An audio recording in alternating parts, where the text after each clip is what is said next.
What's good? What's good?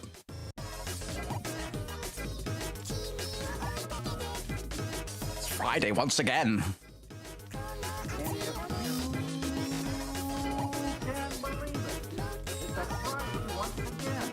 Why is that clip so quiet? What's my volume at, or is it just because my volume's fucked? And if you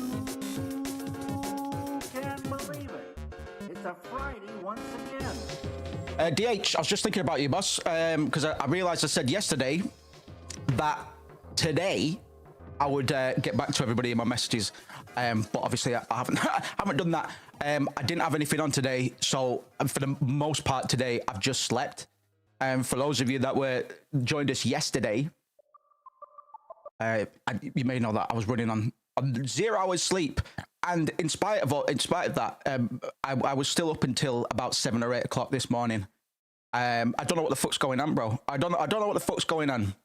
I don't know if I should go to the doctors or something, because it's fucking bizarre, brother, and it's not good. Like it'd be one thing, because listen, if there was no ill effects, long-term ill effects of lacking sleep, I wouldn't give a fuck. But I know in my own mind that I've got a bit of a slippy mental anyway. Shouts out Miles, man, good to see you. The risks of not sleeping, the way they compound, it's all stuff that works against my kind of mental makeup. I'm a dementia candidate. My memory is already pretty fucking bad at the best of times. My attention span's already pretty bad at the best of times. And yeah, in terms of circadian rhythms and just existing I'm a freak weirdo goblin creature, right? And I'm very proud of most facets of that. But this insomnia thing, it only started just under a couple of years ago, and no real discernible reason. I'm not very good at sleeping anymore, whereas I used to be very fucking good at it. But some nights I just cannot fucking sleep, brother, and I'll spend a good 6, possibly 8 hours of trying to sleep, before sometimes, it'll hit like 7 or 8 in the morning, and I'll just go, right, fuck it, let's just get on with it. And I'm quite good at doing that, but I need to get that checked out, man. So yeah, long story short, I still owe people some DM replies. I'm sorry. I only remembered just before streaming that I said I'd do that.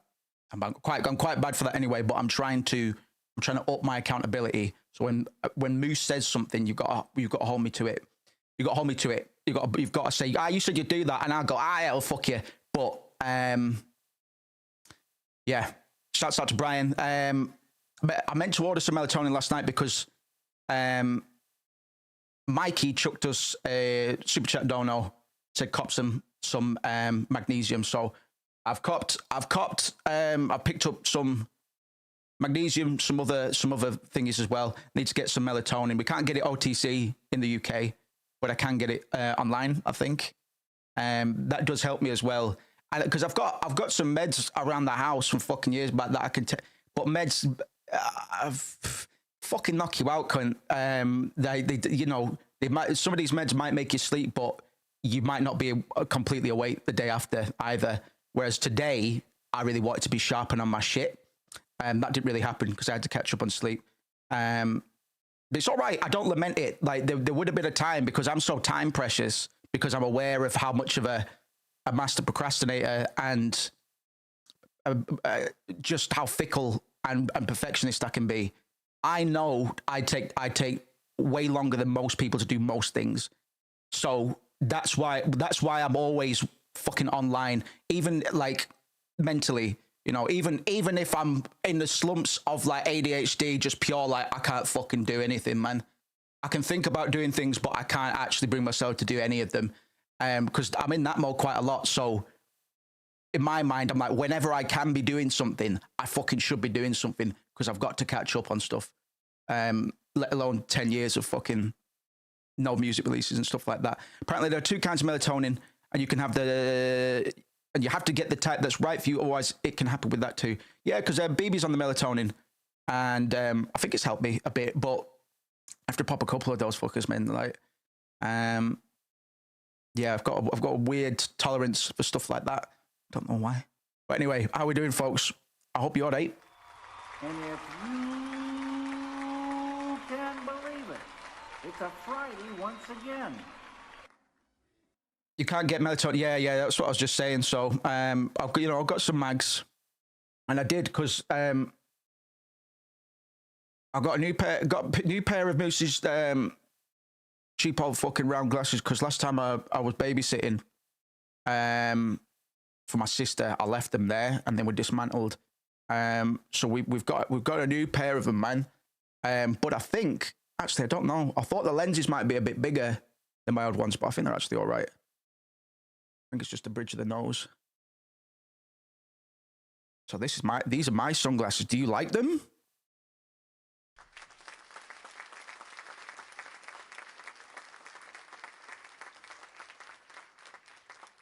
This is big round icon. Yeah, see, when they're down here, is it just me, or are they a bit bigger than the ones that I had previously? Or are they the same size? In fact, fucking wait there.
Ever so slightly, I think. But you know what I'm like. Proportions are important, bro. I do have them. They're just. Cause my sister was like, "Oh, you could probably put them back together." I was like, "Well, yeah, but these are the OGs, man. These are the bouquet glasses, and they're all fucking shit. They're just Amazon jobs, man. Like, as long as you don't come close to me, it doesn't matter. You won't know they're that cheap, but God, it's fucking close. But you know what? I should have checked. I fucking should have checked, because I think the OGs are slightly better proportion. I know. Listen, I know this probably isn't what you clicked onto the stream to fucking listen to me talk about, but these things are important to me. And if you click onto these streams to sometimes hear about my method, my approach to creativity and aesthetic, you'll hear me say again and again, everything is connected, bro. 2 millimeters on my sunglass lens size is important. That's a distinction that I have to make right now, because it's the volume on the hi-hats, it's the shade, it's the saturation of the reds. Are you getting it yet, or do you still just think I'm mental? So, low-key, a little bit sad about those. I think they're a bit too big. It's important, brother. I'm telling you, it's important, especially if you've got a big round fucking head like me. You need to know how to equip it. And I'm all right at doing that, man. You know what I mean? I can barely grow a beard, but I have to, because if you're a baldy cunt and you don't have any facial hair, you look like you're fresh out of the clone factory, and that's not going to be me, brother. Not going to be me. Look at that, perfect. See how it lines up? See how it lines up with my brow? These are the old ones. Look at that. Precision, perfection, elegance, grace.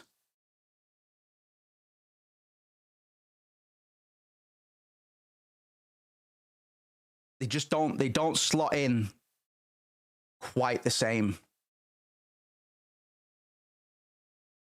So I'm a little bit disappointed in these sunglasses. A little bit disappointed. I don't think I could wear them with quite the same level of ignorance. I don't feel as guarded. Sunglasses are powerful tools, man, and get a few on AliExpress. No, you're probably right. It's important, man, because for a bit I was like I'll always wear sunglasses. I'll always wear sunglasses on stream and stuff like that. And there are a lot of people that do that. Like Francis Higgins, one of my favorites, he does it as well. Kit Boga, a bunch of them do it, man. But it's like I'm already wearing the fucking elf ears. So let's just take it one thing at a time. But sunglasses are powerful, man. Sunglasses are powerful tools. I think sunglasses are compelling as accessories, especially when compared to like, because it's the eyes, cunt. We evolved to be able to see the whites of each other's eyes, so we could determine where somebody was looking from a distance to help us acknowledge whether they were going to be a threat or not. These remove that. They remove a very vital part of human evolution, and that automatically gives some mystique, right? I just think they're interesting, man. I think you probably lose a bit of expression with them on. Yeah, absolutely. Yeah, because I'm quite expressive as well, aren't you, man? Helpful to see the eyes because yours are very expressive.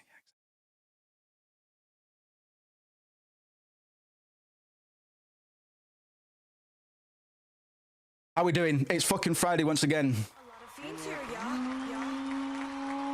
It's a Friday once again. Not much of a plan for today's stream either. We'll probably kick back, do some of what we did yesterday. So anybody that's got, because I want to do a bit of fucking music. We tried to do some yesterday. I didn't save that because I realized by the time it hit about midnight that I was out of my mind, sleep deprived, and just. But the thing is, when I went to lie down, when I tried to, I had my first go at trying to get to sleep last night, I was just buzzing. I was like rushing, bro. I was just like, fuck yes, man. I can't wait to get back at it tomorrow. And that feeling doesn't last. Like that, I don't wake up with that feeling. I never wake up thinking, yes, mate, let's fucking smash heads. It takes me a lot, man. Like I have to accept the fact that I'm alive within the first hour that I wake up every day. I have to just sit there and go, right, this is me. Where's the motivation at then? Let's get some shit done. And then it'll gradually eke in. Sometimes I have to kind of force things, put things in front of me and stuff like that.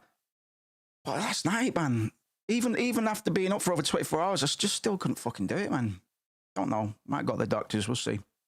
So I'm going to warm my brain up a little bit. I've literally just eaten as well, man. I had bacon fucking pancakes, Doug. So I'm fucking like a true American, like a true patriot. Like a true patriot at Denny's. Got a stack of pancakes. Go Dex, get melatonin. Yeah. Because can I buy it online in the UK, babe? Because it's fucked. Like I say, I wouldn't mind it if it wasn't causing my brain badness. Don't let them give you trazodone. No, this is what I was saying about meds. Because I've got some amitriptyline and stuff, man. But the whole point of sleep is to be prepared for the next day. You know, sounds like you do need help, TBH. Fair folks. I agree. It's just weird. Only happened in the last couple of years. And I just got on with it. Like, normally I'm quite salty because, like I said, I'm very time precious, man. But I don't beat myself up about it. What's that thing in the bottom left of my screen there? All right, it's my fucking... Zopiclone is best for sleep if you want to be good for the next day. But...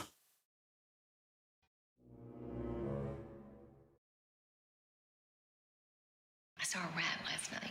Shouldn't start being. That's the thing with meds. Like, I'd rather have something I can take all the time, man. Melatonin and the like, man. But we'll see. I'll get booked in at the docks because it's not. I'm just aware. I'm trying to do some damage control for my senior years. Because I'm already a fucking head case, and I'll have a good time. Listen, if I do get dementia at some point, I'll I'll probably enjoy it. I'll probably be having a laugh because I live in a I'm arrested. My development's arrested anyway. Couldn't like just be talking about Final Fantasy VII theories and stuff like that. So I need to double check on what the fuck this means. But apparently Square Enix have put out something to the press saying Clair Obscur Expedition 33 is going to be a big inspiration for the next Final Fantasy. And I'm not gonna go on a fucking massive Final Fantasy tirade.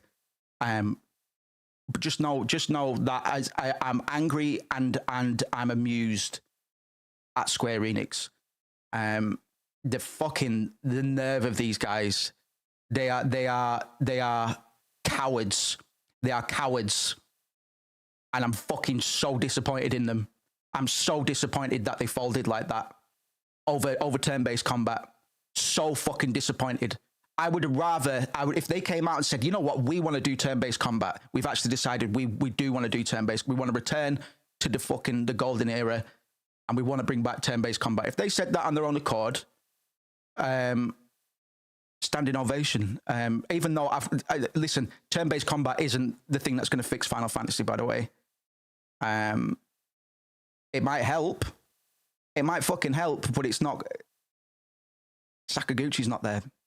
Sakaguchi's not there, cunt. Has anybody here finished 16? Has anybody here finished Final Fantasy 16? And if so, how would you grade the story? Use a golden era Final Fantasy. So it'd be like, oh, it's not as good as 7, but it's about as good as 10 or something like that. Just so I can understand. They should have innovated the system. Instead, they copied Devil May Cry with a. It drives me fucking mental because I will play 16 at some point, but every time I think about 16, I'm just like, right, well, people say the story's really good, but every time I look at the gameplay, I want to die. I really do just want to die. It's not like I don't like action games, bro. Where's Nero at? I need to ask Nero's opinion on this because Nero is a Devil May Cry expert, and they did get the DMC combat dude on to help with 16, I believe. And Nero's also a Final Fantasy fan as well. Can't remember if he was one of the Rebirth apologists or not, but I don't hold anything against those guys. I understand their point of view, but I think I've after months of reflection come to the consensus that Final Fantasy VII Rebirth is exploitation and toxic. Rats. I saw a rat last night.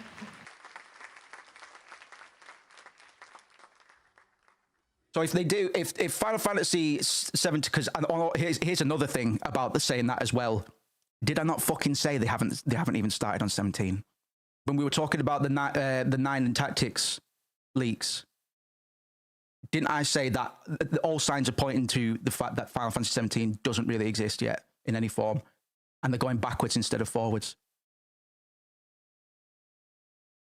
I worry for that franchise, man. I know I talk about it a lot, and I should probably just face facts, but because I care about it.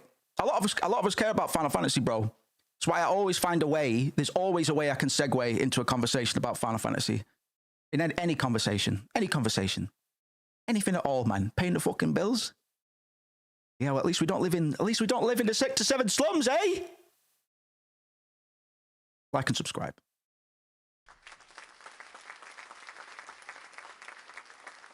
We do have the alert box. The Streamlabs alert box is back. Text speech and super chats, $5 minimum, just to discourage spamming, because we used to have it on a $1, and our good friend Matt took full advantage of that.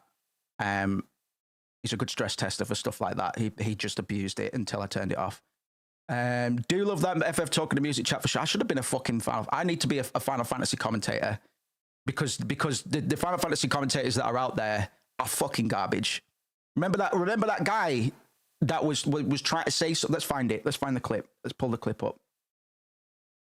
That guy that was talking about the intro to Final Fantasy X, and he was trying to make himself sound like some sort of, I don't even know. Let's find it. Finger on and a monkey paw curls, yeah, and we'll get 17 with turn-based, but the story is Life is Strange. Well, that's the thing, bro. Because it's turn-based isn't going to be the only thing that fixes it. I've been on record numerous times saying I don't really give a fuck about the gameplay of Oh fuck! Shit! Why didn't it play? Miles, I'm sorry, mate. Hold on. I'll do something. I'll do something really cool once I work out why it's not played the audio. Did when I fucking tested it. Bitch.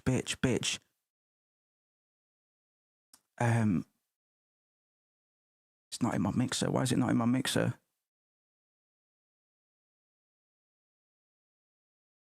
You dirty dog, Miles. Anyway, thank you very much, bro. Luckily,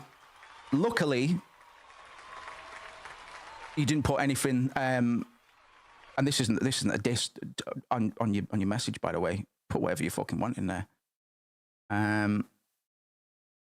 Guess we'll have to test it again, guys. Oh, God's sake.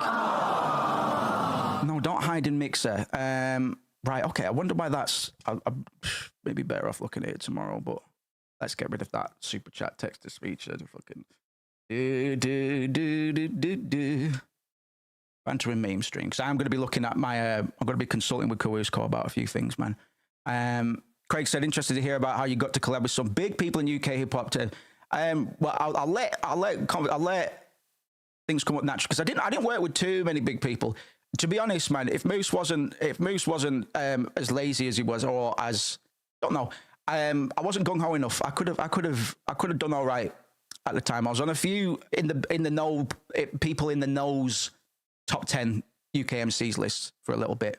Not on that because I didn't pierce the seal. I didn't smash the glass ceiling by any means. Not because I lacked ability, certainly.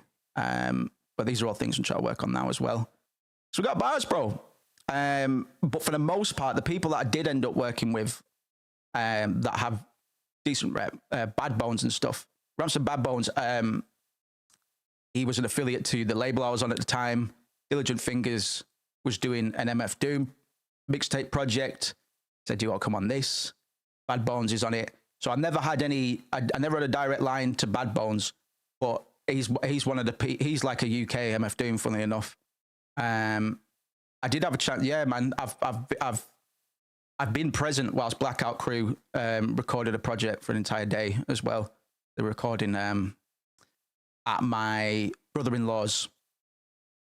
And I didn't participate. I just it was just interesting. They've got some fucking stamina, those boys. They were recording for a long time, those lot. And they're all right. Blackout Crew are all right, man.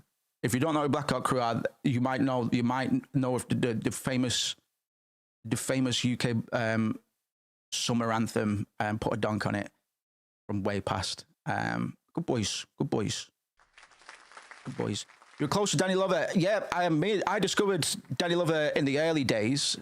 I do want to work with Danny again. Kind of drifted apart a little bit. I found them when they were known as Higher Learning, when Danny Lover was known as Rizzler. And it was my boy Mycon as well, who I've got on Cake Tape. And they had a few others as well. I believe Mycon is still buds with Rick or Danny. And I was getting sent beats by Danny for a bit. In fact, where I might have the first version of one of the Bouquet verses was written over a Danny Lover beat. It was like fucking 52 BPM, and then eventually he used it with Trillian, and those two were like a dream duo. Danny always had dreams of being signed to Blah, and yeah, we got him through there in the end. So I've had a few conversations with Lee Scott. And I have thought about signing on with Blah in the past, because I like Lee. I think Lee Scott is, and I don't really listen to hip hop, let alone UK hip hop, but Lee Scott is a fucking. He's a genius. He's a fucking genius. And the Danny Lover pairing it's a match made in heaven. Nothing but love for Danny, and I do intend to work with him again. But because I got a bit unreliable, still am a bit unreliable in terms of turnarounds and stuff. I'm not shouting I'm not calling upon anybody until it's time to, unless I've got something for him, basically. I love Danny to bits, man. I'll always love Danny. He's such a good boy. Saggy as well. Luke Luscious. How could I forget my fucking boy? Black Josh is a good MC, man. He just whenever I've met him, it just give me a weird vibe, man. Just give me a weird vibe, but it's not like I respect him enough, man. But I'm sure it was just probably nothing. Probably just me. Probably just me. I remember he turned up to a show I was at. I wasn't meant to be performing, but I did hype man for my boy Boski. For tracks I'd never heard before. That was all right, to be fair though. What I was doing when Black Josh showed up, there was like a small cipher outside, and I kill ciphers, man. I blow them up because I know what I'm doing. I know how to deliver, and I know how to bring the bars. And it might have been because he was the only one that wasn't giving me my props. That might be it, to be fair. So I do have a song that was in some music retailers in Canada for a bit.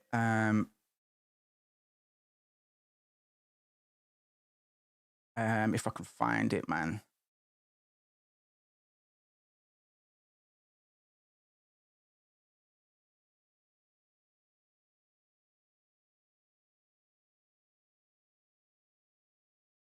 Okay, tape. No. New World Disorder on Amazon Music. Is it that one that I was on? Because not many of you would have heard this, I don't think. New World Disorder. DH says, I tend to feel anxious, nervous about mentioning rappers to you, as you probably won't like them. I have a good reason. Why I shouldn't either. Interesting. Interesting. Bear in mind, I'm a misanthrope. I don't really like people anyway.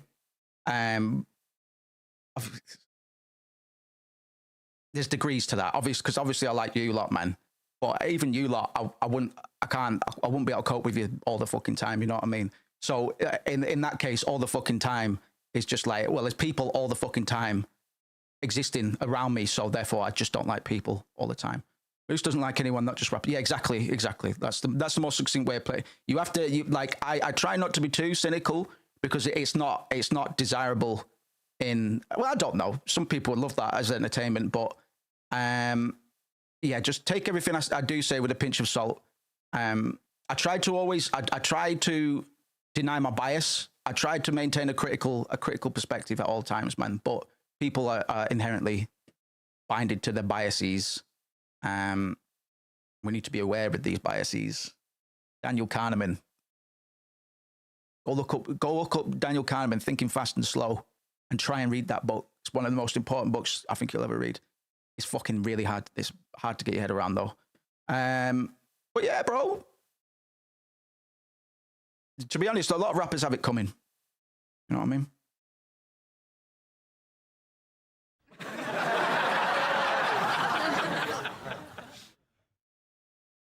But my bong needs a cleaning. I'm upset. So the thing about this, thing about my verse on this is it's actually offbeat. I recorded on beat, but for whatever reason, they thought different. Can I even fucking find the full track, man? So it's not one I've ever been too happy with.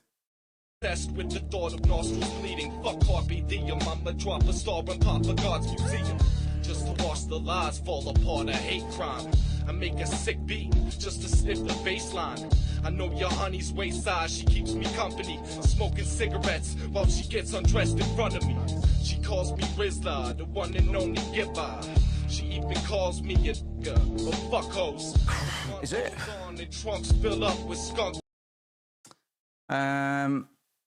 You know, that's the only track featuring you that's available on 7 Digital for some reason. I'm surprised it's not still on Bandcamp or something. Play my verse if I don't have a Spotify at the moment. I think it's on there. Regarding rappers, I always understood it the way FGC players look at other pros. I'm not a fan of other rappers. The more like colleagues, yeah, man, yeah, you learn to humanize, but like I don't put people on a pedestal anymore. Used to when I was younger, but when it's like the old meet your heroes thing, like I think you should be able to meet your heroes, but you need to first just accept that they are going to be human, and they get bought depending on how high a pedestal other people put them on. They're probably not going to want to talk to you too much because everybody wants to talk to them. So it's a bias. It's like it's easy to go, oh, don't meet your heroes, but it's like, well, maybe they just had an off day, like, you know, whatever. That's why I listen to the fucking song, Doug. That's it, man. Like a lot of them, I like they're in fucking high school, mate, and I'm pretty mature in regards to my sense of humor, but in terms of conduct and etiquette, man. BB says, I actually don't know if I know this track. I'm not really trying that hard because my brain's still on fuzz. Let me pull it up on a tab that I've got Spotify on.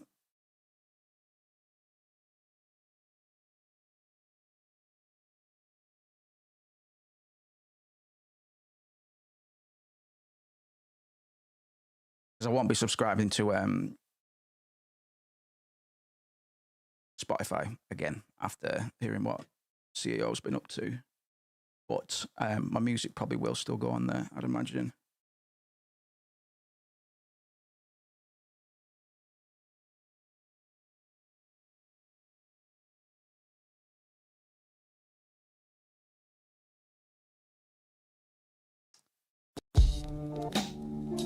She gets undressed off my shoes, so fuck it. I'm tossing things, bottles thrown, fuck the auto tone. Just my heart alone, concerned Good old mic on. My throttle's blown, cause I never stop. Steady rock. Wonder if he'd do me a verse again, man. Fucking head will What he's up to. never flop, cause it's nuclear the way you rip a rap. I'm bringing energy like atoms being split in half. To give a fuck.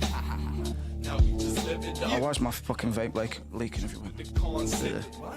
Always in deep thought, my brain's bursting. Surprised every day that I wake up as the same person. Higher learning, smoke a million blunts, fuck your crew. And if we running out of weed, then we pop for you. Motherfuckers What get verse do I go with on this? I'm all grown up, binge drinking out of sippy cup. fuck you.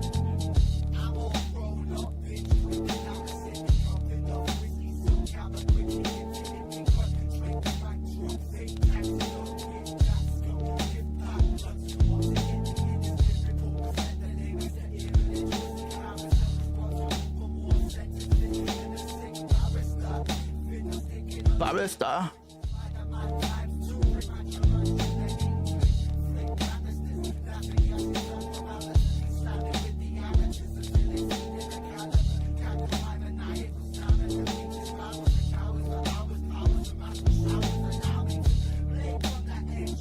Cosmos 3.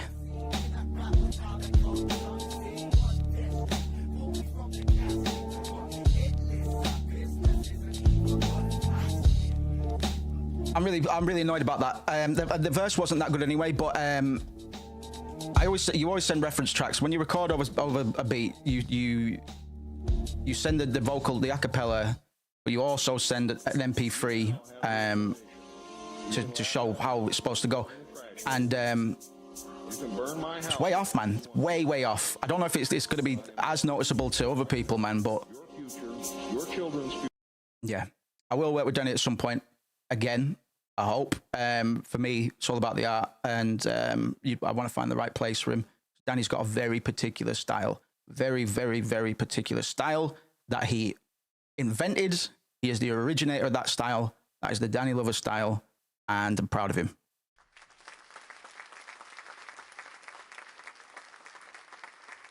After Effects, you can get closed, bro. I was going to do a clip edit, but I ran out of time today. I ran out of fucking time, my guy. What do you want from me? So the TTS, I'll look into that. Sorry about that. If anybody does put a super chat message in today and they qualify, I'll bang it. I'll do it in a text to speech voice myself, or I'll get like Claire Redfield or someone to do it, because at some point I do want custom. We want like a Waka text to speech. That's the goal. So I'm reviewing a lot of the stream stuff soon. in regards to like overlays and stuff like that. Because I've been building my own dashboard for a bit, but I'm going to actually have a convo with Kawusko about it. I'm going to send him some zips over the weekend. And yeah, like, I think the quality of our streams was already all right. It can be so much higher. I'm talking fucking up a top 5% of streamers, like production value. Craig says, think Cult Mountain start. Oh man, I had the fucking the 616 Cult Mountain t-shirt way back. It's my favorite fucking shirt, bro. It just disintegrated, man. Fuck Israel. Yes, man. You Sasuke back in the chat. Fuck Israel indeed, mate. Welcome to the stream, brother. That's a heck of an entrance, bro. Keep things light in the chat if you can, guys, but that is based. Once again. Appreciate you, Sasuke. Even if it's just a flyby, even if you're just dropping into streams and copy and pasting fuck Israel, I appreciate you, and you're always fucking welcome here, brother. We're always fucking welcome here, mate. If you can believe it. Respect that, brother. Respect you. Cult Mountain seemed to start doing a similar style after. Yeah, but I'm telling you, like Rick. We'll at some point we'll review his development the same way we sometimes do for my own, because he's another case of somebody who really practiced the art. You know, we were talking about the differences between good MCs and bad MCs yesterday. Rick is the one that he's similar to me in that he's always trying to push the bar up, and he might have found a happy balance now. But fair fucks to him, you know what I mean? Because mild modulations in my style, a lot of you probably won't notice yourselves, man. For me, I'm always going to be trying to push the bar higher and higher. What that means, though, can be a myriad things. It doesn't necessarily just mean better bars or more intricate rhymes, man, because sometimes the simplest of bars, the simplest of monosyllabic rhymes, what I think I like to do is, so if I'm doing a 4-bar scheme on the last one, on bar 4, so say we're ending bars 1 to 3 with dog, frog, and hog. On bar 4, the word pog or something might appear, but not as the key, not as the rhyme at the end. So I might do dog, frog, hog, and then day, or something like that. So just basically no rhyme at all. Sometimes the best rhyme is to not rhyme at all. It's fucked, man. Like I said, because the bar of entry, the skill ceiling, the skill floor for hip hop is the lowest of any musical genre. Prove me fucking wrong. You know, it's also got an absurdly high ceiling. It's hard to master, easy to pick up, hard to master, I'd say, hip hop. Because you have to want to master it as well, because especially with like, you know, the attention economy and stuff like that. I mean, fucking marketing and all the rest of it, in some way, entertainment has always been in the attention economy. But in terms of this new age of egocentric, melodic, whatever, post bling era, mumblecore, the stuff that we champion these days. Fuck knows, can't remember where I was going with that. Just go, you know what? Just fucking show up and leave it. And if you can believe it, it's a Friday once again. So we were looking at some Japanese commercials yesterday, and I found some samples. I found some clips that I'd taken from doing this sort of dive previously. So we're going to go over some of those today. I'm just going to let my brain warm up a bit. So I do want to hop onto some stuff. We might dick about on a video game in a bit. I'm in a really fucking weird mood today, though. I might just still be a bit sleepy, to be fair, but just don't know what I want to do. We'll watch some Japanese commercials, get my brain going. See where my head's at, man. Pre-Norman English poetry had very few rhymes. It was all about the syllables and alliteration, etc., says DH. I'll have to look into it. I've not studied actual linguistics and literature for quite a while.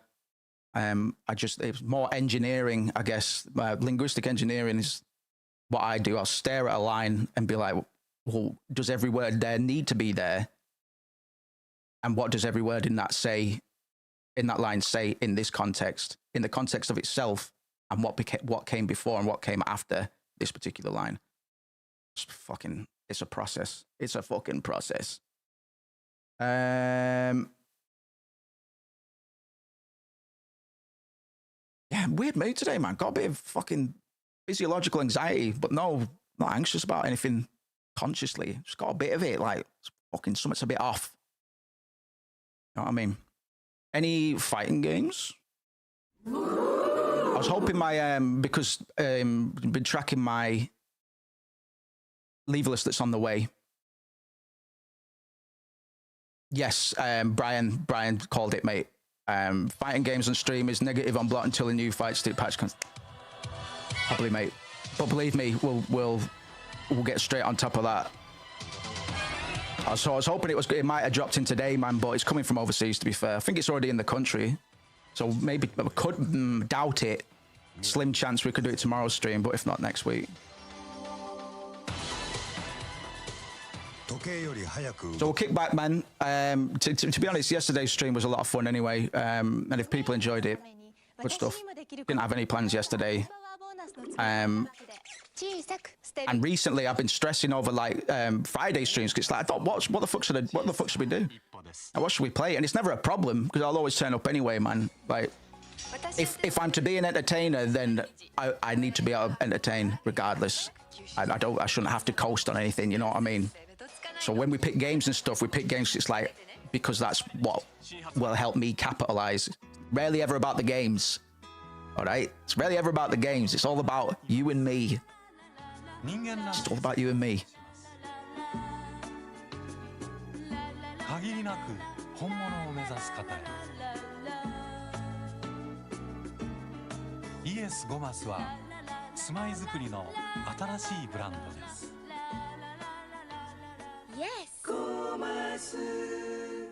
Oh yeah, I'll wait for these whatever physiological anxiety I've got to kind of mellow out a bit, and then we'll chop some stuff up, man.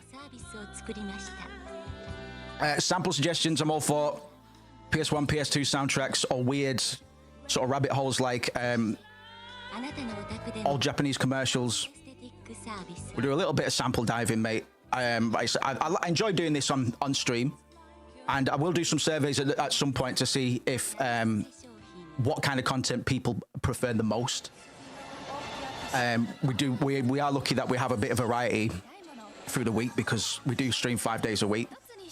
3 of those Spotlight, one of them Splatter Day, and the other one is Fridays, where it's just kind of whatever. But using the stream, not just for my own creative means, but opening it up to be a means to think and collaborate creatively.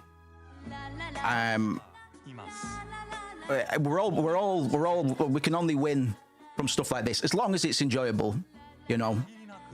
As long as it's enjoyable, because generally I can keep my rambling consistent regardless of what's going on behind me.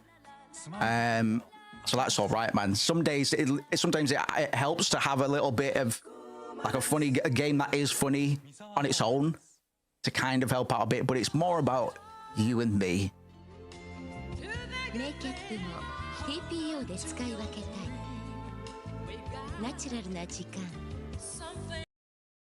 Brian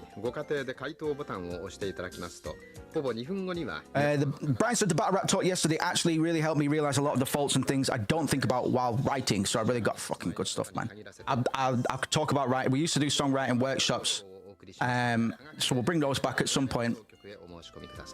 Maybe just for patrons or something. Like you won't need to worry about that yourself, Brian. But I've had a lot of time. I overanalyze everything anyway.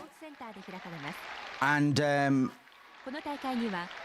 yeah, I've got a weird, like, because I'll bash on hip hop way more than I'll celebrate it generally. Because I don't listen to much of it anymore. But I'm not that bad at it. it just kind of happened, and you know, as much as I lament the amount of time I've spent not releasing music, but believe me, the people I was with and around can attest to the fact that it was fucking agony. It's been agony every fucking step of the way, in regards to it's just all I want to do. It's all I want to do, and it's easy to say that and be like, well, if it's all you want to do, you would have fucking done it, Moose. It's like, no, you're right. You're right. Occam's razor might, but I'm mental, mate, and just fucking I did some insane mental gymnastics regarding music. When I started producing for myself, I wasn't in a good space mentally at the time either. But I'm here to fucking short. There was a time where I'd be like, man, when should rappers hang up their gloves, man? But hip hop's grown with us, man. So I'm no longer, even though I'm past 30 now, which whilst I was agonizing over not releasing anything, I was like, oh my god, I have to. Oh my god, it's all over when I'm 30. It's really not the fucking case. It's really not the fucking case. Because instead, it makes me quite unique as an artist. To be honest, that gap and the things I can speak to and the people I can connect with, that's stuff that's all specific and unique to your personal existence. Those are your unique attributes. The fact that you have lived makes you unique, especially when you're trying to express a perspective, right? It's the same reason I don't believe you can truly steal. Good artists copy, great artists steal. And a lot of people will be like, well, hang on a minute, but we understand that there are no original ideas. It's all a case of iteration and you know, innovation can happen within iteration, but sometimes we just stumble across the same thing we've done before and think it's new, you know? What about the on-stream songwriting you used to do? Yeah, that's the one, man. I want to hear you rapping when you're in your 60s to be. We probably will be, man. It's interesting in that respect. On an autobiographical level, because I don't really do like I'll never say things straight. I'll never necessarily tell you things that have happened in my life directly in songs, but it's all in there, man. It's all in there. So it'd be interesting to see, man. Especially as the genre grows with us as well, because that's another thing. I didn't get too tied to the past. I've moved with the times with music. Like I still write bars, very very similar to how I used to write them, but now we're doing 120 to 160 BPM now. Whereas I came from boom bap, but you know, Ambassador wasn't really boom bap. There was a few tracks that weren't really boom bap. You've got to keep your horizons broad, bro. You've got to look to the side, to the left, to the right, and behind you as well. Can't see the fourth wall if it's always behind you, you cunt.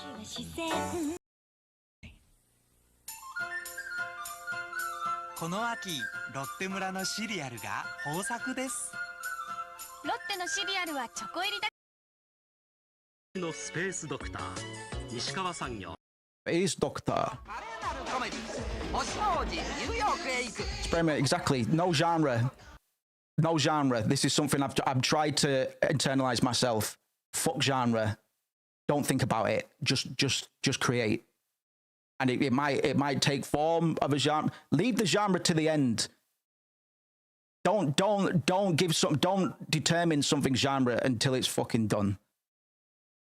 You need to open yourself up to that, because if you like write a hip hop beat, 90 BPM, hats, kick, snare, jazz sample. We've got that music exists already. There's a few tracks that are like that, and I'm not saying everything has to be unique. You know what I mean? But invite possibilities in any creative pursuit. Just be receptive and open to change and hearing new stuff as well, man. If you like, we can give it a... One sec.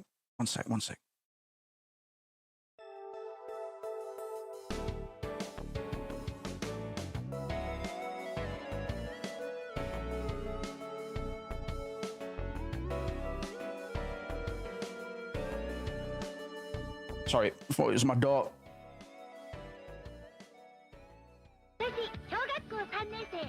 Thought it was my door. But I'm always happy to wax lyrical, no pun intended, about creative processes, man, because I'm better at describing. I'd be a better mentor than I am an actual. Those who can't do teach. I try to ignore that because that does apply to me in a few ways, because I can articulate concepts regarding creativity and how to approach and think about creativity far better than I can actually demonstrate. Hopefully that won't always be the case. I'm just being objective.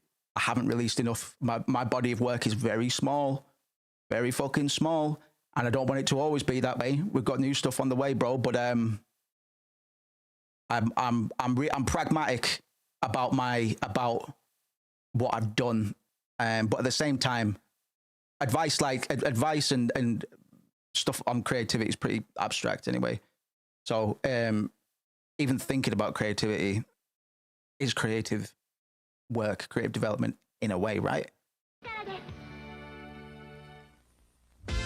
But yeah, because I don't. Where's that Space Doctor sample?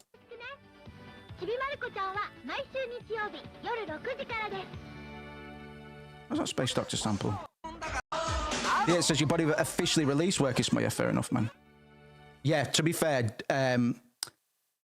yeah, because I discount all of that. DH, I know exactly what you mean, because DH has got a bigger collection of my work than I do.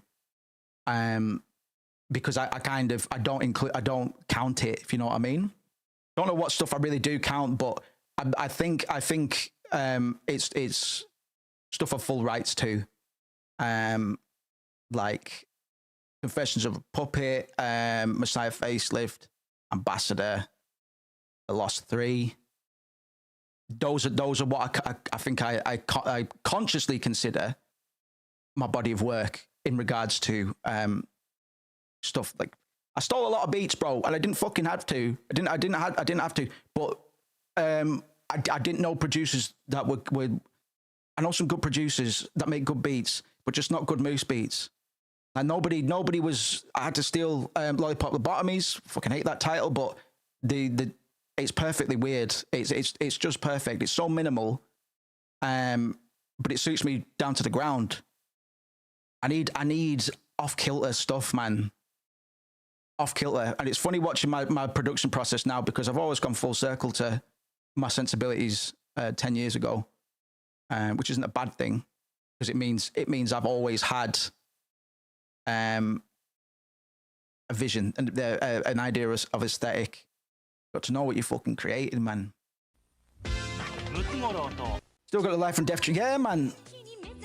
Yeah. There's like pre-2009 stuff, you know, like Growing Pains and stuff like that. And I do need to sit with Growing Pains, because there's going to be some bars in there I'm going to want to not recycle. It's Easter eggs. It's a remaster, but not really.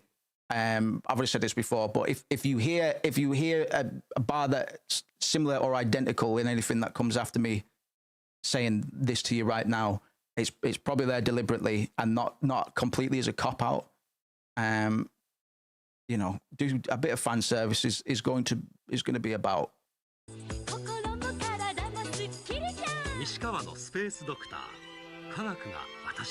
So Space Doctor. I remember there being some bars on Growing Pains, and on You the Moose, man. But there's some shit on Year of the Moose. Like when last time I hosted Year of the Moose, I took some of the stuff out, man, because it was just not good. It was just, I had no shame back then, truly. I don't really have much now. I mean, I'm fucking 33, bow cunt, streaming video games wearing elf ears, mate, and I think that's fucking hilarious. I think that's fucking hilarious to me. I just think that's the funniest thing alive. No worries, DH. Don't worry. We'll be here for a bit. We'll probably do a late one today as well. I'm just waiting for my body. My body's started to mellow out a bit. 温泉浴 Didn't know I was anxious till I came on stream. 毎日の目覚めすっきりをさせる電位療法 Once I'm mellowed out, we'll start cutting some stuff up. 温泉浴を今日も疲れを知らず毎日の目覚めすっきり毎日毎日明日は花の金曜日1週間疲れを知らない私のスペースドクター金曜日1週間疲れを知らない私のスペースドクター金曜日1週間疲れを知らない私のス私のスペースドクター。私のスペースドクターです。Need to get back onto my Japanese, bro. Starting to there's some used to be able to read Japanese all right, not kanji. God no. Used to be able to read hiragana pretty effectively, but piano as well. They start practicing scales. That's how I'm gonna. If anybody here can play an instrument, let me know if my if this approach is viable. It might have been something that BB or someone advised me on previously. I'm not claiming it as my own idea by any means, because I know that Corey Spaz Kid recommended this as well. I know we shouldn't always be taking developmental advice from Corey Spaz Kid, but I'm just going to drill scales. I used to learn using an app. This we're talking about piano now, and I got somewhere with that. But I think if the best way to cut through, to peel that banana, I'm just going to drill scales. I'm just going to learn scales. Just do 10 to 15 minutes, one scale a day, 365 scales a year. Maybe that'll work. And then I need to worry about hand independence and stuff like that. But you know, when you watch a lot of producers play the keys, man, they don't fucking spaz out or anything. I would like to be able to go ham on the keys. I want to be able to play Those Who Fight Further. I've got a few goals in terms of piano pieces, and this is definitely high on the list.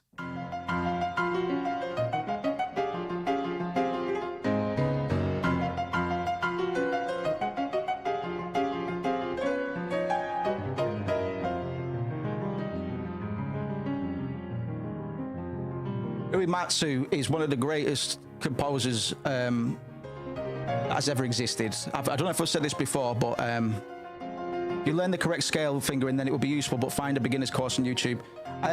The course I was using was great.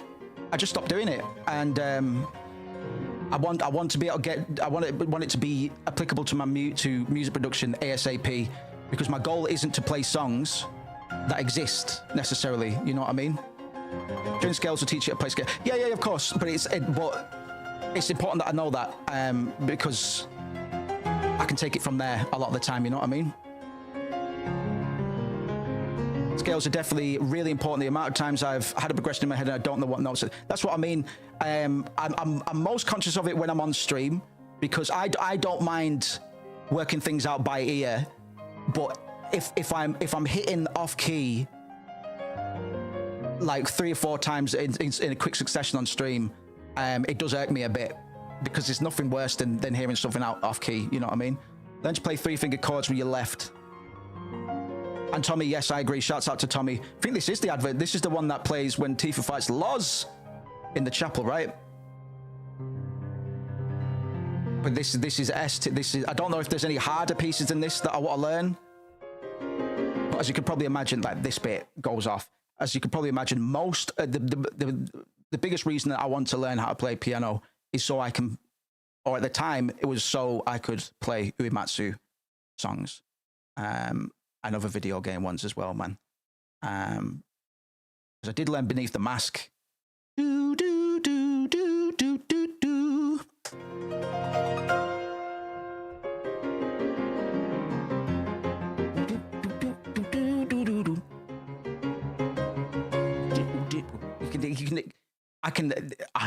I get in my feelings when I hear songs like this. Listen to that low end, and just imagine it as like chiptune bass on an old school RPG, because that's what it is. But it's there's So you always get that driving bass line in a lot of these conventional, traditional, old school JRPG songs. And it doesn't matter where you play it, it doesn't matter how big your suite is, your orchestra. I can always just hear the essence, the itself in a vacuum, because ultimately that's what am I trying to articulate here? Because you can make Those Who Fight Further bigger, but you can never make it better. You know what I mean? Even if you add in stuff, like, because this is distinctly not the original version of Those Who Fight. It's got more bits to it, and it goes hard, right? But even if it's more complex, more developed, or has more elements than the original, and it might make the original look small in comparison, despite its relative size to itself. Sorry, I might be articulating this concept really poorly.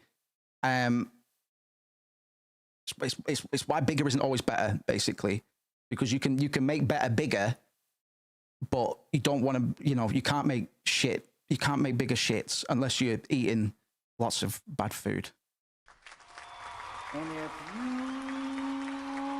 if I nearly got all the way through that analogy. Then I nearly got all the way through that fucking concept without completely dropping the ball. Pick 4 chords. Hold each chord for 4 counts, each on repeat, then improvise little melodies with your right hand over the top. That's a fun and easy way to learn to write, and it will help you understand what chords really are. Good shout. Yeah, because the speed, I want to be more efficient in production, because every time,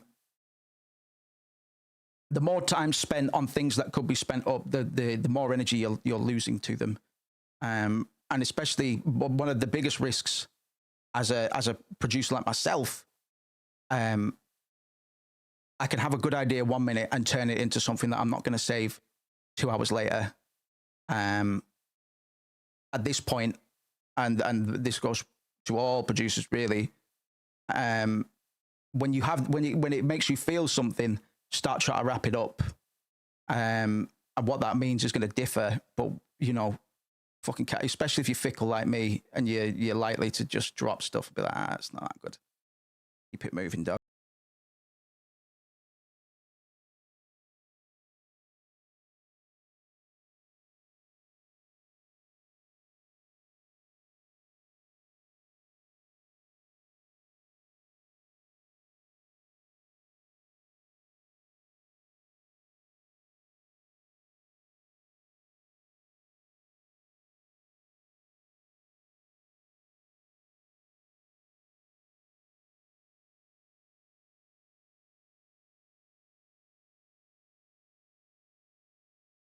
Of information added to this rendition of Those Who Fight that isn't in the original, but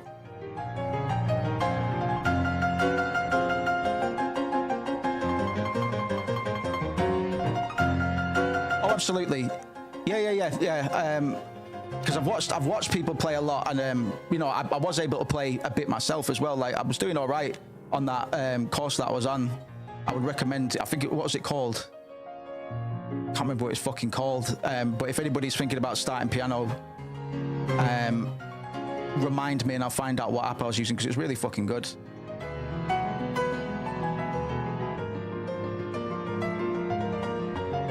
It's mostly staying in key and being able to move around, being able to jump from one side to the other, and not just in octaves, but basically just muscle memory. Your hands need to know where they're going without your brain having to think about it. It's video gaming. It's just a big old leverless fight stick. To be honest, we should do that. If my leverless doesn't come within a week, we'll hook up my keyboard and just do it that way. Thanks there. Space Doctor. Space Doctor. Hold on.1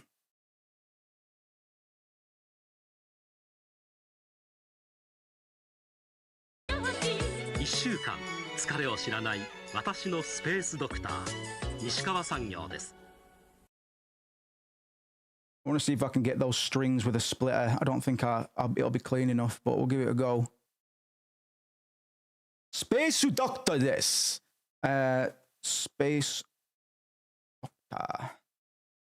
In a scale mode, it's really fucking easy, to be fair, with but without you just need to know which key you need to miss with that scale. I just can't get it. Just fucking, it's all just practice. Like, it's harder to learn some of this shit the older that you get, but I believe in my heart of hearts there's nothing I can't do if I truly wanted to do it. And that's just because whatever we're coming up, hip hop, graphic design and stuff, I eventually got all right at it. And everything that I learned like that all started on a whim. And, you know, I went on to do graphic design as a career for fucking ages until I realized that being creative for other people isn't how I wanted to make my living, because it siphons precious energy. I'm a leading man, which one of the reasons that I didn't end up working in the games industry, because like games development is tough, and philosophically it would have been even harder for me if I was just working on fucking Lego games for fucking 8 to 12 hours a day. So you seem to have a good ear for picking your... My ear's all right, yeah. My ear's all right, but you really can trick yourself if it's not developed enough, because dissonant notes, like if I'm composing or doing a chord progression, and I'm referencing one that contains some dissonant chords in it, right? It'll sound great if they're doing it, but if I'm doing it, I'm like, is that just bad? 1週間疲れを知らない私のスペースドクター西川産業です。スペースドクター。スペースドクター。スペースドクター。Saw a rat last night, by the way. I saw a rat last night. I like that button.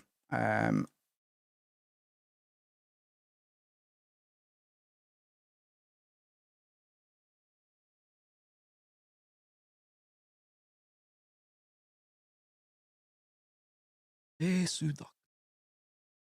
can't wait for artificial intelligence to get better for music splitting. Just fucking, oh my god! It'll have to guess some stuff, man. I use splitters quite a bit, man. It's a new wave of sampling. We're in a new generation of sampling technologies now. It's like, it's not just, you don't just need to take the whole sample. You can take bits of it, man, and that's exciting, right? That's exciting, but it can be a bit hit and miss. Sometimes you can get very good results. Depends how muddy the mix is or how busy the mix is. But we were listening to some retro shit yesterday, right? And the fucking mixing, the spatial awareness, so good. So stuff like that you can rip really well. This, what I'm trying to do is I'm going to be trying to get rid of the Spatial Doctor voiceover, just so I can take a proper look at those strings. My guess is going to be I'm not going to be that successful, but we'll give it a go. Give it a go. メラニンの増加を抑えるものは アルブチン 素肌をホワイトニングするものは アルブチン アルブチン配合の資生堂ホワイテスエッセンス 髪の傷みの原因は内部にあります。枝毛のある髪 That's taken a while. RIP secret source kits and producers hiding what kit. Yeah, exactly, bro. 資生堂 Exactly. And it's a good thing, right? It's you hear that?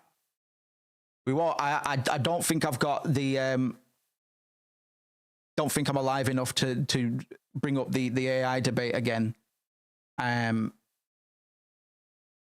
But you know, if you are in the camp that is a bit anti AI, it's shit like this that gets me the most excited. The prospects of being able to use it as a tool to aid my own creativity is pretty fucking good. And that's why I'm not too worried about it, man. I've always been pretty pro, but ethically, especially creatively or otherwise, my use, like Timbaland's been in some hot water about his AI artist project. Like Timbaland is a legendary producer, and yeah, man, he's always been pro AI in for creativity, but he has come under some hot water, and he's had his perspective conditioned a little bit.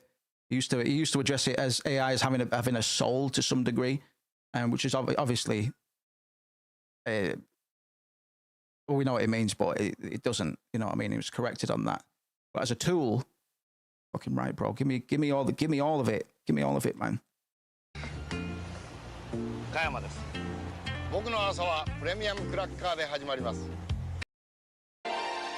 That's that Cusco.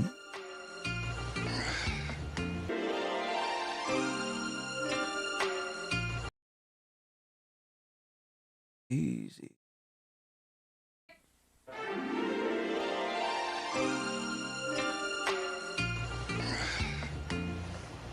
加山です。僕の朝はプレミアムクラッカーで始まります。アメリカの発酵技術が生きているから、プレミアムはサクッと香ばしい美味しさ。これさえあれば。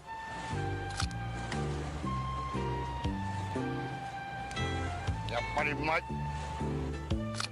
毎日の食卓に。Right, so the underlying sample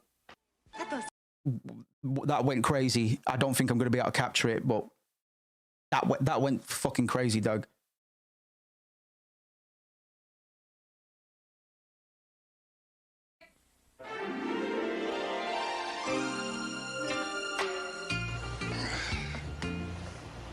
Wow. Let's see if we can get any of that, man.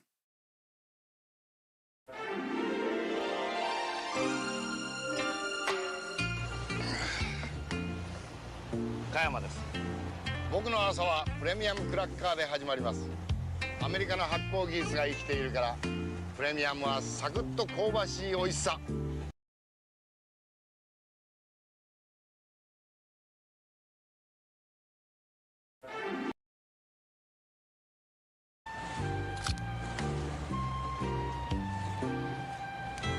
やっぱりうまい。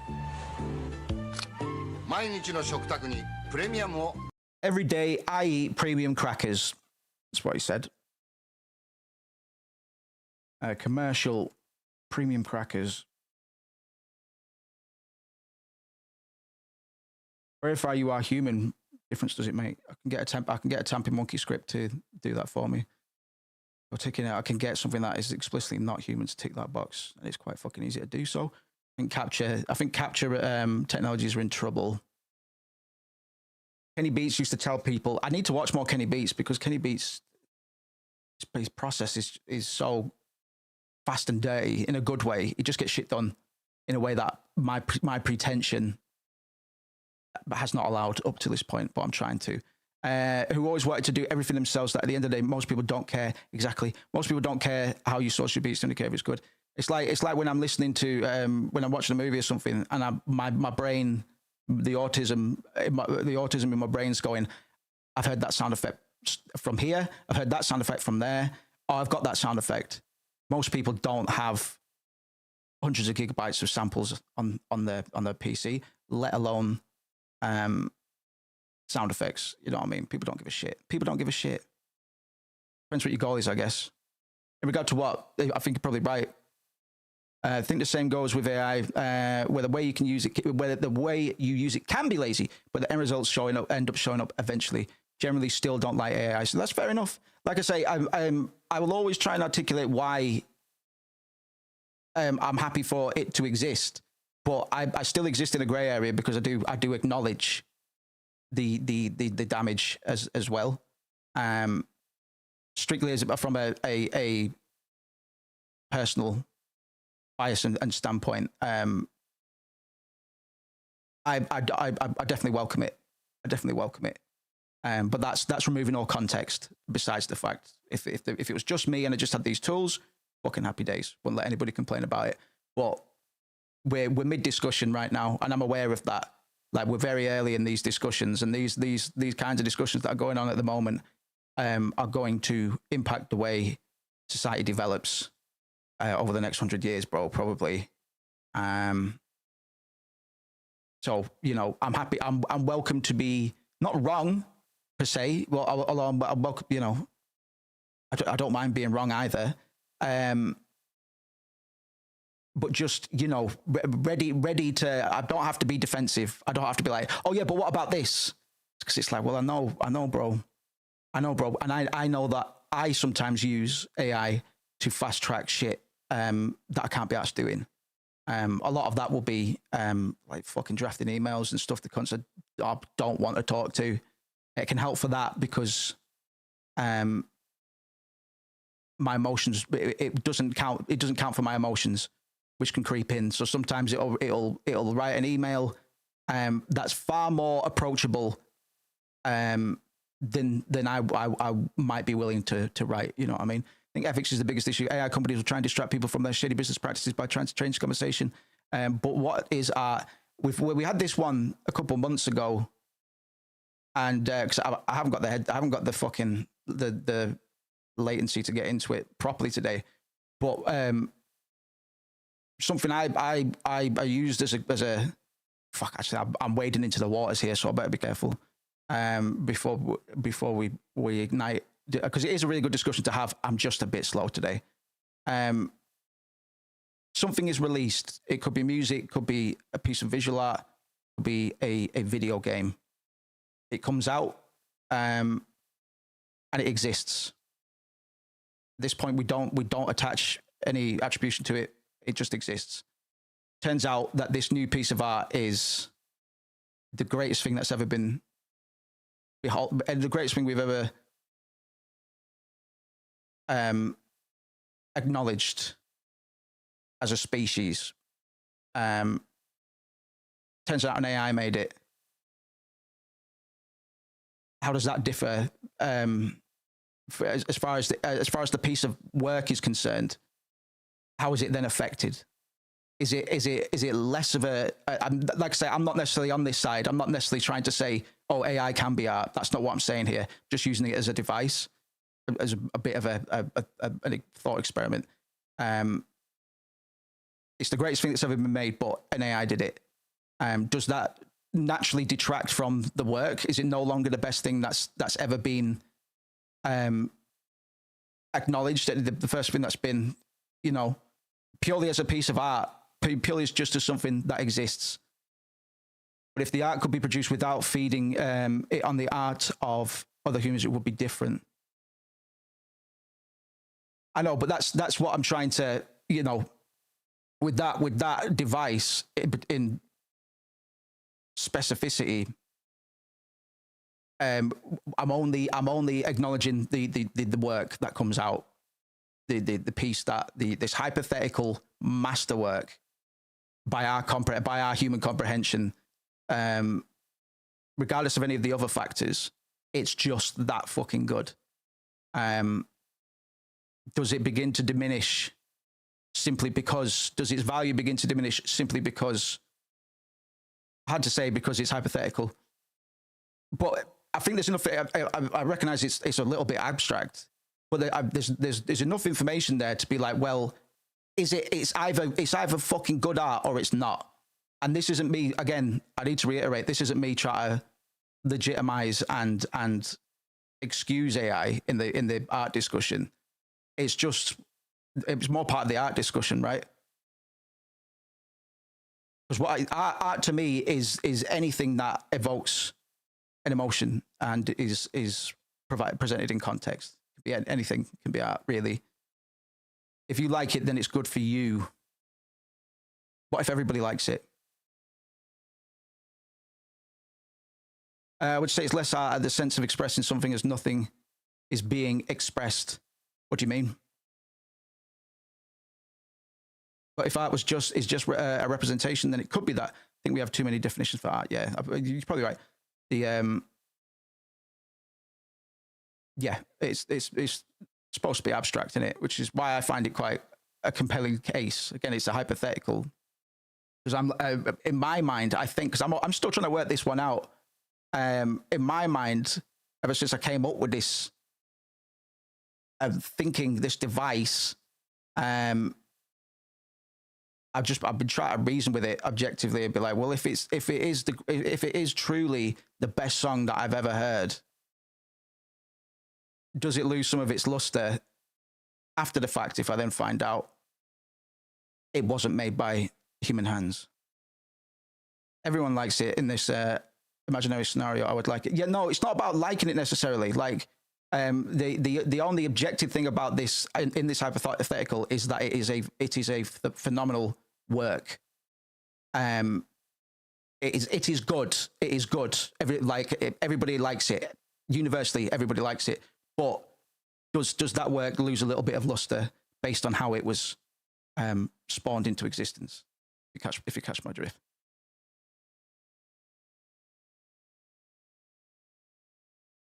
I'm trying to work that out myself. Does it lose its luster for you? For me, maybe a bit, but if I'd still maybe a bit, but it would still be the best thing that's ever been made in this hypothetical. I realize putting objective, universally adored hypothetical media into this equation. Well, that's kind of the point. That's kind of the point of the whole thing, is that it is fucking good, and nobody can say it's not good and it's not pleasing to the ear or to the eye. But after it's been released, everyone's like, who's released this? How did this come to be? Nobody knows about a week, and then a week later, it was a prompt. It was a 5-word prompt. So what about the blood, sweat, and tears? It's like, well, if the end result was wonder and majesty, what does it matter? And again, I'm still working this out myself. When I say shit like that, I'm not saying, oh, it doesn't matter. But I'm also kind of saying, well, the end results are the things that matter, aren't they?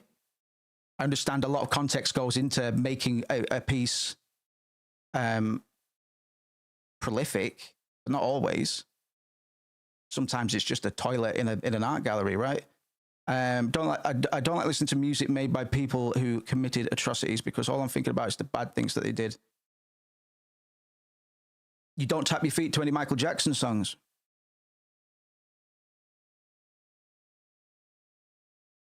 Punch me in the face and then write me a love letter. I'm still thinking about you punching me in the face.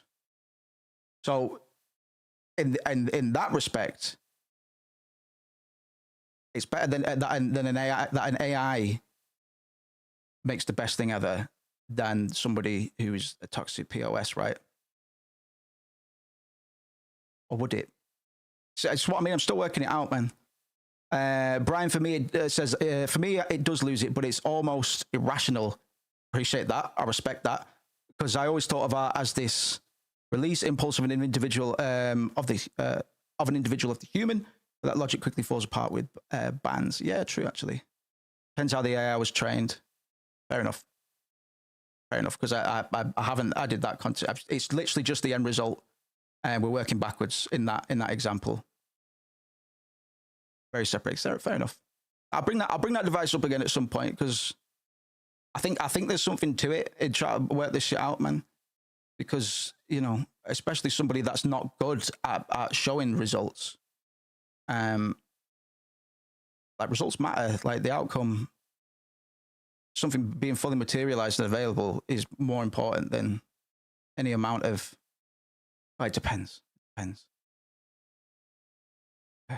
It depends. We'll come back to it.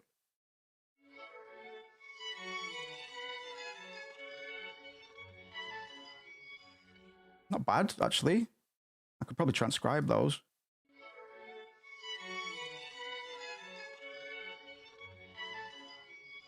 That's not actually that bad, actually. That caught that better than I thought. 1週間疲れを知らない私のスペースドクター西川産業です。1週間疲れを知らない私のス Not bad. It says no one is completely evil. I agree to disagree on that one. So if that comes from the little amount of good that's in them, all right, DH, all right. No, all right, I get what you mean. I think I get what you mean. Because it'd be all too easy for me to virtue signal and say, I don't know, dude, Jeffrey Dahmer, Hitler. But you know, I'm definitely not awake enough to dance around that. But I think I know what you mean. I think I know what you mean. I'm just acknowledging that I think I know what you mean by saying nobody's completely evil. Somebody will always have a bit of weakness and something, you know. I think that's what you meant, right? What was this? Oh yeah. Premium crackers. Premium crackers are after you.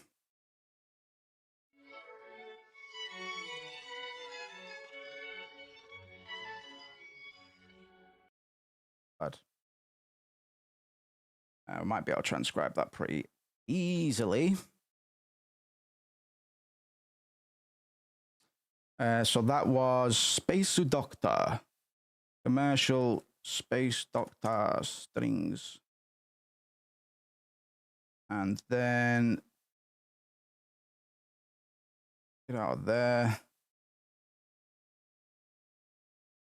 Space Doctor.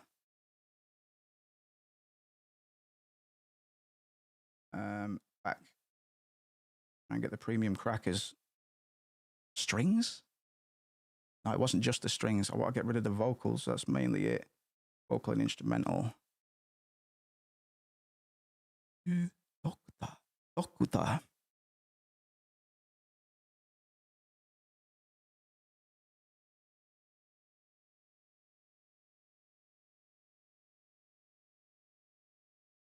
I saw a rat last night. I saw a rat last night. I like that button. So much noise on it though. Oh yeah, I forgot. I tried to get a rough transcription for some FKA Twigs bullshit. Play with that in a minute.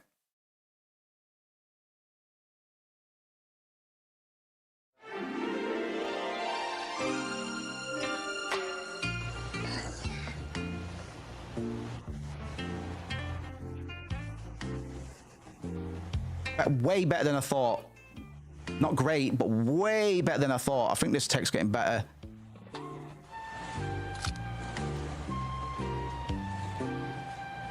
I like kept the crunch. Just had an ad. How long was it? And is it the first ad that you've had, DH? I think auto ads are on at the moment. That was actually way better than I thought it was going to be, Doug. Yeah, let me know if anybody's getting just too many ads, man, because I don't really mind them on VODs.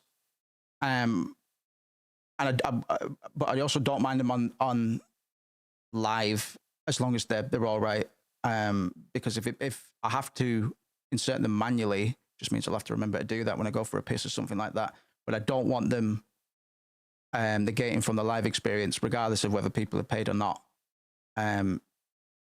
Almost more so because if people aren't members or whatever and can't sidestep them, because if somebody that hasn't watched the show before drops in, they get to hear me talk for 15 seconds and then they get an ad and I haven't impressed them in that 15 seconds, then I lose, you know what I mean?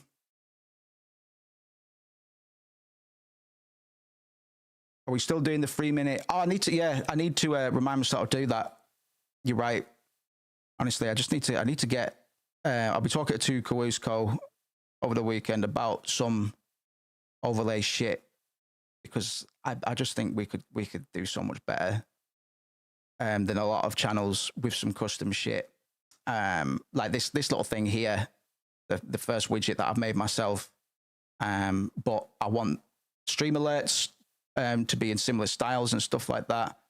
I want to be able to get a ticker going, so if there's an update or something, or just like calls to action, like this button on there at the moment, I just have a ticker every 5 minutes or every 50 minutes. Comes with a little message. We've got this on the stream now. Alerts have been reactivated. Text to speech has been fixed. Then it pops out. Because in terms of like members and Patreon credits as well, because I meant to integrate these a while ago, but what I was doing to try and be flashy was putting all the names into a video file, which of course means every time I get a new patron, etc., I have to go back, edit, bounce, and it's a lot of time over a long period. You know what I mean?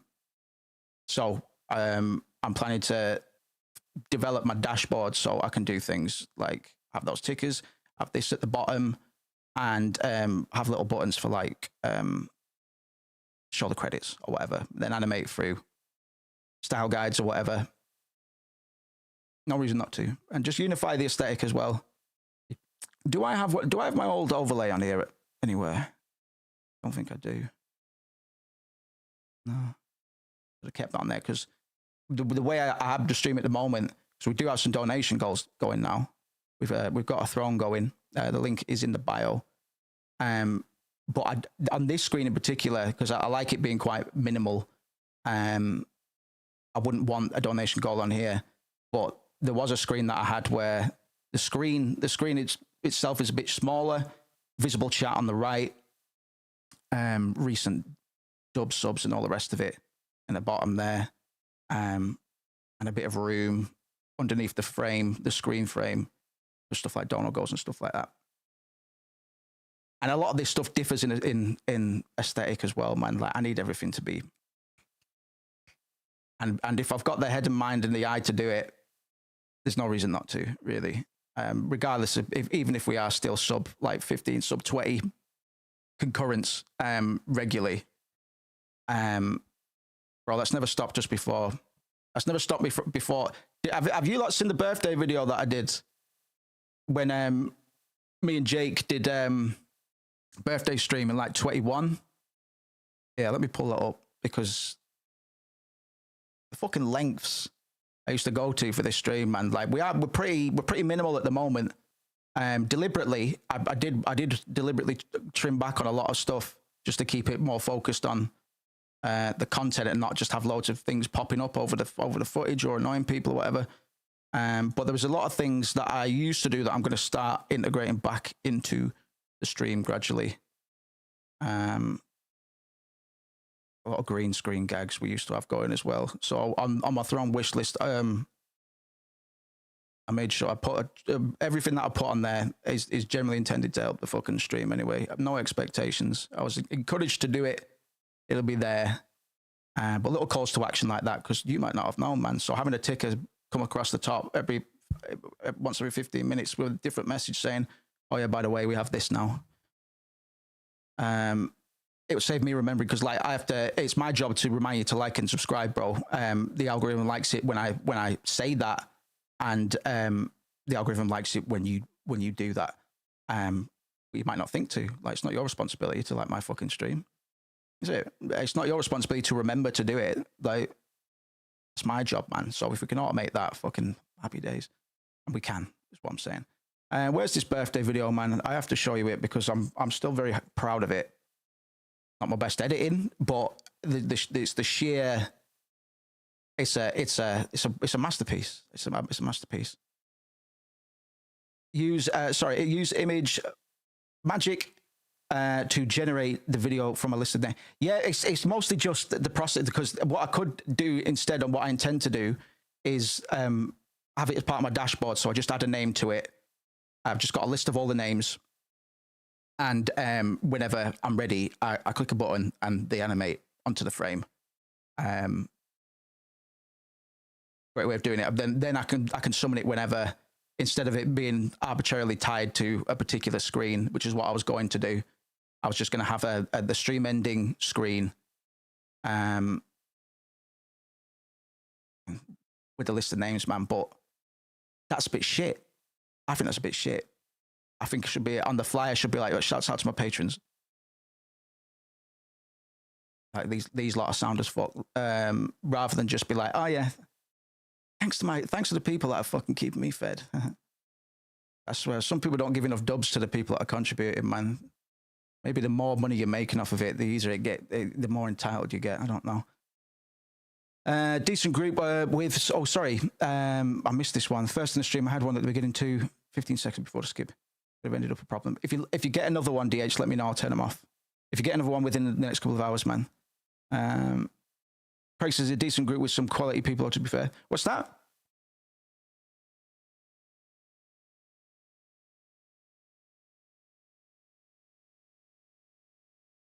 Still got some of this physiological anxiety symptoms, man. Weird.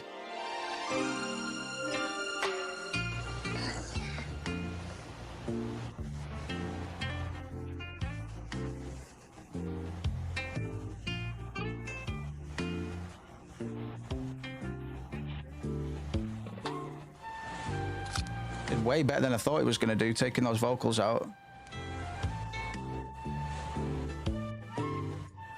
There's enough information there to transcribe. Honestly, the rules of engagement for sampling has fucking changed, brother. I think I'm on the cutting edge at the moment in terms of fucking getting into the fucking nitty gritty. Samples not enough, man. I want those strings, and that's it. The guys in the stream Discord may have misheard what you said. All right, bless you, mate. Sorry, I'm jumping between contexts, man. Yeah, man. I'm gonna try and get some new blood in here, man. Hopefully we find some more producers and stuff as well, and other kind of artists as well, because we are going to start running weekly sample challenges on the Discord. And Craig, of course, you're welcome to join. We can have a look at some samples and try and pick one or a few. We'll talk a bit about that tonight. But yeah, man, one of my biggest goals for Realm has always been to kind of incubate and encourage a creative environment, collaborative environment. And that's coming from me, somebody who famously does not like to collaborate. Yeah, weekly sample challenges, man. If we have an influx of other types of creatives, then we can get somebody to lead a challenge in an art category or some art themes and stuff like that, and maybe put some packs together as a community and stuff. Don't know if any of you are old school graphic designers, but one of the things that graphic design communities used to do is they used to have the Golden Boys. They'd pick a theme and they'd all do some work for it. And it'd generally be like mixed media. Like there'd be some musicians, there'd be some artists, graphic designers. That was a good time. So I might bring that back as well.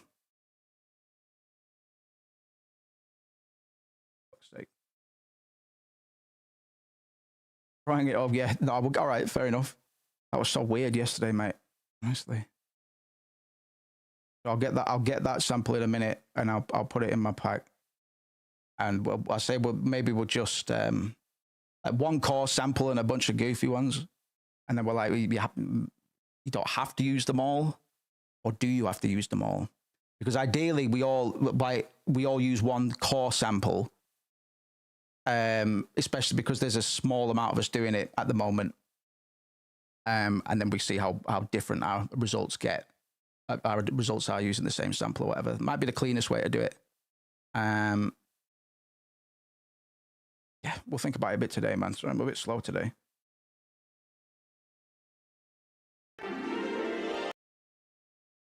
Mario, I baked you a cake, freak. Commercial premium cracker.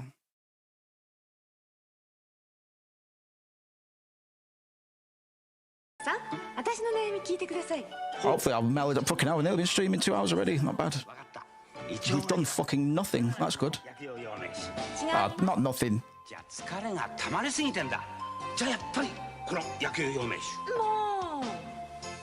本当は何なの？この次にします。薬用養命酒はご覧の症状の方によく合います。一度お試しください。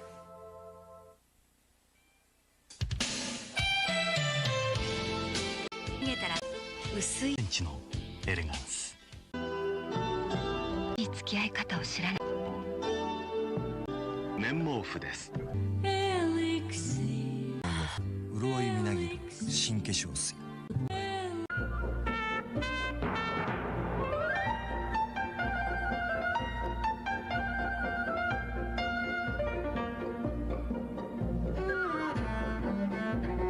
私、ただいまチップスターといろんな楽器に夢中です。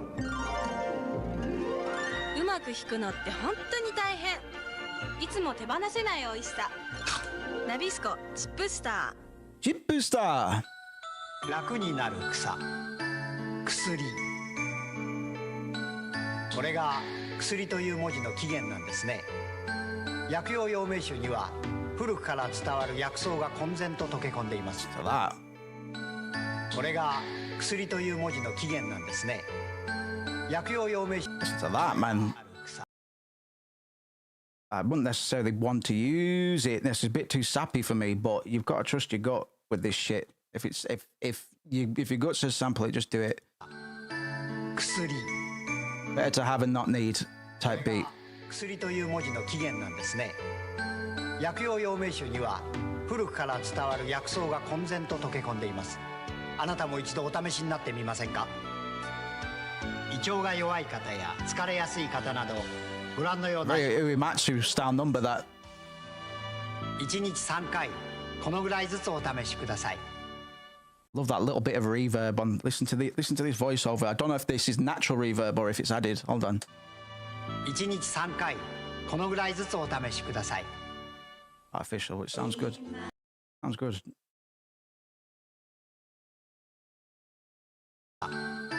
薬。 Again, I didn't get the start. 私、ただいまチップスターです。いろんな楽器に夢中です。うまく弾くのって本当に大変。いつも手放せない美味しさ。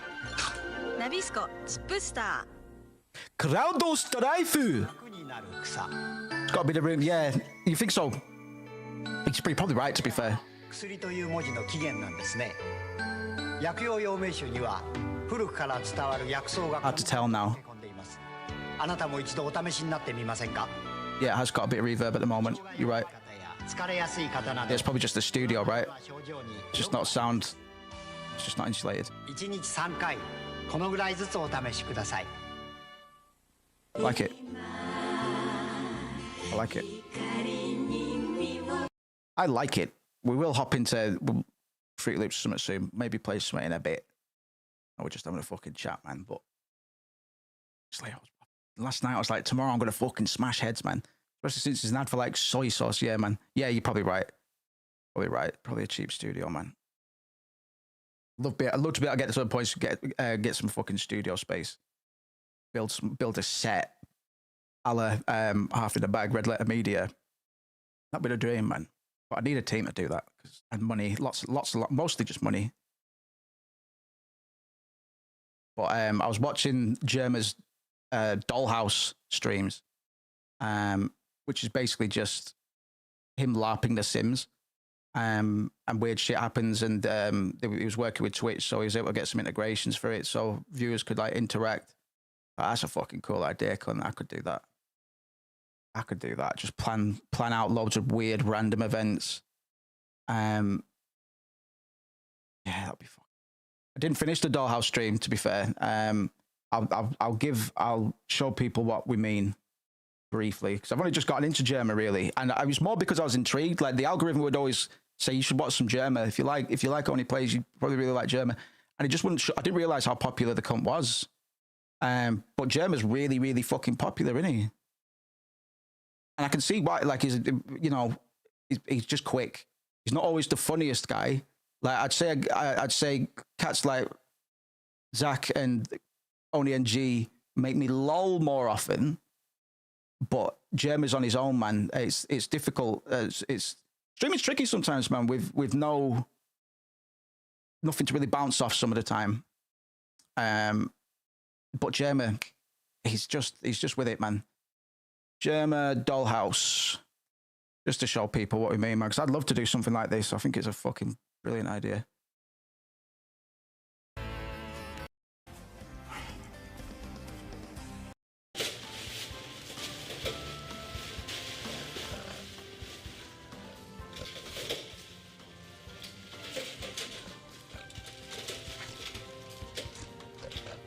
Oh, cool. I didn't get this far. He got a fucking room added. When I watched it, I only got as far as there being these two rooms. God bless. He's good for stuff like this. You know, he's just a bit of an out of the box thinker, which I try to relate to.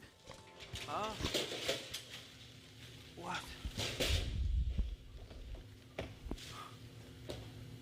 I think this is fantastic as an idea. I'd love to do this exact idea.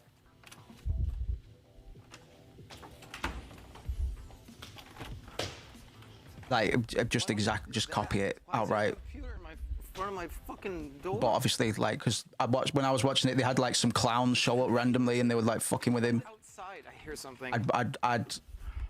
I'd help spitball some crazy Lynchian events. Oh no! Oh my god! Oh my fucking god! I don't. What do you do? What do I do in this scenario? Is it because the food on the? Oh, it's trash. What are these Mickey Mouse gloves? I need a pair. What time is it? It's fucking like. I need those gloves. 1 o'clock in the morning. I actually really need those gloves.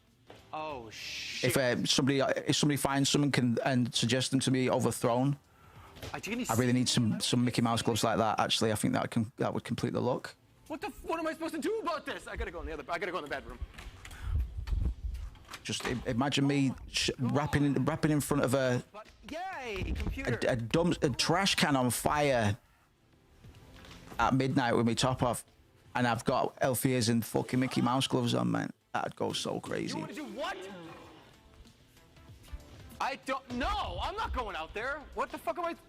He's got a fucking got a desk set up in his bathroom now. Cool.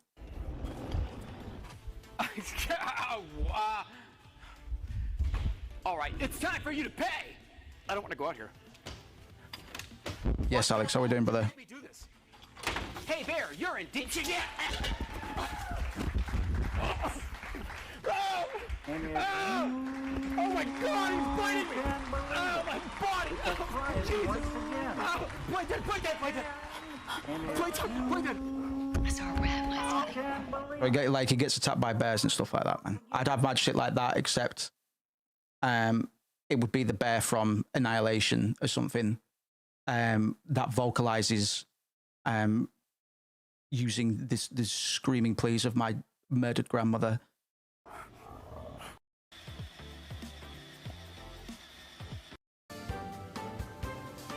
Yeah, I want to do this idea, but better. Not saying I'm even more out of the box than Jerma. I think I envy him, man. Like I don't spam his content at the moment, but I've come to respect the guy, and I can appreciate why he's so popular. I don't know how he came up though. It's one thing. Does anybody know the catalyst behind Jerma's success, man? We need to replicate that.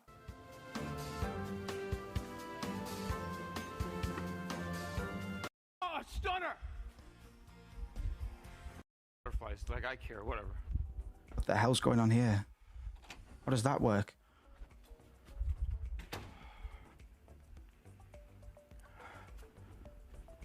I can make it. Yeah, it might have been some meme or something, bro. I think I can make it. But no, of course not. I didn't realize how popular Jerma is. We can look at something else too. It was pretty much because I know he's an old school new grounder as well, which put him in good stead. He's one of the new grounders that didn't go insane, become a lol cow, or start a cult, or all of the above. I almost fell over. I had to just ground myself. Because I know Oni and them know of Jerma, and they know he was a new grounder, but we got a pool. They're not active affiliates, associates, which is interesting to me because I would have imagined Newgrounds to be quite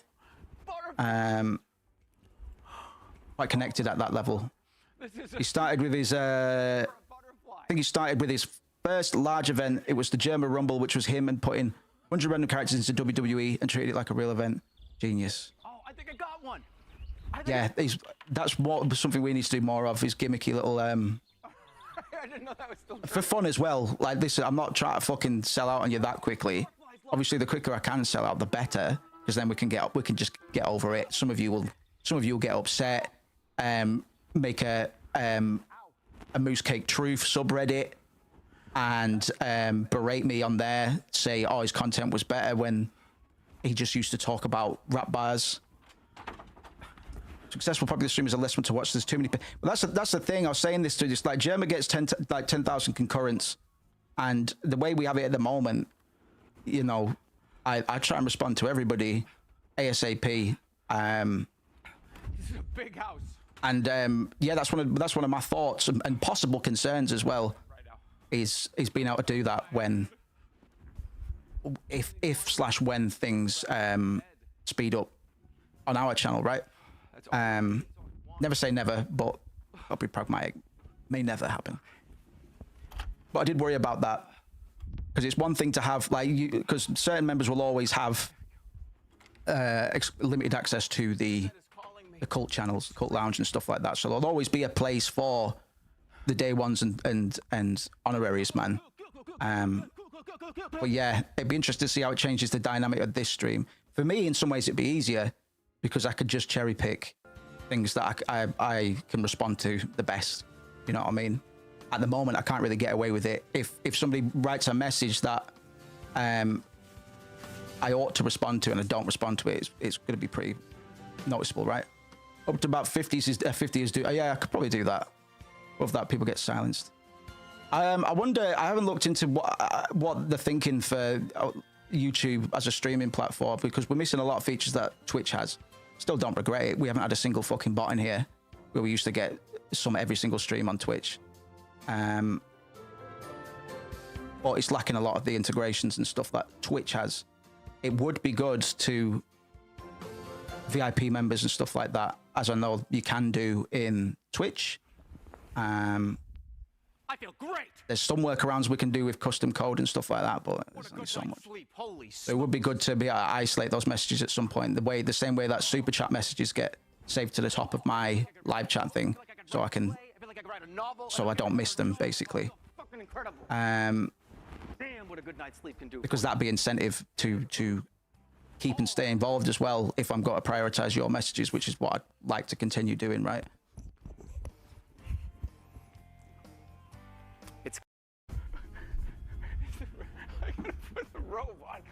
I'm going to show you the time. Was it death? Okay, that sounds good to me. I'd probably put death in it as well. How's this gonna work? You're not gonna. I'd probably put death in my dollhouse as well. I'm going to tell you right now, it's something you'll never forget. Okay, all right, I'm into this too. Death. Just want to let you know, I've been known to go for at least 2 to 3 minutes. Wow, record breaker. This is nice. This is nice. Get the double PC set up. You could load both streaming on YouTube and Twitch at the same time.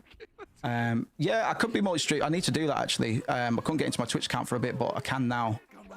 I've been meaning to do that. Just to, if anybody does pop up on Twitch that hasn't popped up on here yet, just be like, fucking go over there. And maybe just keep doing it as well. Like, but I hate Twitch. I just hate it.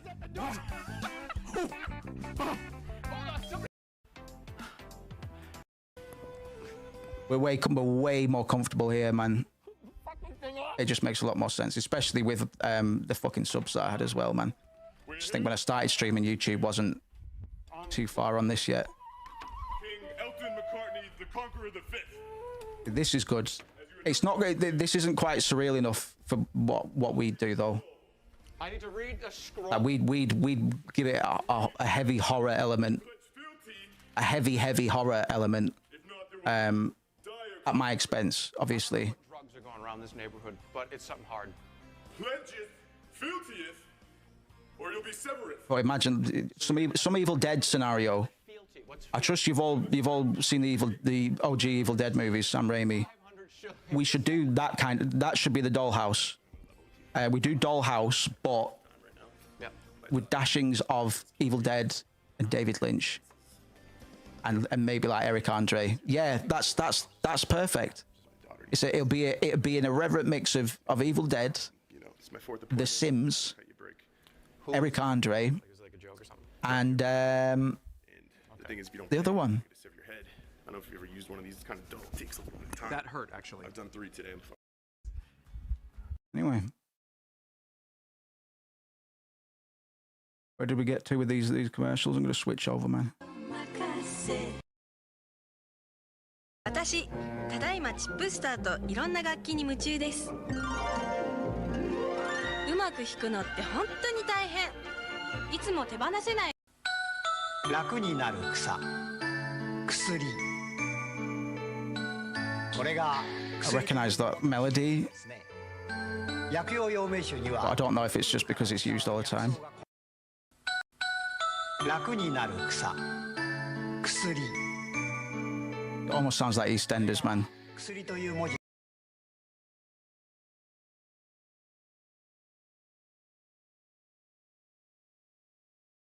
Newest theme, no.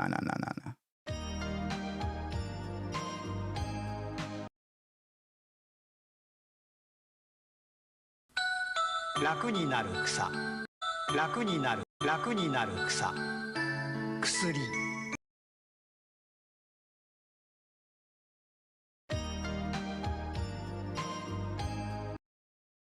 私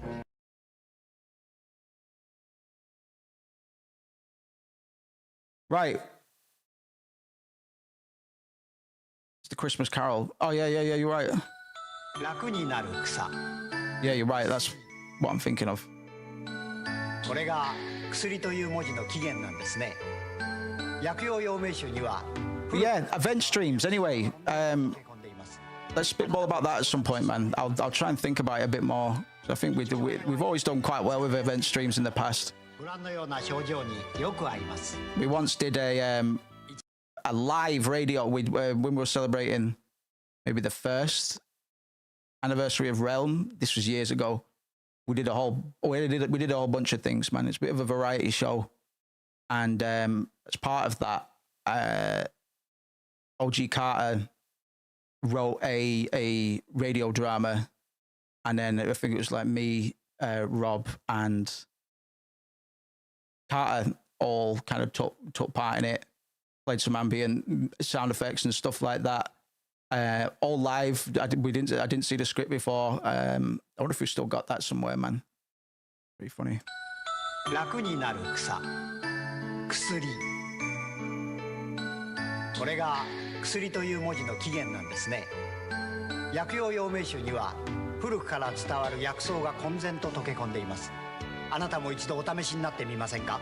Yeah, actually, now you put Christmas Carol in my head, I don't need that sample because it's all people will think about. Right, let's see if we can get one more hit before I just force myself into Fruity Loops for a bit. We're already 2 hours in, bro, and I'll be here for a bit. Yeah, I've just got some lingering physiological anxiety. My head's all right, bro. My head's all right. It might just be the result of sleep deprivation, though. French kiss.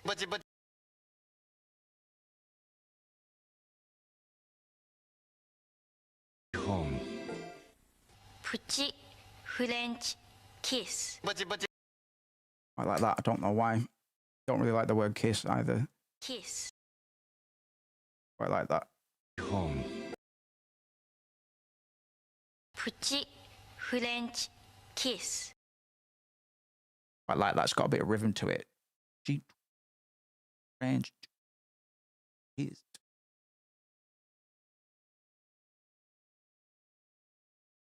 You know what I am saying, chat? Do you know what I'm freaking saying? You can't believe it. It's a Friday once again. Saw a rat last night, by the way. I saw a rat last night. Yeah, yesterday, before my brain tried to turn offline, I want to do a social deduction game at some point where the goal is to find the rat. But of course, all of you are already rats. But it's a game about ratting on your friends. Similar to Among Us, but different, very different.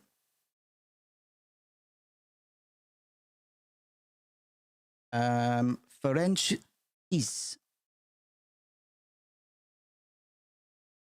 And we've got some Final Fantasy VIII sound effects there. Let's just put some of those on. I'm going to put these in the next Patreon sample pack, by the way.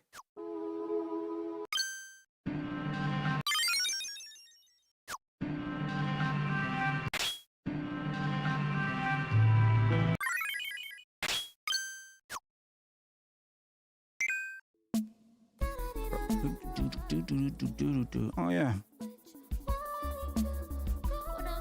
I just got flagged. I just got flagged. I just got flagged. I just got flagged. Yeah. Sorry, because I get flagged a fair bit on these kinds of streams, man. And because there was a song that Kawusko linked. Yes, I think it was Kawusko. And we listened to literally 5 seconds of it, and I still got fucking flagged for it.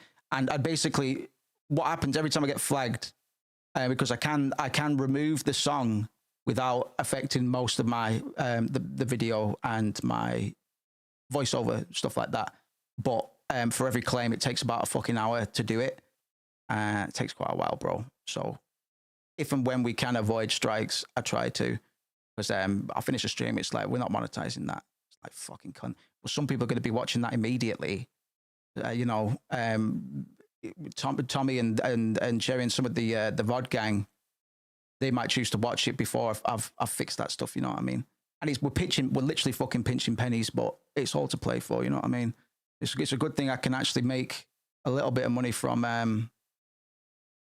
12-year-old songs now, like Messiah Facelift.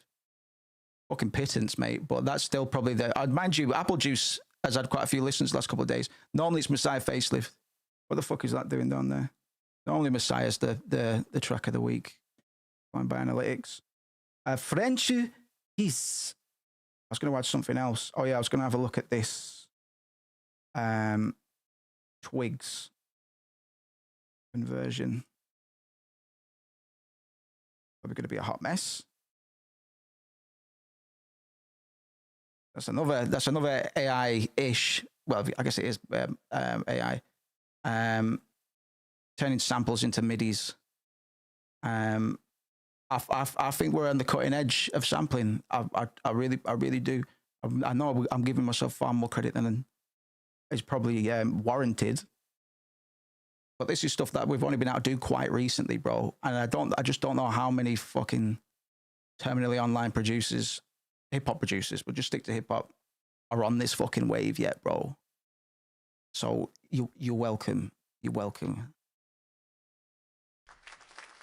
We're using fucking 40-year-old tech all the time, man.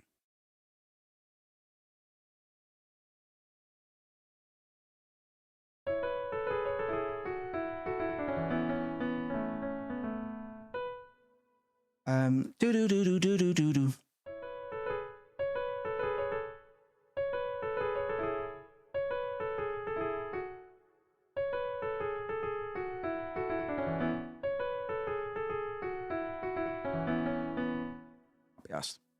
Can't be asked. Let's see if we can get one more hit on the adverts, and then we'll see what we're doing.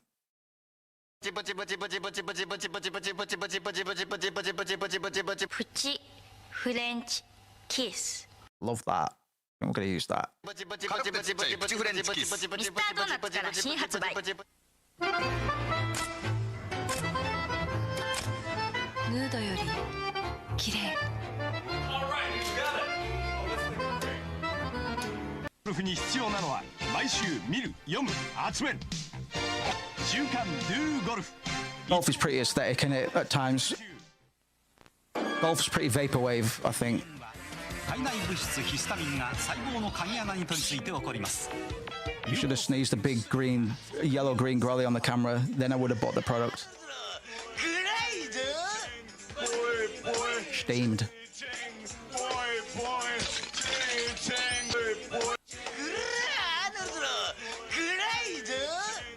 One, two, three, four. 1, 2, 3, 4. Is that Arnold? Was that Arnold? I guess we'll find out. We'll just have to keep on watching.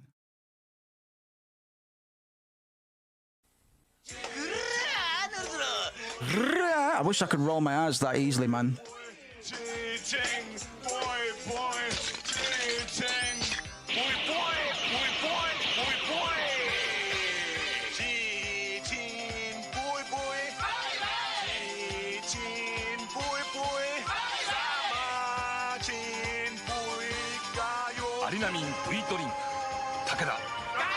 They do it quite a lot. I don't know if like Bruce Willis sold his likeness. This was a while ago now, because Bruce Willis is sadly he's been doing a lot of shit stuff just to make money, because he's fucking Death in One Ear after Die Hard, and he's got some bit demented as well. So Bruce Willis has been doing a lot of very, very bad movies that use him to sell them, basically. But Bruce Willis checked out a long time ago as an artist. Checked out a long time ago. So in a lot of these movies, you can see he's got an earpiece in and stuff like that. So people are just feeding him his lines. It's obvious that he's rarely on set with anybody else. Like, it's not hard to get a double for Bruce Willis, especially from behind and stuff like that. So it is really sad. But he sold his likeness to Russia, a Russian marketing company for like a drink or something like that. We'll start seeing that a lot more. But it's funny, it was weird because that was actually the best acting he's actually the best acting he's done in about 15 years. Yeah, it's sad, man. I've always liked Bruce, but I think the general theory is he's just trying to bank for his family, because he definitely wasn't doing these movies to. They're called geezer teasers, and they're there to bait grandpa and stuff like that. You know, people with no taste that it's Bruce Willis action movie. That's got to be okay. And you can bet your bottom dollar that Bruce Willis gets paid 70 to 80% of the budget.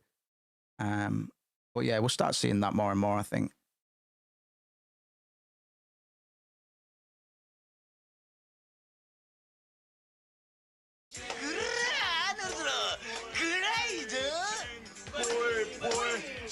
Yeah, man. I love Die Hard. Best Christmas movies, man.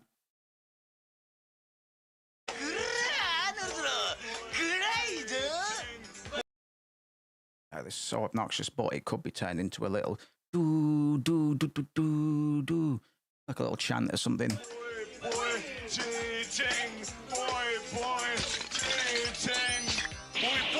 Exists to get money for Netflix, yeah.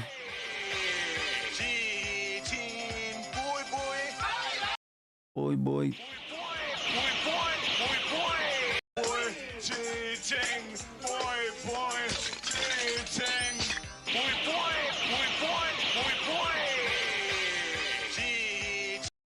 Like that little boy, boy, boy.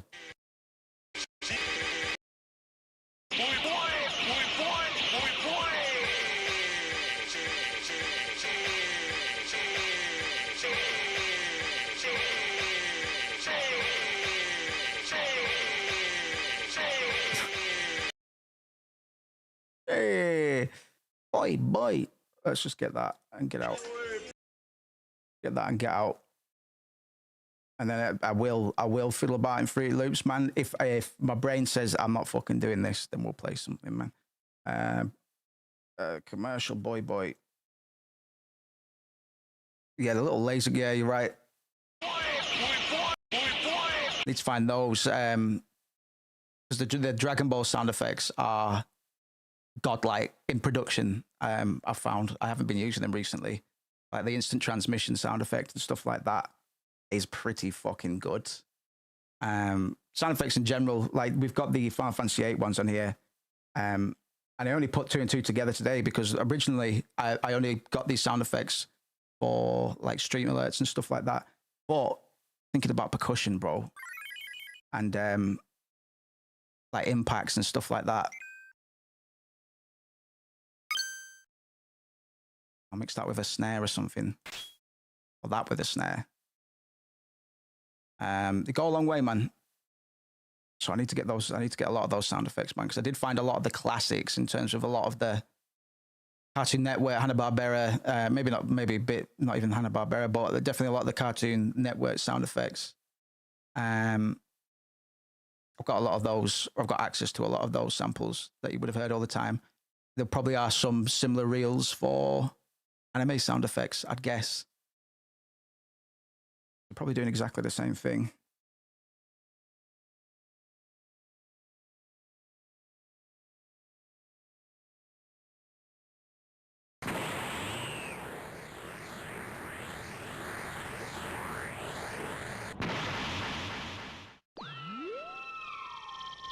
That one's the GOAT, I think.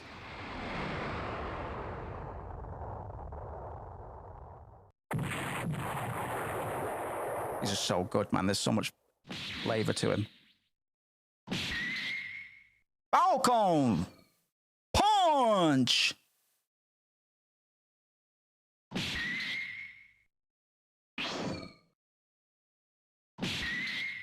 Is that the same one that the Bat makes?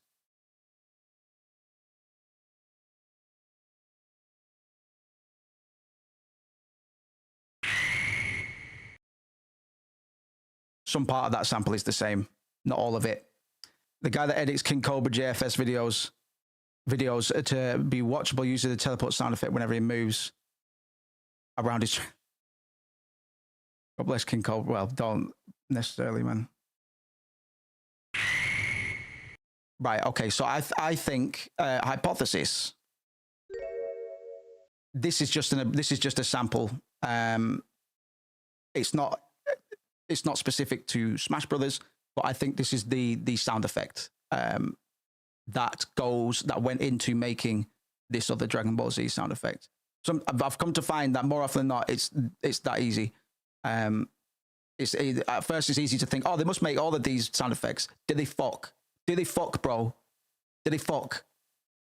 Did he fuck? Do you think they can be bothered leaving their desk to go and record some fucking horses for 8 hours, hoping to make some noises? Or do you think they're just going to use the Sony Cinematic sound effects packs? Because I lost sleep over horse sound effects for years. I was like, where did this pack come from? And why is it just this one library of horses that we've been using? Because I'm telling you, man, listen to horses in media, and you will become as woke as I am.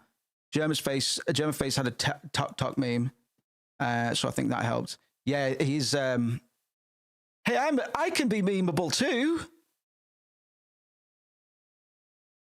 Is this a meme? My face when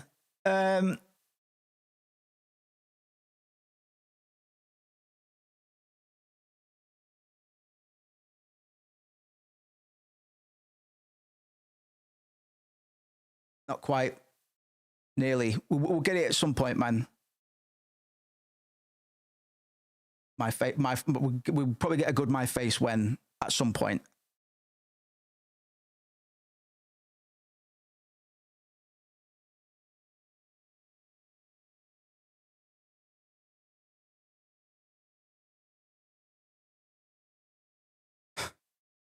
My face when someone farts in my... I need to edit that clip and put it up, man. It's funny, like, it's like, well, you would fuck a pumpkin, wouldn't you? And you would. It's just like, I must have been waiting to use the fart in my IV bit for a while, because I just dive into it, which amused me to no end. If you had a pumpkin, you'd fuck it. And if I was dying, if I was on life support, no segue, but I was still conscious, I'd let you kill me. I'd let you kill me by farting into my IV and having a fart bubble cause a fatal clot in my arteries. I would let you do that, bro. If you had a pumpkin, why are you volunteering that information, Boost? That's hilarious. Don't get me wrong. Very, very, very proud of that little moment. Falcon Punch. Yes. Hold on.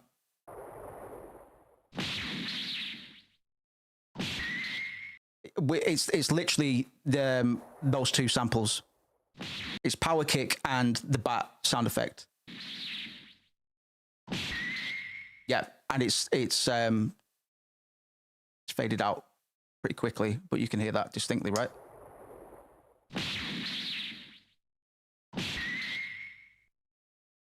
You know what I mean? And we need this sound effect as well, actually. Whilst we're here. I've got it somewhere, but super iconic. I've definitely used it before. Power Punch is clearly part of Jump Around by House of... I'd play it if I didn't get a flag, but you're probably right. You're probably right. I could say a lot of music has way more in common with other pieces of music than not.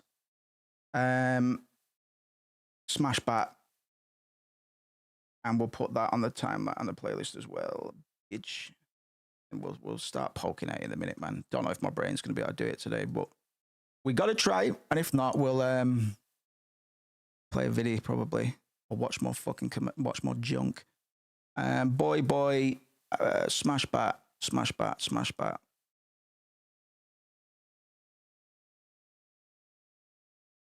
And I should have the DBZ ones somewhere on my hard drive already. So,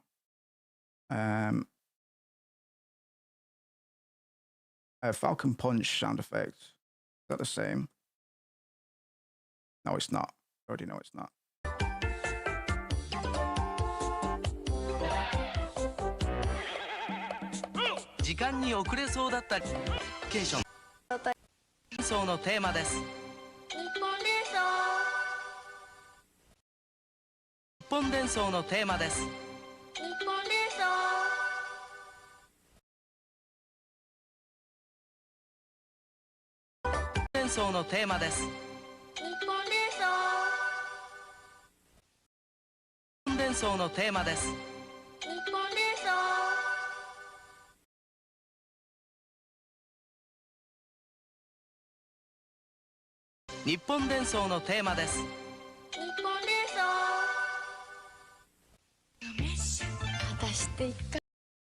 Boom, check it. There's a lot of Debe. Fucking hell. There's a lot of dub reggae stuff in these commercials, man. I appreciate that. Let me know if the ads are obstructive, because I can turn them off. Need be. It's a pretty laid back stream anyway. You probably won't miss too much, but like I say, I really don't want them fucking with the flow, especially because with automated ads, people get them at different times. It means I'm being greedy by keeping them on in the way that I've got them on right now, instead of inserting them manually, which is how I should do it. Really, I'm just being honest with you. But just floating it anyway, if it's not that bad, because ultimately it's a bit of incentive to, well, mind you, because yous are members, you still get ads, even as members. Is it just YouTube premiums that don't?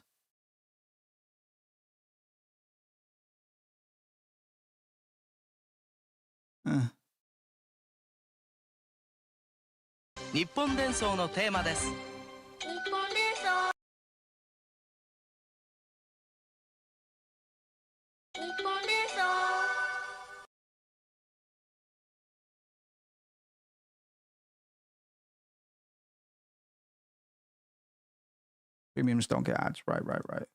So all of yous get ads unless you're using Brave or whatever.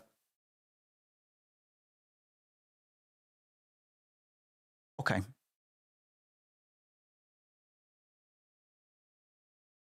Yeah, I'll set it to manual at some point. I'll put a little button on the deck as well, and just do it when I go for a fucking piss or something, because I don't take many breaks, to be fair. Talking about Jerma, he takes he can go on break for like 15 minutes, bro. I'm like, I have to fucking get back to it, man. Don't mind being away, and I don't feel like maybe I should take more breaks, especially on Saturday streams, but I fucking don't. If I rip a 10-hour stream on a Saturday, don't go, Moose, you all right? Have you lost the fucking plot? That's nothing, mate. use Firefox because I'm stupid and don't like changing my apps. Fair enough, man. Probably better than Chromium, but Brave just has a few little perks here and there. So the incentive is to help YouTube and not the creator. Yeah, absolutely. Like they YouTube still take a cut of. I don't know if they take super chat. They better not take cuts on super chats because I think the way I remember it, donations on Twitch, you got 100% of that, but subscriptions / memberships, they take a fucking cut of that. And if you're not partner, if you're only an affiliate on Twitch, it's 50%. I think they take 30 on YouTube. But I've got content on here as well. So passively, I make a minuscule amount of income off of VODs and stuff like that. Twitch donations get cut too unless you use is it fucking bullshit that, man. But what's the alternative, man? You know what I mean? Like, because people need access, cunt. Like, a lot of you wouldn't be here right now if I didn't pop up on YouTube again. Specifically YouTube, you know what I mean? So it's like, what can you fucking do?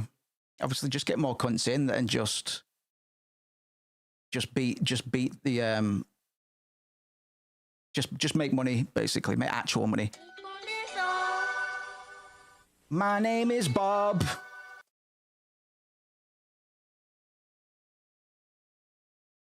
A lot of Twitch donos providers go straight to PayPal. I wonder if that's what I had, man.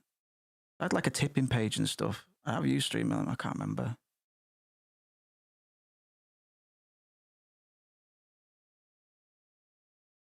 Yeah, it's fucked, but what can you do, man? It's like music royalties, like fuck all as well. But what can you do?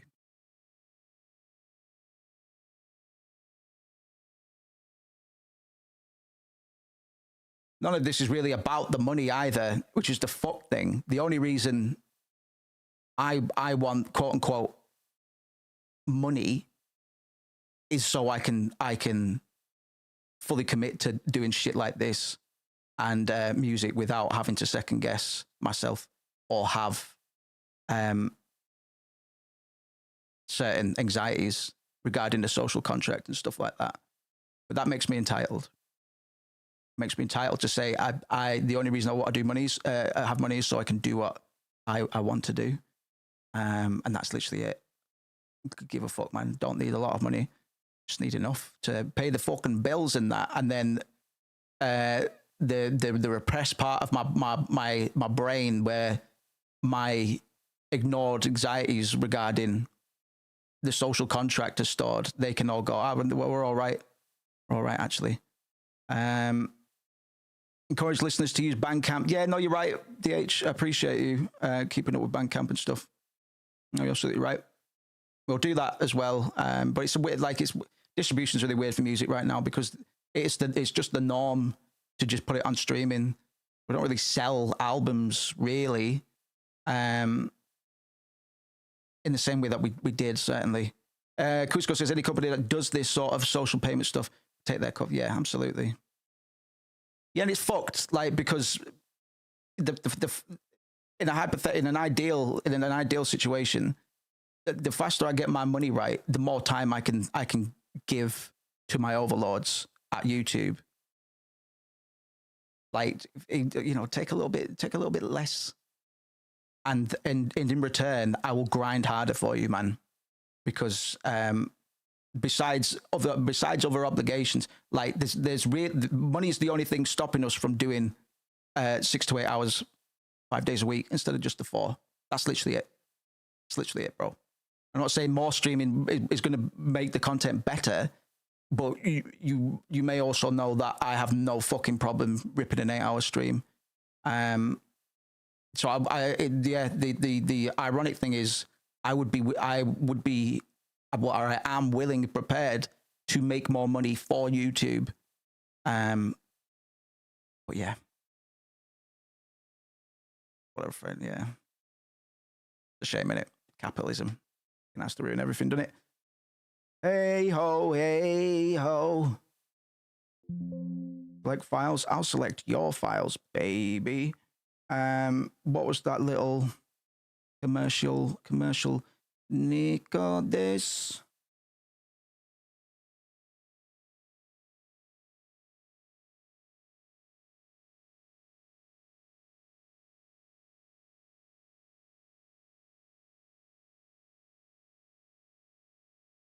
That's just the way it is. 好きになると結構の庄屋梅酒梅酒梅酒私って一回好きにいいのにね。やかな味わい。長屋の梅酒。紀州。ないでしょ。でも手触りが違うのよ。気力線レース。手触り違う。 No music on the advert. Mad cunt. 風に負けるなベイビー。オッケー、すぐ治るから。早く治したい一心にベンザエースカプレット。風に負けるなベイビー。聞いたスギ花粉なんかに負けるなよ。1カプセルで12時間効くベンザ Junichi.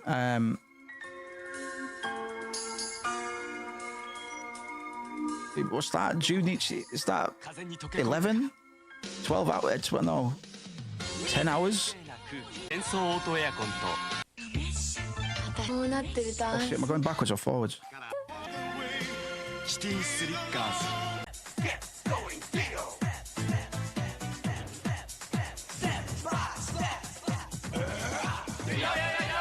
New Super Dio Shintojo. New Super Dio Shintojo. I wonder who they were. Need more like that.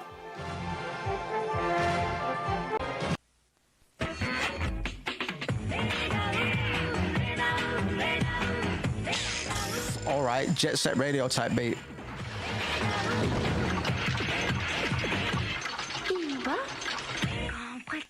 bientôt périphérique.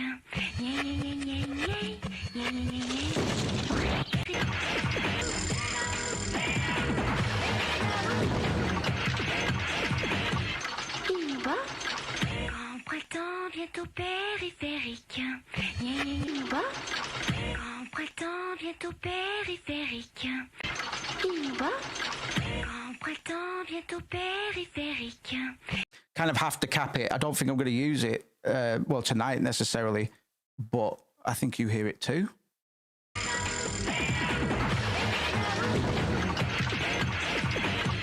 Iba, grand printemps bientôt périphérique.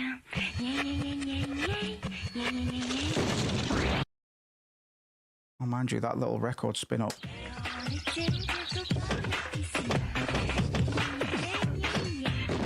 I'll get those drums as well, actually, if I wanted them.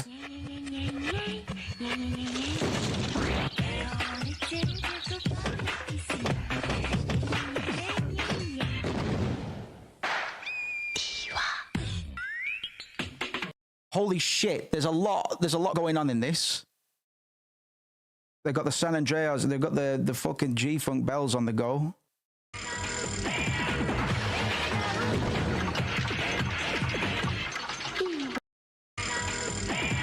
Iba, grand printemps bientôt périphérique.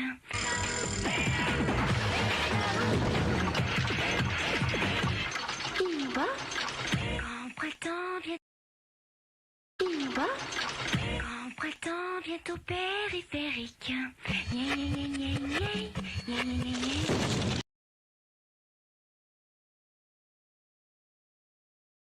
I don't think anybody else would have sampled that. So those are the good ones. Like, even if I don't know if I'm going to use it, it's like I don't know if anybody else.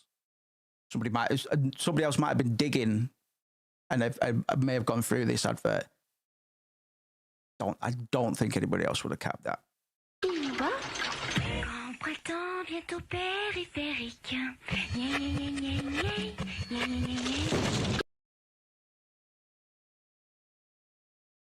Export audio. I exported the audio to my computer, but it doesn't come out of my speakers. Jet Set. I'll just say it's Jet Set. because I don't know what they're advertising a lot of the time. I just have to give them random names. That was weird. Phone died despite full battery, says DH. Had to take the battery out and put it back. Is it? Phone, you got an old school phone, DH? I imagine you got something sick and retro, right?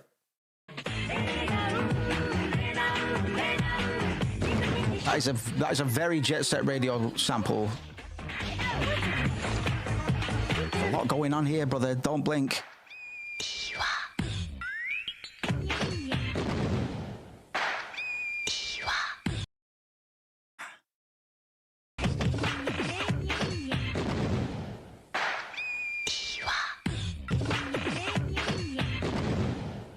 Are you hearing this, man? Like I say, a lot of these samples, it's like I'm not jumping to use them. I can just acknowledge that there is a use case for them.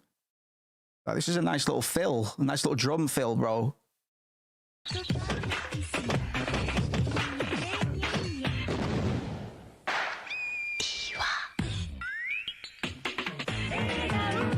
Fucking fantastic little advert.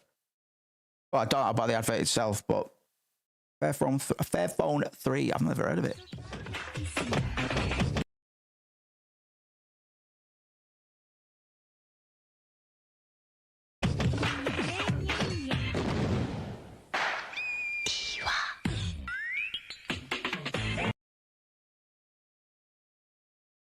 Fucking very impressive.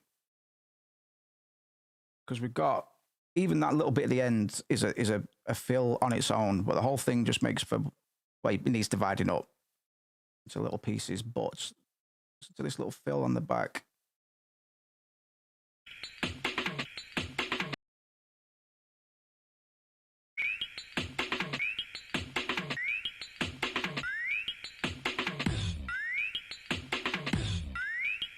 You know what I mean, Doug? Receptive. So I am slightly procrastinating jumping into Fruit Loops and dicking about. I'm not gonna lie. I'm gonna get my brain's in the right place for samples at the moment, which is good. Like, sometimes you just gotta take advantage of the mood that you're in rather than the mood that you want to be in, I guess. That drum's pretty nice. Yeah, man, there's a lot of fucking stuff going on in this.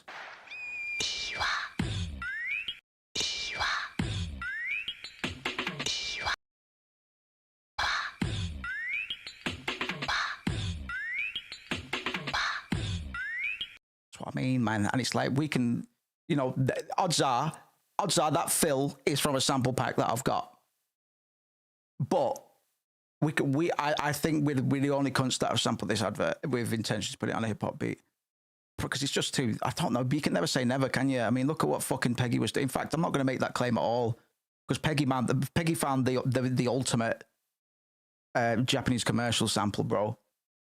And I'd like to think that if I heard it in isolation with no context, if he hadn't done it first, that I would have jumped on it as well, man. See if I can find it. I got it yesterday, didn't I?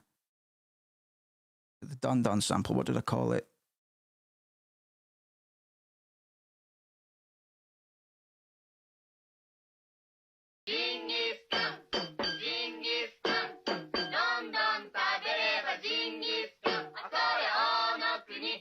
I'm gonna fucking play it. I'm gonna put it on the playlist anyway. I'm not gonna play the Peggy song that this sample was used in, because I got flagged for it within fucking 5 seconds. Actually, I listened to it a bit more than that. I think Knowledge does a lot of similar digging as well. At the very least, his drums and samples are always on point. Yeah, I should be thinking more about drums as well, man, because it's easier to think, especially if you hoard samples over years and years. You do become inundated with drum samples, and then I find that I don't think about them the same way. I had to do like a full circle. It's like, well, no, don't need drum samples. I need everything else. I need loops and cool one shots that I can play like a synth. Drum texture is fucking important, boss. Drum texture is really fucking important, and 9 times out of 10. Producers that are using clean, modern drums, one shots, loops, will put them through a fucking saturator anyway to beat them up a bit, to give them a bit of fucking soul. So we do want to be keeping an eye out, because the way that these drums are recorded and played back, particularly in relation to TVs, old school TVs, man, like it all goes towards. So we start off with a kick, a snare sample. It's played during a commercial, and that commercial is heard through a piece of shit TV and is played in whatever format commercials would have been back in the day. Maybe just straight VHS. So all of that is going towards creating the fucking texture for this one snare, right? And we need to keep that in mind, dog. Latest pack is all. Is that a sample pack? I mean, my sample's quite a lot at the moment, because I can't. Yeah, I had a phase where I was just writing all my stuff, and I was like, nah, I need to break off, man. I'm not actually that good at this, and then I'll go sample and blah blah blah. The Splice pack, was it recent? I was thinking about getting signing back up, man, but there's nothing, because I do still check the thing there, Splice, but last 2 weeks, all right. I wonder if I saw it, man. To be fair, I don't click on many hip hop packs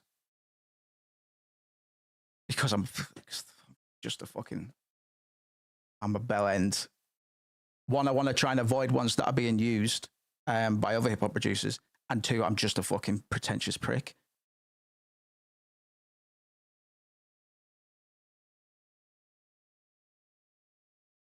My password is fuck ass bangers.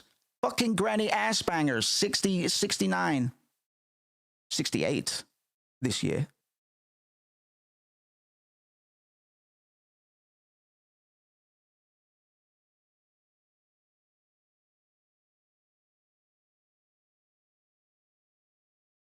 The count.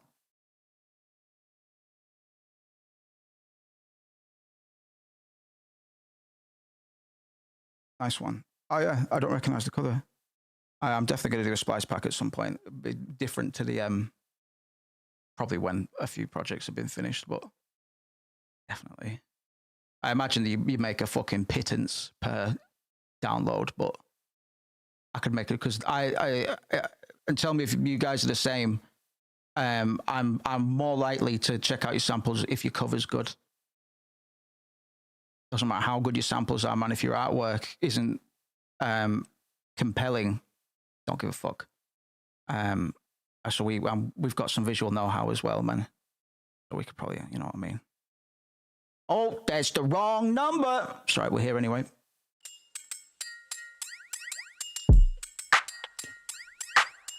I was a big boy, then I was little, 'cause I do a science experiment. Fiddly diddle, fiddling diddly, and little Italy. I've got every bitch in my vicinity, all on these big pills. The massive, the bigger, the 7-foot pills that you have to swallow. I'm so pissed off about, well, I'm not that these sunglasses, the frames are just a little bit bigger than the OGs. And it's enough to make me want to scream. I'm not even lying. Oh, the OGs fit so well, bro. I took them for granted. I fully took the OGs for granted. Mind you, I could do it.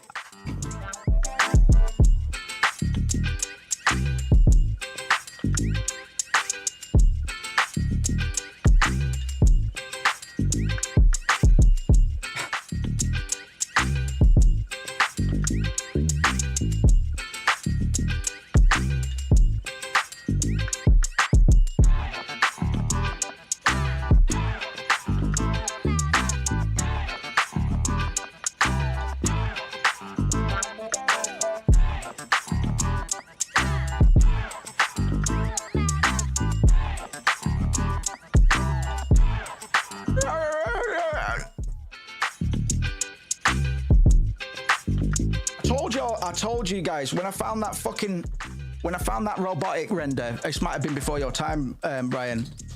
I found a picture of Eggman, aka Robotnik, that just look the fucking spits of me, man, and it's so unflattering. But I'll take that, man. Somebody needs to. That's who I need to be cosplaying, innit?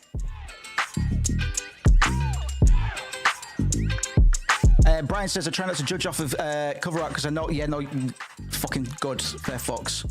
Dropped a link to the pack, nice one. That's what you should be doing, because to be honest, thinking about it now, Clancy, a lot of people will be like me, and they'll click on the ones with the compelling artworks. So if you wanted to go even, you know, which I try to do, I try and go to the back of the queue. I notice I've not been able to use it yet, but Splice has a filter you can apply now called like Rare Gems, and I believe it kind of just shows you the ones that haven't been downloaded that much. That's very clever, very good. Because the one thing we don't want to do, and I've never been at risk of this, is clash on copyright. Because it happens. Producers will just dump a sample in there, same key, and it'll get the song will get flagged. That way, you should have fucking done some work then, shouldn't you? We should make a producer. Yes, absolutely. Yes. Right,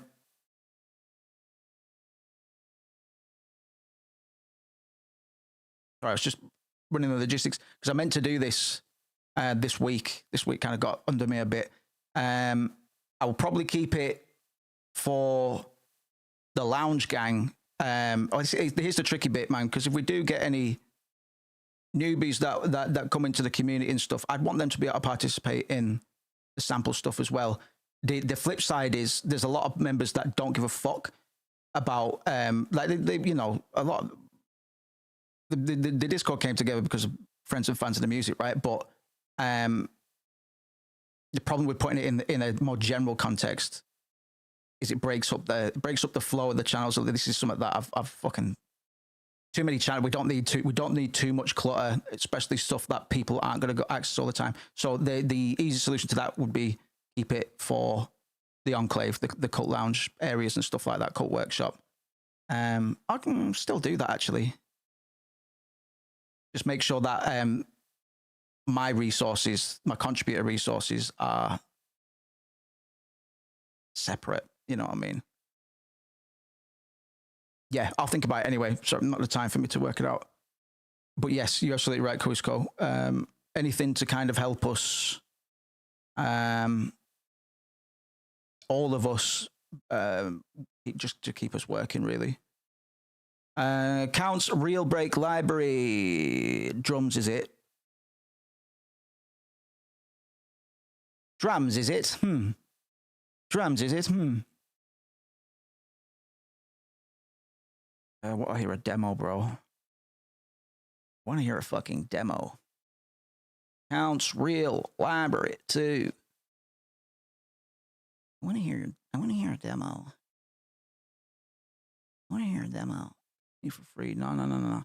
Bro, have you got a store page for your sample pack and you haven't got a fucking reel on it?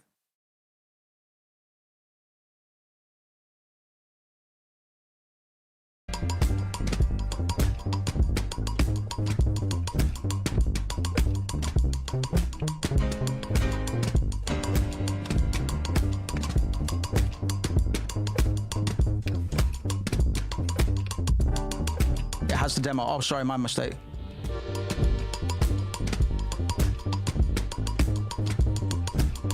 They're pretty hot. Oof. Like that little sim sample. Yeah, I should have been extracting more drums. It's not too late. But I've tread through a lot of samples over the last few weeks, and I should have been bringing out more drums. I've started doing it recently, because I want to put some in packs for contributors and stuff like that. 100% your favorite producer, Fair Fox. Fair Fox. Yeah, he's very good, to be fair. He is very good. Do you like K-Tremine? Is it K-Tremine? He's pretty good as well. I don't listen to that much. I don't listen to fucking hip hop, to be honest. I need to. Fucking need to. I really enjoyed the new A$AP Rock album though. And when I went to Scotland, I packed, I basically Googled best experimental hip hop albums 24-25. And I've got good news. I'm in no trouble. I've still got no peers.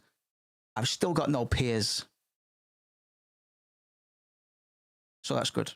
That I didn't because I very, very rarely do I go out and try and get into new artists. All of the experimental hip hop, quote unquote experimental hip hop projects that I've come recommended, that I've released in the last couple of years, were fucking dog water. They were bad. Experimental shouldn't mean bad. They were fucking unlistenable, man. Honest to God. But that stuff makes me feel better as an artist, because it's like if people go and listen to some of this shit live, I'll be all right, man. Still, I remember when I played. I used to have a weird set list, bro, because I didn't have much of a conscience towards moods and momentum. So I remember performing Thinkbox Complex at an early show where nobody really knew who I was, man. It's not the one to start with, I'll tell you that much. There might be some bars in Thinkbox, but it's not a party. It's not a party anthem. So I feel about Modular. Sorry, I was listening to Keitra when he was like 10K. Well, fucking nice. It's all right, man. A few of those as well. Who have I watched grow up like that? A few YouTubers and stuff like that. There's a few like JPEG, maybe. No, I caught JPEG on Veteran. I can't even do that for Peggy. And I caught Tyler when Yonkers dropped, which is when most of the first wave, 2012, Tyler fans got on board. So I wonder if there are any artists that I've... Oh, I bumped into Ed Sheeran before he was famous at a battle rap event once. Please clap. Oh, cool. That's fucking well cool. Cool. I like the project he did with Amine. And that reminds me, actually, there is a sample you might recognize, actually. There's a sample that they use on that I have.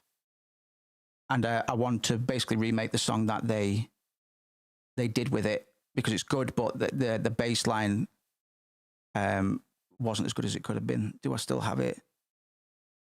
I don't remember what it's fucking called, but it might be in this folder. If not, I'll play the song itself. And they barely do anything. It's a pretty good sample pull. It's pretty obscure. See if I can find it, because I might use it today.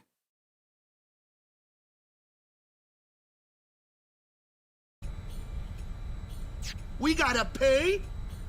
Sorry, just found a... You'll die too, buddy. Just found a random whacker clip. I didn't... Oh, right, yeah. I found it.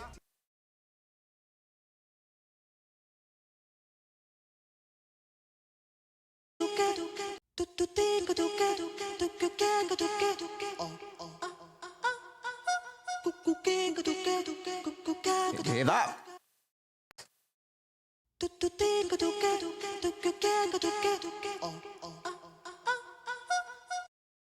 Don't know. I can't remember why I got that whacker.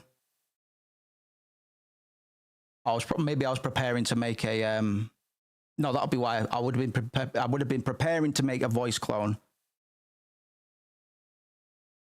because the ideally on Kowisko, I'm going to send you some zips of stuff this week. I did mean to for today, but I fucking spent most of the day sleeping, cunt.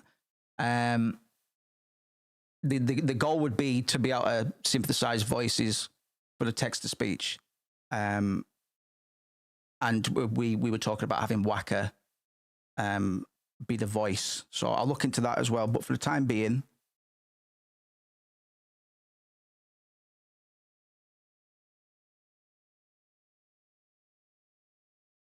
and this is a terrible voice cloner, by the way. If I'm trying to make legit, like decent voice clones, this isn't the way to do it.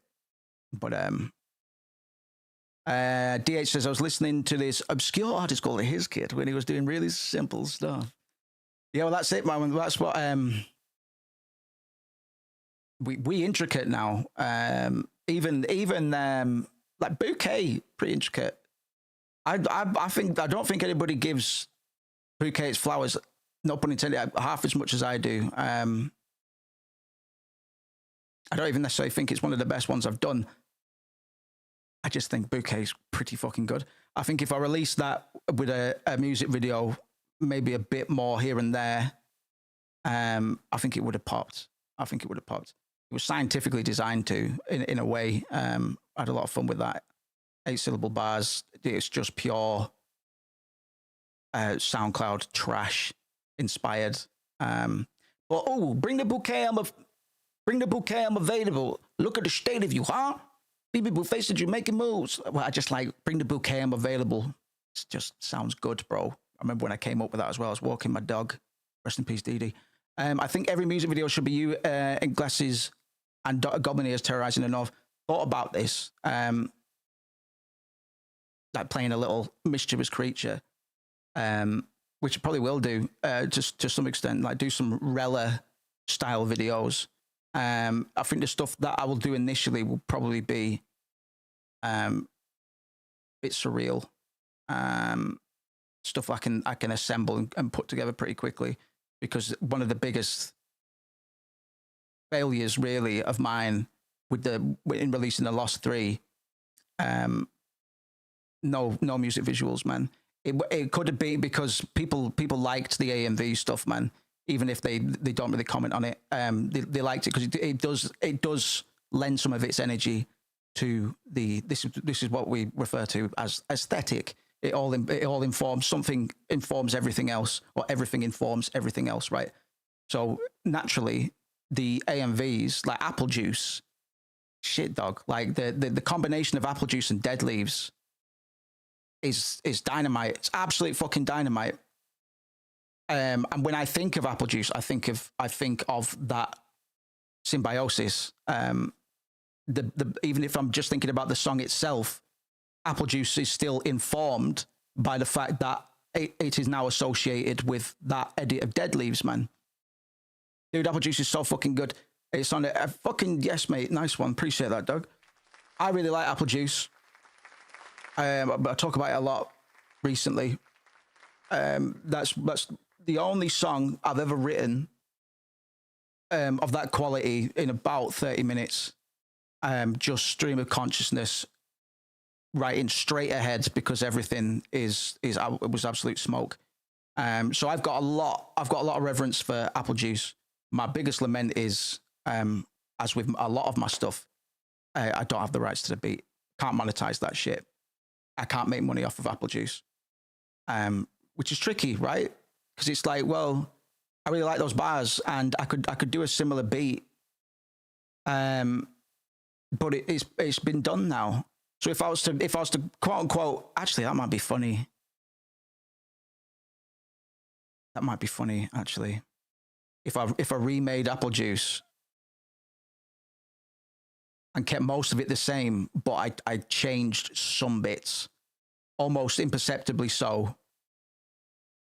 So it kind of took on a bit of a different form. But this is what I mean. It's tricky because I've got a lot of, and I'd probably clean up some of the bars, to be honest. But you lot have already fucking heard it. You know what I mean? So it's tricky for me to be like, well, one of my top 3, my own favorite songs is Apple Juice, but I've got no rights to it, and I can't earn off it, which is a shame, right? What do you guys think? Call it apple cider refined, man. I like the Apple Juice as well. It's only called Apple Juice because fucking. So I didn't even hear it for Gucci Mane, man. It went from Gucci Mane to Tyler and Earl, who called it Orange Juice from Lemonade, and I called it Apple Juice off of Orange Juice. And the rest is history. Rocket Land Ambassador, buckle your fucking seatbelts. It's right about to go faster, bitch. That's all right on flow, man. Rocket Land Ambassador, buckle your fucking seatbelts. It's right about to go faster, bitch. Texturally, it's a bit boring, but Waka. Yo, it's me, Waka. Oh no, we did try to do a Waka voice clone, but it did not come out okay. It's me, Waka.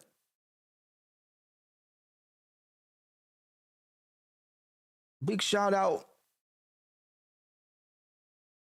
to chat. Have a great day, yeah. Something, use the lyrics of something bigger as a nod back. Yeah, because that's the thing. I'm gonna be doing a lot of callbacks to quote unquote narrative songs. If you're wondering what I consider a quote unquote narrative song, Ambassador, No Potion,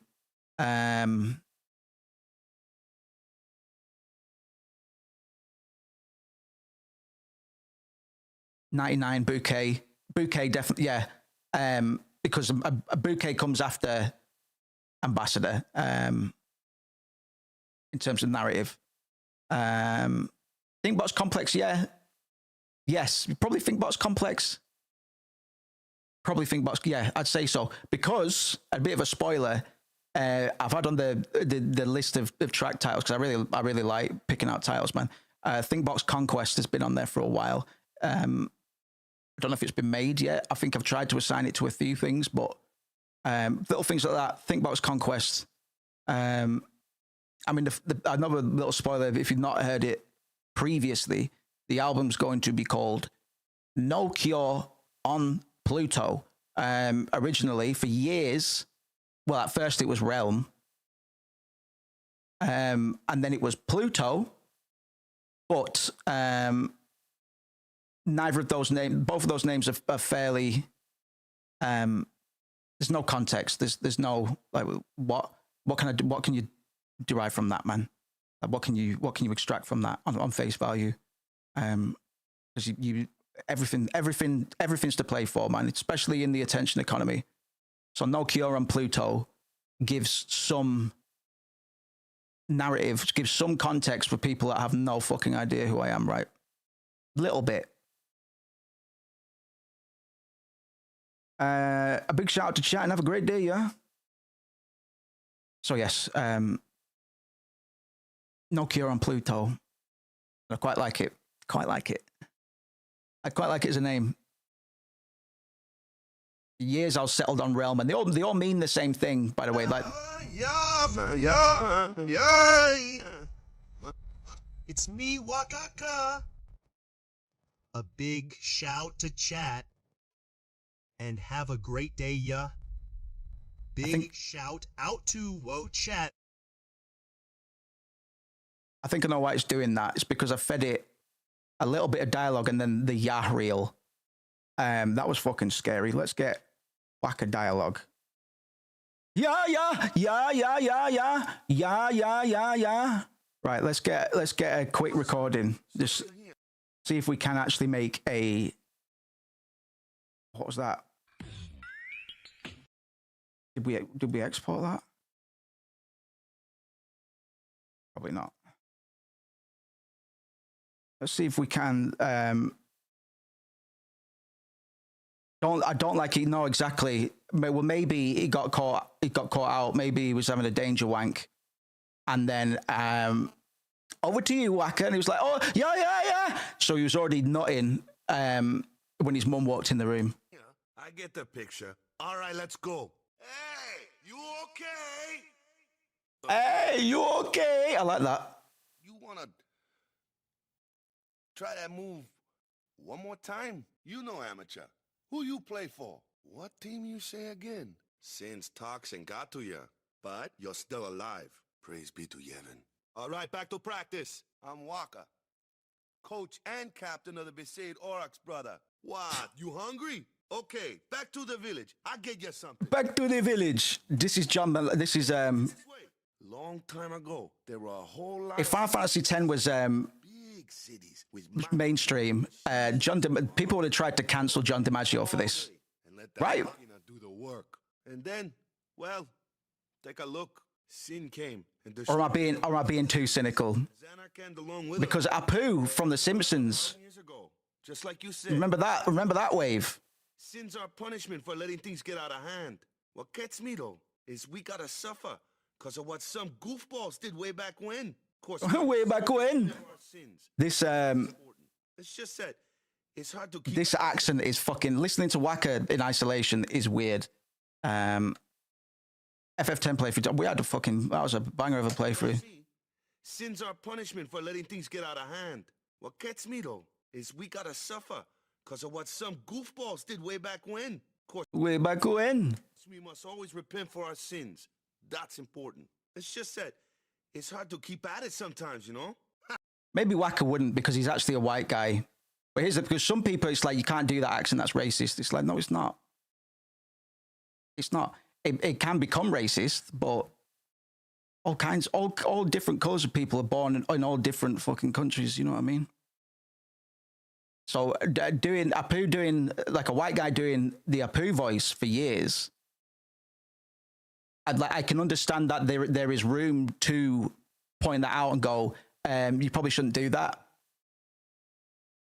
And then another person goes, no, sorry, that's not acceptable, actually. And then another person goes, well, if you guys say it's not acceptable, then I will also tweet about it.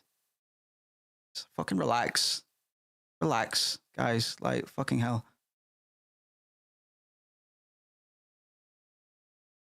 You remember at Shrek the Musical? What with Donkey?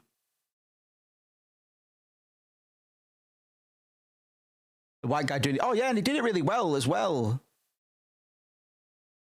But, yeah. It was weird. But Kuisko said it, let me be offended for you type beat. That's it, because I don't think people are genuinely... It's snowflakes, man. It'll be white people. It will be white people saying that you can't say that. You can't make jokes in a funny accent. That's actually bang out of order, that is. Yeah, the guy, there was a white guy doing Donkey at Shrek the Musical, which I highly recommend. If you get to see it. We were on about 3.5 grams of mushrooms each, but they weren't banging because we should have brewed them. So we were tripping. We were just eating mushrooms all the way through. We were sat right at the back, and it was fucking lit. When they brung the puppet out for the gingerbread man, I couldn't breathe for about 15 seconds. I couldn't breathe. It felt like I was. It felt like angels had descended from the heavens or something, because I didn't know whether to laugh, whether to cry. So I just chose not to breathe instead. Because, you know, we've been to a few events where we were probably the only ones either on drugs or tripping specifically. And, you know, I still respect other people's enjoyment. You know, they paid for the tickets as well. So I spent a lot of time stifling my laughter. I had to pretend BB was crying because she was so scared when we went to see Most Haunted, the live ghost thingy, because she couldn't shut the fuck up. So I had to say it loud enough that people around me could hear, go, it's all right, it's all right, it's all right, it's all right, man. Because it was very, very funny. It was very, very funny, but people were taking it serious. A lot of middle-aged people that believed in ghosts took it very seriously. Cusco says, it is a bit of a product of the time, though. Read The Simpsons, the 90s and 80s were a different planet yet. That's it. And, you know, it's like certain words, the R word, the F word. I phonetically, I enjoy those words. But I appreciate when it's time to pony up. And we were saying yesterday, the reason those words are so fun to say is because they are a little on the edge.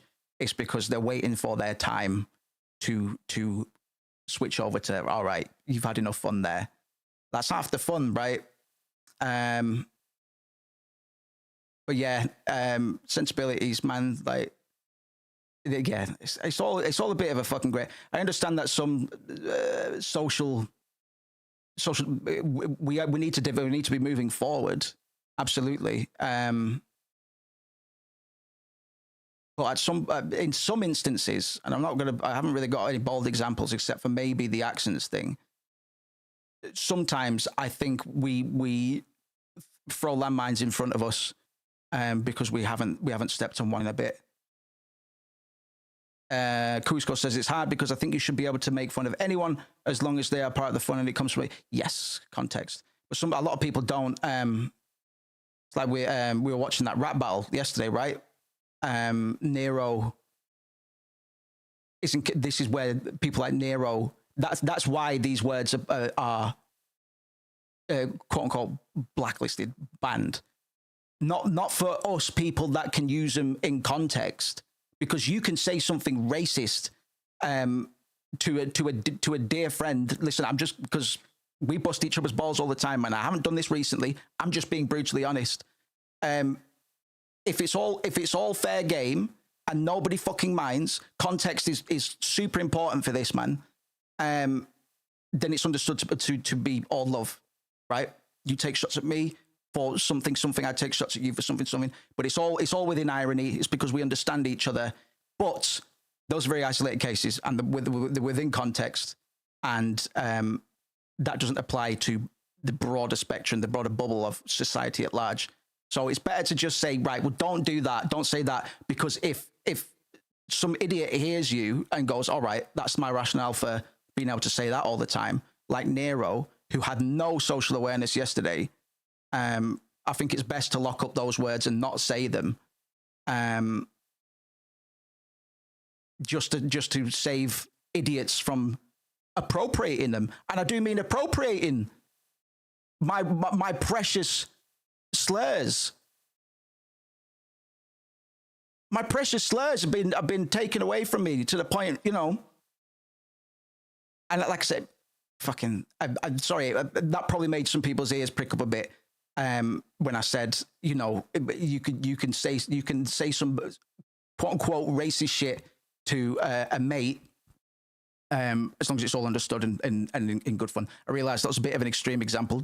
I don't want people to be thinking that's what I be doing, because I don't, because sensibilities have changed even on that. But I grew up with my mate Dylan, who's of Indian descent. It's Arabic descent. That's why I would Dhabi. And we used to bust each other's balls all the fucking time. He'd just play the ginger card, and I'd play the corner shot card, man. I'm just admitting to you now, all in context, all entirely in context, man. Because the joke is in the irony of saying something disgusting to a friend, right? So the joke in that context isn't the fact that you're saying something offensive. It's the fact that how do I articulate this?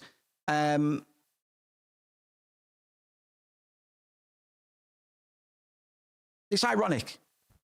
Just stick with irony, and it's understood that it's all kind of ridiculous. You're almost taking the piss out of the fact that this device, this slur or whatever, exists to originally to damage somebody else, but now it's being used to make somebody laugh, and because it's kind of forbidden, right? It's like, oh, you shouldn't be saying that. Context.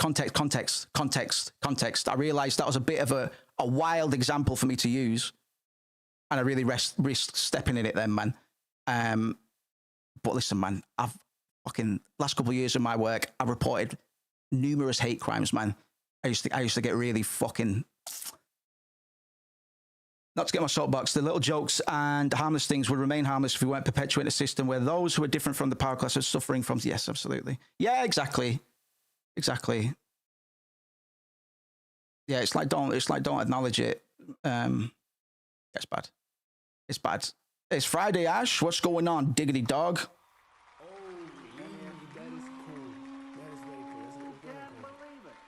It's a Friday once again. Context.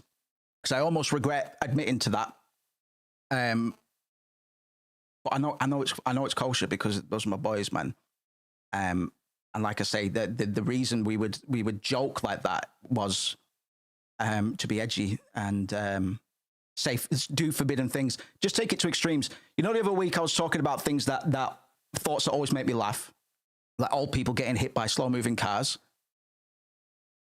It's a similar thing, right? Like, obviously I don't want that to be, but you know, it's because about how horrible it is that it becomes funny, but only in context. And the context of an old person getting hit by a car is and finding that funny is the furthest distance away from actually seeing it happen. It's only funny when it's not happening. Does that make sense? I don't know if that makes sense, man. Craig said before, some guys cling to the racist thing, but I've never been racist all my life and still have banter. But at the same time, I do get it. A lot of the older generations are thick as fuck. I've never even thought about race growing up. No, that race was something that was taught to me. I agree. I'm not one of those people that say, I don't see color, because don't shut the fuck up. But I didn't know what racism was until I saw somebody being racist to the same friend. And having to work it out in real time, because I was used to people going after me for my appearance, man. But it was never that specific. But the fact it was just the two of us, and they went for him, taught me a lot. I live in quite a racist that they don't acknowledge it, but the city I'm in right now is pretty bad for it, and they don't even realize it. A lot of people don't realize it because they haven't been exposed to it. They haven't seen it. I've had people that I know that I like, they're not problematic, say, oh, I didn't really know it was things I've heard. It was like, I didn't really know it was a thing like that, or that's the one that I heard the most. So I didn't really think it was that bad. It's like, it's fucking bad. It's fucking bad. But because you only hang out with white people, of course you're not going to fucking see it. I'm lucky in that I grew up with a mixed lot, man. Because for the longest, it's not so much the case now. My city was predominantly white, and most of that group of friends is white, but some of them are like second generation immigrants. We've got people from all over, man, in that little group. So it was something that I had to be exposed to. And it's ugly. It's always fucking ugly. I've always been kind of, even adults will come at me for my fucking hair color, bro. It's not the same thing. I understand that. Sometimes I would be sardonic, and I'll be like, fucking, I'm the most openly discriminated cunt out here, man. You'd say anything to me, and I just have to take it. Which is absolutely true, because I'm still white devil, unfortunately. My 4 times great granddad was the prime minister of the fucking UK. He was the prime minister of England, cunt. So he probably had slaves, to be honest. So I have to wear, regardless of my fucking hair color. Unfortunately, I've got to suck it up. Racism is taught, not natural. Kids aren't racist unless the parents teach it. Yes. Sometimes I see my grandparents and they're racist as fuck. Not all the time, love them, but it pisses. Yeah, man, it's too natural. Some people like, and I just don't like it. I don't like it, and I've got a bit of a justice streak. I don't know if that's occasionally, like, I get really fucking heated sometimes over certain things. Like, I get consumed by them. Because I growing up, I was taught that having red hair is somewhat rare, right? But it's not appreciated as rare when you're growing up with it. By the time you get to high school, or probably even before then, you are led to understand that it makes you a easy target for taking the piss. Which was probably healthy, to be honest. I think it contributed to getting over the cringe curve when I started rapping and stuff, or when I lost my fucking hair. So I'm just not that bothered by some things that, some cunts will start losing their hair at 50. That's 50 years they've had hair. I started losing mine at what? Fucking young, bro, like 25, around that. So they would have gone 25 extra years with attached to hair, and I'll do everything to get it back, man. Because I was thinking about this the other day, actually. Sorry, I'm going on a bit of a tangent now. JPEG Mafia did one of my favorite songs, Bald, and I was like, yeah, banger. But then I started noticing it's like sometimes JPEG Mafia was bald, and then all of a sudden he had a shaved head, but he had a hairline. I was like, all right, maybe he just has hair, but he just shaves it bald. No, cunt got a fucking hair transplant. Cunt got a hair transplant. I was like, would I get a hair transplant? I don't know if I fucking would. Because I've been doing the same thing. It's just to have a hairline, but it's not to use it. I'd still shave my fucking head, bro. I would still shave my head. My hair doesn't look good when it's grown out. So would I do it? What's the point? Because hairlines, like not having a hairline is a signal. It's an evolutionary signal for potential mates and all the rest of it. Some people don't give a fuck. A lot of people, it can be a deciding factor. You know what I mean? But I was already through the ringer, mate. I was a white rapper in a predominantly Christian high school that had red hair, and I had long hair for a bit as well, man, which was fucking awful. So you should open yourself up to being. Everybody should be taking the piss out of each other, but there's taking the piss, and then there's racism. Racism was something I had knowledge of basically my whole life. I'm a first-gen American because my dad escaped apartheid. South Africa back in the day, and all I heard was stories. Spent that generation trauma while also being white, passing cismale in the United States. Fucking weird. Yeah. You don't need hair personally, you can get away. Nice one, DH, man. Still get stopped at every American airport on the last name since the Islamophobia is real as fuck. Yeah, man. That's it. Get kids in school. Reached out of anyone for literally anything. Yeah. Yeah, it's weird. Adults are way worse because a lot of them don't think they're racist either, which really fucking pisses me off. So I've caught my family doing it, not deliberately, but we were talking about a family member that I'm not associated with. I've never liked them, who I can't remember what they said. It was something that happened at an Indian restaurant, and whatever it was, I was like, well, fucking racist. I fucking saw that coming a miles off because she's a fucking see you next Tuesday. Blood doesn't count for shit, by the way. Blood doesn't count for shit. Give a fuck. Some family members, like, I'm just like, well, get the fuck. No time or place for you. But I remember, and I can't remember any specifics, the way it was discussed by the table just didn't impress. And it's because of a lack of exposure. Like I say, a lot of people, white people that I know, don't think it's a problem. And I might not have known how much of a problem it was as a white person, even though I've seen it, and I've got good friends that aren't white, but working in the city centre for 3-4 years, saw a lot of shit, man. Saw a lot of shit. So I've had my fair share of hate crime reports. I've had words with people. I've had arguments with gangs of teenagers, man. And don't give a fuck. Don't give a fuck. Yeah, it's a smaller world than you think.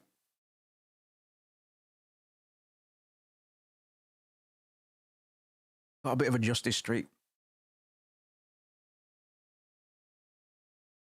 It's a way I can externalize my anger issues, which I don't really suffer from anymore as much. I used to be really bad for anger. So now I don't get angry. I get indignant. I just find ways to use anger and stuff like that instead of it just being insular and consuming, man. So I'd put fucking kids to task.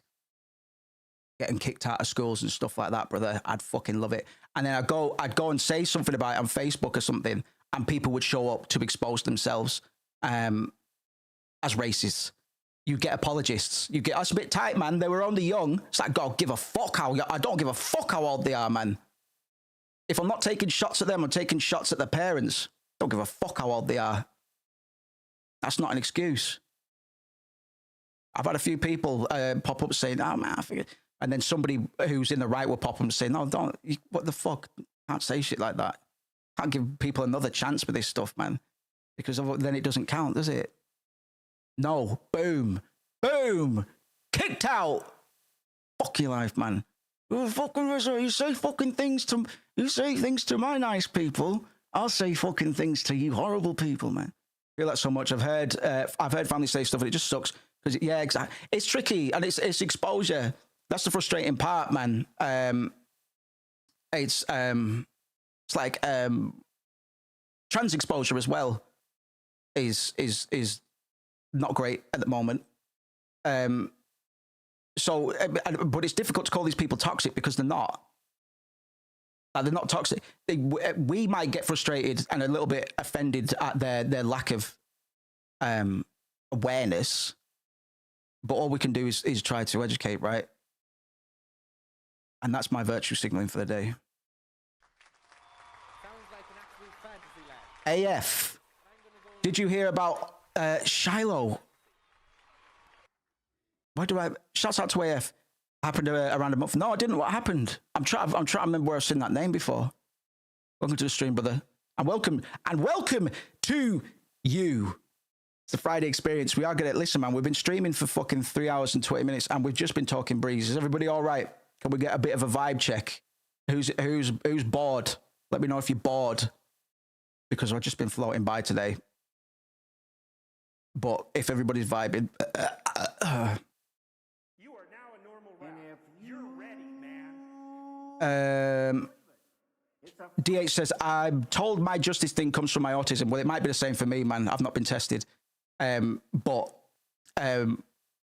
full disclosure, or a little bit, semi-disclosure, my mother's a psychotherapist, and in reports that she's done on me, she's noted my justice streak. And it's always something that makes shrinks nod and go. It's a flag. It's an indicator, basically. But it might be the same thing, because I get consumed. When I was doing that job, I would get fucking consumed by it. I would be fucking livid, and I would just write a report all day. I'd get in touch with whoever I needed to. And that's stuff that I wouldn't normally do. This isn't me trying to virtue signal. Again, I'm just talking about fucking the mental part of it. You know what I mean? Because I think it might be similar. DH. Don't know. My dad got diagnosed at 60 with the TISM. So maybe I wouldn't fucking surprise me. I don't think it'd surprise any of you either. Been a long day, so happy to listen and chill, says Ashley. Brian says vibes immaculate. Beaver says, oh god, yeah, right, fucking fantastic. Well, these loose-ended streams are sometimes better for chat than the fucking video game ones, man. I'm just fucking out of it this week. I can't believe how quickly this week got out from under me. I had one very successful day this week, and the rest has just been. Yeah, I get the picture. All right, let's.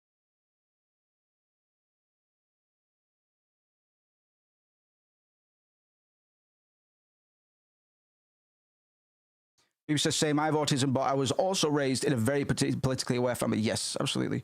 BB's been, she's a good consult, advisor, mediator in regards to social justice. Certainly, something I've definitely benefited from. Because, like I said, I do have some non-Caucasian mates. But we came up in a mostly Caucasian community, my hometown. So they grew up with all white people, you know, and they were just one of us. There was no difference. So there really wasn't coming. Basically, what I'm trying to say is coming up. There was no getting into the details about. You know, generational trauma and external sensibilities, external cultures and stuff like that, because the boys I grew up with, we all grew up pretty much the same, in the same environments, you know what I mean? So it never really came up. So even though I do have the old, oh, I've got the Black Friends card. That's not what I'm trying to say with this. It's like, even though I came up with them, it doesn't make me any less racist. If I was to be racist, does that make sense? Because my understanding, my perception of them is just on just what I know doesn't take into account any of the external factors which you need to be aware of if you're going to have a critical eye for treatment of others and context, tradition, culture, all the rest of it, bro. You know, how do I explain that properly? I know I'm not always the most articulate when talking about these things. I can be a bit sharp with my humor and stuff sometimes, man. Like I've been watching a bit of House again recently, and House is so racist, but he's not really. It's really fucking weird. Like House says some fucking outrageous things, but because he's a fictional character, it's usually always some meta irony, and he's not truly a hateful person. He's just being quote unquote objective, which is probably problematic in its own right. But I'm only mentioning it because I've been watching a lot of House analysis critiques as well, and everybody brings it up, and pretty much most that I've listened to, if not all, have said, no, well, I don't think he's actually racist. Here's what he's trying to do. Here's what he's trying to do by saying this. But most people will point out the snafu with the trans episode, the trans encounter in the first season. If any of you have seen the first season of House, you'll know exactly what I'm fucking talking about. And it's not good. It's not good. So everybody points that out. So it's not like the people's barometers for this thing are broken necessarily. Like these people that have analyzed House have addressed and rationalized why House saying something about, I mean, not saying it's okay, but we're just talking about context and stuff. And you know, all of them were able to point out why one thing was bad and the other one could be reasoned with. But face value, context, really, it's safer to just not say horrible things, regardless of room, situation, context. Because you just don't know. You just don't know, do you? Especially with boys being boys as well, man. Like, we fucking took the piss out. We were merciless, man, when we were coming up. And we're still pretty bad for it. We were fucking merciless coming up to each other. I never really got it that badly. But some people got it bad. There was a lad in our group that eventually ostracized himself. I would go on to say that we're all bullies. We always kind of dumped on him. It wasn't fucking true. But unfortunately, he was the brunt of the litter. So he was a lightning rod for a lot of it. That's just what happens, bro. But we all take the piss out of each other. But we know it's all love, man. Without love, it cannot be seen. It's all love. It's all love. But some people don't understand. It's like Nero yesterday. It's like my mate that, you know, if you want to be down with us, man, like this is how we are. This is how we behave. And if we treat you the same way we treat each other, it doesn't then become bullying. You know what I mean? You're allowed to feel what you want, man. He was with us for a while. The reason I'm bringing it up is because he wasn't really treated any differently than a lot of others, man. Because his physicality and his you know, he was short, had quite a high pitched voice, bit of a nerd. But I'm a nerd, bro. You know what I mean? I've just got a few other attributes as well. But on the other side, like, so he'd get the piss taken out of him a lot. But on the other side of the scale, we've got some of a lot of my mates most of my mates are way taller than I am, and they're all alpha A-type personalities. Some of them shouldn't be. Some of them think they're way more in control than they actually are, and they get the piss taken out of them a lot as well. It's all context. It's all relational to your tribe and stuff, bro. Because you know, I can be quite an empathetic person. So my friend that did leave the friendship group, quite, you know, he didn't belong anywhere else, man. He did belong with us, but he started getting dodgy with people that would, because I was nothing but good. I've never been much of a piss taker unless we're out and about and stuff, man. Like if it's just two of us, I'm probably not going to go after you that much. if there's a group of us, man, it starts to level up from there, man, because you've got a bit of an audience and stuff. But I used to let this guy stay at my house, even without, he didn't have to ask. He used to piss me off a bit with that, to be honest. He'd just be the last about, and I'd always, generally, I wouldn't mind people keeping at mine, right? But he'd always just been, so I did a lot of things for this. I did a lot of things for this ex-tribe member, and he started snubbing me as well, man. So it really wasn't about anything but their own fucking feelings, man. You shouldn't go after me like that. You're not treating us as individuals. You're treating us as a group, and that's going to get you caught out, because it's I against I, not you versus them for the most part, stuff like that. AF says, sorry, I missed a few messages. I really do love these streams. Says Kawusko, good shit, baby, good shit. Yeah, it says, I get angry then tired, though. I don't have the spoons to kick up a proper fuss. We need people like you, Moose, who can bless you, mate. Yeah, I get riled up. That last job was quite tricky for me at times, man. Why I decided to step away. Basically, the reason I left that job, the business was passing hands, and I kind of lucked out with that job initially, because my boss was sound. My boss became a good mate of mine, and I had fucking free run of the place. But business changed hands, and it was going towards somebody. Oh man, I could talk about that shop for a while, because I do miss it. This might sound like I'm really trying to give myself a gold medal, but so my last proper job, I was manager for a vape store, right? Never wanted to be Mr. Vape. Couldn't think of anything fucking worse. Couldn't think of anything more cringe, but so I'll probably be all right, man. I'll probably be all right. I'll pay fuck all, but just go in there, do my business. It's whatever. Well, my boss was sound. It was all right. And when it was getting going, because I joined just as it was opening, I was there 6 days a week, and we didn't, at no point did we really have a proper marketing effort ever. But, and it was a slow start, man. I was the only cunt there. We weren't open on Sundays at the time. And in about a year, maybe a bit over, we went from being a shop that most people walked past because we were still, I didn't know this was here, to, for a minute, we were top boys. And I'll tell you exactly how we did it, bro.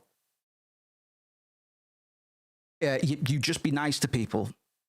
And it's not as easy as please and thank you.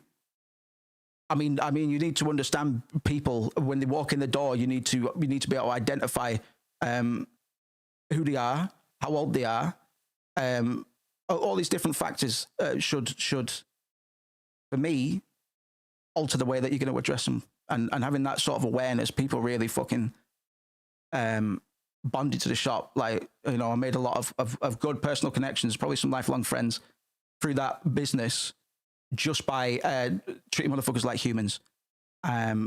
People fucking love me to death, man. I was well liked. And I missed that job, man, because I had free reign of the place. And it was difficult at times. Don't get me wrong, because I'm not suited to be up against it all the time. Like, I have got quite a short fuse. I have to mask a lot of the time when I'm working in public facing jobs. I spend most of my time masking. But yeah, some people we made a difference. Made a difference. I had some people, a couple of women were brought to tears by the general compassion that I was able to project as part of my job, sure. But if I'm going to be trapped somewhere for 8 hours, and I've got all of these freedoms that make me quite lucky. I wasn't getting paid much, but I had run of the place. You might as well treat people on a one-to-one basis, man. People really appreciate the vibe in that shop, bro. And there was nothing else about it. Unfortunately, that wasn't enough to keep us going forever. And my boss was young, and he didn't capitalize properly, completely, whilst we were top boys. And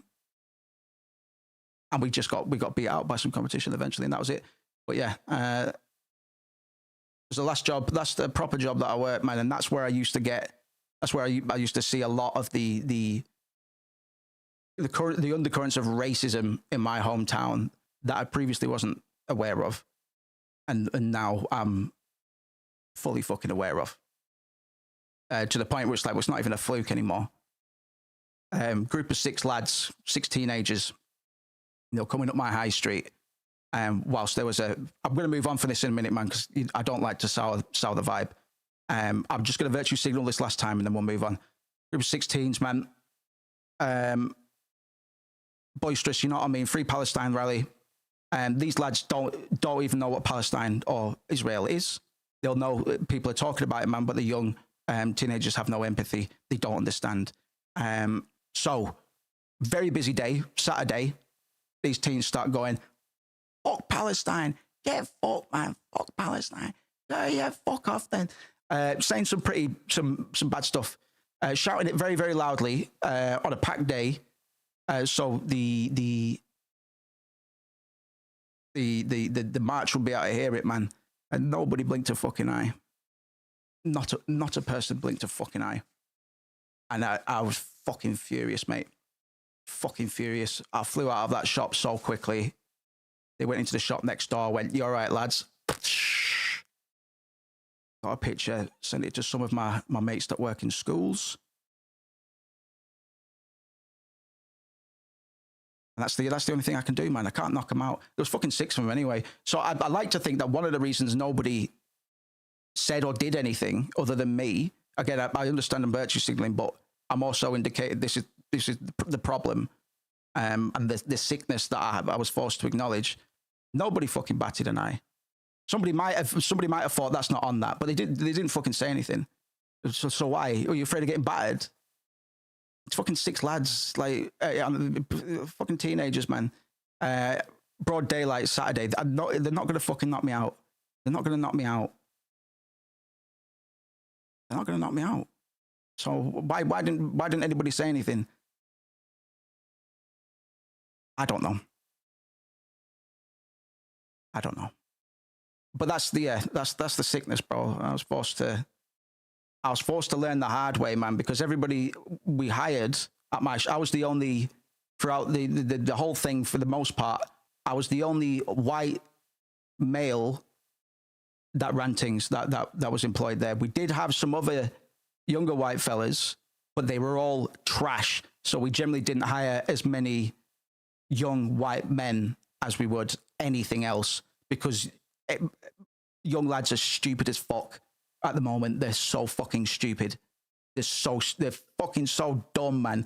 But comparatively, all of the young women and otherwise, fucking light years ahead of them, man. So I was the only white guy there for the most part, and my boss was Asian. So all this shit would be going on, man. People would be saying stuff to my boss. People would be saying stuff to my staff. And because of the way that Pride works with these things, my boss wouldn't have reported it, because Pride, man, it's like, don't worry about it, man. It's like, no, fuck that. The lassies wouldn't have reported it, man. I had a really bad go of it at some point where one of our good employees, man, a young lass, who was African descent, yeah, it was pretty bad. Pretty bad. It's just not on, is it? We're too British to bat an eye. Yeah, man. Bystander effect, probably. Having trouble with my apprenticeship, says Ash. The first module is talk about yourself, and I don't know how. I don't want people knowing about me. I blame that on having to mask outside my home. Get GPT to interview you.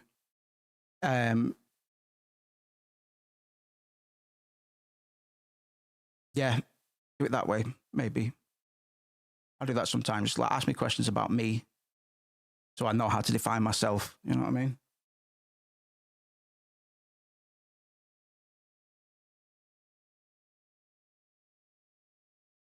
I hate writing bios as well, because I've done a lot of things as well. It's like, well, what do I fucking put in there, man? I've only recently stopped using BAFTA-nominated Games Artist, which is a bit of a pull, because yes, I was an artist on a BAFTA-nominated game, but it's just the way it's worded. Which is I'm not lying.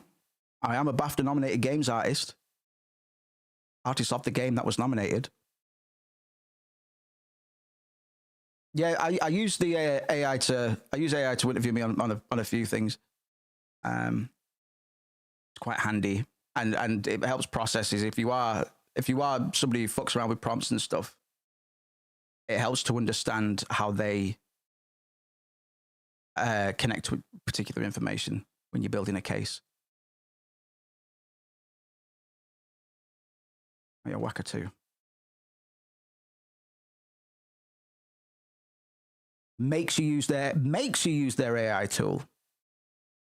I was doing a course recently, and you couldn't paste into these text boxes that for the assignments and stuff, and it was all stuff I already knew. I just wanted the qualification. So GPT, I dumped all of the assessment handbook into GPT.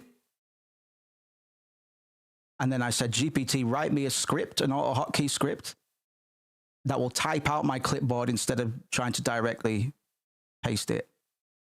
And I went to work.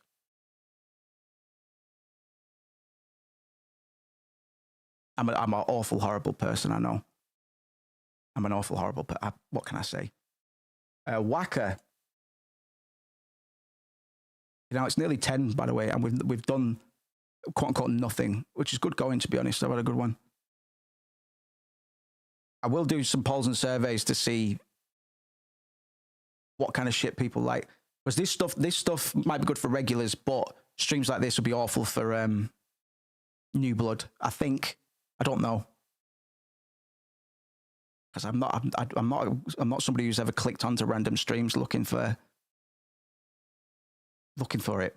So I don't know how this shit works, to be honest. Wacker's after you.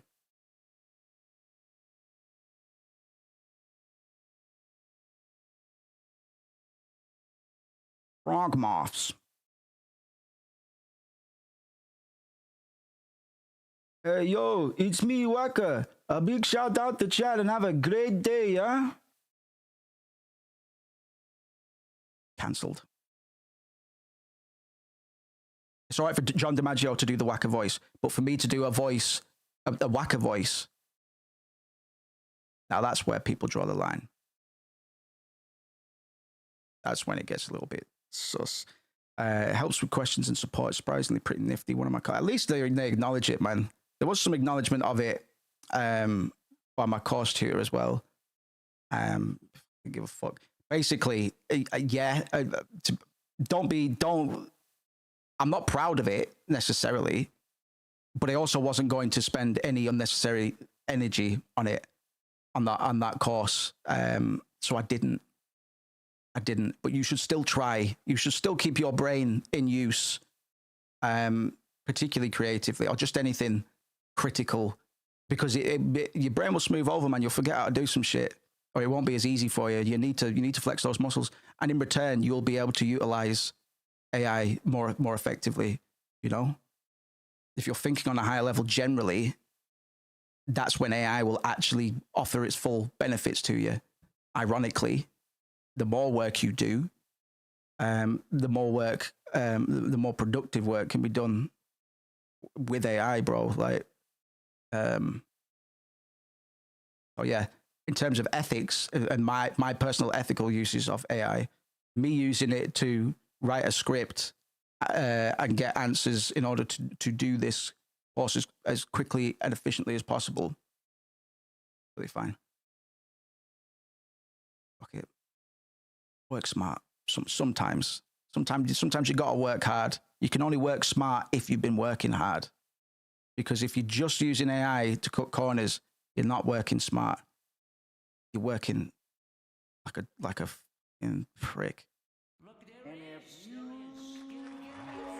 can believe it, it's a Friday once again. Come on, Wacker.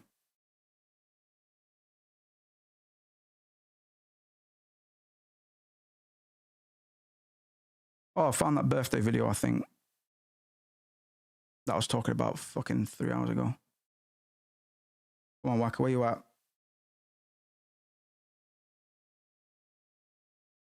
It's the same cloner that we used for Claire Redfield, and that one wasn't very good either, to be fair. Hey guys, what's up? It's me, Claire Redfield. From all of us at Raccoon City. Keep on gaming. That was pretty iconic, though. I've ended up on random streams from Twitch raids, but not deliberately. And for those, the Spotify community fits into that a lot. We might be able to. Honestly, I'm lucky enough to have you lot. If money wasn't an issue, because I do want to monetize this shit to a higher degree, so I can focus more on it. And I do focus on it quite a lot, but my subconscious is entangled in other things that I am reluctant to do. Generally a lot of just the boring stuff, just the stuff you're expected to do. So as much, because I love streaming, I love making music and all the rest of it, but there is always a haze, a fog around it and on top of me, and some of you might relate to this a little bit, that detracts from my performance in areas that I actually enjoy, because the things that I like to do are counter to the things that capitalism has decided give me best chances for survival. When really all what I want to do is play ball within capitalism, just slightly more on my terms. So there's always a slight hum of stress and anxiety for me that stops me from being able to tap into the core, the source, the center of the source, like the most unrefined, the most undiluted rather, stream of energy. Being able to be like, we always talk about creativity and the ability to be receptive. It's way easier said than done, man. I had to open myself up to it again recently when I found out that bars weren't coming out like they used to. Like my writing efficiency, the speed at which I was able to come up with ideas and stuff had weakened, man, because I hadn't exercised it for a while. And I found when I was thinking about it, it's just like I'm only now privy to the first gate. Imagine there's a bunch of gates, bro, and the more gates that you get through, the more access you have to the ether, to the source, to the quote unquote source. That weird matrix of consciousness where the best things in humanity come from. Creativity, man, just untapped, bro. But there's a lot of diminishing factors that can affect creativity. Because I find when I feel like I need to be creative, that works counter to the process. You don't need to be creative. You just I'm not even necessarily creative. It's like I need to get something finished, and it needs to be good. Dead in the water before you begun, man. Dead in the water. You can probably drum something out pretty formulated, but with my sensibilities and how sensitive I am to certain whims and stuff like that, and my complex in regard to quality and releases, can't do it. So a lot of the time, before I even start try to do stuff at the most recently or over the last few years, last 10 years, it's already being affected by the fact that my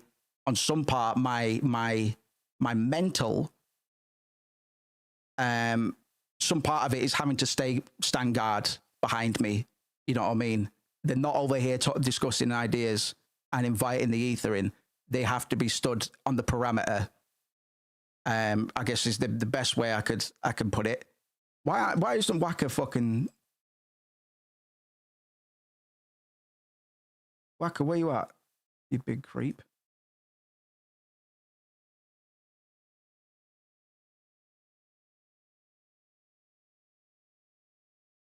One more time.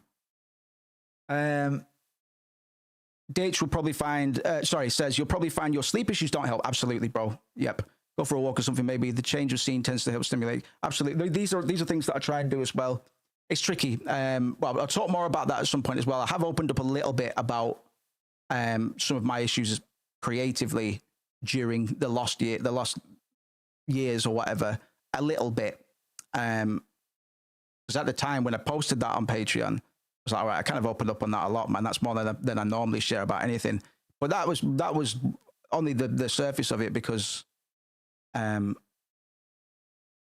there's a complex that I'm still trying to work through at the moment. But I've identified it, you know what I mean? We'll see what's afoot, man. Yo, it's me, Waka. A big shout out to Chad and have a great day, yeah. Not bad.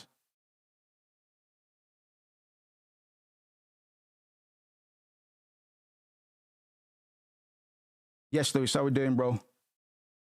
I'll let you know, brother. I might be seeing my sister at some point tomorrow, but I'll let you know. She's been asking after me as well.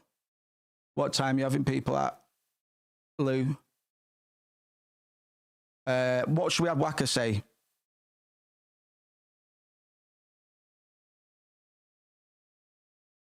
Gotta say something really cool, by the way. 1, 2, 3, 4. Won't be till like 7 or 8. All right. And you're still in the same gaff near Skirting.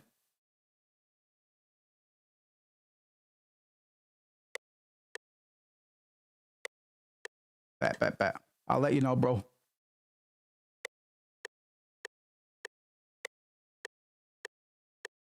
When's some of your bars? All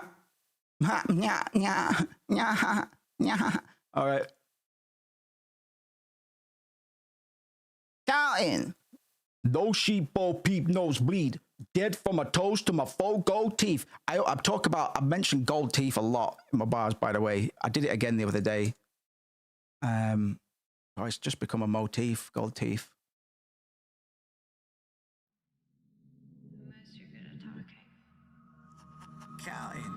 Spotify stuff's coming back very soon. It's just been sent back off, actually. They bounced it back, but I couldn't pay distribution for a while. But they need uploading anyway, because they're under Moose and not his kit, because I was mental.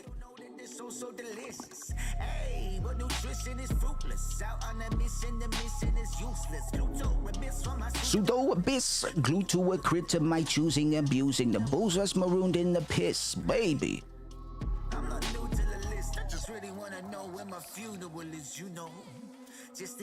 I'm back to his kit, mate. Don't know what I was thinking. Well, I do know what I was thinking, but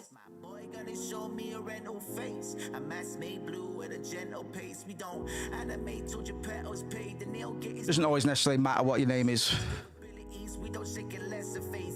You know, it's because I truly don't really like his kit as an alias. You can tell me what you think about it, of course, but as usual, hear it differently to me. This is my thing about creativity as well. It's very difficult with my sensibilities anyway to acknowledge that I am the only person in existence that will perceive what I'm working on the way that I do. Everybody else. So the best you can do is abide by some sensibilities that you know work, and then fucking make the rest up, man. Google's saying, did you mean Limp Bizkit? Yeah, man, it's all right. I'll get the I'll get my SEO up. This assignment in open court, roaming high on my Trojan horse. Sober mind but my broken claws. Open my eyes and I saw the claws. Peddling my pedigree like it was never meant to be. I only deal in deafness, so negligence is never seen. If it's potions that you need, I only sell the recipe. Just cope if you're capable. Hope is a felony. Doping the remedies. Ready they better be. Bury your enemies. Don't open the cellar, please. Old friends go together like Goten and Trunks. Old enough to get stoned and drunk. Insomniac cutting out Z's like Zorro. Better never feel that hollow. Better never feel that sorrow. Better never feel that sorrow. Hello, fellow in a bed of waste. Don't benzos have a mellow taste? Sold me a rental face, made blue at a gentle pace.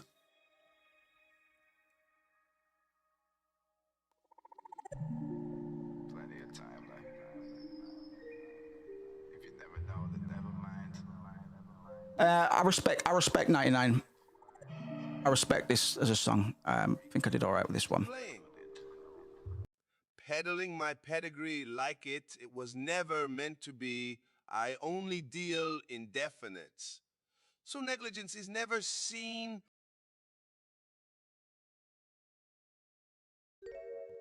Rats. And if you can believe it, it's a Friday once again.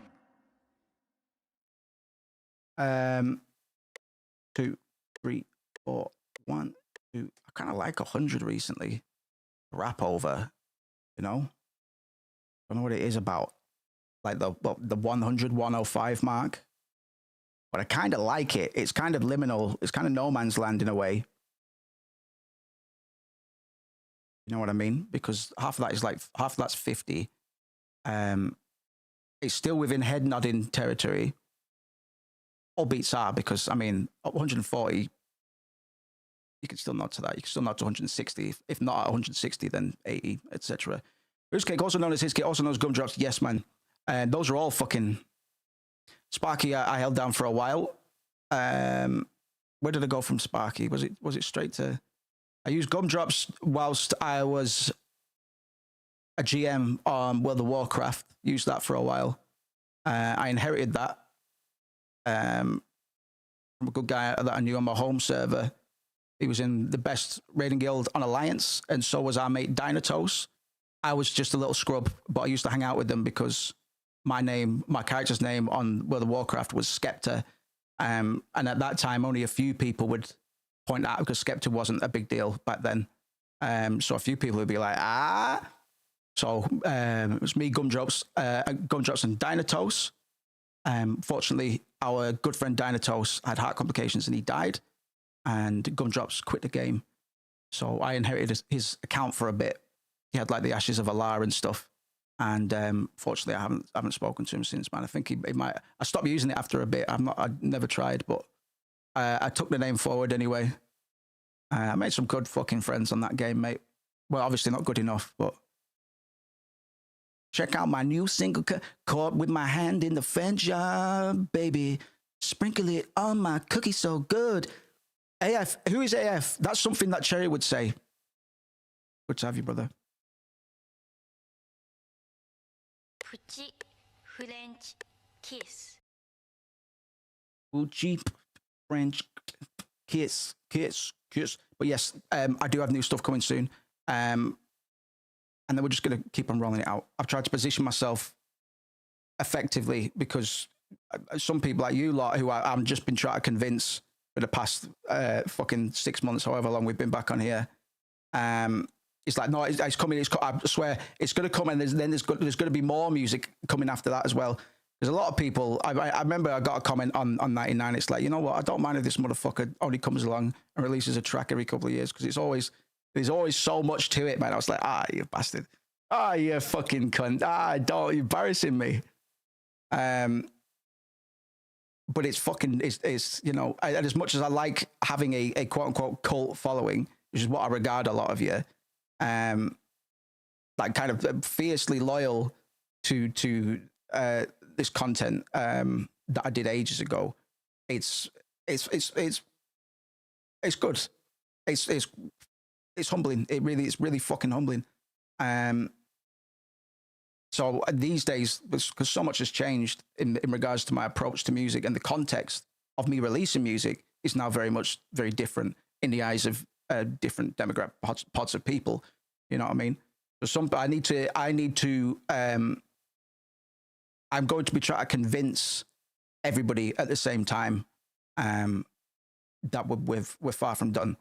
I would like to say we've barely even started, because I feel like that.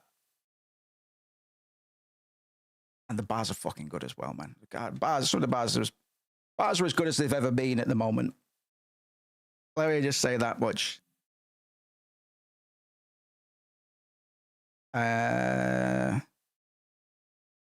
Yeah, some cool stuff, man. I'm fucking about with timings and all sorts, man. These bars here, my life just changed, and this time I didn't feel a thing. Concealed the wing, black and gold, hit a spin, footwork, flicked my cloak and revealed the stick. Like, let's go run that back. My life just changed, and this time I didn't feel a thing. Concealed the wing, black and gold, hit a spin, footwork, flicked my cloak and revealed the stick. That's the footwork right there. Revealed the stick. Kobo Wabby, snap the rope, scan the scope, adapt the mode, medallion with a rental motto. My dental records lost among the fog of war and potholes. Chronicles at the crossroads atop the monolith. Monologue into the cosmos and rocket ships. Champagne for the apocalypse. It's only obvious if it's a brand name. My consciousness is toxic and that's a damn shame. Space opera written by Jean-Paul in bad faith. I am first sin and last saint. Killing kind with a handshake. That's actually fucking fire. Didn't realize how good that was, man. That's all right, man. I haven't done that out loud either. When did I write that? It was like yesterday I wrote that. That's what I mean. The gears are easing up now. But when I started writing, you might remember a couple of weeks ago, it's like I'm really trying to write bars, but it's taking me like days to finish a single verse. But I said at the time, man, but I just keep showing up. You keep banging your head against the door, and eventually they'll go, all right. Sorry, we were busy. My life just changed, and this time I didn't feel a thing. I've not actually practiced this out loud, so delivery will probably change. Bit of a spoiler as well. My life just changed, and this time I didn't feel a thing. Concealed the wing, black and gold, hit a spin, footwork, flicked my cloak and revealed the stick. Kobo Wabby, snap the rope, scan the scope, adapt the mode, medallion with a rental motto. My dental records lost among the fog of war and plot holes. Chronicles at the crossroads atop the monolith. Monologue into the cosmos and the rocket ships. Champagne for the apocalypse. It's only obvious if it's a brand name. My consciousness is toxic and that's a damn shame. Space opera written by Jean-Paul in bad faith. I am first sin and last saint. Kill you in kind with a handshake. 2 more bars I need on that. I find it really hard to finish them, man. That one's new. I wrote that a couple of days ago. But these tighten up a bit. Like, where's the Chronicles at the crossroads atop the monolith? That's all right. But monologue into the cosmos and rocket ships. That needs one more syllable. So it'd be something like monologue into the cosmos and garroted rocket ships, or something like, not garroted necessarily, but something to fit that pocket. Chronicles at the crossroads atop the monolith, monologue into the cosmos and garroted rocket ships. Could be garroted. Let's just put garroted in there for now. Let's just put rocket in there. It doesn't really fucking, garroted rocket ships could just mean that they've been snuffed out, Who was selling the badge? Oh, man. I used to get really fucking stoned, and somebody found out that the remind us that the Banjo-Kazooie soundtrack was pretty wild. So I just used to fucking riff in a really insane way. Like it's quite. We all had weird little things that we did at some point when we were coming up in our friend group, and Sneaky Rat was one of my idiosyncrasies. I always used to crap people up. So I just used to go possessed and just start talking shit about a rat called Sneaky the Rat and his mate Sally the Badger, who was on smack, and that's that. Just some stoned little boys listening to the Banjo-Kazooie soundtrack.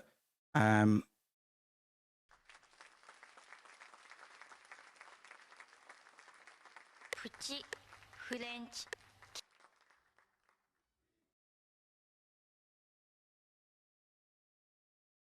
My consciousness is toxic, and that's a damn shame. That'll be all right. That'll be all right. That one is a bit of tidying up. I've got a bit, because that's a first pass. So now we need the editing phase. Let's get these up on screen. Why not? Get some water in a minute as well. Text. Garroted rocket ships works better. Thank you. Think if you consider rocket ships lose their bottom half that contains the main fuel tank. Yes, that's what, and that's the thing. Like, and this really is a trade secret of mine. Less so these days than it used to be, because I don't like word salad. But a lot of my stuff, like No Potion, has a lot of word salad.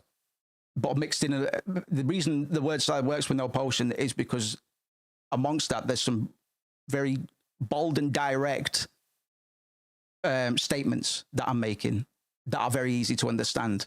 But it's all mixed in around this absolute word salad, bro.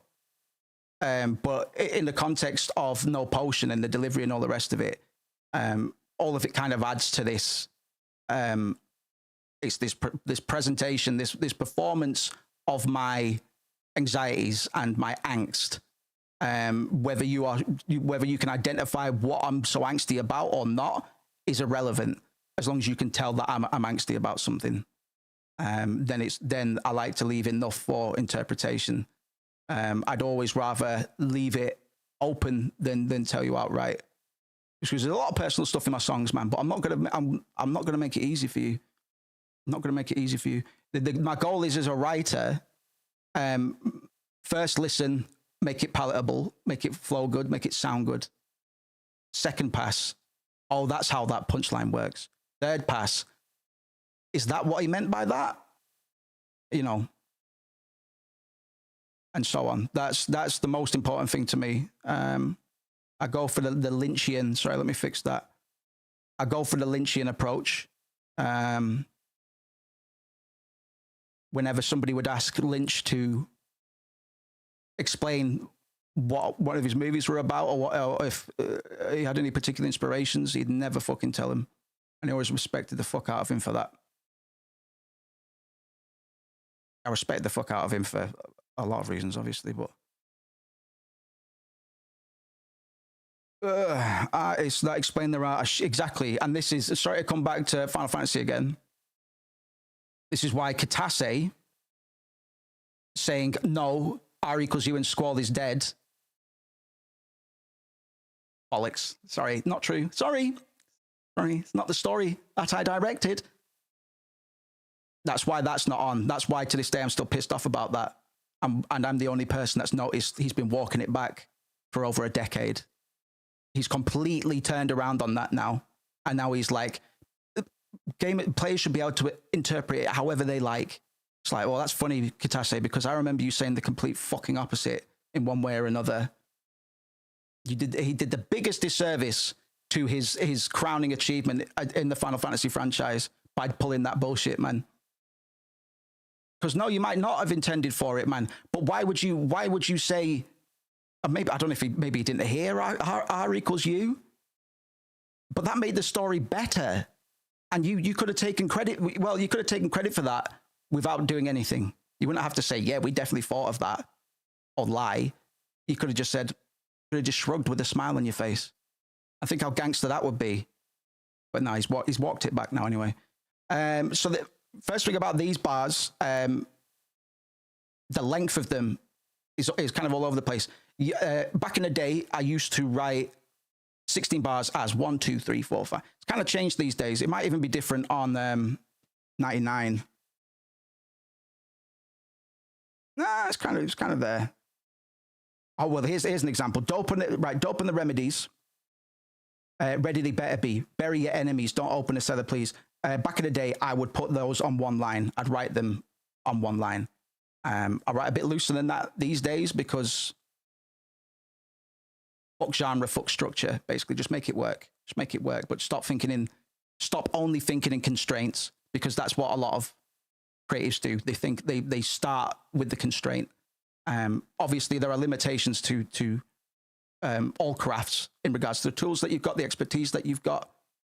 But putting yourself in a box from the jump, it's not the fucking move. It's not the fucking move. If you start in a creative process with nothing but things that you can't do, or rather with systems and stuff that you just iterate and do apply logically, scientifically, you need to be loose, and it's really hard to do. I find it really fucking hard to do, to open myself up like that. It's why I've kind of studied creativity in a way, or my own creativity, because it's like I'm fickle as fuck. I'm rarely in the same mood for more than 5 minutes. And my motivation's all over the place. I might want to do something tonight, but I might want to wake up and do something whilst I'm got to sleep one night. But when I wake up, it could be an entirely different story. So I put a lot of time and thought into thinking about how creativity works.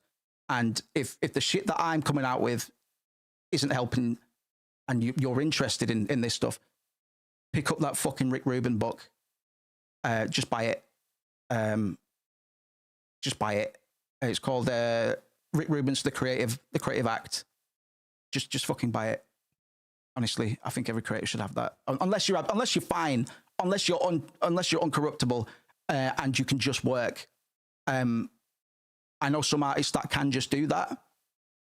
But like we were talking about yesterday, a lot of those kind of artists aren't artists that will plateau at some point. I'm here to evolve and grow and not be mediocre. I want to be one of the best. And the only way to do that is to fucking keep on improving, bro. Keep on improving. I think Holophant's covered the Banjo-Kazooie soundtrack. Oh, I have to listen to that. Brian says, like Shrunken Impossible Kid, being guarded, you're $250,000 debt. I get more guidance from a barber. Yeah, that's the thing. Oh God, I love Ian. And it's made it crazy how my perspective has changed now when I haven't been releasing music versus back then, where I was like, oh my God, imagine if I could work with Ace. No chance. But the world's gotten smaller for me now. Now I'm pretty confident in saying if I foster the right circumstances, I could get that. It's on my bucket list. To work with Ace. That'd be an incredible fucking milestone. And I think I can do it without even needing that much clout. I just need to mod the correct circumstances. I've gotten quite good at getting into the room over the years. You just need a couple ins. Just need a couple ins. And it generally always helps to have something you can offer in commonality with the person that you're trying to impress. You serve them before you ask them for anything. And you do it because you want to. I've used this to land me jobs and all sorts in the past, man. It's like, I've identified somebody who I want to work with. Now my job is to get in front of them, and not just get in front of them, but also spark something. I've got a pretty good success rate. I quote unquote getting into the room. It's not something I've had to do in a while, but with A$AP Rock, it's like, brother, when I read about how A$AP Rock lives, I'm like, fuck, we're the same fucking person, bro. Which I only really acknowledged in the past few years when I started properly writing about his circumstances with him moving to live in the barn and stuff like that. But ain't it fucking funny that he was the one that I'd take after, and then I grew up to be very similar, because the things that he was rapping about appealed to me, and he is at the nexus of white boy rappers. You will not get a whiter rapper than A$AP Rock, because he raps a lot about his mental health, bro. But he does it in such a way, and it's the whole Patrice O'Neal creep situation, right? White boys in music typically. Patrice O'Neal's theory is like we're kind of obsessed with this idea of loserdom. Like we want to be limping, wounded creatures because people that aren't white have generational trauma and things to actually talk about and complain about. So Patrice, I'm not saying I necessarily agree with all of Patrice's thesis, but I can see it in my own work. So white artists like to dig their own holes, really. There's no one to complain to, so they complain at themselves. I'm a creep. And I quite like that. I've always quite liked that perspective, that this idea of loserdom. It's like we want to be, we want to have more soul and sort of injury, I guess, psychic injury or otherwise, to kind of belong, to feel like we belong as well in a world that we've ruined.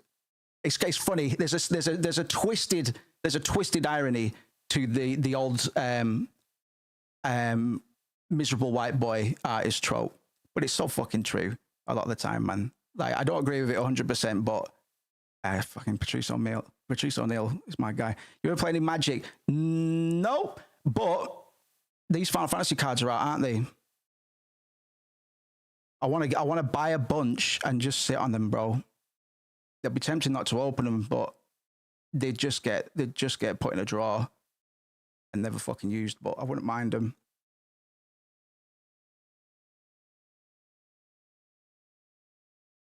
Bought a box, opened them now. How much was the box, Lou?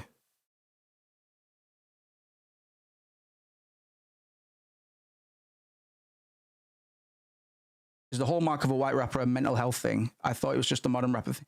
I think so, because you get a lot of, depends on your circumstances. I'm a weird case because I'm self-taught. I developed in isolation, but my key influences, I did have a lot of UK influences, but I've always preferred American entertainers, typically.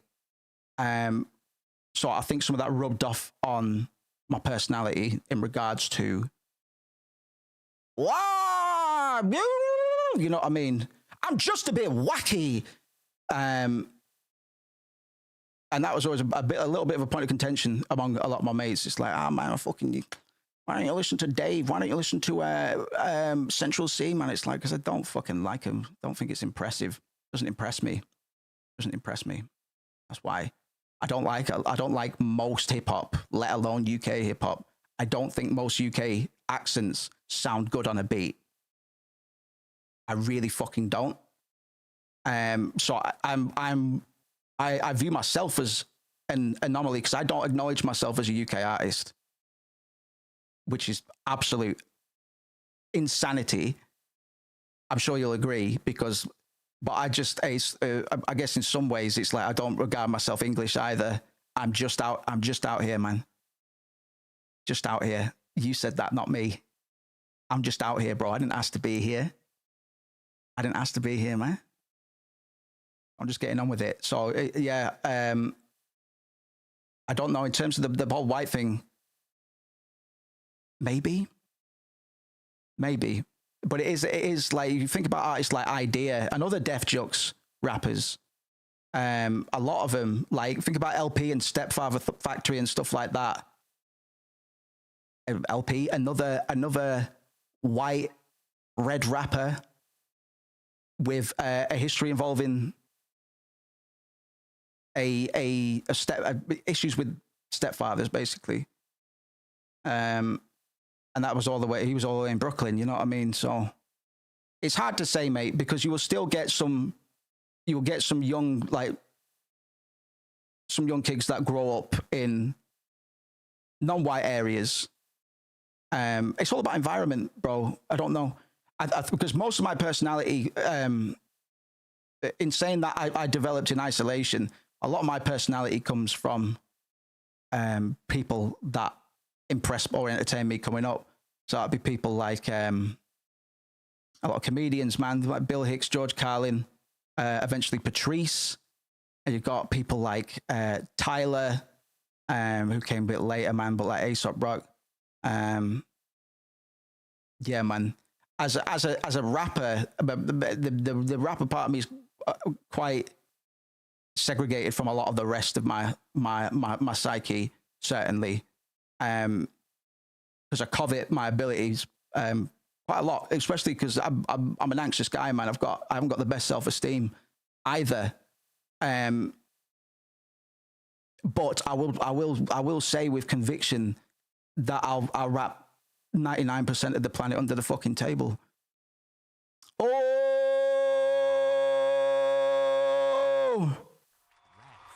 And if you can believe it, it's a Friday once again.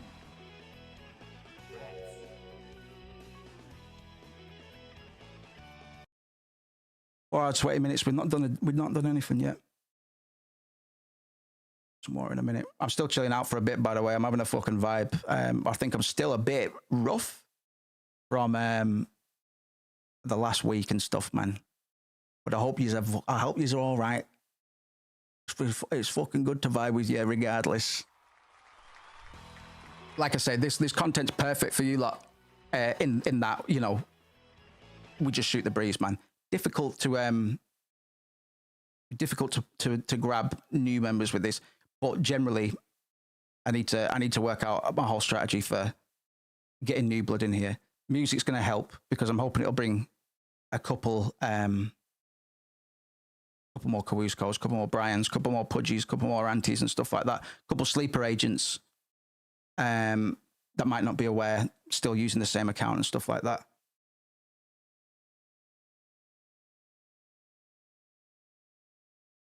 We don't know. We don't know, Lewis, to be honest. There's some weirdness. Because sometimes they'll bounce. Sometimes they won't go on anybody, even if there's people that aren't members. It's a weird one. It's a weird one to be sure. Sorry, so those 30 boosters, 160. Yeah, I haven't got that kind of cheddar at the moment. For the investment anyway, because probably be sat on them for fucking 5 to 10 years, you know what I mean? So yeah, sometimes they just don't hit. It's fucking weird, isn't it? So what was I doing with this verse? Oh yeah, it's just looking at the weight of the thing. Let's go through this again. And this is unfinished. I think it's about 14, needs a couple more bars. I always find the last 4 bars really difficult, man. Play booster box, you can't get those chocobos. What are you talking about? Are you talking about the physical ones as well? Or the video game? My life just changed, and this time I didn't feel a thing. So how many syllables is that? Because that's out the gate, that's pretty big, but it needs to be like that. I considered taking words away from it, but the statement needs to be the way it is. Actually, there's an error in this as well. Right, this is the kind of thing I'm talking about. Watch this. My life just changed, and this time I didn't feel a thing. We change the and to but. My life just changed, but this time I didn't feel a thing. I won't explain why, but this is what I mean. Every fucking word counts. Every fucking word counts. Because look at how much context, look at how the context has changed just by changing an and to but. But this time I didn't feel a thing. Implies that previously, when things changed, I was affected by it. I did feel something, right? I mean, we are still saying this time as well. So there is the idea that it has happened before, but we're making a point to recognize that we acknowledge within ourselves that this time we weren't affected by it, and what's gonna happen with that? How we're gonna discuss it? I won't explain all the bars, man, because this is spoilers anyway, man. Physical, those chocobos you were looking at, the neon ink ones, with you can get them. Hey, all right, fair enough. Can you lose this time? No. No. No, I don't think so. I don't think so. I think I see what you mean, but I don't think so. My life just changed, but this time I didn't feel a thing. The and was changed to but, because originally my life just changed, and this time I didn't feel a thing. Versus my life just changed, but this time I didn't feel a thing. You know what I mean? I recently worked out that a lot of my lyrics, says DH, have ultimately inherited styles from Tom Lehrer, despite not having listened to him a lot growing up. Do you have like an internal voice? I find that I used to do this a lot more, but I'd internally I'd be using other artists' voice in my head, just to try and channel something. You know what I mean? And that's completely okay to do as well, by the way. Concealed the wing, black and gold, hit a spin, footwork, flip my cloak and revealed the shtick. Kobo Wabby, snap the rope, scan the snow. Like, this needs tidying up a bit. The Kobo Wabby stuff, I just wanted to get it out there. This is a first pass, so it's like, right. Kobo Wabby, sticking the rope. Let's get some references to Kobo Wabby, because we've revealed the stick. A stick could be a weapon. But because we're following it up with Kobo Wabby, we've started to give it context. I will give you some of that context now. I'm not going to over-explain a lot of this because I'm actually going to put some drums on the timeline in a minute. Kobo Wabby stick. The man who turned into the stick. Let's just find somebody else explaining it. Simply. Meaning. Okay. So Kobo Wabby's The Man Who Turned Into a Shtick is a play that explores themes of existential despair and the human condition. Fucking perfect, right? The story revolves around a character who transforms into a stick, symbolizing a loss of vitality and flexibility. The transformation can be interpreted as a metaphor for the rigidity of societal norms and the loss of individuality. Very Japanese, very me. In the context of Abe's work, the stick represents a state of being that is dead and inflexible, contrasting with the more dynamic and adaptable nature of life. Context. Beautiful. Abe's narrative suggests that the stick is the result of staunchly held beliefs that contradict one's existence, leading to a form of self-imposed stagnation. Additionally, the concept of the stick is linked to the idea of the first tool mankind created, the stick and the rope. Fans of Death Stranding will be familiar with the stick and the rope, but I've also got a reference to that as well, just to follow things up. But that's where it needs tidying up a bit. The first tool mankind created, which was used to maintain distance from negative aspects of life, whereas the rope was used to bring things closer. Stick to push, rope to pull.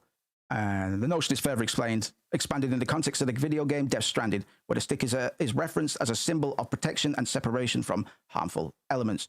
Overall, the stick in Abe's work serves as a powerful symbol of existential themes, reflecting on the nature of life, death, and human experience. So, what's going on in these bars then? And like I said, I'm not going to over-explain all of these, man. Concealed the wing, black and gold, hit a spin, footwork, flick my cloak, and revealed the stick. Kobo Wabby, and this is where we need to fix it up a bit. So I just put some ideas in here, snap the rope, scan the scope. It probably won't be either of those.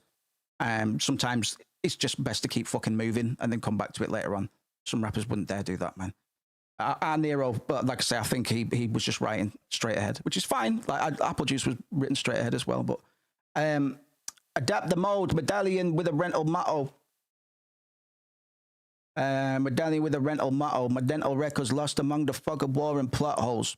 Chronicles at the crossroads atop the monolith. Monologue into the cosmos and garroted rocket ships.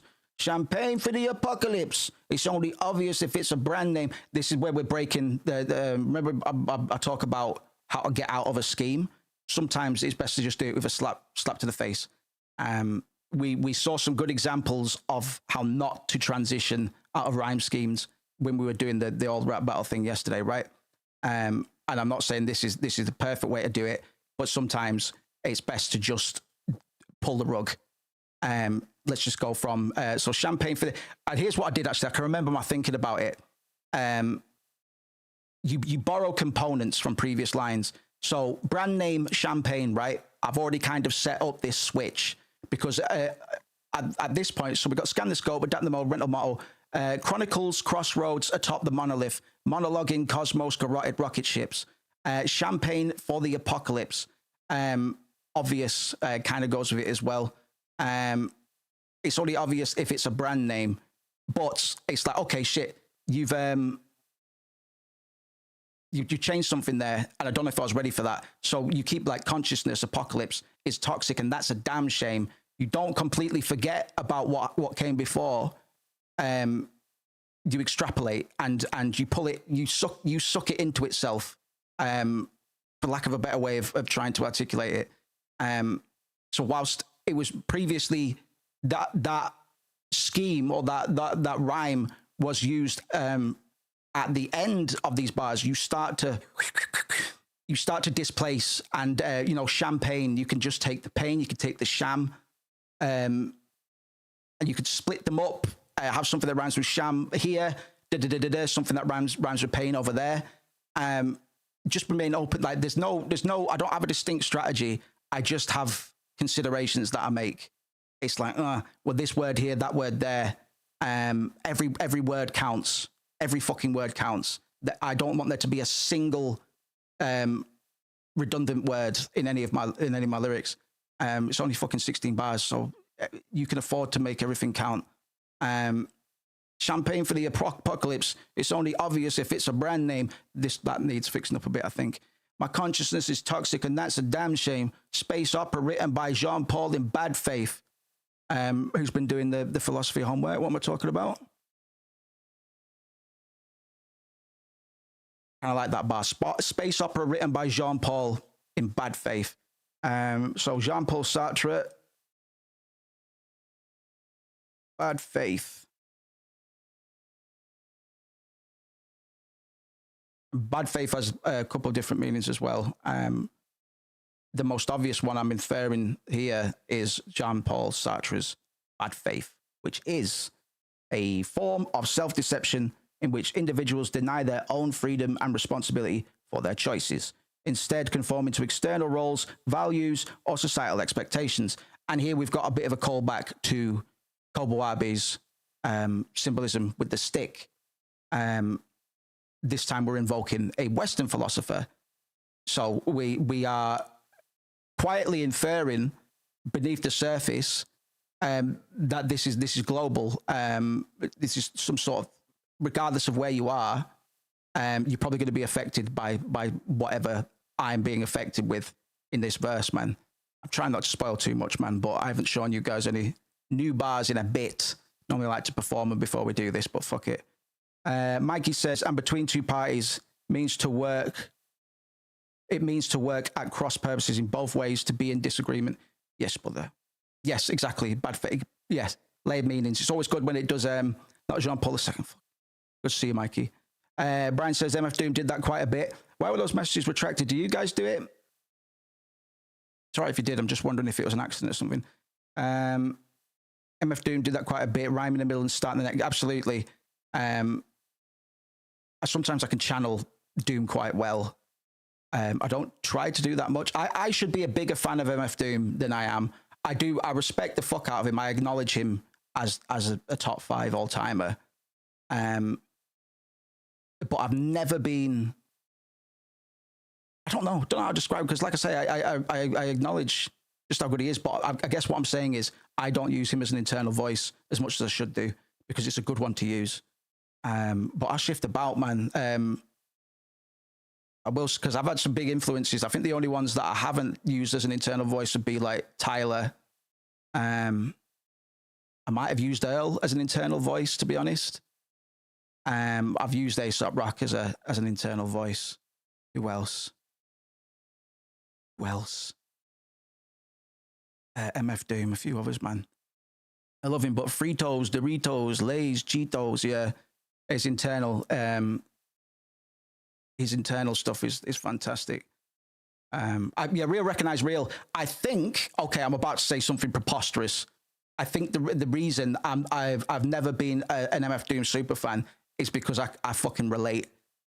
So there you go. There you go. I just said that. Because I probably think him as good as he is. And that might not be true. I'm just laying it out. I think that's what my brain's done. It's like, oh no, I recognize that as good, but I can do that. And that's not necessarily true. I think MF Doom is a better writer than me. I just think we're conceptually, the way we think about rhyme schemes might be somewhat similar. Space opera written by Jean-Paul in bad faith. I am first sin and last saint. I like that. That one just came out. Had to go down. It's a bit urgent compared to the rest of it, man. A lot of this. A lot of the tone of this verse is going to be dependent on the beat. And I don't think this one has a house yet. AF says, I think I also don't like his music because of the fact it hits kind of close at times. Yeah, so like I was listening to GNX, Kendrick Lamar, over the weekend for the first time. And there's a song where he's just saying, I deserve all of this, man. And you were shit and you didn't work as hard as I did. I was walking for the train station like, bitch, you're right. Oh, God, you're right. You're right. I didn't try hard enough. Oh, God. So I skipped that song, man, because I was like, that's too real, bro. You can't be sat there saying, yeah, I'm the best ever. I'm Kendrick Lamar. I'm literally the biggest rapper of all time because I wanted it. And you didn't, Moose. You didn't fucking try hard enough. It's like, well, I don't necessarily even want to be the best of the best. I have millions of dollars. I just want to just let him know. Just let him know and be able to do it for a fucking the bills, man. Skills to pay the bills. I mean, there are very few people I could see hosting the Adult Swim Christmas special, and you are probably one of them. And that's what MF Doom did. So fucking yes, brother. Let's go. Please host Adult Swim. I'd love to, brother. Honestly, well, we'll get out a bit, mate. When I start getting out in public with the Alpheas and making a racket. I just want to feel okay with letting my thoughts say, yeah, brother. Me too, man. I am first in and last eight, killing kind with a handshake.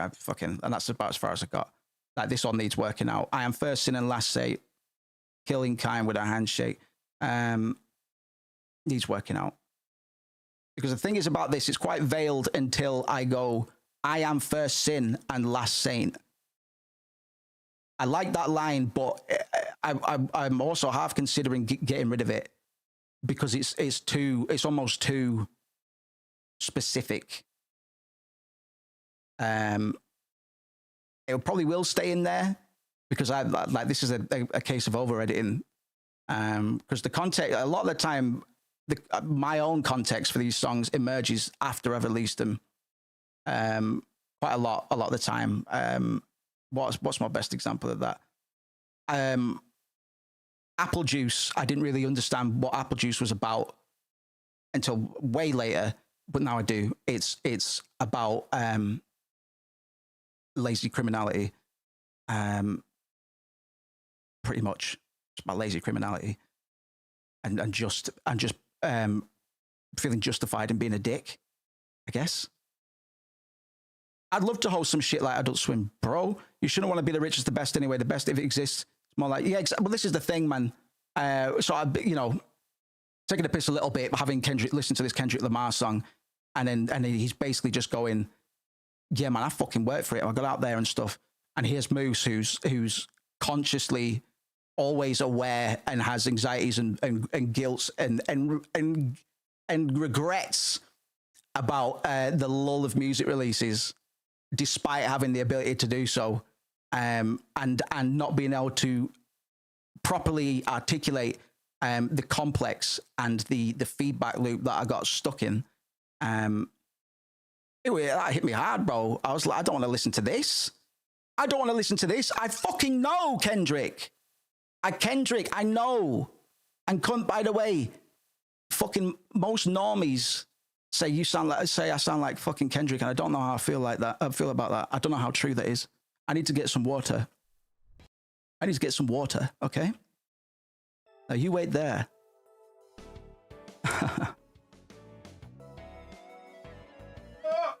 My ass!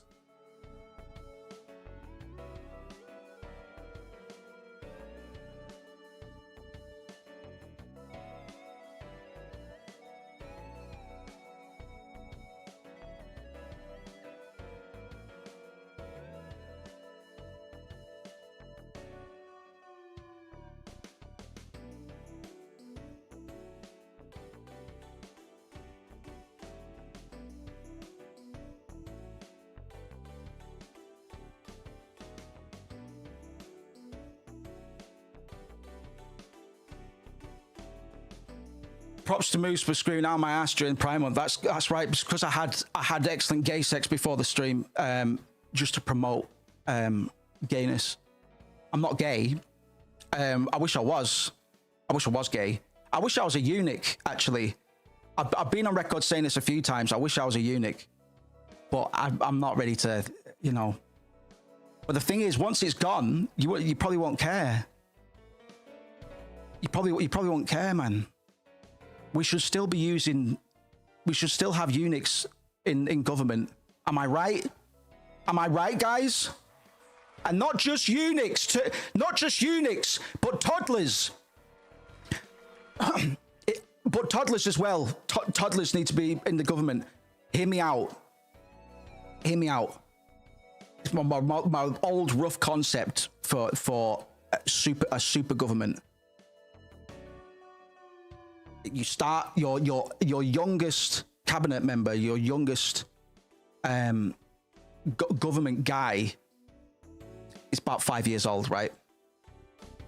And then you've got another that's 10, another that's 15, got one that's 20, got one that's 30, 40, 50, 60, and this is your government. You don't have a single leader. You have a council that span different generations, and they've all had the dicks cut off, or the fannies pulled off, and it's crazy, and everything gets sorted, all drugs get legalized, world peace, you name it. They peel that banana and then some. Sounds kind of foolproof to me, guys. I don't know. Mate, how much can bang during the Pride Month? And it's not gay. It's just being an ally. Yeah, no, true, exactly.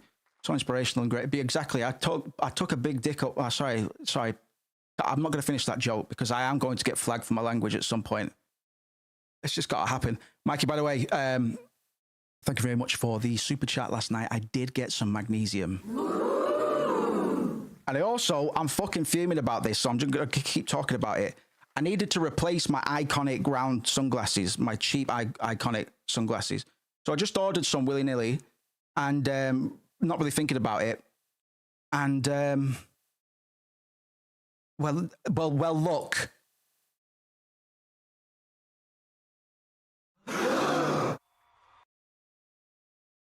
This is some bullshit.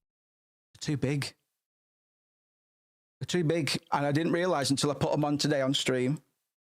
But the OG ones, the classics, man, they're a couple millimeters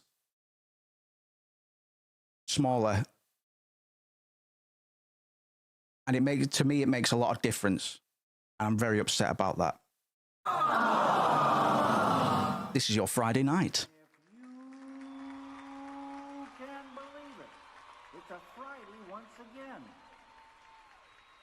Additional workplace recess break reform, bring it back 2 extra breaks before and after lunch. Don't worry, they're on it. And by the way, on my hypothetical government, super government, that's what it's called. The super government has decided they're all mixed race as well. They're all mixed race and bisexual. Don't worry. Don't worry about that. They will get it sorted. But it's important that you have a 5-year-old and a 10-year-old and a 15-year-old on there. I cannot stress that enough. You need those perspectives, man. You see, the biggest problem with government at the moment, and I've thought about this, the biggest issue with government is that there's only old white people there. There's only all white people there. And all white people aren't very cultured. All white people are not people that we should be trying to emulate. You know, I love my grandma and granddad to death, but one cunt was in the army, the other was a head teacher. They were both into discipline, man. You know what I mean? Has anybody heard Kanye's new song? For the love of God, don't play it on stream. What the The HH song. I've heard Kanye's. I heard we're allowed to like Kanye again now. Am I allowed to listen to the songs that JPEG helped produce? Not on stream. Shouts out to black bisexual units. Well, not just blacks either, but like Inuit, black bisexual transsexuals as well. And I'm being serious about this, man, because in the super government and the eunuchs as well. So they have sexuality, but they also don't. So they can understand it, but they don't have time for it. They've got more energy and more blood in the brain to solve the homeless epidemic, because 10-year-old Joshua and 5-year-old Timmy have come up with a radical new idea for self-sustaining homeless shelters that adults with the corrupted and conditioned minds could not have comprehended, because they go, oh well, we have to worry about this and worry about that. But no, because on the super government, fuck red tape, the kids will just go, well, why don't we do this? Oh, well, we have to do all that and do that. It's like, no, we're the super government, bitch. You understand it, but don't go. It's exactly, man. I'm telling you, man. Like I say, I wish. Sometimes I'm like, being a eunuch could probably be all right, bro. Being a eunuch would probably be all right, but I'm not fucking.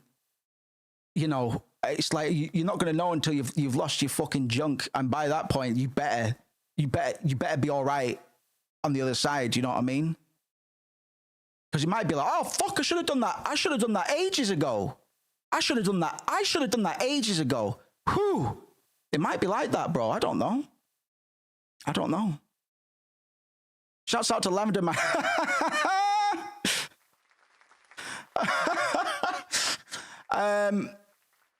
No, not even. No. I can't. I don't stand for that language either, unfortunately. Especially during Pride Month. But, no, you wouldn't because you don't get horny anymore because you're a eunuch. I'm a lesbian. Oh no, that's all right. You can do it. That's all right. Here, Lavender, you can do that.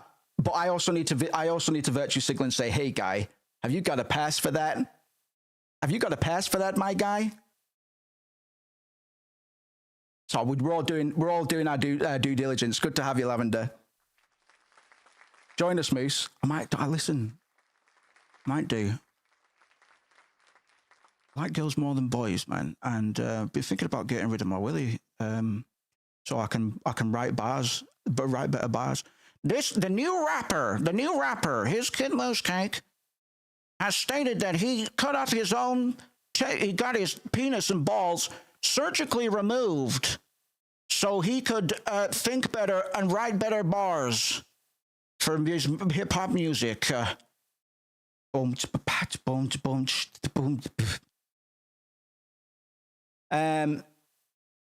sure they do. Well, what did he say?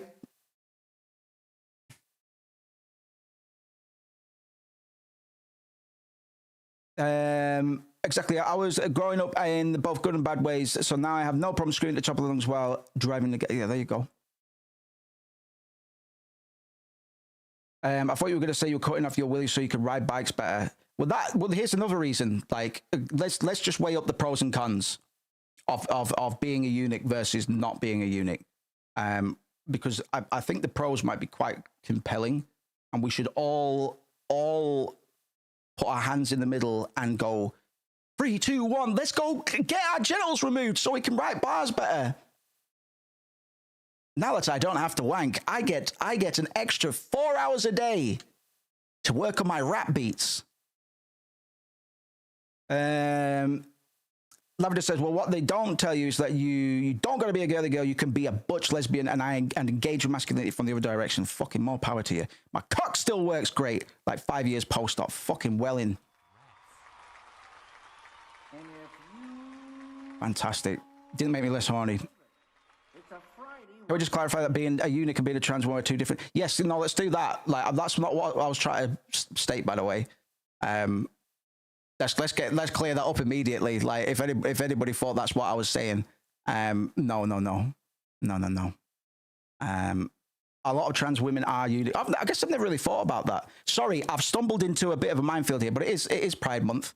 And we have been discussing a range of sensitive topics today, and we've managed to do so quite well. So that's actually worth acknowledging, to be fair. The most likely demographic to want their balls gone are trans women. But what about military leaders? I think military leaders should that should be part of the role. You have to get that out of you. Have to get that out of you. I'm sorry, mate. If you love this country as much as you say you do, prove it. Prove it. Give us your dick and balls. Let's take away that part of you as a strategy. But I'm not necessarily talking about gender or sexuality. Well, I'm not talking about gender and sexuality. A little bit about sexuality, I guess.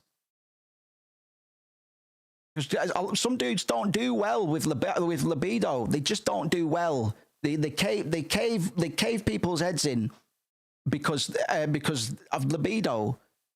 You know.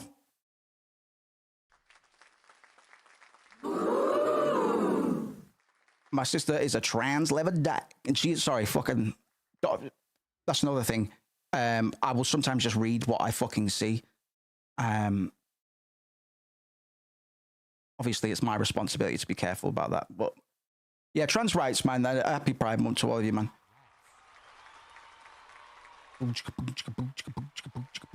That's your choice, Craig. That's your choice, and that's just as fair as all the rest of it. That's just as fair as all the rest of it, man. That's just as fair as all the rest of it. As long as you're willing to be respectful about other people's choices and their preferences. Oh, man. I think the only thing trans people could ask for, and I can't, like I say, it's not for me to say, but they probably just want to be treated with a modicum of respect and neutrality. Bye, AF.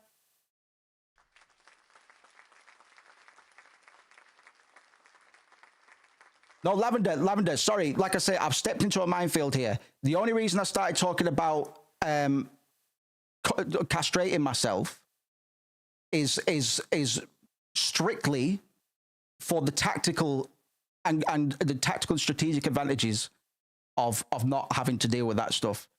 In my case, so I could spend more time writing rap lyrics and making rap beats. Craig says, yeah, man, I don't mind whatever. Met some cool people, gay, lesbian, trans, but some of them go, well, some people, there's dickheads, there's dickheads in all walks of life, man. And some dickheads are very loud and know how to get attention, right? And people with biases that they haven't properly acknowledged yet. Some people are just waiting for a reason to dog on other people. They just need a reason because they don't understand it. They feel uncomfortable about it, but they haven't got enough reason to be indignant about it. They haven't yet got enough ammunition to be vocal about it. So they will brood and they will say, I don't get this. I don't understand it. And to me, it's unnatural. They'll sit there and brood until they get an excuse from a lively case who might not always be the best representative of the demographic that they're supposed to be representing, right? It's whatever. I'm sure they won't want to date you, so I don't think that's all right. I think Craig's done all right, to be honest about that, man.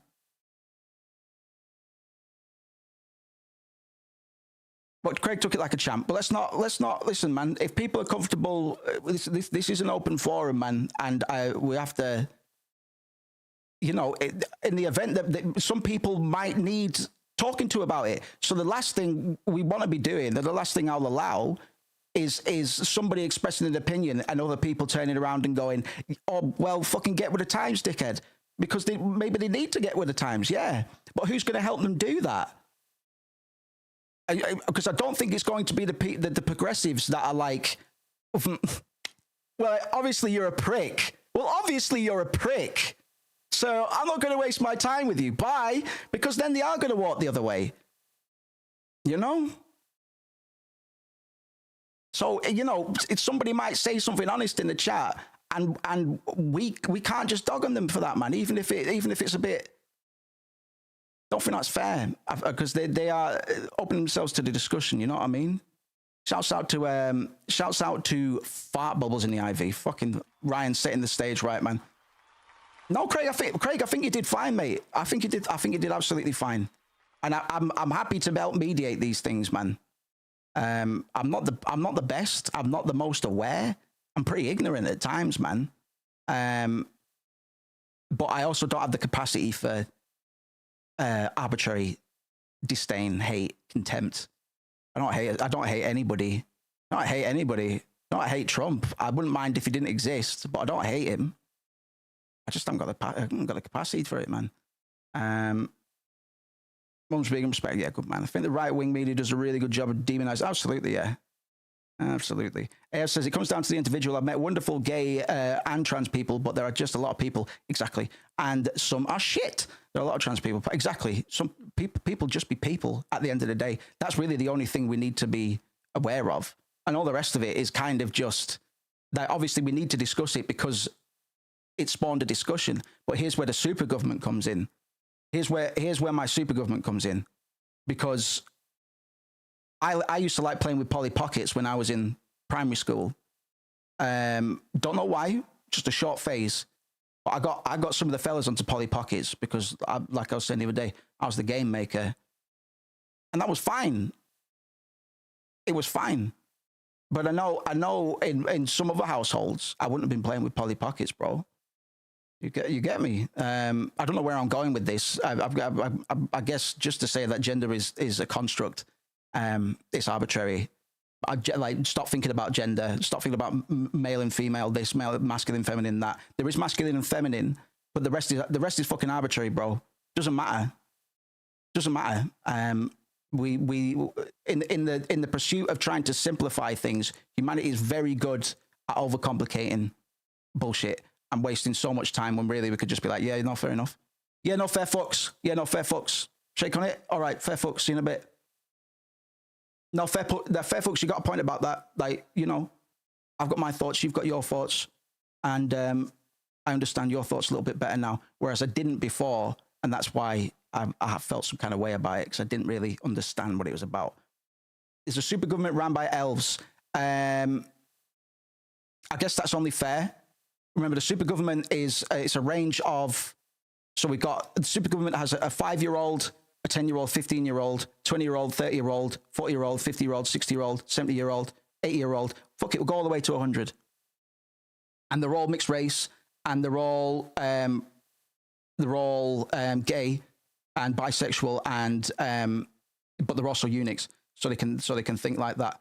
But they wrote down their sexuality before they became eunuchs, so they could remember. Because you have to be able to talk on behalf of. Actually, maybe not all of them are eunuchs. Maybe just some of them. Because there needs to be horny representatives and non-horny representatives, right? Because that's the prism of sentience, human consciousness needs to be represented in all its forms at every step of the way, and the super government will solve climate change. Sounds like an absolute fantasy land. Well, it is. I'm going to go and get inside it. Come and join me in the fantasy.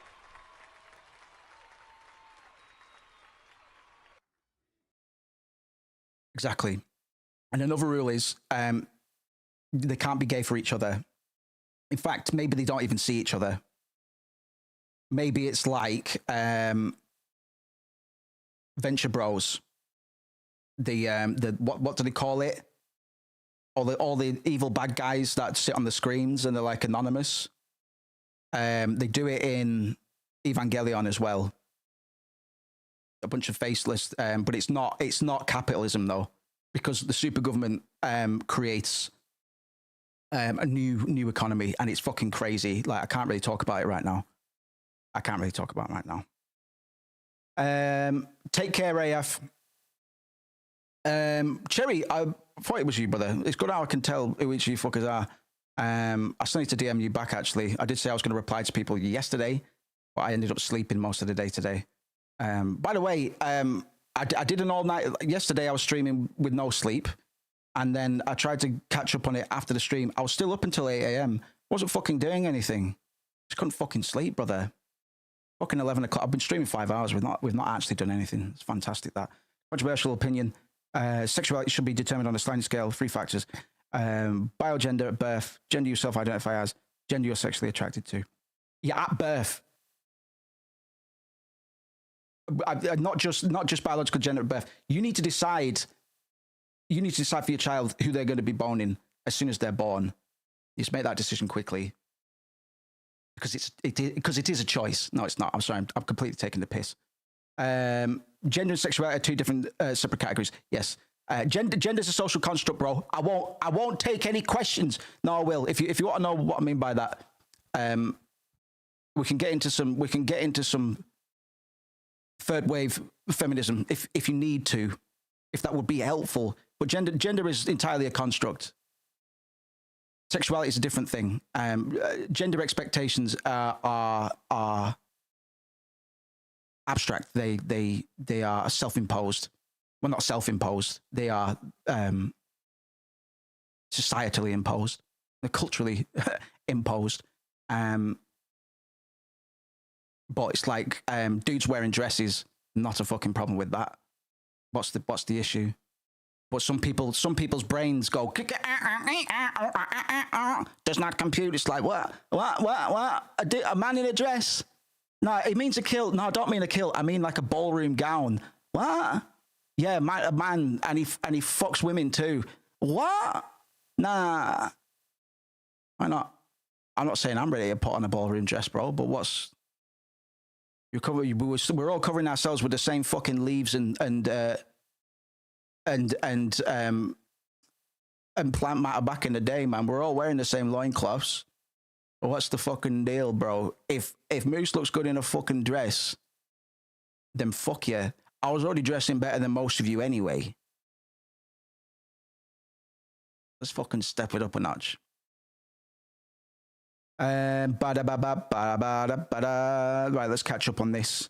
Deleted your Discord. Fuck you, Cherry. Try to delete that 99. Yeah, Cherry, don't delete Discord. I want to talk to you about that. Actually, don't like the sound of that. Just for the Council of 13. There you go, Cusco. Nice one. Personally, I don't care. Someone wants to identify as or be, but I don't think some instances are fair when biological males are competing in sports against. I could give a fuck. I could give a fuck about sports. I don't think in the grand schema of things, I understand there's a discussion to be had. Sports doesn't really matter. I know some people think it does, but sports doesn't really matter at all. In fact, sports often encourage tribalism far more than they do deconstruct it. They often double down on nationalism and racism far more than just not sports. I'm not saying let's not have sports. I'm just saying we shouldn't be worrying about sports too much. If the crux of the conversation comes down to, well, fuck, bro, like trans women playing on soccer, give a fuck. Craig says, I just thought I better clarify as I'd probably come across intense on their opinion. Grew up with a mate and his sister was a lesbian and she still sounded fucking good mates. Another good mate. Good for you, man. Like I say, it's a difficult conversation. And to be honest, I kind of invited it. So that's the only reason I've not put it to bed. And chat's quite active as well. Because normally I like to keep the stream relatively minefield free. But it's my responsibility to I'm honest on this stream, man. Like I'm not a very good liar because I can't hold on to my words for very long. Which is why I sometimes put myself in hot water by making daft jokes. So it's my responsibility to kind of communicate how I feel and rationalize that in real time. So when Moose does make silly jokes, you understand it's a silly joke. And I haven't really got any examples per se, but I make edgy jokes all the time, man. I make silly jokes on here all the time, and there are some jokes that don't make it out of my mouth because I'm like, no, just in case I don't hit the mark. But you know, just a fucking side note. I'm a well of knowledge of Venture Brothers, my favorite show. Yes, brother, let's go. I need to catch up on it. met in my 20s, became really good mates through producing in my hometown. And he came out as gay to me, and I select minimal people first. Yeah, man, I had somebody come out as gay to me as well. And I'll admit, at the time, I didn't know what to do with that information. Just said, that's fucking fine, bro. It's all right. But I'd seen this guy like struggling, like he had a few relationships and stuff with women leading up to that point. It just wasn't kosher, bro. It just wasn't kosher. The vibe was always off, man. And he'd always be smoking as well. Like he did well for himself. But he's happily gay now. And that sound as fuck. And by the way, I probably don't need to say this for most of the class. Our relationship didn't change. One iota. I know it might, to most of you, it's like, well, why is he saying that? It's because I have to say that. Because for some people need to hear that. Our relationship didn't change.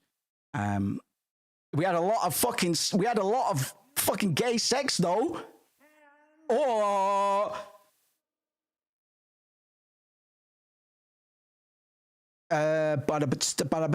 sorry, still catching up a little bit. Sports shouldn't be gender segregated. Exactly. And talking about sports, man. Talking about sports. Have I ever talked to you about super sports? What's this? Oh, it's gone. Have I ever spoken about super sports? It's something the super government are going to bring in.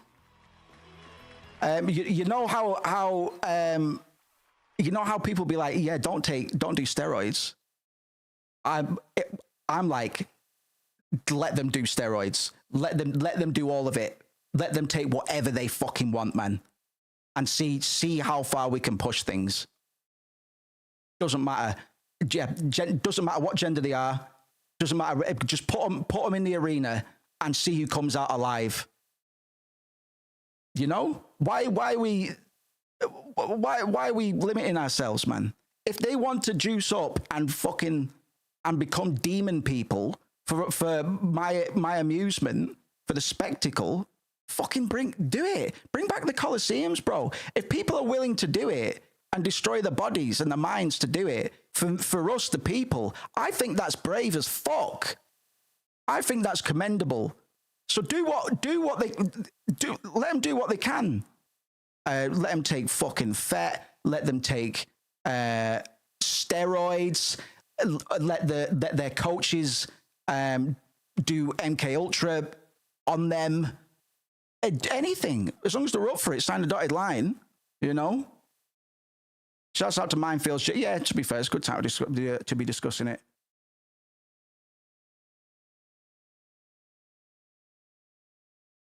We have this in America, says Lamdo. It's called football. It's funny that because American football doesn't really have much to do with feet or balls. But I actually enjoy American football more than British soccer. So fair fucks to you. Shout out Acid, PH Ever looking crazy. And yeah, and also shouts out, not only Acid, but shouts out to like fucking DMT and like ayahuasca as well. Give that to the athletes. And I've been on record saying that as well, actually. Speaking of Tigers, I've said, listen, man, I've never liked football. I think it's boring. The game's never evolved. It's just green and two goals. It's dull as dishwater, mate. Listen, and that's fine. If you're into your sports, your soccer, your football, whatever, that's fine, mate. I don't judge you. The same way I hope you wouldn't judge me for some of my painfully boring pursuits.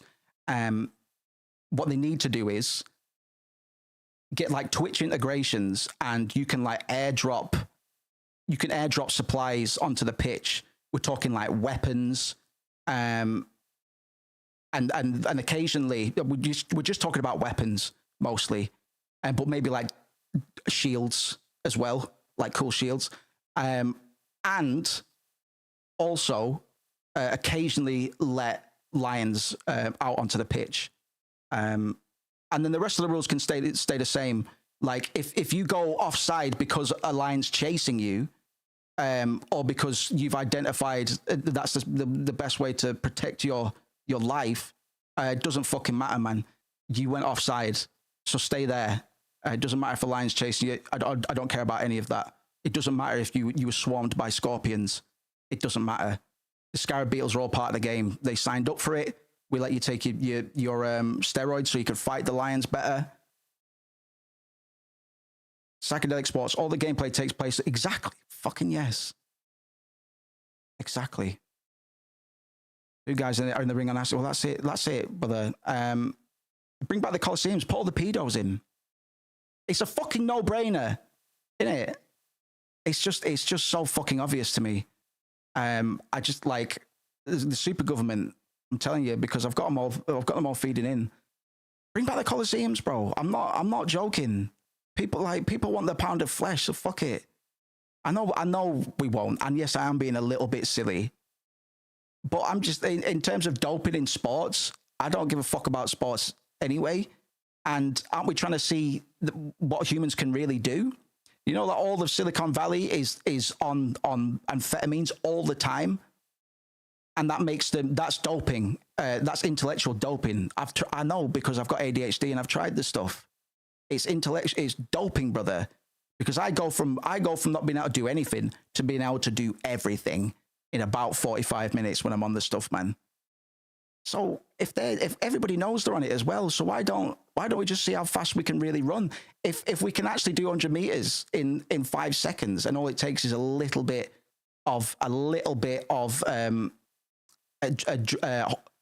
horse adrenaline, horse adrenal gland being milked, and placed into a suppository.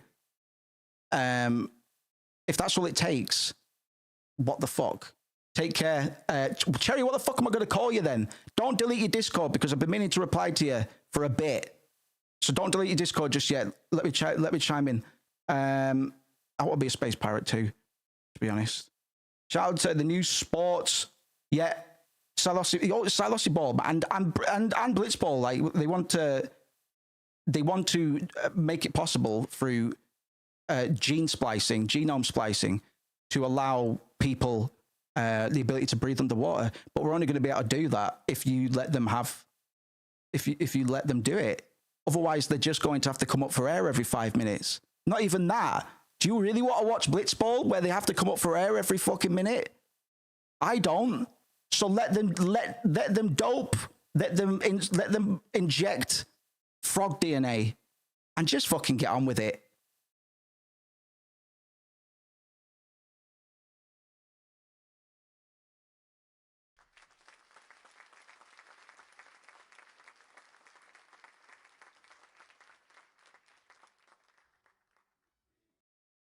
Cusco says, also, this bit is around sports, sort of, but as someone who loves esports, the fact that we have segregated esports based on gender, is that true?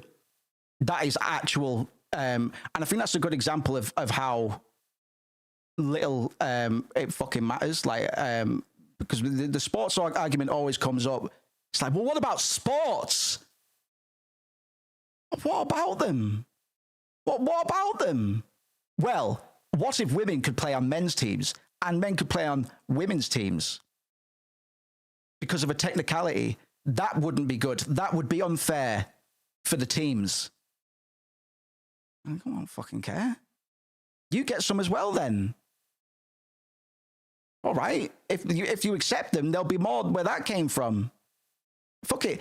And then, you know, all the trans men can go and run those teams. Like, fucking everybody wins. Everybody wins. Because esports and real sports, you might be like, oh, well, they're very different. They're actually fucking not. It's actually the same thing. It's actually the same thing. 5 Korean lads playing League of Legends is exactly the same thing as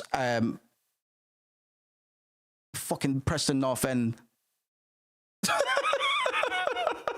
It's the same thing. Shouts out to Gay Frogs, you fucking idiot. And if you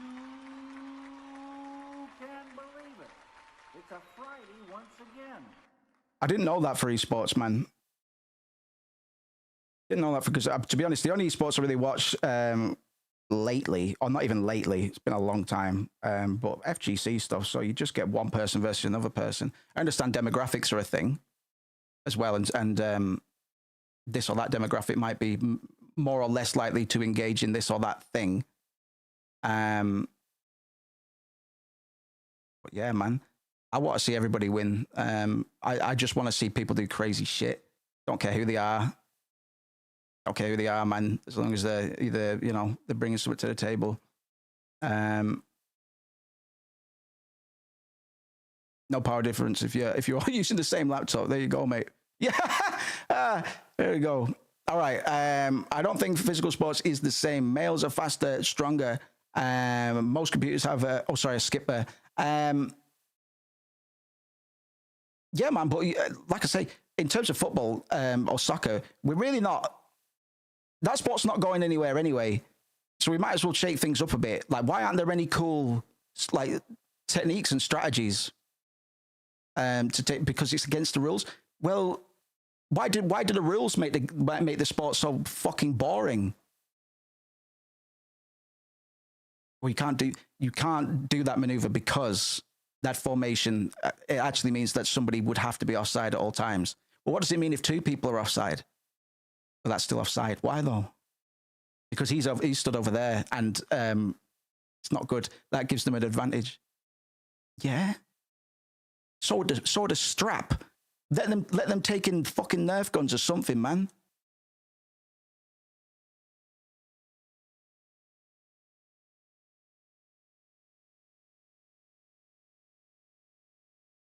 Yeah, well said, Lavender. Men are faster and stronger. Also, do you think you could beat Serena Williams at tennis?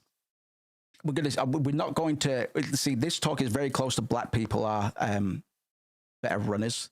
That's that old chestnut. It's not too far off. It's not too far off. So I'm trying to ride the line and make my point clear without letting things kind of devolve too much. It's an important conversation, man. Especially it's Pride Month, and I never really do anything for Pride Month, which isn't kosher. You know, my responsibility as a fucking a straight white guy to be like, and it's all right if you're not that, if you're not straight and white and me, it's actually okay. That's actually okay, and it's brave for me to say that. Take care, Kuzco, you sick little bastard. I'll DM some stuff to you over the weekend, cunt. French kiss. We did it. We did it. 5 hours, 20 minutes in, we did it.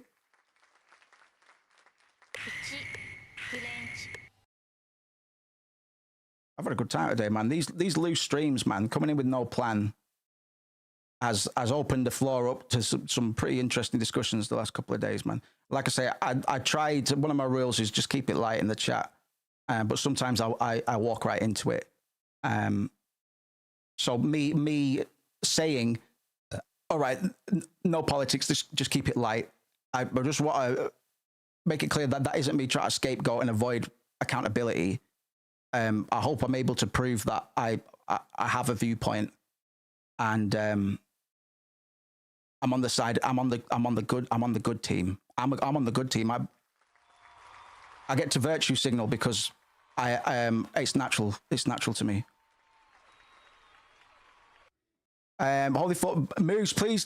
Yes, fucking shouts out Lavender, and there's new stuff coming soon, Lavender. Can somebody throw up a Discord link just in case Lav wants to get in? Sorry, I need to catch up on Craig's messages. One of my favorite DMB DJs is Mandy Dexterous. Watched her at Boomtown, but yes, she's transmitted loads of times at a few events, and she's proper sound. She does the Scrapyard area, Boomtown. DJs there. It's fucking good for her, man. A lot of my like Sophie, one of the best producers that ever lived, was trans, man. And like I say, I almost feel a bit weird saying, well, she was really good and she was trans because she was trans. It's like people are just good at shit, you know what I mean? But no, I do appreciate what you're saying. And Darker, absolutely. DJs there, but it's main had to decide who DJs there over the weekend, and she done the ending set on Sunday there, and the outro track she done was actually unreal. Fucking yes, let's go, man. Boomtown's all right, man. I've never been Boomtown, but There's no good team. All opinions matter. Don't know. I think people's opinion, because you know, I'm here to open the floor up, and one of my askings is that we don't dog on people that have an opposing viewpoint, because that's not how we solve things. That's not how we educate people, and that's why a lot of people double down on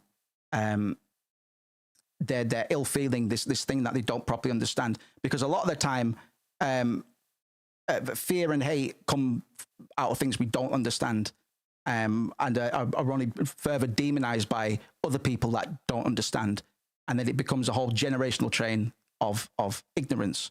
And I'm aware of this, and so this is why I don't mind people with opposing viewpoints necessarily. I'm always happy to have a discussion with people. I'm friends with quite a few people that have opposing views to me, bro. But some of those people are, you know, I don't always want people agreeing with me. That's not how I grow either. I need to understand why people feel such a way, why they feel a need to judge or discriminate or ostracize certain groups. I need to know the reasons that they do that. And most of the time, people don't truly understand, I don't think. Like I say, it might be easy to be like, Moose is virtue signaling like a motherfucker tonight, man. And it's not fair because he's got a microphone and a live stream. It's like, yeah. But like, it's important for me to do that, man, because regardless of how many people we've got in here at the moment, I treat streaming quite seriously. I do treat it like a quote unquote profession in a way, because it's important for me to do that. I'm a performer in various means, and whilst I do generally say let's all just get along, no politics, let's keep it light. I've got absolutely no problem getting into the nitty gritty either. But yeah, one of my conditions is, yeah, people are allowed to express their opinions, but if we're also allowed to, I don't know. I just want it to be less of a debate and more of a discussion. I know that's idealistic and unlikely to happen because people cling on to their prejudices. How dare you be born on the other side of the river? How dare you be different to me and my nuclear family? Not every opinion is valid. No, I accept that. I do appreciate that. But I am happy providing people the opportunity to express an opinion. You know what I mean? Because we need to encourage discussion on that. And it's because it's very easy to just pounce on people. But I hate tribalism, man. We're talking about sports again. I don't like tribalism. I don't like nationalism. I think the idea of being proud of what you are and where you are or where you were born, simply because that is what you are and what you were born, where you were born. Sorry, I think the idea of holding that as a precious part of your identity is so fucking stupid. It beggars belief. But I understand why people do it. I understand how it happens. But it's so stupid to me. So stupid to me. But you know, some people need an opportunity to discuss these things because they're in echo chambers a lot of the time, man. You know, and for one thing, it's hard to break through ignorance anyway.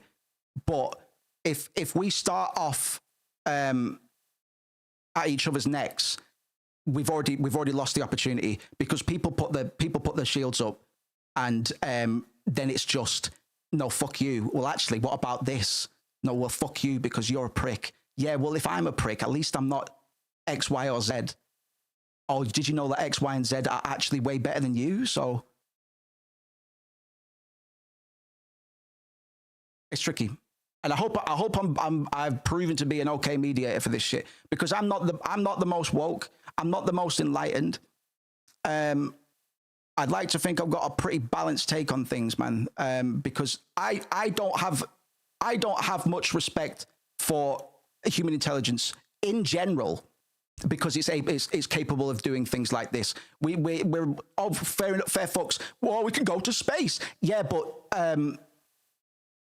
we still can't understand each other. I think playing with the rockets and stuff, we can leave that till later, and we should probably understand each other first, and then we'd be able to do better things, bigger, faster, and more suitable for everybody. But no, fair fucks. Only 30% of the ocean discovered. People don't understand each other. Let's fucking move to Mars. That'll fix it.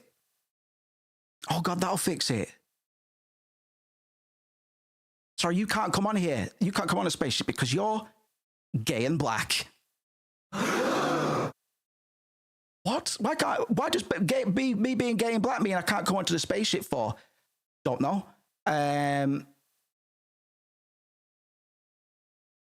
Don't know. It's not my responsibility to know. You know. Sorry. I'd let you on myself, but you. Bada bada bada bada bada bada shibby dibby dibby shibby dibby dibby. Bum bum bum. Lavender, recent example: 2,000 males have ran. Whatever. I don't hate black people, but I don't think they should be allowed in our swimming pools. Type B. Exactly, man. Exactly. Sorry, I started thinking about Habbo Hotel. Average metal feel faster. It's not. I could give a fuck. I'll reiterate because I know this isn't my conversation. I'm just here to mediate it. Like I say, I am happy for people to have discussions on this. And if either side, man, even if somebody whose opinion I agree with, if they dive at somebody, if they go for somebody's neck, I will stick up for the person that I think is in the wrong. Do I make myself clear? Because I'd far rather facilitate a conversation than an argument. You know? Because I don't disagree with Lewis, but I'm keeping an eye on the conversation partners, and we keep it civil, brother. We keep it civil, brother. Invite conversation, man. We don't need to instantly jump to, oh, so you're the enemy. Oh, I guess that makes you a stupid dickhead enemy. Because straight white dudes, honestly, we're fucking daft. We don't know anything. We've got no culture. We just got generational guilt, and we don't really do anything about it. Well, that wasn't my fault. I didn't have a slave. Doesn't matter, does it? Doesn't matter.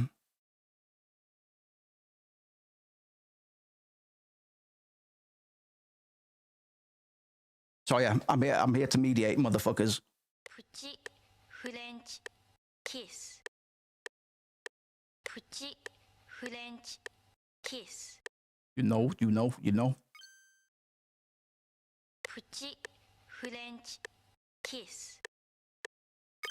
Puchi French kiss.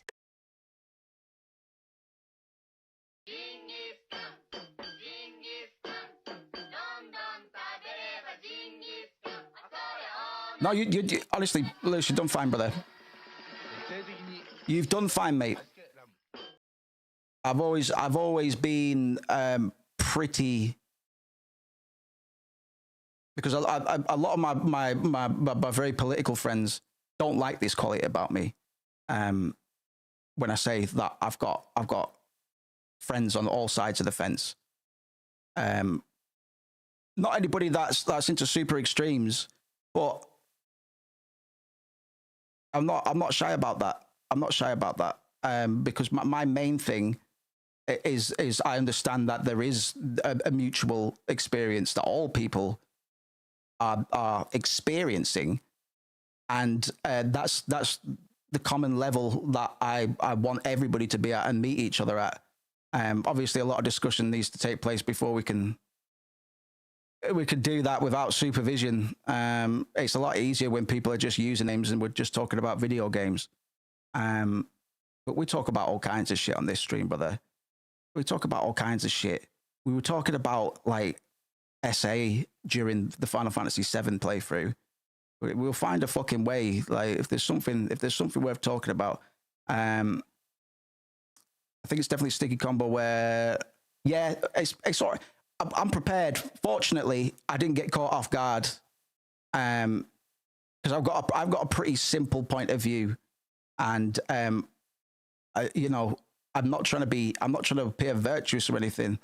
I just think a lot of the things that we worry about as a species is the reason I don't really respect human intelligence, because it's to have intelligence is one thing, but if you biases and all that smoke, it just creates a big fucking haze, and everybody's just like, well, what about this? It's like, well, it doesn't really matter, does it? It doesn't really matter. Would you rather do that? Would you rather do anything else? Would you rather, right? Okay, how about this equation? Would you rather be angry and scared at certain people or not? It's actually like, if you don't want to be, you don't have to be. You could just accept people and try to understand the reasons that they chose to live the life that they do. Pucci French kiss. Poochie French kiss. Sorry, what? Are you kissing dogs, my guy? That's it, mate. If you're either sound or you're a prick. That's really the only level that I'm on.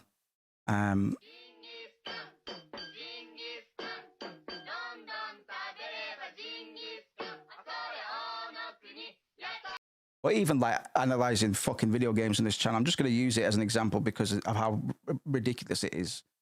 You know, a lot of different schools of thought and perspectives go into being able to apply a critical eye to those experiences, bro.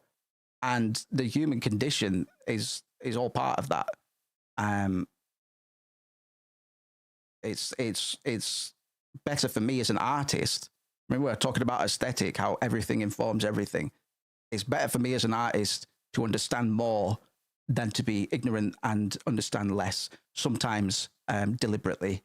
Well, not necessarily deliberately, but some people do not want to be swayed because they've been told by the last generation, who have been told by the last generation that things are fucking fine the way that they are. But the problem is, that was originally said 200 fucking years ago.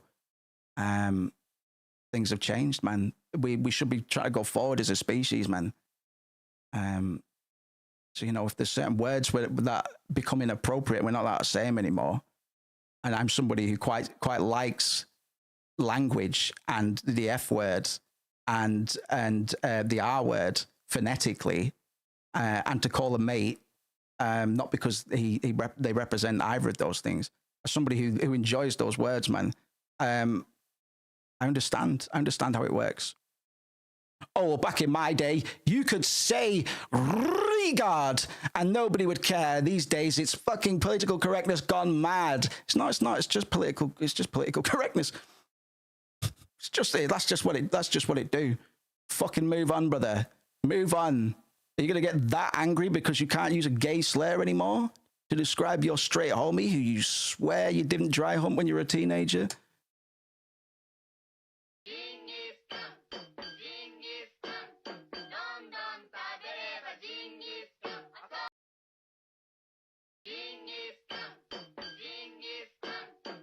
Can't believe what time it is, man. I've had a really good time on stream today. It's impressive how we've nearly boxed off 6 hours, and in terms of input, things that I've actually done with my hands and my abilities, nothing. I don't even think we're going to get too far on this. I'm going to still keep prodding at it, but I hope this stream's been all right for you lot, as it has for me. These last 2 streams have been very fucking loose, but they've actually turned out all right. And I'm not necessarily going to say, oh, you know what? I know I said let's not discuss mad topics on here, but let's fucking get into it, man. I'm not necessarily saying that. For the most part, generally, I'll always say, fucking keep it light, don't get too political. But that's not necessarily because I'm unwilling to discuss these things, man. I'm quite prepared to talk about a lot of stuff. But I'm also not the best at times. I can stand behind my perceived virtues and rationalize why I think and feel certain things versus how other people might think and feel. But just as I try to understand people who are discriminated, I also try and understand people who are discriminating. Because we need to get to the root of it, man. And discussion's the only way we can really do that. And in order to have that discussion properly and get to the root of things, there needs to be some commonalities in place. You need to be capable of having a discussion with people without them having their blaster shields up, man. So generally, if we do have conversations like this in future, I will moderate pretty hard. And I'm telling you right now, even if somebody with a point of view that I don't agree with, if they say something and people start going at them, even if you might not agree with it, if they are at least trying to approach the issue with some level of if they're not trying to be a dick, I'll protect the person I don't agree with over the people that I do agree with, but are vicious in their virtues. I'll protect the person I don't agree with in that discussion every single fucking time, man. Context, like I say, we're talking about somebody who I don't agree with that is bringing up things in a fairly civil manner, regardless of whether I agree with them or not, or somebody that I do agree with wholeheartedly, but just happens to be a bit too militant.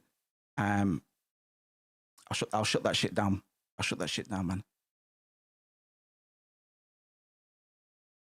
Got any music coming out soon? I saw a rat last night.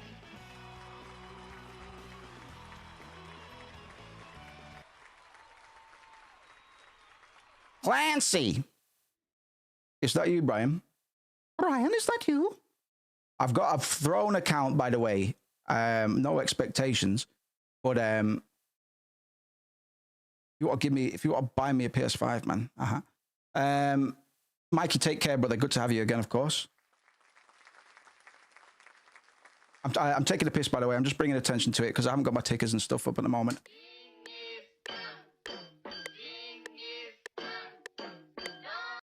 Dun dun bookie banga dung dung dung. Clancy. Clancy. So okay, let's switch this up a little bit. Mind you, Kawusko's just dropped out, man, so it might not be the best time. But my producers among you, how do you want to handle this sample challenge business? We're going to run something weekly. I don't know if any of you have done anything similar before. I haven't. I know Kawusko has. I'm pretty sure. Oh, it's a shame he's just dropped out, but yeah, let's think about this. Because in an ideal world, to me, there would be a core sample that we all agreed on, just so we could see how varied it would get. Because we've got quite a small sample size. There's only going to be like 4 of us doing it. So there's no point having like 2 or 3 distinct samples. Because we should all be trying to see, in my mind anyway, how we flip things differently. Right, I've got some gas. Did anybody post the Discord? Oh, thank you. Yeah, just in case Lavender wanted to hop in. Just a single core sample. And then would we put restrictions on in other areas? Like because we thank you very much, Bib. I get just an example because we could bury that sample underneath other samples that are coming from other sources. You know what I mean? Yeah, my brain's slowing down a bit, but we'll get that going, and then we'll do like a show and tell on the Fridays or whatever. This is the day we would generally do it. But I think I know for myself it would be very healthy for me to have turnarounds like that,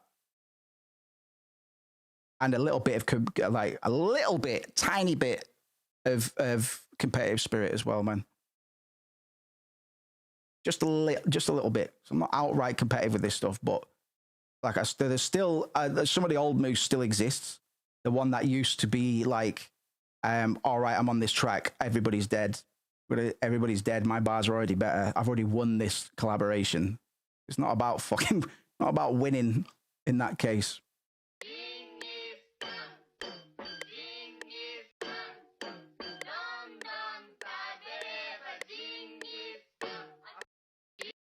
And isn't a droning yeah, absolutely. Something like that maybe. Well, maybe not a perk. But yeah, something interesting. The plus is like, because other than just the practice and having a short turnaround time for myself, if we all like a sample and somebody cooks with it, man, that isn't me. I will say, can I rap on that fucking beat, please? So I extra win, unless you don't want to give me the cool beats.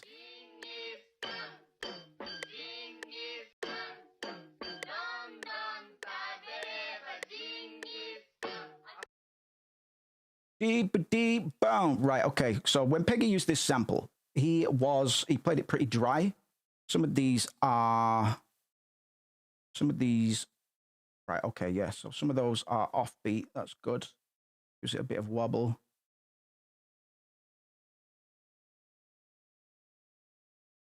And yeah, I'll sound like a Banjo-Kazooie character. I was going to say, there's only a few of us right now, producers-wise, and I think they're all contributors, Patreon members or otherwise. So my first idea was like, well, we'll just lock it down. It's just going to be something the contributors do. But I think we will open it up. I think we'll open it up to whoever. People that have never produced a day in their life should be allowed to join. So as part of that, I will open up some resources to general members, but there's going to be a lot of the contributor stuff. That basically all the contributor resources and sample packs are still just going to remain for them. So in some ways, they might get a bit of an advantage, really, if I want to rationalize it that way, as a depraved form of marketing, perhaps. But yeah, I'd like to encourage people as much as possible to fucking open Ableton or Fruity Loops or something. So we will do it as a general member thing. Because we might catch some fish on the Fridays or something. We might catch some stray producers or whatever.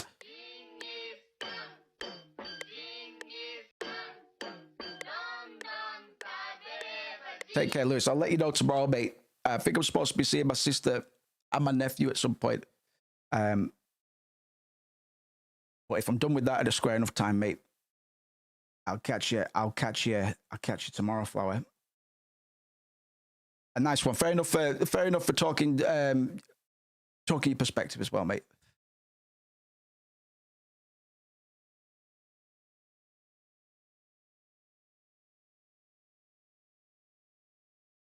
And I do mean that, bro. Like, I'm not just trying to be a fucking people pleaser either. It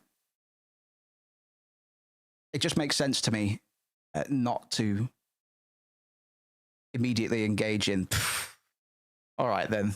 Oh yeah, all right then. Yeah, all right. If that's what your limited understanding and awareness of these factors permits you to say, but you are wrong. You're wrong, and I'm right. Prick, you know. Get random LMMS user making new age break. Exactly, bro. Like, it's kind of exciting because we're not all, if Craig gets involved, it could be well interesting, man. Because it's one we just put fucking kick snare, bass line, dusty hats. We all make the same beat. I know it's not going to be like that, but it's interesting to have the possibility of producers from other genres entirely come in, man. It would be a good exercise for me because I would deliberately try and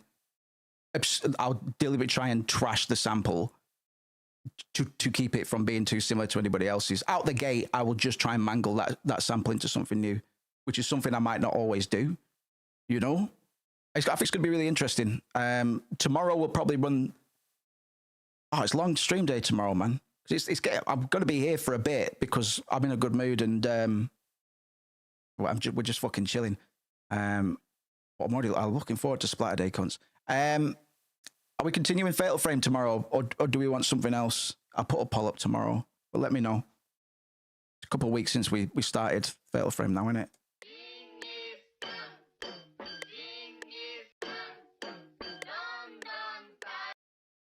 No worries, Craig, mate. Yeah, it is a bit of an ask. Only if you can. And that's fine. That's fine, man.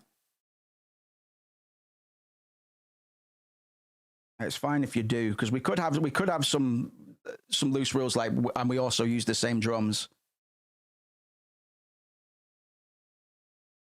Because I guess my only quote unquote concern, it's not really a concern, is outside influence affecting the what am I trying to say? We all use the same sample, man, and the end results, we would be acknowledging how we use the sample differently. You know what I mean? But it is possible to bury that sample or transform it into something completely different, and it's also possible to smother it with a bunch of other elements, some that might take over and become.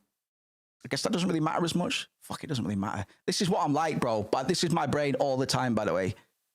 Just constantly, it's like right click this thought and go to properties. Yeah, but why does it work like that? It doesn't matter. It's like, yes, but I have a washing machine in my house. I don't know how it works. That's fine, man. Do you know how to use it? Yes, but how does it work? It's the reason. It's why I'm afraid of flying. Like I fucking hate planes because I don't know aerodynamics and I don't know the cunt flying the plane. It could be Denzel. Could be Denzel, bro. And it's just like, oh well, there's more car accidents than there are plane accidents. It's like, cunt, I barely get in cars, cunt. I rarely get in cars. I just fuck statistics because I sometimes I just get unlucky. I get kidney stones all the time, man. A couple of years ago, I had surgery on my birthday, cunt, and everybody clapped. Everybody at the hospital clapped when I was walking to get knocked out. It was actually pretty funny, but I'm just not that lucky, brother.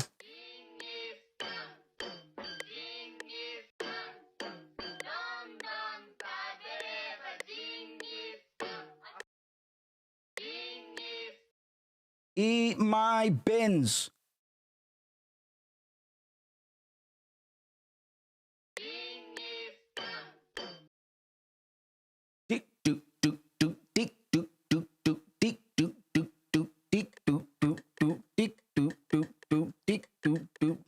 I've got a little bit of buffering on. Try that. Mango samples mean yeah. Yes, sorry, I did read that ages ago. Yeah, I think it's gonna be really. I'm looking forward to it. And again, it's only if people have time. If weekly is too little time, then we do bi-weekly. I'll do a poll for that.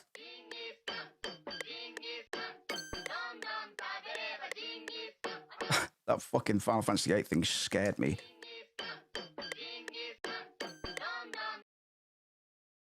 Don don ba ba dang ba ding bing bang. I swear I did study Japanese at some point.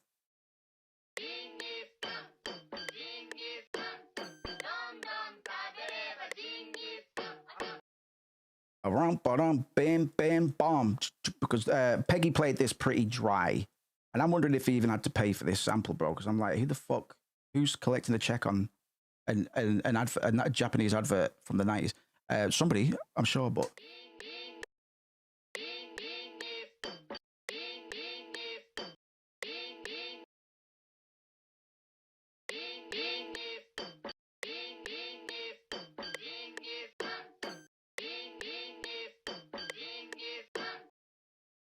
Bum, bum, bum, ba-dum, ba, bing, bing, bong. Copy that over. Copy that, Alpha Leader.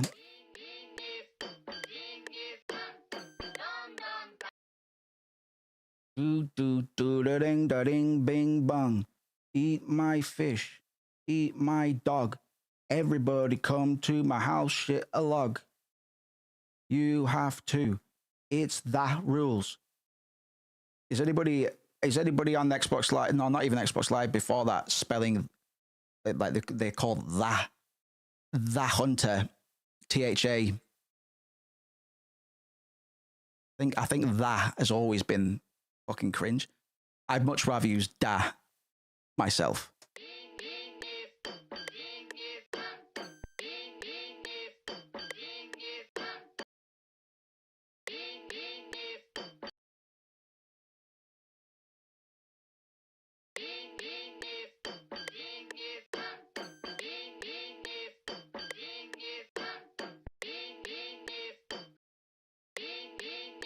I've already done more to this sample than Peggy did, and I'm not saying that's necessarily a good thing, but we have to make the sample our own, man. Like because that way, plausible deniability.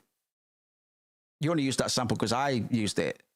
Oh no, I didn't actually know that. Oh, hey, I like your flip. Used to have the XXX shit in my. Come on, bro. Yeah. Well, to be honest, it's usually I don't know if I've spoken to you lot. I've definitely mentioned it before about me trying to profile people, cold reading through usernames and profile pictures. I need to develop a thesis because I used to have a rough idea. Like from having X's in your name, I would be able to approximate your age, and if not your age directly at the time, then the kind of culture that you came up with. I would refer to when the XXXs started appearing in people's names and I'd be like, okay, so this person is part of the quote unquote culture to some degree, but they don't have a deep cut name. They don't have a cool name. They haven't been on the internet hardcore enough to develop a cool standalone name on its own. So they have to rely on they have to make sure it's safe, man. They run the XXX stuff because that's definitive. That puts you into a certain box, whether they mean it or otherwise. So I just start doing all of these calculations about motherfucker. The match is loading on Guilty Gear, and I'm making 1,000 calculations a second trying to work out if my opponent is single or divorced, because it's all important, brother. Because it's like, well, if they're divorced, when did they divorce? When did they divorce? Because if it was recently, people that are depressed are less likely to see me run up and just fucking grab them and then camp them with the Oki Milia hair traps and basically just make them press buttons. Because if they're recently divorced, everybody's got a gauge, right? And some people's I haven't done this myself in a very long time, but there are some people that like to slam controllers or throw controllers and stuff, and some people have a smaller threshold for when their body is compelled to do this, right? Somebody who was recently divorced and is salty about it has a much shorter threshold than I'm likely to have. So if I've determined that my Guilty Gear Strive opponent, stranger, whose username I saw 5 seconds ago, was recently divorced, they're going to be pressing buttons and they're going to get pissed off very quickly. So I'm going to taunt as soon as I can. I'm going to taunt as soon as I can. And then I'm just going to throw out safe mid-range moves, get some pokes in, seeing if they're blocking or not. Seeing if they're blocking or not. If they're blocking too much, back off a bit. If they're pressing buttons, if they're spamming 5p, go for the kill, man. Yeah, but what if you match with Pee Wee Herman's left nut rocking Color One Soul? Pee Wee Herman's left nut probably pretty good. Probably all right. probably all right. It's a very Steam user's name. And I've got 20 years history on Steam myself. That's a pretty deliberate name, like that in a way, not because of the content, just because of the confidence of the thing. That's a cooler name than anything that's surrounded by any number of X's. Right? I would develop it once we start playing. It might be soon, man. Oh man, imagine if my stick comes tomorrow. We'll open up on this thesis, man, because I think there's something to it. Obviously, I'm chatting a lot of shit to make you laugh, but no, there is something to it. There absolutely is something to it, and you'd be a dickhead and an idiot and a prick to suggest otherwise, because usernames are 1,000% psychology and sensibilities and aesthetic, man. The username can tell you what somebody's interested in, man. If they put Naruto fan, they're probably a fan of Naruto. So what do Naruto fans like to do? And then you work from there, bro. Honestly, username analysis, it's the one, mate. I should teach it. I should teach it on Skillshare to people climbing ladders on fucking League of Legends. Hi, I'm Moose. I'm a fucking philosophical gaming coach. I'm a psychological gamer. You ever notice somebody pop up and they've got the username Bobby's Big Farts with no capital letters? Let's break this down. Okay, no capitalization whatsoever. So what's the deal? Because this is a tricky one. Big Bobby's Farts, all in lowercase. Is it all in lowercase because they couldn't be asked? Because I write my alias Moose in lowercase most of the time. So was it a sophisticated decision, or was it out of laziness? But let's not worry about that for now, because they've got the username Bobby's Big Farts. No numbers after it. That means they were the first person to get the name Bobby's Big Farts, which must mean that they are the fans of the series. They were waiting for this game to come out, so they were prepared, right? They had knowledge about it. Now, what's the game? Guilty Gear Strive. Who gets excited for Guilty Gear Strive? Guilty Gear players. So from the username Bobby's Big Farts, we've been able to determine that this guy is probably a bit of a risk. I would probably veer towards sophisticated versus lazy. Okay? What's your read on mine? Kawusko.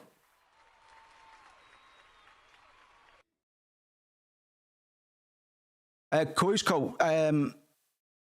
Oh no, you're on the. When you're not driving, let us know how previous sample challenges you've entered worked, and we'll get something going from tomorrow.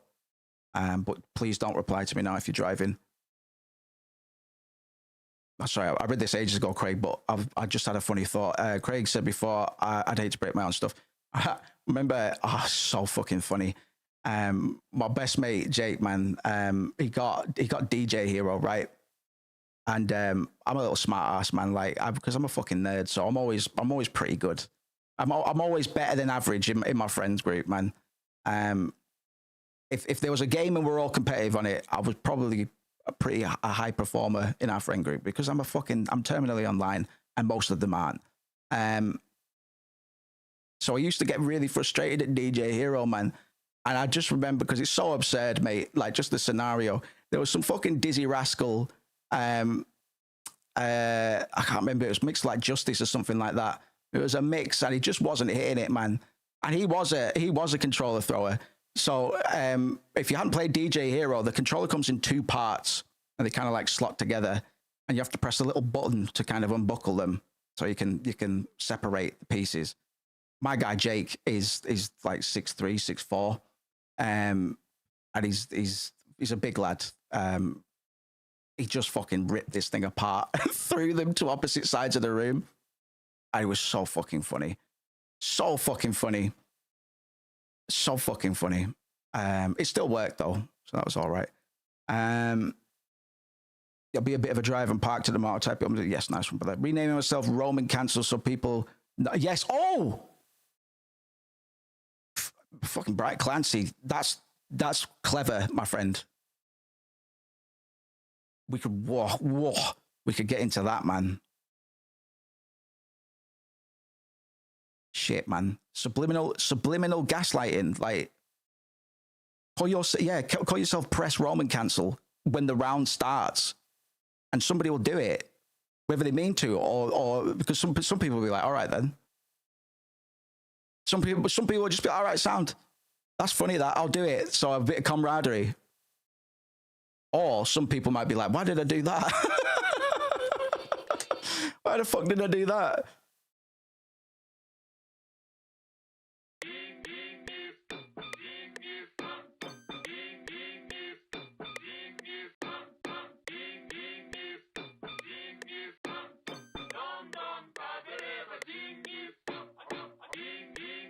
Okay. Know what I'm saying? Mate through his TV is at the TV from FIFA. Oh my god, man. Fucking I love it, man. I love fucking FIFA as well, man. Fair fucks. If people are allowed to enjoy what video games they want, by the way. But I'm allowed to go, right, he's somebody that buys FIFA and Call of Duty every year. His name is probably Liam Roberts 92. Tell me how right I am about this. His name is probably Liam Roberts 92. Capitalization maybe. But that doesn't matter too much. His name doesn't have to literally be Liam, but it's probably got his date of birth in it, or it's got maybe not number 69. Maybe. FIFA and COD players are the worst culprits in control for. Yeah, man, they can't. Yeah, because I don't get angry. You probably used to at some point. The only game that can make me quote unquote angry, at least last time I played it, is League of Legends. But I don't truly get angry. I get fucking heated. But I you know me, I enjoy shouting and complaining sometimes. So even then, man, even if I'm going, this game's fucking bullshit, fuck that, man, it's not my fucking fault. It's kind of all part of the enjoyment for me. I don't think I've got genuine angry at a game in a very fucking long time. And I've got a temper as well, man. I've had anger issues most of my life. I don't really anymore, or at the moment.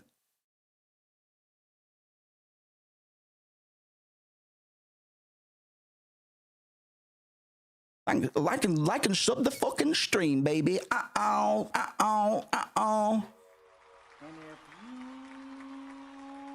can believe it, it's a Friday once again.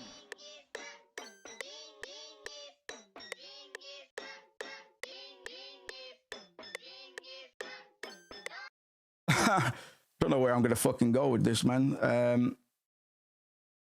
And that's the exciting part. That's the exciting part about music. I'll be streaming for a bit, man. It's your fucking Friday night, by the way. I'll be here for a bit, and then tomorrow we've got a big beefy stream. We've got a big beefy stream on the go tomorrow.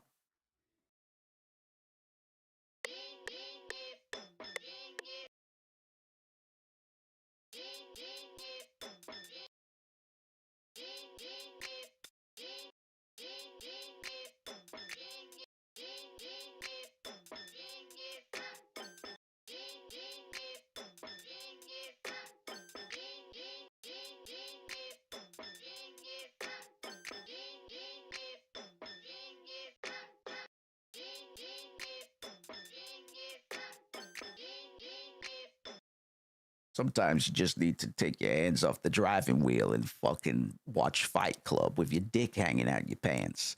And then when you finish watching Fight Club there, you go down to the local castration center and you go, I just watched Fight Club. I don't want to be responsible for that.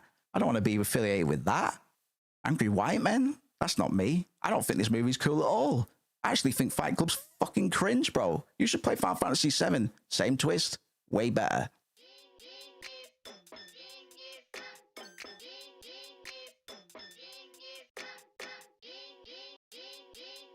Yo, I'm a big baby. Eating McDonald's KF gravy.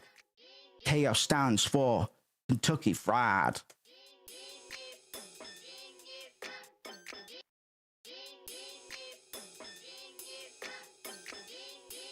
That ride is a little too taily. Eat my socks.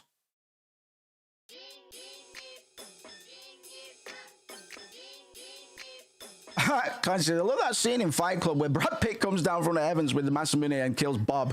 I appreciate that you said Bob as well. God, good old Bob.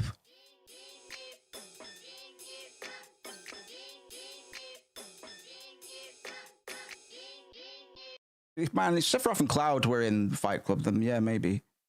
Possible to turn for it? Yes, of course, mate. Sorry, especially with the attenuation.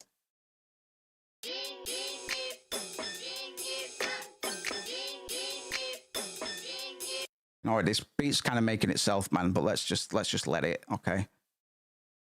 Yeah, it took me a long time to realize that Fight Club is not that good. One of my bigger problems, because everybody's like, "Oh my god, the twist." I played Final Fantasy VII, which does a very, very similar twist, and it does it better. So by the time I got to it, I was just like, "It's all right, man, all right." It was a bit. I'm sorry, I might catch some feelings here. It was a bit like my feelings on Expedition 33. So everybody was like, "The fucking ending, bro," and I felt like a bit of a dick because when we got to the ending, I was just a bit like, "Yeah, it's fine. It's a good ending. I'm just over it. I've encountered this before, and I don't know where. I really, really like Expedition 33, by the way. And let's all come together and point and laugh at Square Enix for being transparent cowards on the internet for our amusement.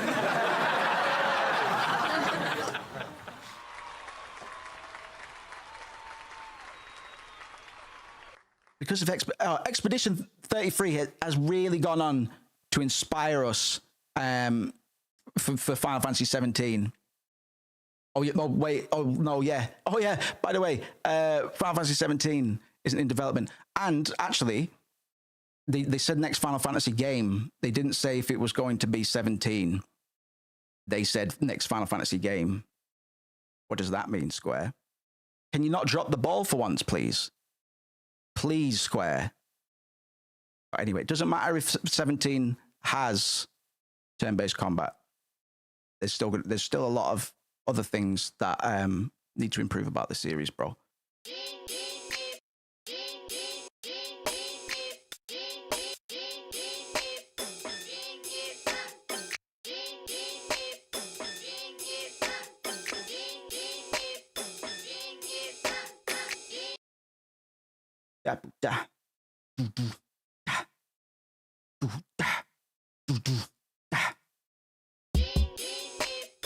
Boom, boom, ta. Yeah, Craig says they take too long these days to make a poor game. Fucking Final Fantasy 15 was. I know I repeat myself a lot. You know, because one of the reasons I repeat myself a lot is because, you know, we might have a different crowd and stuff. And it just bears, and sometimes it just bears, it needs mentioning again. Square said, we will not entertain the idea of remaking Final Fantasy VII until we're completely out of ideas or until we make something that exceeds Final Fantasy VII. What happened next? Final Fantasy 15, it didn't really happen. It kind of limped out of, limped off of a petri dish and was unfinished, a fucking mess. Had the worst development hell the series has ever sustained. Changed directors once or twice because Nomura fucked everything up. Released with an unfinished story that was later then released as side arcs for the fucking characters, where they went off and did their own thing with none of the other party members. Are you making me pay for the full fucking story, my guy? And the ending is emotional blackmail, and it's just fucking shit.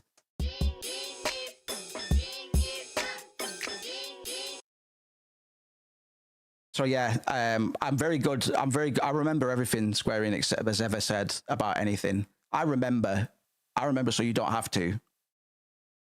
I remember, they're cowards. They are fucking cowards. They are cowards. so scared of trying to take a risk because they haven't got the creative firepower anymore. They haven't. I'm telling you, Katase might have helmed a couple, like Final Fantasy VIII, Katase directed, fantastic.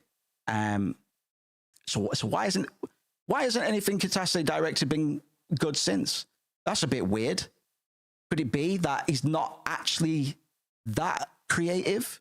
He's just good at getting shit, like putting stuff together.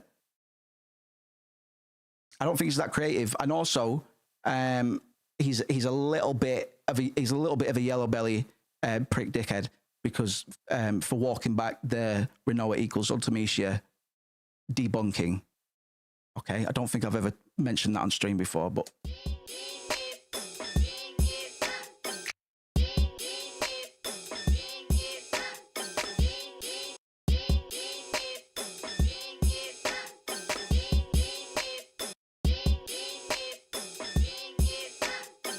They said the last part will be quicker. Will it? Fuck. Better not be quicker.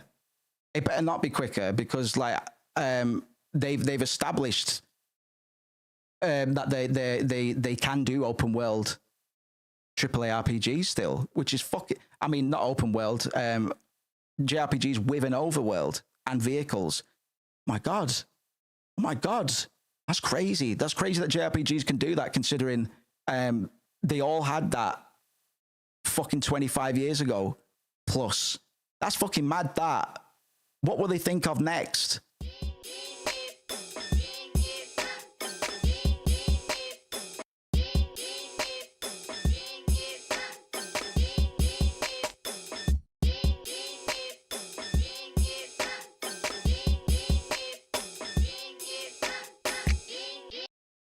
It sort of used to make niche games at the start. They were innovators. They were fucking innovators, and they were industry leaders, and they were revered and feared because they fucking should have been, because everything they touched was liquid, turned into gold. Like I cannot, like, I'm biased, man. I'm a Final Fantasy fan, but they changed the fucking game completely for everybody. They single-handedly properly introduced the JRPG genre to the West. And it wasn't fucking easy, bro. It wasn't easy. They spent just as much on marketing 7 as they did developing the fucking thing. It wasn't fucking easy, bro. But they fucking did it. And I've talked about it. I've talked about it every day since. But now the cowards, mate. I fucking knew when the leaks came out for Final Fantasy 9 Remake and Final Fantasy Tactics, and there was no mention of 17. The fucking writing was on the wall for me. The writing was on the wall for me. They're fucked. They've got no ideas. They haven't got the firepower. They cannot hoist up a mainline Final Fantasy that they are confident in, because they've had a splintered response to every Final Fantasy since Sakaguchi left. Every single one. Because we can all sit here, and be like, yeah, we like 7, 8, 9, and 10. Don't we, Final Fantasy fans? And then it's like, we get to 12 and it's like, all of a sudden people are like, then we get to 13 and it's like, you get to 15 and it's like, oh no, God. Get to 16, nobody can say anything because nobody's fucking played it. They're little cowards, mate. And I'm still listen. Like I say, I should be a square commentator at this point, because I always find a way to rant about Final Fantasy for quite a bit, because I want what's good for the series, man. I want new generations to be inspired the same way I was, man. Because I don't know if anybody's going to become a multifaceted weirdo, oddball artist, personality type prick through playing just Fortnite. Is Fortnite, and I know I'm being coy and going, Fortnite, like that's the only thing people actually play. But for real, Final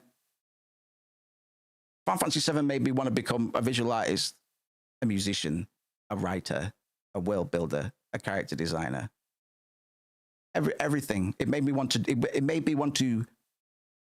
become who I am today. With some stumbles on the way, certainly. But Final Fantasy VII is responsible for me holding that shit close and being able to point at it and going, this game fucking changed everything for me. I don't know, I'm probably just being a bit of a boomer. I don't know how many newer IPs and releases and stuff are going to be able to do that sort of influencing, man. And it'd be sad if it didn't happen. So, you know, as cynical as we get about Final Fantasy, we just want it to be good.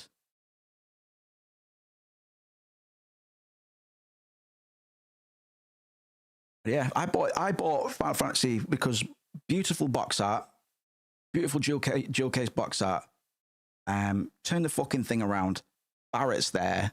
He's going, fucking yes, dickhead. I'm in this game and I've got a gun arm, by the way. By the way, don't I look sick? Isn't my design sick, by the way? You'll find out more about that later. You see Cloud holding a sword and you don't read anything. You just go, fucking hell, this looks sick. So you get home, you're a wee lad, you put the game in, what the fuck? Turn-based combat. Don't really know about this. Don't play it again for like 6 months. Then I tried to trade it in. I've told this story before. Tried to trade it in. My mum was going at a time. I was like, can you fucking trade this in and pick us up something? I don't know. But the game was scratched, so they wouldn't take it. But it wasn't scratched so much that it wouldn't play. Still played perfectly. But there was a major timeline split there. It was a major timeline split there. Because fucking luckily I got the game back, dickhead. And then I gave it a proper go. And it fucking ruined me. It changed everything. Changed fucking everything. Changed everything. Not just for me, but for the fucking games industry. Unprecedented, man. Fuck GTA 3, man. Fuck GTA 3, man. GTA 3, the reason I'm mentioning GTA 3 is because GTA 3 changed the games industry in ways that we're still seeing today. But Final Fantasy 7 came out before GTA 3, and it's still influencing the way that we handle games today. You know. I'm your dad. He's my mum. Eat my fish and I will grab my gun.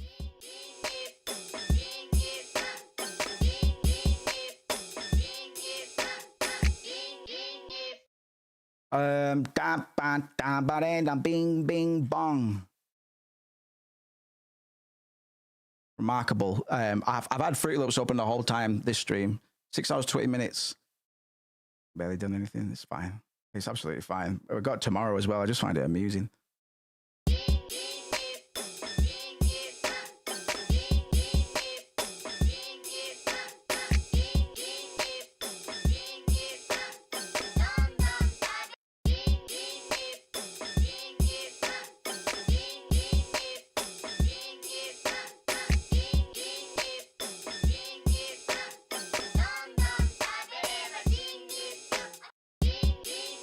Yo, I'm your dad. He's my mum. Everybody come and I will too. Everybody jump. Everybody move. I'm a little skeleton. How's about yous? My name's John. My name's John. Everyone's John. This is John, John, John.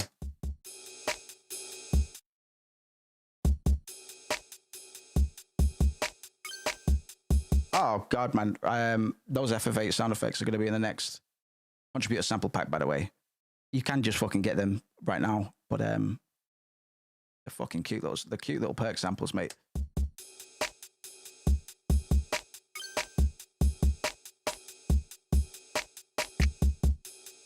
Right, let's just test the wave. Hold on.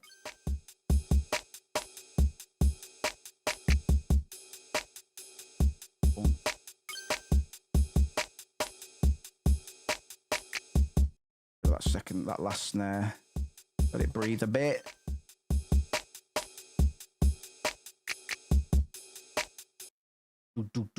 Actually do a quiet one. We do a quiet one, maybe a little bit lower on pitch.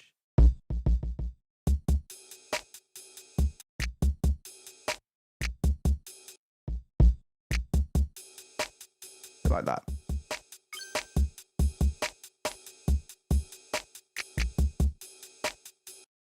Velocity, man, swing, all the rest of it. Up, up. Do two quiet ones here. Do, do, do, do.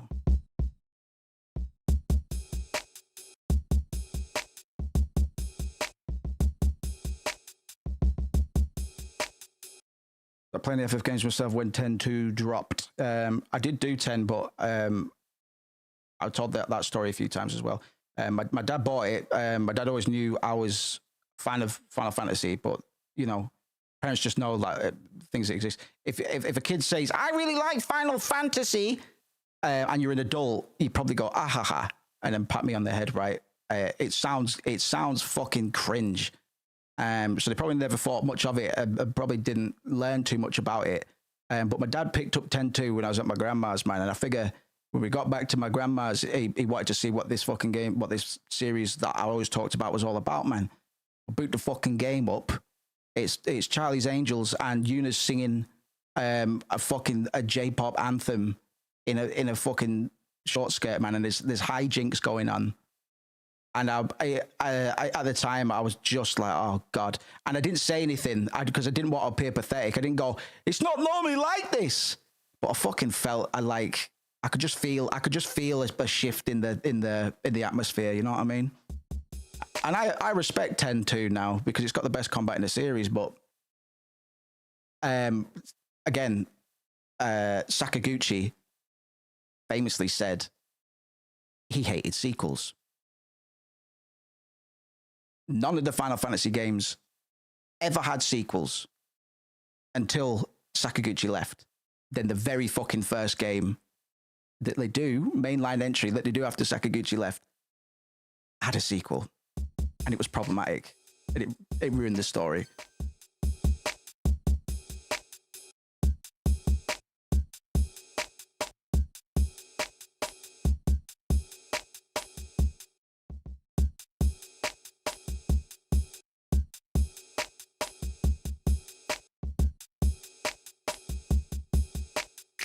Yes, man.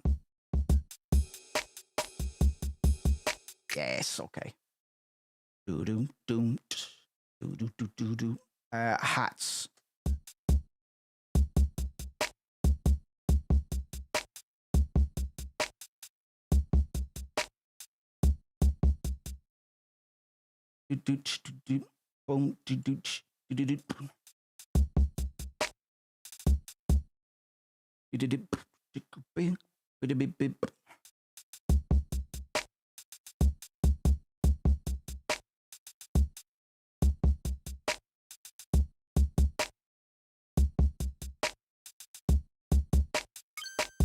And we'll play 16. Maybe we'll do 16 on stream at some point, man. But I don't want to play it. I just want to experience the story because I hear that's actually all right. Or if we do play it on stream, we're playing it on easy, and I don't give a fuck. I would just turn my brain off and spam every boss battle. I'm not having that game take the piss out of me, bro. Not like Rebirth did. Rebirth really took the piss out of me. Me specifically.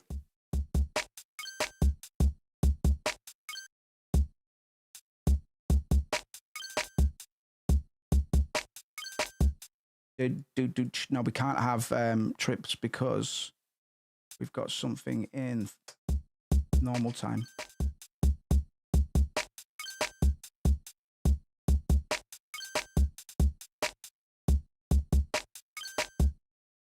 But we can do trips there, actually.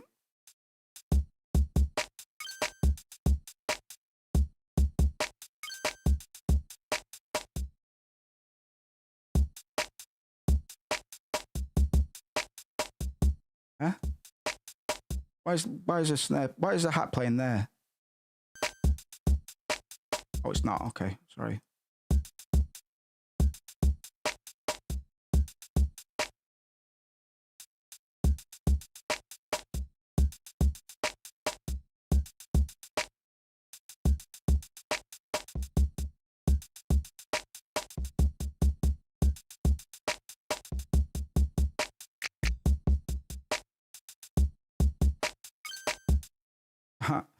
Ding dong, Biggie, and I like my dog.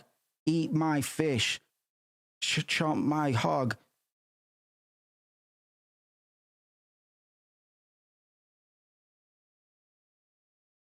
Eat my dinner, then go away.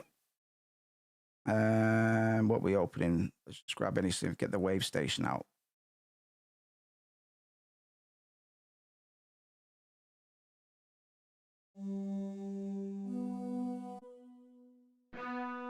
How much is a wave station right now?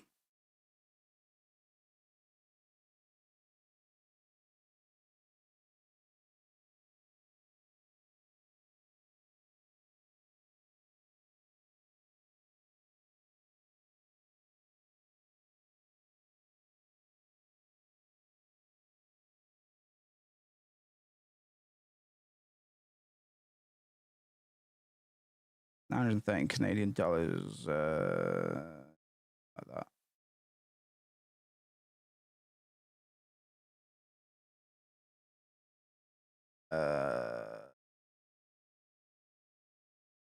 Basically, it's like what's the conversion rate on Canadian dollars compared to the dollar?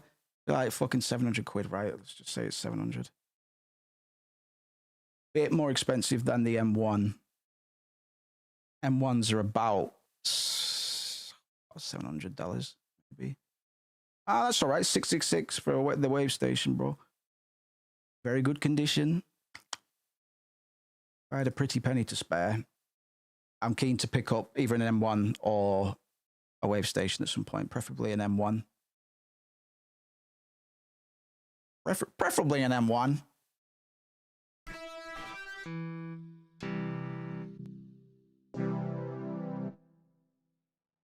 Eat my shit, I'm full of farts.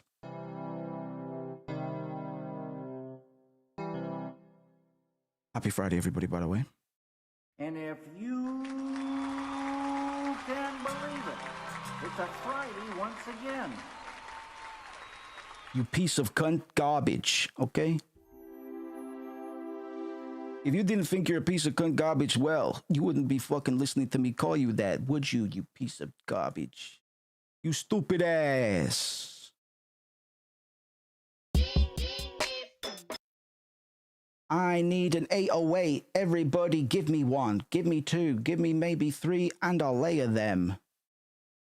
We go. I do this quite a lot on Splice now. Watch this. Watch this. What we're going to do is we're going to go click on this little drop down. And we're going to go on random. It's a cool new trick. Cool new trick. Shh.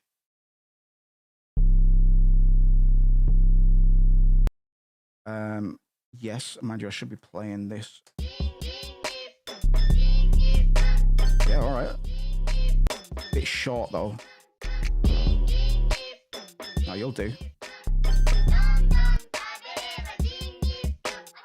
I'm a big dog playing with my fireworks. I'ma set my head on fire. Everybody stay at work. Don't come and pet me. I don't need no stacks. If you don't give me snacks, I will probably stab you. I'm a dog with thumbs. I'm a dog with guns. I'm a dog with cutlass. I'm a dog with nuns. I'm a dog with... you're a pussy. Dogs don't like pussy. Cats. But I'm not gay. I'm really special. Everybody knows doggies aren't the devil.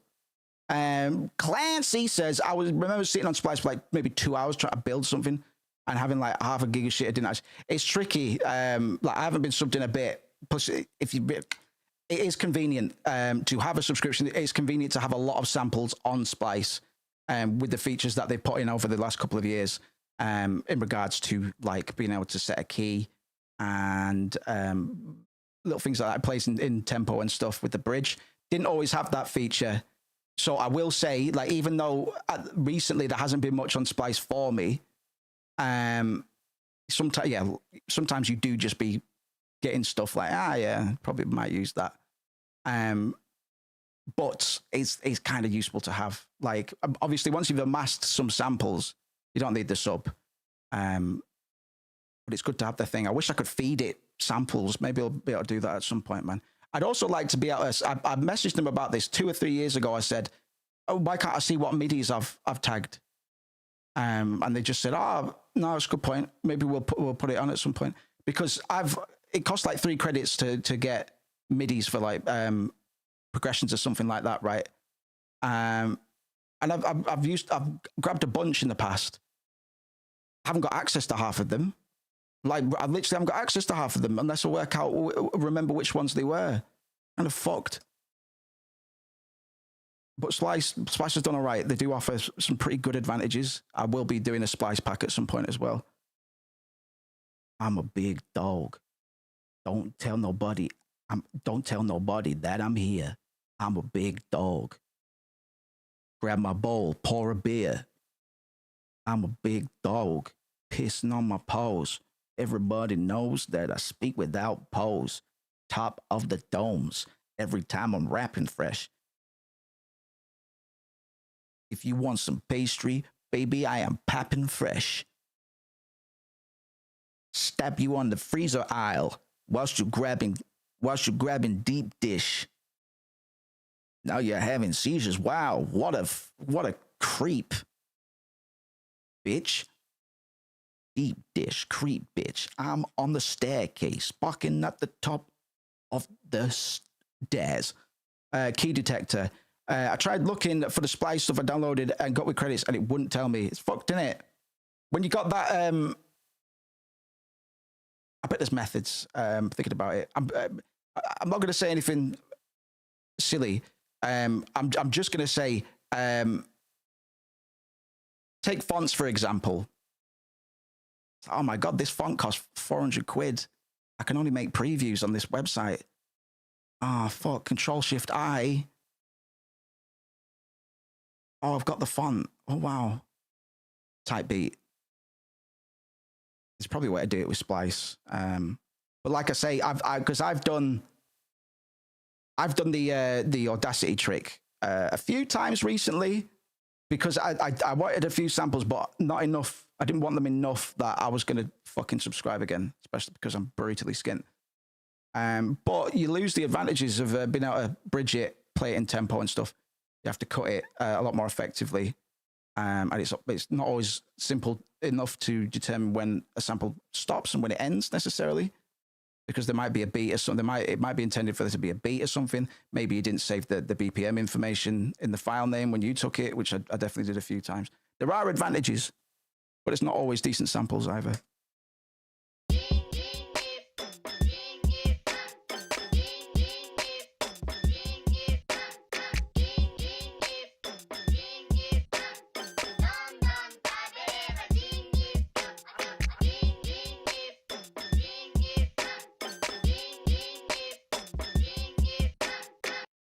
I'm going to make this sample mine. Like, yeah, JPEG discovered it, but he just played it. We're not going to do that. We've already pitch shifted it. Yep. And we've chopped it up a bit. And now we're going to drizzle not honey, bees. We're gonna dribble bees that are fucking full of honey and custard. Oh shit, that's the wrong psych, that's the wrong channel.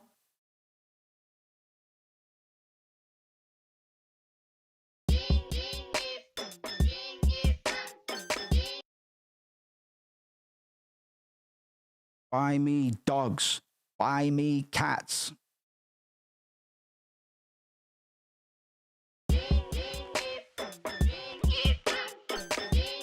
I'll send this to you, Corey Scott. I plan to send it today with the zips.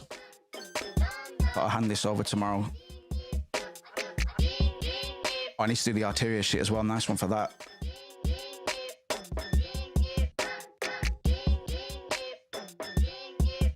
Need like a shaker or something. It's good when my brain, because sometimes a lot of this process is guesswork, but then sometimes your brain will just go, get a shaker, put a shaker on it, and if you think you're a creative, take a fucking hint, my guy. That's the ether trying to tell you to put a fucking shaker on it. Do I even have a shaker?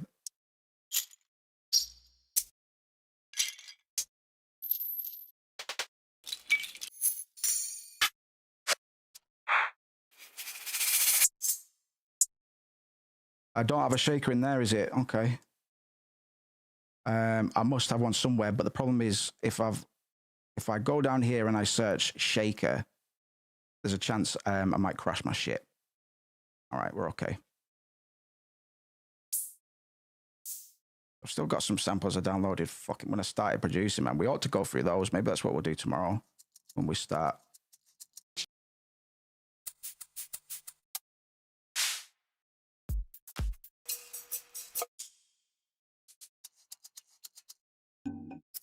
Just what one shot, baby boy.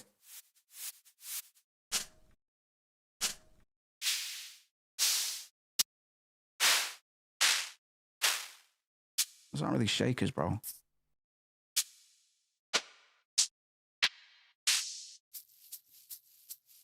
Oh, that might be all right.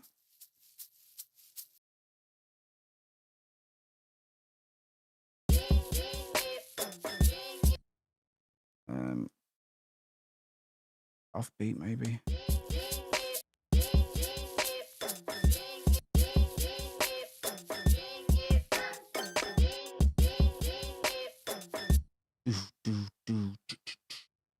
Right, let's think about this. That's not anything with loops. Sometimes you just think in definitives. The loop is, so I don't need to change it. I don't know.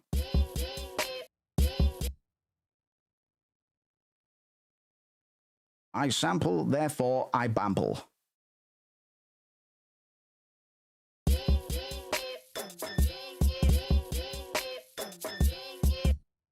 No, because that's in trips. Okay, so that's going to be a clash. We need that to be in trips and all, dog. Eat my fish, then my dog. That's so funny. You should hop on. Oh, I don't care.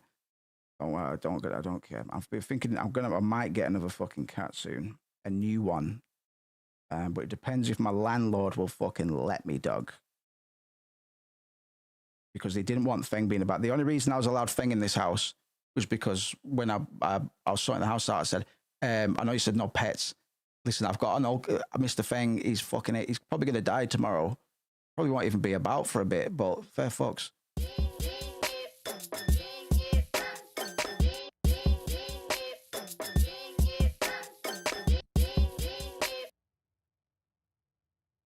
I hate cheese. I hate God. Please don't tell him because he's a Discord mod.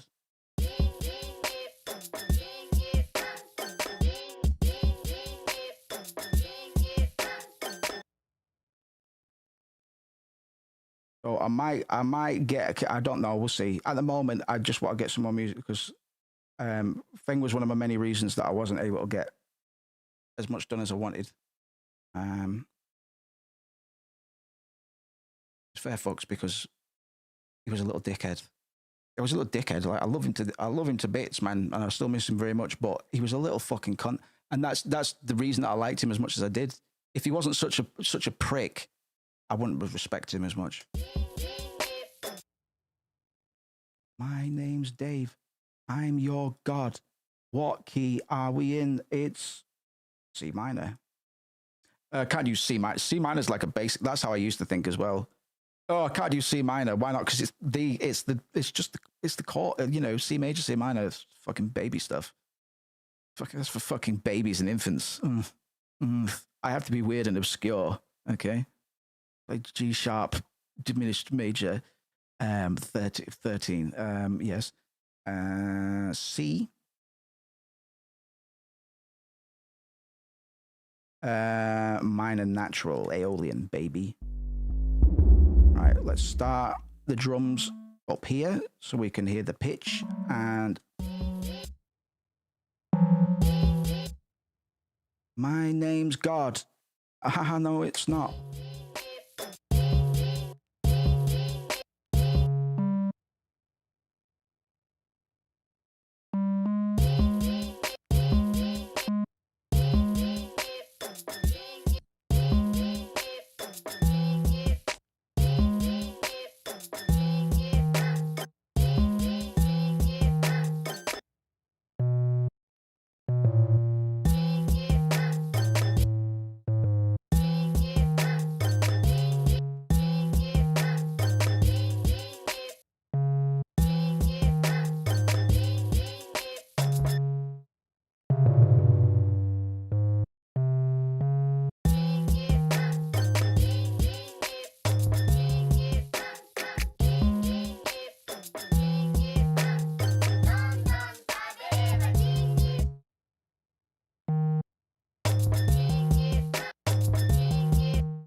these take you onto a separate layer. Eat some fish, then your veg. If you do, you can play on your sled because it's snowing.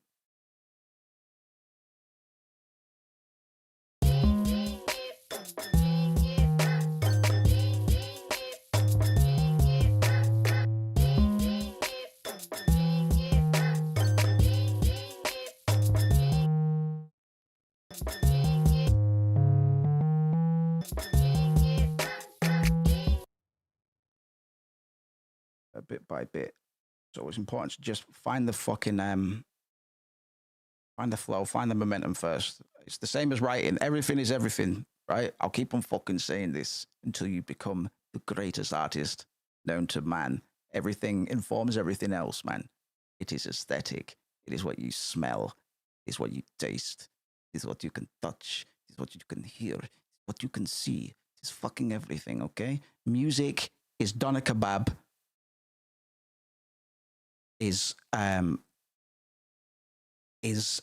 artisan curtains and rugs. Same way with the bars. Sometimes we just put in stuff like Kobo Abbey, snap the rope, scan the scope.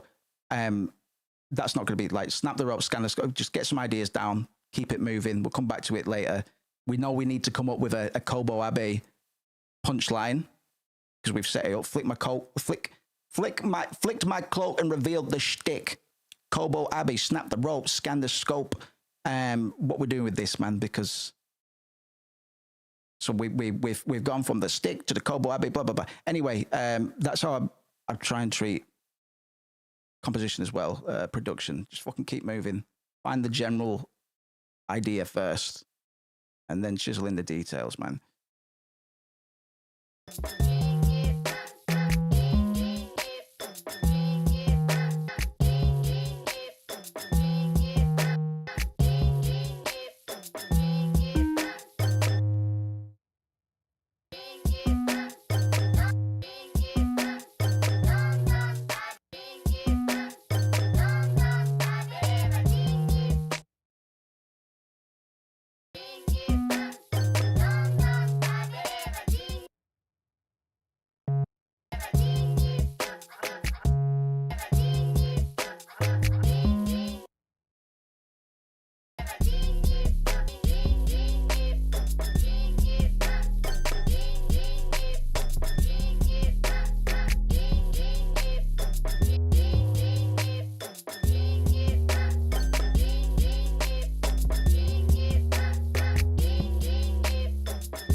That at the end, the dun dun da da da da ding ding dong.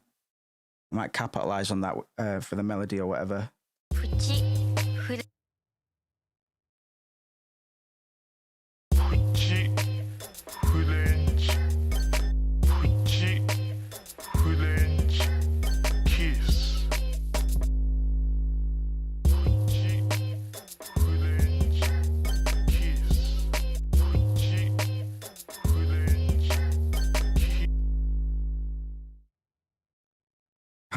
And the little blicky, the little Final Fantasy 8 blicky, that's staying in as well, man. One of the first things I put on the thing.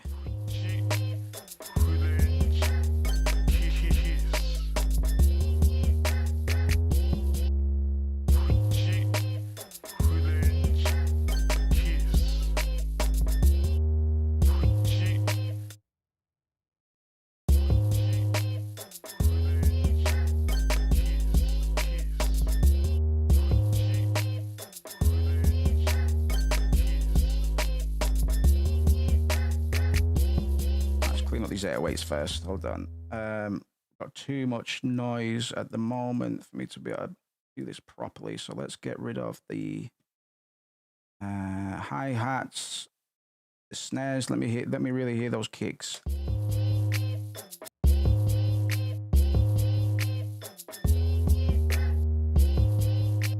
Got a good start here.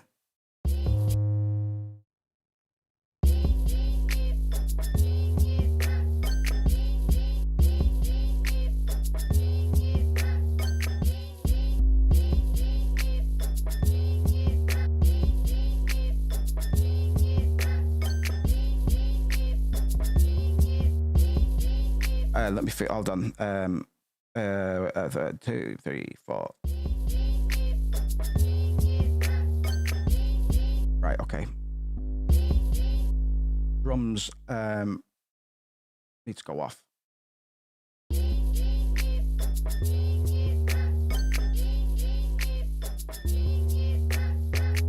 Fucking perfect. Okay.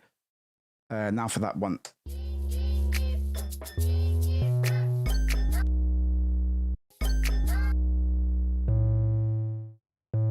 Dun dun, I'm your dad and you're my mum.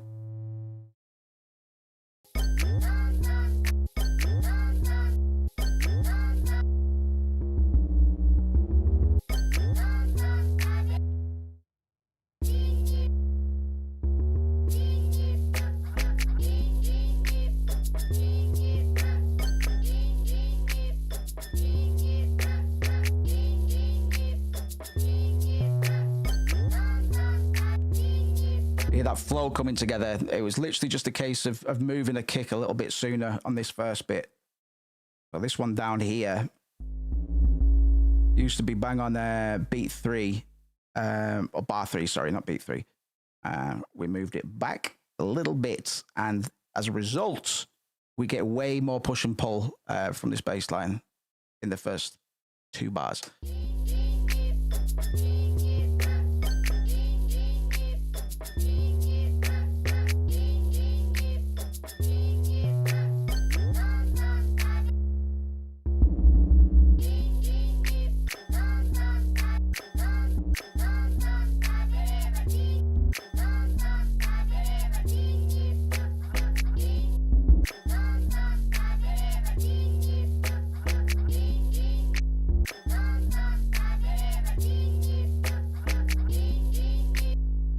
Could probably take that second one away.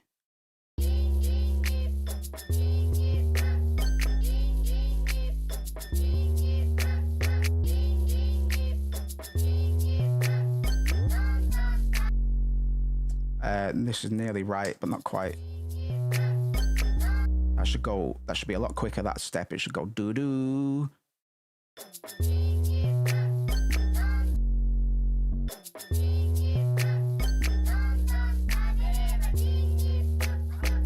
Nearly.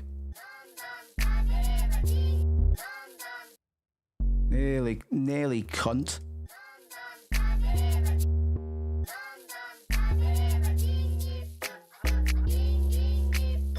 I'm your dad.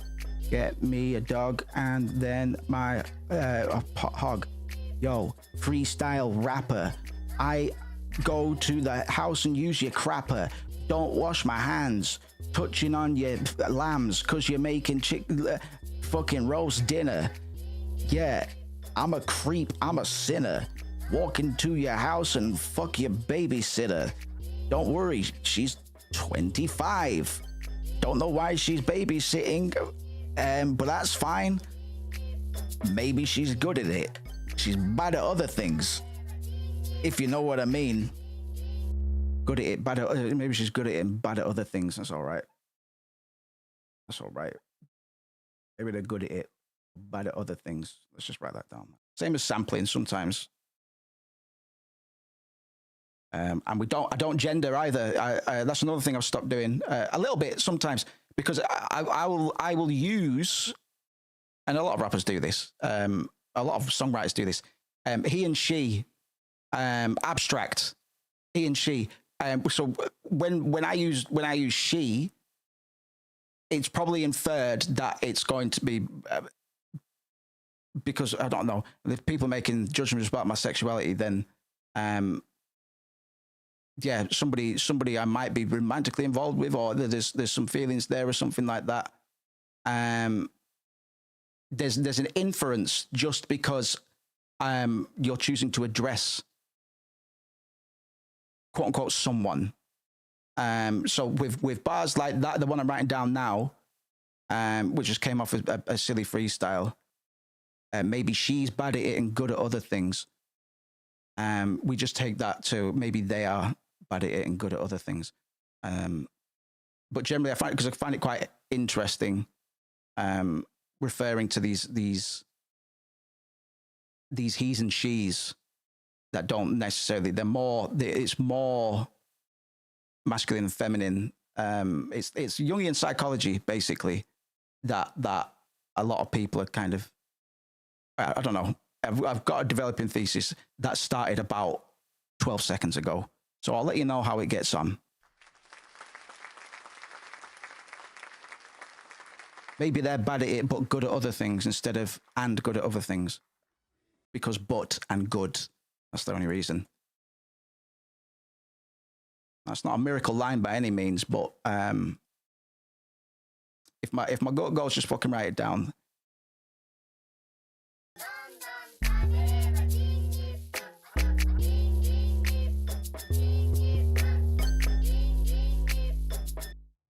I'm your then get lost.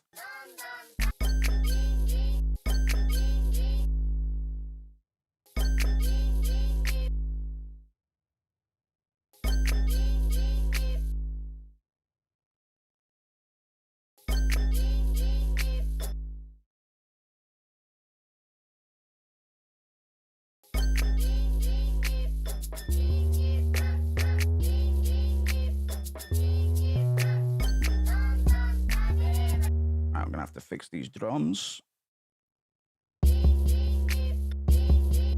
Let's get rid of the rumble.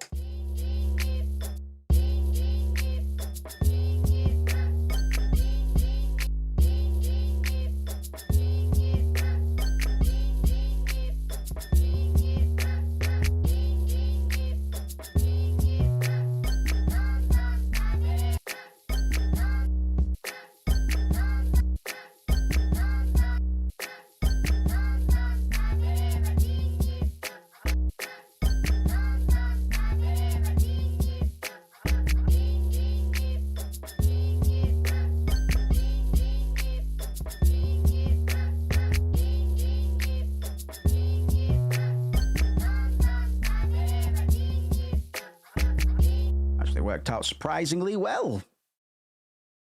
Right, let's get into the Moose's 90s picks, Volume 1, the sample pack, exclusive only for fucking key contributors on the Patreon and the fucking YouTube members, huh?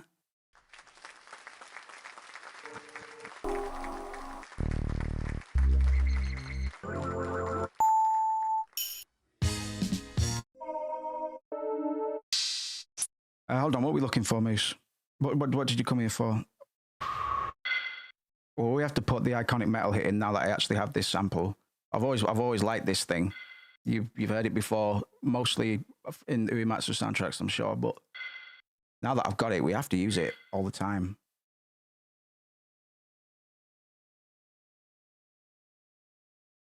These are the sound effects. Like, I've tried to Google this exact sound effect so many times. It's like, well, what do you fucking Google? You Google metal bell hit. You know what I mean?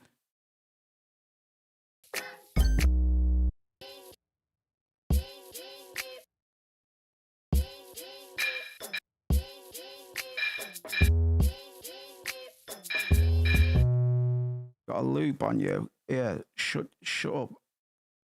Fucking mum. Stupid sample.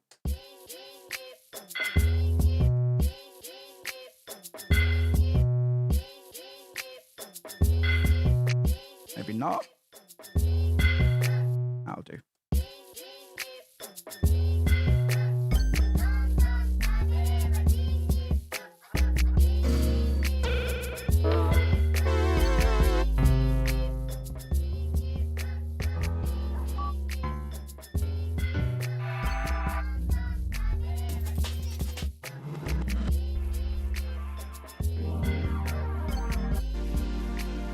Yeah, maybe not.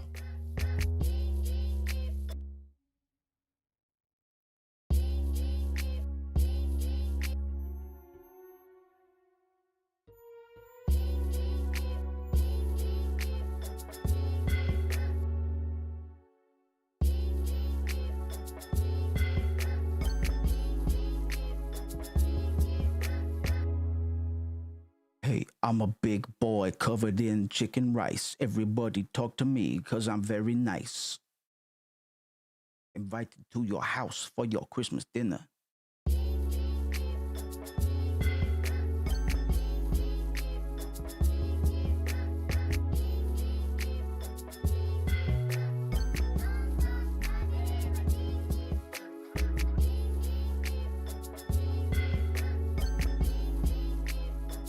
What are we in? C sharp minor. C sharp minor, so clever and so smart. See those sharp minors, they stay in school. C sharp minor.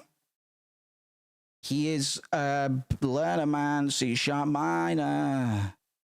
Everybody wants to go to my house for tea. But you can't eat my food, you get no more from me. You're a prick anyway. You're a prick anyway, but I fuck with your dad. Eat my fish. Take my dog. Go to the supermarket, buy yourself a log.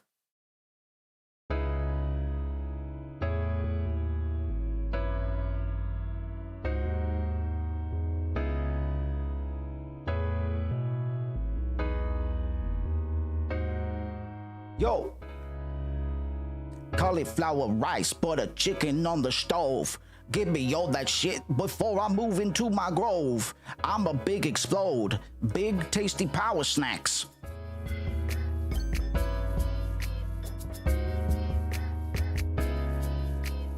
But tell you what.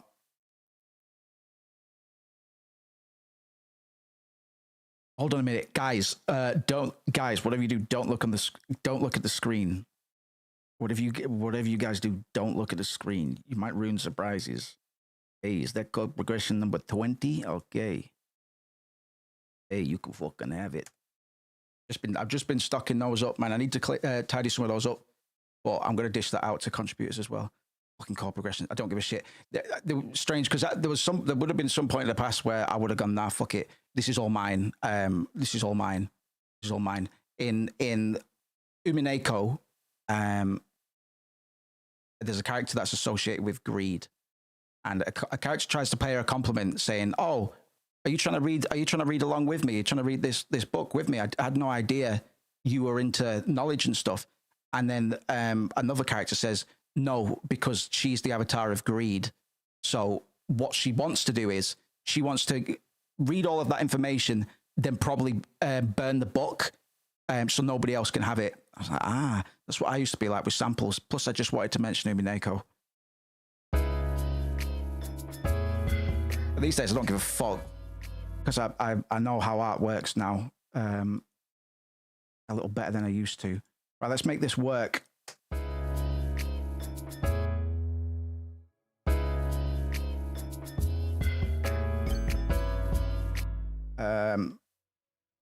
You need to relax.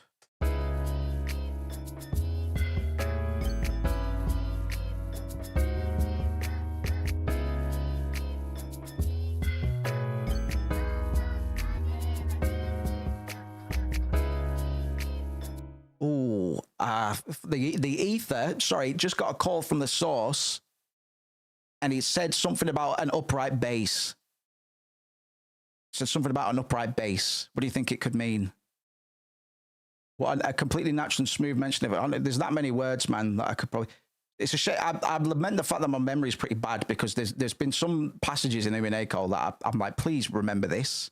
Please remember this because it's actually quite profound, but it's also among a lot of words. And the game, the game's not gonna. Well, it's not a game. It's a fucking novel. Novels don't say. This is base writing, by the way. This is probably some of the best writing in this game, in this novel. Just pay attention. It doesn't do that, so you have to obviously. So you have to look at the lines and really go, "Can please internalize this? Please internalize this." And I meant to say that some of the best passages I can't fucking remember. But a motif they keep bringing up is without love, it cannot be seen. And the first time that's mentioned in Umineko, it comes without context, but they make sure you notice it. They draw a bit of attention to that anyway, but you don't find out what it means until later. But I quite like that. Without love, it cannot be seen. I'm just going to leave it there. Maybe I'll tell you what they meant by that another time.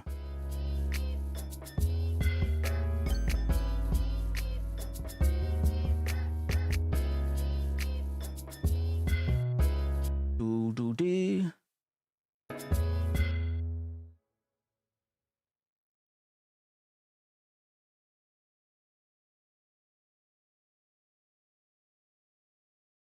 Come on down, I'm a frog on a log. Everybody come on down, I should have on a walk. Wait a minute, stop it, I'm gone. His kid feet, Busta Rhymes. Now, sorry about the sing to the fire. Sing, here's the bear, so, sing what they sing it. It's the first time I tried to do a Busta Rhymes impression, so don't take the piss, don't laugh at me.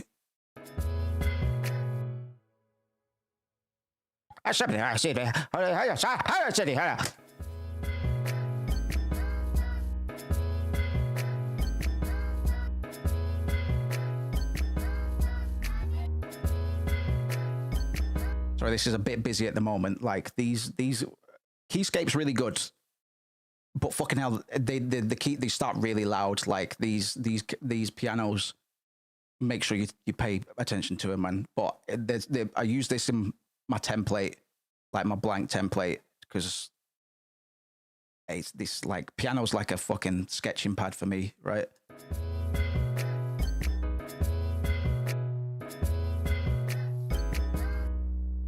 Let me, in fact, because this is a bit noisy at the moment.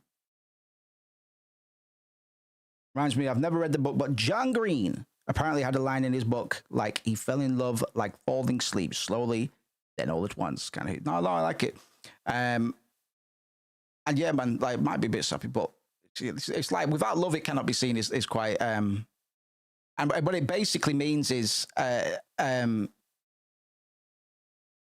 gonna be tricky to explain immediately because I liked it before the Umineko explained what it actually means.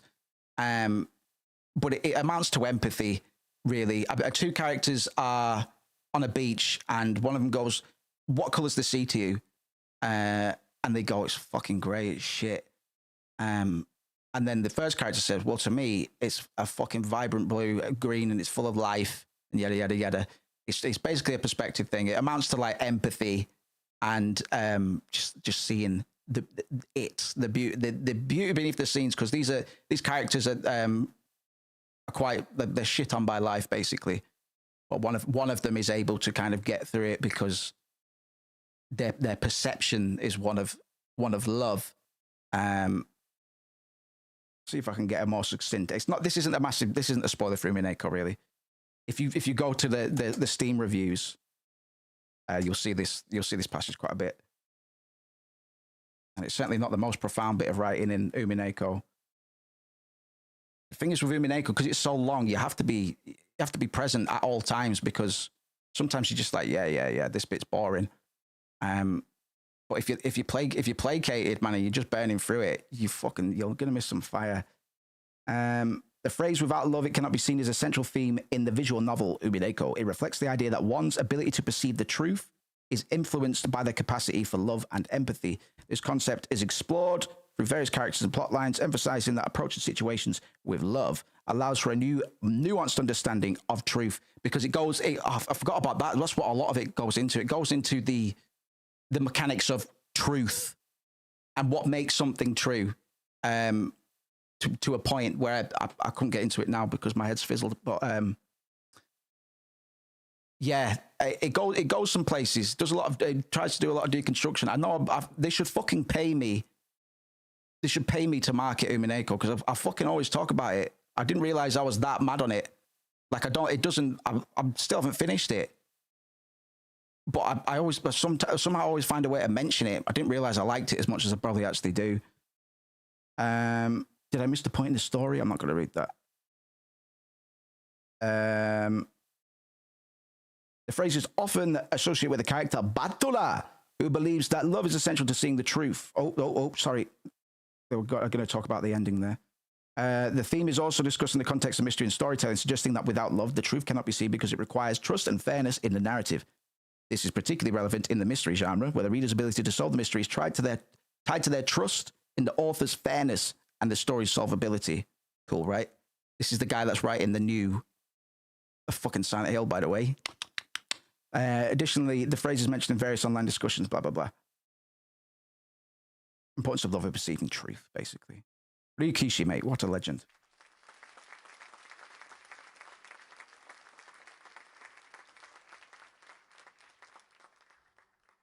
Yes, it deals with truth in it. Basically, if you're into visual novels, mate, I probably will mention it a few times, and I'll probably spin around and go, yeah, no, get into it if X and Y, you like visual novels, just get it done at some point. That's basically what I'm doing. So it's a bit of a challenge. I Googled all-time best visual novels or something like that. And there's ones like Uta no Saya, which is disgusting fucking trash. And then people mention like Umineko Higurashi, 150 fucking hours. I haven't read it for a couple of weeks and needed to take a break. But it's good. It's good. Just a lot of it. It's brutal. It's easier to dissuade people as much as it is. Well, obviously I'm fucking talking about it, man. Oh, it must be okay because I've got taste. I've got taste.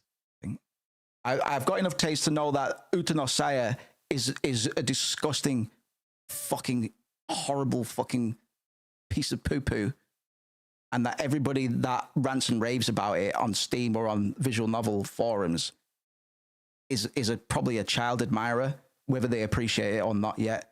Letting that shit fly, and just being like, oh my god, yeah, the story's great, because for me, the train came screeching to a halt when it started showing depictions of so and such with so and such, and my brain went, okay,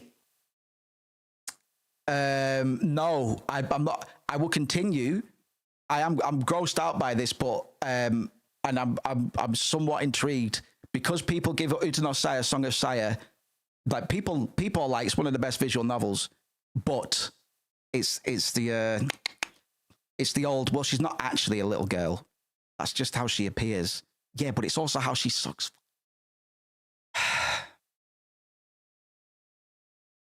So if you go on the Steam reviews or any reviews for Song of Saya, Uta no Saya, you can do it right now. Most people will be like, oh my god, crazy story, really disturbing. Not going to be for everybody. Make sure you play the uncensored version. Steam censored this version. Get the patch. You must play it that way. The problem is if you play it with the uncensored patch, you probably wish that you didn't. So 9 out of 10 reviews for Uta no Saya on Steam are like, wow, amazing story. Play it with the uncensored mod. And then the 1 in 10 is like, what the fuck is the matter with you lot, man? You're fucking sick. Like this guy needs to be put away. What the fuck, man? You sick fucking bastards. I'm so angry. I'm so fucking pissed off. You sick bastards. And that's polarizing. That's the kind of video game I want to make. Not polarizing enough, apparently. Fucking hell. I always was a bit of a fucking, a bit of an outsider, you know?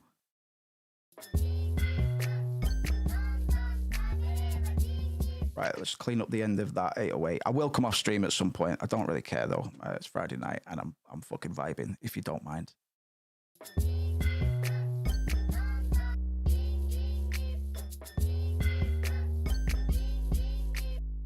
Right, this is getting somewhere. I'm just I've got my brain's offline. So I'm just following the vibe.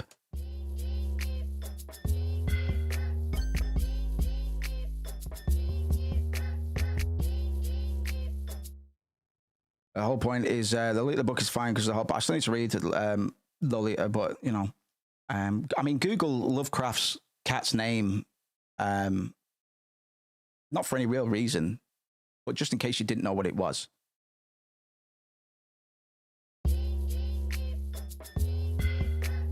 Yeah, it's mad that because I haven't got full context on the Lita, but obviously I've got some external, like other context through osmosis and stuff. And it's mad how our work can say one thing, and it's taken the complete opposite way because people are thick and fucking stupid. Remember Nero not being able to read the room or not being able to interpret things. It's what worries me. It worries me a bit of an artist because I have to make everything about me.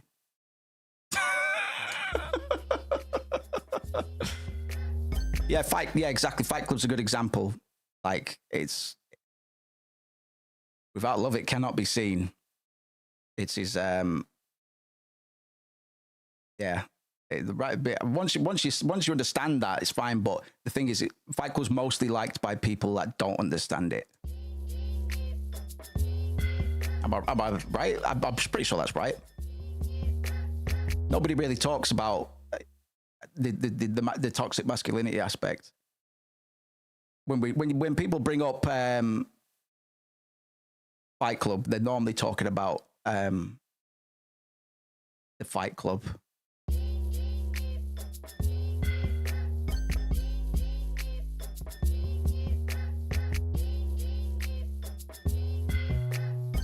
Right, that one bass needs to fuck off. Come back down. His mother's worried sick.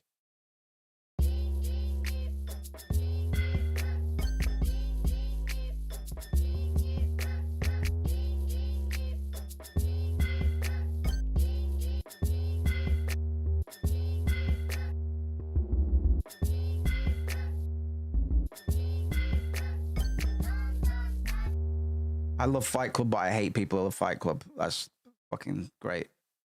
That's probably a bar in that. A little bit of yeah, it's weird.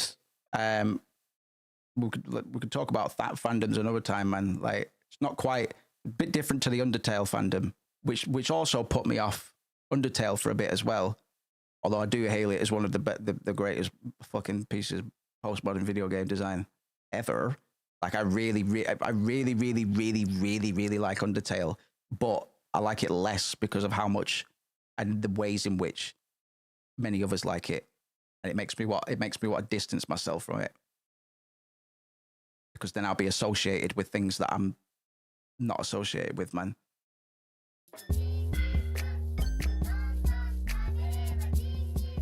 And yeah, like I was saying before, the twist just wasn't as mind-blowing because I played Final Fantasy VII, man, you know.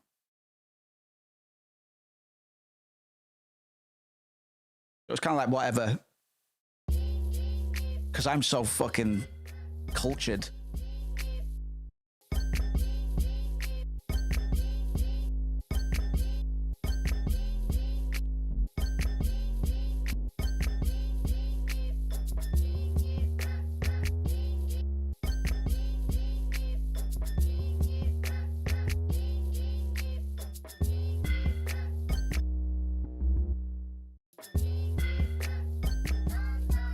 Pulp Fiction changed the fucking giz aim.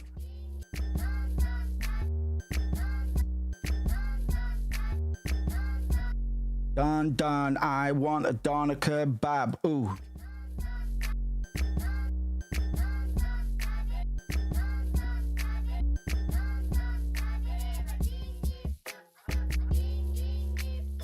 Hot dog salad. Everybody come to my house, sing you a ballad. When I'm splish and splashing in the bathtub, splish splash, I'ma get whiplash. I got so much soap on my body. I got so much soap on my body. Will you grab a sponge, wash me on my back?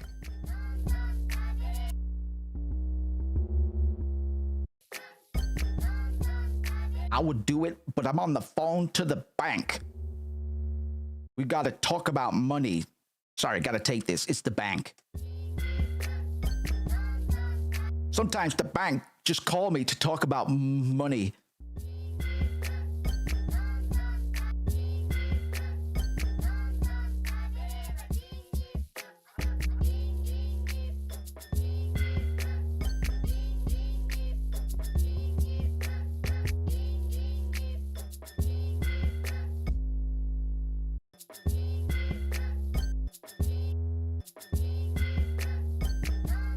Okay.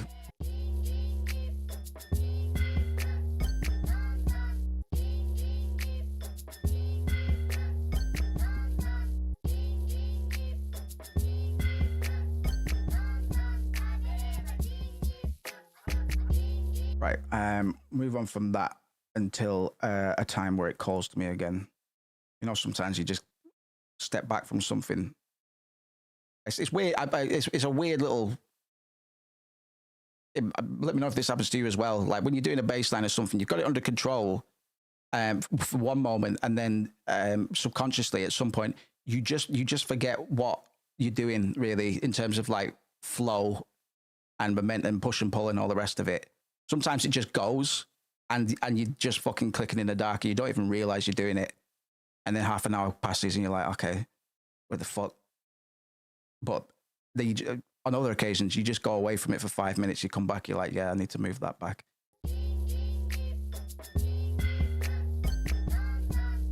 Yeah, see already.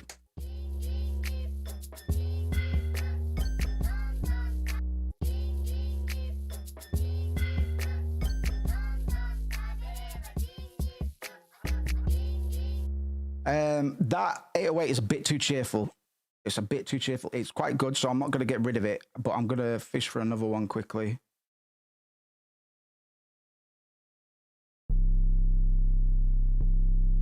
You're quite good. Rare that I get a random, a good random 808 out the gate. We'll take it. And obviously I could muddy up the original sample that we got, but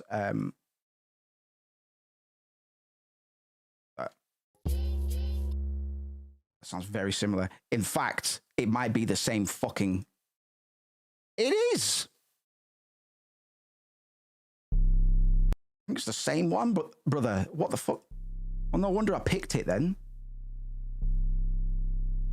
You silly bitch.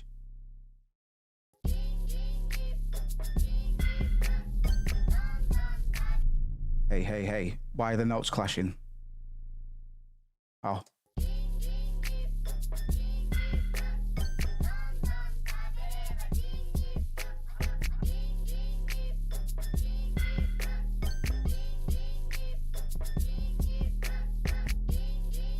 Fucking fire. Okay.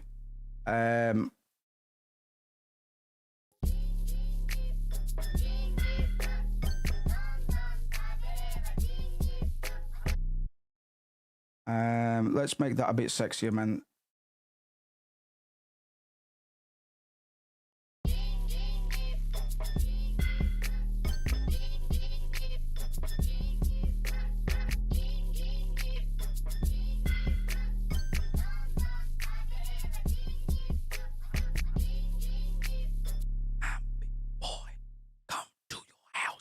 Break all your toys. I don't give a fuck. My daddy is dead. Your daddy's got a job, 6 figures on his head. I'ma kill him. Kill him with the dark web, deep web. I know where to get hit, man. And I've been there. I used an onion browser. Everybody knows that I've got a picture of Bowser in a locket. Hang it round my neck. Get a rope. Hang it round your neck. Get some dope. Smoke it with the feds. The feds are family now. Who got next? Cause I'm stoned playing Street Fighter 2 at the arcade. Wine glass grip. I'm a bitch. I'm a... PSX Reverb is an imposter. We actually won, what was it called? SPS? Yes. This is the PlayStation 1 Reverb Effects VST. Okay. And it's going to completely go crazy right now.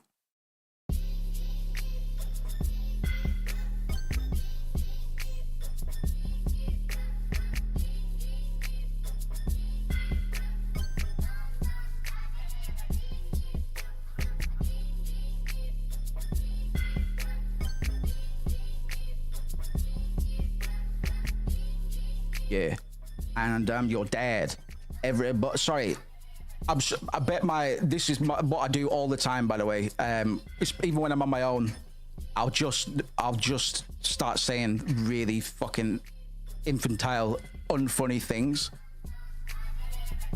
as a quote unquote freestyle of whatever I'm listening to.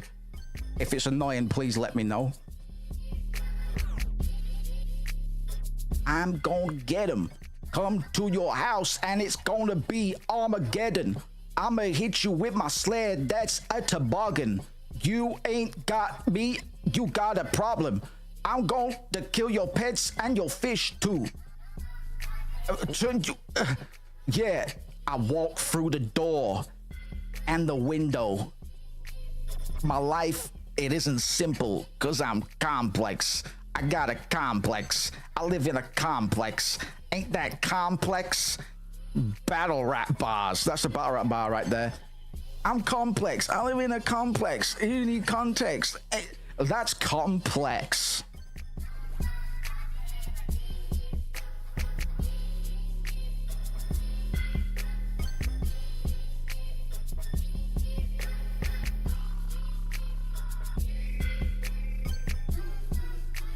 Sorry, JP. I did steal his sample, but I have made it mine. Charlie Sloth. I told you about my boy, because I've known a few people that have done a Fire in the Booth, man. Are they still doing that? I want to get one. But my boy, we might have to watch it in straight. I love Boski to death.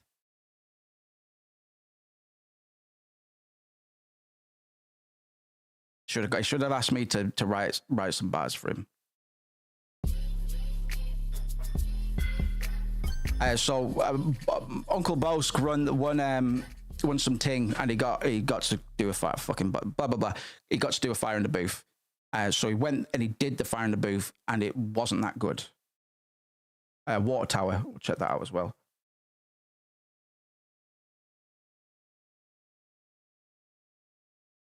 Because I've known quite a few people that have done a Fire in the Booth.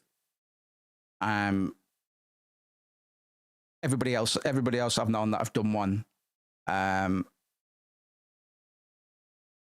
did well. Boski didn't. And I love Boski to death, man. Boski, if you ever see the brother, like, this is just history. I've got some video, like, I don't enjoy some videos being on YouTube as much as you may not enjoy this video being on YouTube, especially because we're not earning on them, brother. 20k views. That's like 42 pence that you haven't seen. I love Boski to death, bro. I've not seen him in a bit, but all important time of the show once again. My favorite part of the show. Like my stream, innit? The booth. And right now, we need to Smashing Glass. Winner of the One Extra Rap Battle Competition, Reading and Leeds 2013. Goes by the name of Boski! Takala, I'm going back to Lanny. Oh, I love Boski, mate. And listen, because there's I'll put on hold on. Turn it up. All right. Boski, his kit. This was before I had I was able to dress. So I don't look very poggers here. I learned to dress shortly after this video was made. But here's me and Boski going back to back. Bastard, the nasty. Yeah, on you, man. We in Lancaster, check it. I got a silver hat and a silver tongue. I'll kill your son, your bait sister, get raped quicker, the pain hit her with. It was a different era, man. A pattern that I've noticed that I don't think any of these MCs that I was in the ecosystem with at the time, but I noticed that a lot of them are doing sexual assaults in the bars. On Terrorizing, I take 4th verse, bottom of the credits, 24 bars. I'm the only rapper out of 4 rappers on that track that doesn't have a bar about SA and a B, about SA and a B. talking about SA and a B. It's only Matthew Hill. And if you can believe it, What a mad guy. once again. What a mad guy. Until the rings are run, jackhammer to climb ladders, a rhyme shit, bladder, the fly kick, bastard, the slice it, bastard, the nastiest. See, man, like, because, right, okay. We won't get into it tonight, but we'll maybe tomorrow or something. Just remind me or ask me. I'll talk more about rap theory. And when I say rap theory, I mean how to identify how much chance some of these rappers have, man. Because there is a very low skill ceiling for hip hop, but the skill ceiling is quite high. But the thing is, your perspective on how high the ceiling is relative to the ceiling of those around you and the ones you grew up with. Because after a point, a lot of these rappers stop being influenced so much by the big dogs, by Nas, by Jay-Z, by Biggie, by Big L, by fucking any of them, man. And they start becoming influenced by each other or by the culture, by the movement. We identified this for battle rap because there were 4 MCs, 2v2. Every single one of them used exactly the same flow. But nobody, the crowd didn't fucking notice. I'm only realizing fucking later on, you know what I mean? You had a shit day, Matthew. I'm sorry, brother. I'll be here for a bit. We're pushing it a bit with the stream tonight. I'll come off at some point, but we're just cooking at the moment. We're vibing out. But even if I'm only here to catch you briefly tonight, long stream tomorrow. We've had a good stream today. We've just fucking talked breeze for the most part. Last 2 streams, all we've done is talk breeze. So I imagine we'll at least warm up the stream with that tomorrow, and then we'll do some Splatter Day stuff. I'm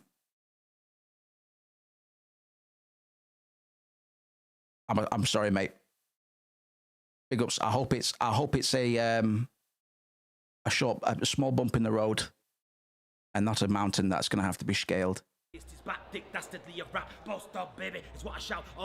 So sorry. What I was going to say is, because we'll talk about rap theory another time. I was going to segue into it, but because Boski's my brother. He took me under his wing when I came in, you know, and I'm a weird kid. So from going from the hometown where we're actually at here, because Boski put on an event in Lancaster, we actually got some pretty prolific battle rappers come down. Boski set it up so he battled O'Shea, and O'Shea is one of the UK's, or at least at the time, he was one of our golden boys, man. So Boski obviously hooked himself up with a battle with O'Shea. I think he won it as well, because I remember you can see me in the video. I jump on his back and I go, "You fucking bellend," or something like that. Boski, he can perform, yeah, but he's got a soft skill ceiling based on his perspective of what rap is, and it's the same with a lot of battle rappers. They're not all cerebral linguistic engineers like us. A lot of them will refer to the same flows because they won't really think about it. They'll just go, they won't, there's not so much deconstruction going on generally in hip hop. So as much as I love Boski and he can spit bars, there's only so many bars he can really put together while still saying something new. So we'll go through all of this again, because what me and Boski both doing this is, it's just braggadocious, man. That's one of the key pillars of hip hop is braggadocious, self, pride. You know, I'm a sick guy. I'm gonna kill you, and here's how I'm gonna do it, because I'm dressed well and I fucked your mum and I'm dangerous. You know, and that's what Boski embodies. He's quite good at that. He's quite funny. I understand he got into stand-up recently. I want to know how that went for him. So I guess what I'm trying to say is, he's all right. He's as good as any of them. He's as good as any of them. But I'm better. What I loved about your track, like the new ones, No Potion and all that, was all unique. Yes, brother. That's what we're here to do, man. That's what we're here to do. Appreciate that, bro. Because that's another thing I don't do anymore. I don't mention the art of rapping or writing in my bars anymore. I think it's cringe. I don't need to. Like, do you write sick bars? Is it? Should probably be doing that now then, shouldn't you? You'd probably be doing that now. You don't need. I'm sure you can write sick bars, but if you could, you wouldn't be telling me that you can, because it's a waste of time. You got 16 bars, brother, and a lot. It feels like a lot of rappers around this are just trying to get to the end, like that. You know, the writing straight ahead. It's fucking. Well, I appreciate that, Craig, man. I've never taken anybody else's lead, and I've always had an urge to be a bit. Well, this isn't me saying my personality is my gimmick, but we're cut from a different cloth, bro. I grew up on video game music, fucking angsty outsider weirdness, man. You know what I mean? But I do strive to be original as well. And I know that sounds like such a foundational thing, but it's fucking not, is it? It's really fucking not. Most people don't really want to be original. If we're being honest, they might want to say they want to be original. I don't know if it's something Boski's ever said, because you don't necessarily need to. You don't need to reinvent the wheel, man. You know what I mean? So they got Boski in the Minecraft movie. Yeah, you're fucking right, man. Just embrace the freak fuck genre, you know? One of the reasons I moved away from other people's production, like Pro P is a legendary producer in the Northwest. Me and Boski actually did a session at his at the same time once. Sorry, yes, I am talking about gay bum sex and not rapping. Sorry, I did realize how that sounded. Pause. But Pro P makes boom bap. There's only so much I can do with boom bap. You give me 5 boom bap beats,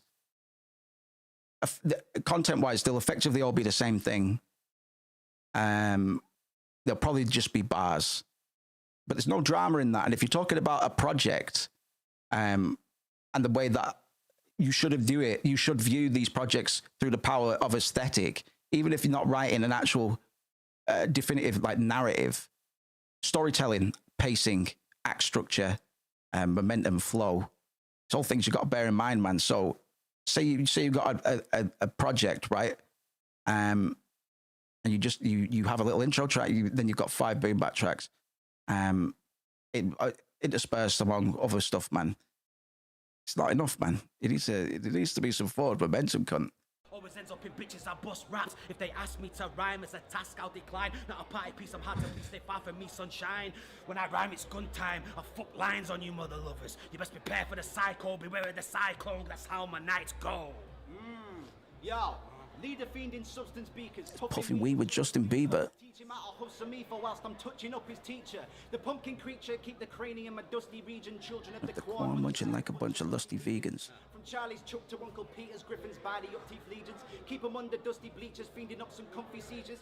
Eager beavers, subtly teeth, cause weakness brief seizure. Credence cut for intravenous for the dusty regions. I've been kipping with the kippers, sipping sin and salt water, no quarter. Simple sickle cell system sitting well. Kicking Mississippi swell, sickly.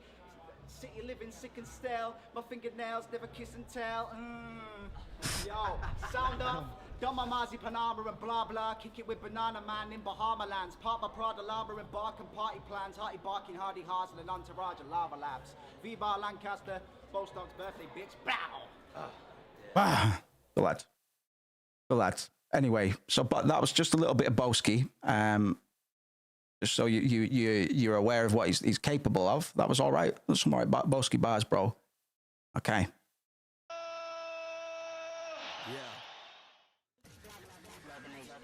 Yo, boast up, baby. Fire in the booth, yeah. Shout Lancaster, Manchester. Big up my boys, Bluntskins, Pro P, DFAFD. Let's get it, Charlie. Yo. What is this Imogen Heap horse shit? I like Imogen Heap, but Are you fucking for real? Did he have any choice in this? I feel for him. How are the beats decided? You're giving Boski an Imogen Heap cut? That's crazy. Yeah.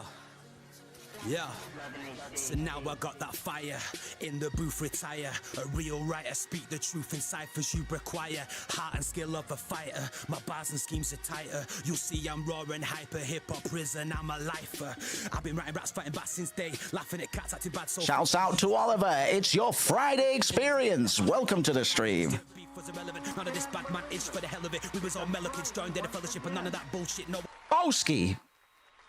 That was sick. That was all right. I remember he gets ragged on for this. Maybe I misremembered it because that was all right. I think that's the best I've ever heard him spit. I think that's the best I've ever heard Boski spit. And you'd fucking hope so. Boski gets nervous. We all get nervous, bro. But he always used to come out like, I'm dead fucking nervous. Dead fucking nervous about this battle, bro. Like, he just needed to say it out loud. Be like, yo, kill it, man. It's fine. There's only so many platitudes you've got, man. That's the best I've ever heard Boski rap. I didn't know he could do that. Fair enough. Acting bad, so fake. These youths don't know that they're born today. Got everything given to them on a plate. In my day, it was different. Beef was irrelevant. None of this bad man ish for the hell of it. We was all mellow kids joined in. Fucking hell, very good. This is very good. This is A tier, S tier in terms of delivery. Certainly, he's got this. He's really locked this in, man. This is probably the best I've ever heard him spit. Probably the best I've ever heard Boski spit. This is very fucking impressive. But I just can't help feel like I remember it going wrong. Since day, laughing at cats acting bad, so fake. These youths don't know that they're born today. Got everything given to them on a plate. In my day, it was different. Beef was irrelevant. None of this bad man ish for the hell of it. We was all mellow kids joined in a fellowship, and none of that bullshit. No one was selling it. We were still kids when Eminem was killing Kim because he was white. We weren't feeling him. Real hip hop heads down to a T. You had to earn your respect in the scene. But nowadays, anyone could break out pizza face. Harry Mack, I'm not too sure. Turn all the lights out to white out. You can see I'm hyped now. Smash your iPod and iPad. You'll find out that I'm bad. Grew up with a harsh mentality. That's why I'm never scared to battle G. Cause at 12 it was hopeless, no point in hoping. My life was never a joke thing. No time for freestyle, didn't want to rap, but at 16 years I was roped in. And since then I never put down my pen. What I'm saying is as kids we were men. We wanted to be grown, so we grew up then. And we never look back, always represent. Since I was a teen I've been planning a scheme. Never needed weapons in my team. My ends were mean, but the means to an end. I represent my home, shout out to the men. I'm itches, sometimes we fight. Need stitches, used to be fit, but now when I run I get stitches. I'm so funny, you'll be in stitches. The way I'm spitting is sick, best believe in me, man. Boss Dog's a killer on beats, best be feeling me, fam. Yo, Charlie, we ain't stopping there, mate. Let's carry on, yo. Perfect. Drinking and smoking, fighting over. Can I just say, with like urban vernacular, everybody wants to sound cool, right? So, you know, recently, I'm talking like the last fucking 10 years, maybe like 15, a lot more people will say bro and stuff like that, man. You will hear me do it all the time. The thing is, 90% of the time it's inauthentic and it sounds weird. It sounds fucking weird, and it's fetishizing ghettos essentially. It's a weird thing to be doing, and Boski's far from the only one that's guilty of it. I do it myself, sometimes ironically, but most of the time post-ironically. You know what I mean? It just doesn't sound good. So don't put it in your bars. Don't put it in your bars. And what the fuck are you doing? What the fuck are you doing putting it in your bars anyway? What, you're going to rhyme something with fam? You're going to end a scheme with fam? Get it out of there, man. Get it out of there. Not on my fucking life am I going to waste a syllable with fam. I'm sorry, Boski. The way I'm spitting is sick, best believe in me, man. Boss Dog's a killer on beats, best be feeling me, fam. Yo, Charlie, we ain't stopping there, mate. Let's carry on, yo. Perfect. Did you hear how bad that was? How inauthentic it was? What a fucking letdown. After that scheme he did before, mate. Jesus Christ. Why isn't it all that good? You can't start that hard and then drop off. It's like starting a DJ set and you go in for the fucking the groundbreakers immediately. Good DJs know, similar to an album or something like that, you have to fucking pace yourself, man. You have to fucking pace yourself. We're only a quarter of the way into this one, man.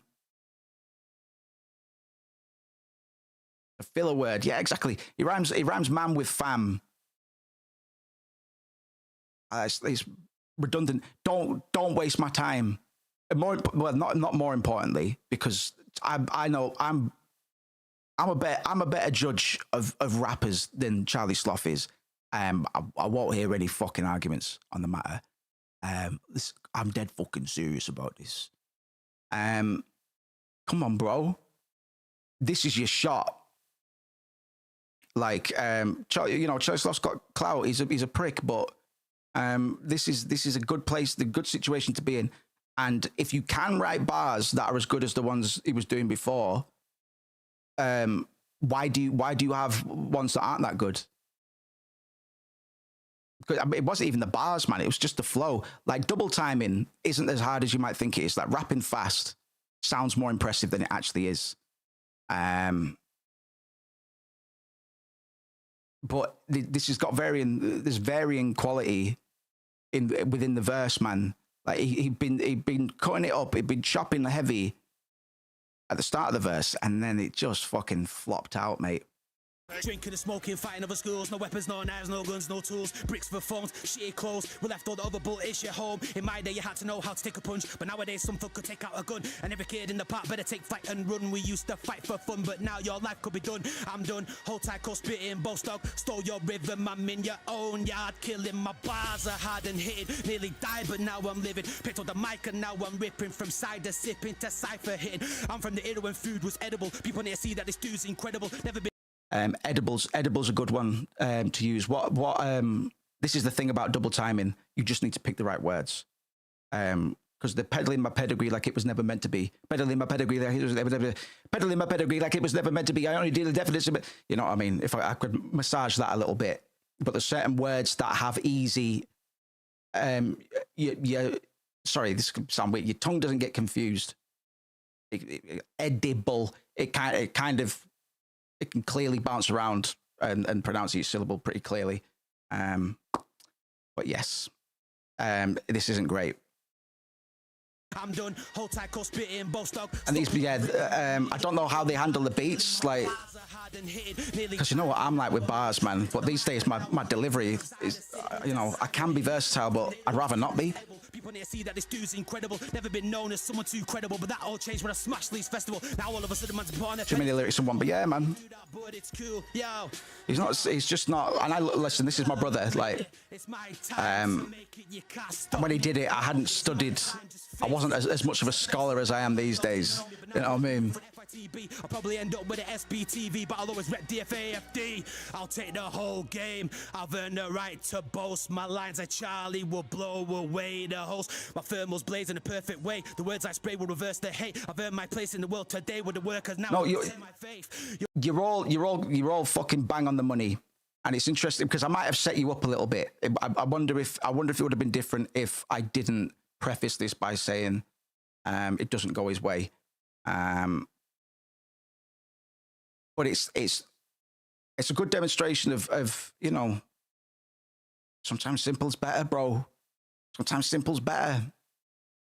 I used to do it as well. I used to try and put 16 syllables in a 12-syllable bar. You know what I mean? A hater of my own. Yeah, no, good.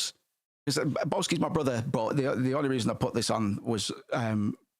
You'll need time travel to try and stop the chatterbox. It doesn't matter. Oh, don't say chatterbox. Chatterbox and paradox. I wouldn't take it. And I had to do a paradox rhyme scheme recently. I wouldn't take chatterbox. This is another thing. Sometimes you need to turn a word down. What was I doing with paradox?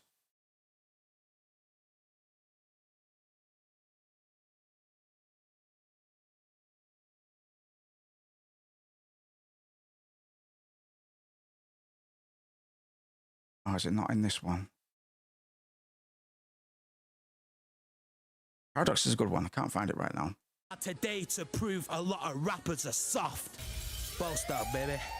It is, and here's the thing. Like I say, this was a long time ago. I love Boski, and it is, and we're all friends here. I can smell inauthenticity like nothing else. I've got eyes, nose, and ears for noticing poses. I don't want to be mean here. I'm not necessarily saying Boski's a poser, but it's inauthentic, and people can feel that. I'm stating the obvious, man. I'm being a bit facetious and saying, oh well, I can spot fakes. Like everybody can. You all fucking felt that. You all felt that. I could be in that boot, and I'm blow a bit of smoke up my own ass, man, because I'm the cunt with the fucking ears. Like you need to know yourself. And in terms of being a persona, because, you know, it's like rapper, I have to be larger than life. It's like, well, have you got that in you? Are you larger than life? Are you a clown? Are you a, you know, can you read the room? Can you control the room? Because I listen, man, I know we're just fucking live streaming here and stuff like that, but I do all right. I do all right here. In terms of personality and authenticity, I have nothing to worry about because I got over like my very early stuff was trash because I was listening to G Unit and it was bad. It was bad, but I grew out of that pretty quickly. As soon as I found A$AP Rock, I was like, oh right, okay, oh okay, so I don't need to rap about dumb shit. Okay, cool. That's all right. Yes, quite flat as well. We were saying that about the Don't Flop lot as well. Same flow, same delivery. Like fucking, you need a bit of range. And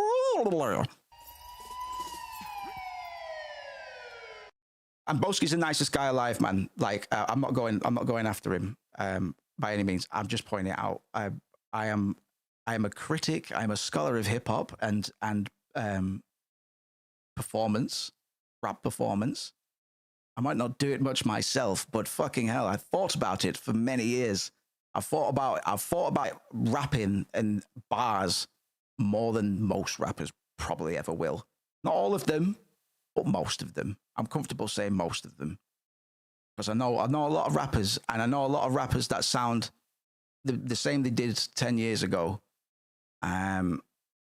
So this is why I always talk so highly of Danny Glover and stuff, because me and Danny evolved from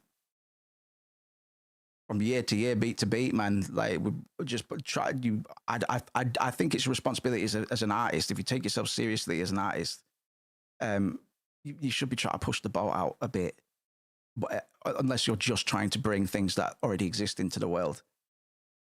Which a lot of these rappers are, man. It's a bit of a Metal Gear Solid 2 situation. Matthew, I'll get him on. I'll get him on tomorrow. What time zone are you on? Are you around tomorrow? Yo, big up my man Pro P for the beat, man. One of the best producers in Manny. Oh yeah, he's a Lanny native now. Manny native now. Manny native now. But it Pro P, Boski and I, and a few others. I mean, there's a bunch of rappers in Lancaster, but like we're golden age. We're old school. Inertia, Boski, Antidote, Analyst, No Face. We're the goats, bro. Where people we walk into the room, people fucking notice. They go, those are those guys that spit bars fucking 15 years ago. Yeah, Charlie Sloth fire in the booth. Boss Dog. Yeah, Danny's had it rough, bro. This ain't no gangster rap, you never seen this man on road. But it's fact, I've been ripping sets and shows, fam, I'm cold. Some haters don't believe in me, say I got a whack flow. Jealous ones still envy like I was chill. This is another thing I don't do. One, at some point we'll write up Moose's rules, rap rules. I think it'd be an interesting exercise for me. So rule number one is don't ever reference the art or the fact that you are rapping or writing bars. Writing bars so sick they turn into flames on the paper. Don't give a fuck. Where are they? Where's that bar? Or did it burn itself up? Does it not exist anymore because it was too good that it just disintegrated? Where is that bar now? Because it's not in this fucking verse. Rule 1A. Definitely don't mention that there's some people that think your bars are whack. Definitely don't say that. Definitely don't say that. Are you fucking kidding? In hip hop, egocentric, bling era, fucking Snoop Dogg, Wu-Tang hip hop. Some people say that my bars aren't that good, but I rap back and with a sick bar that I write on my kid's car in the back of a dim bar. Yo, pass me your SIM card because I've only got slim bars. I need to phone my mum. I need to phone my dad.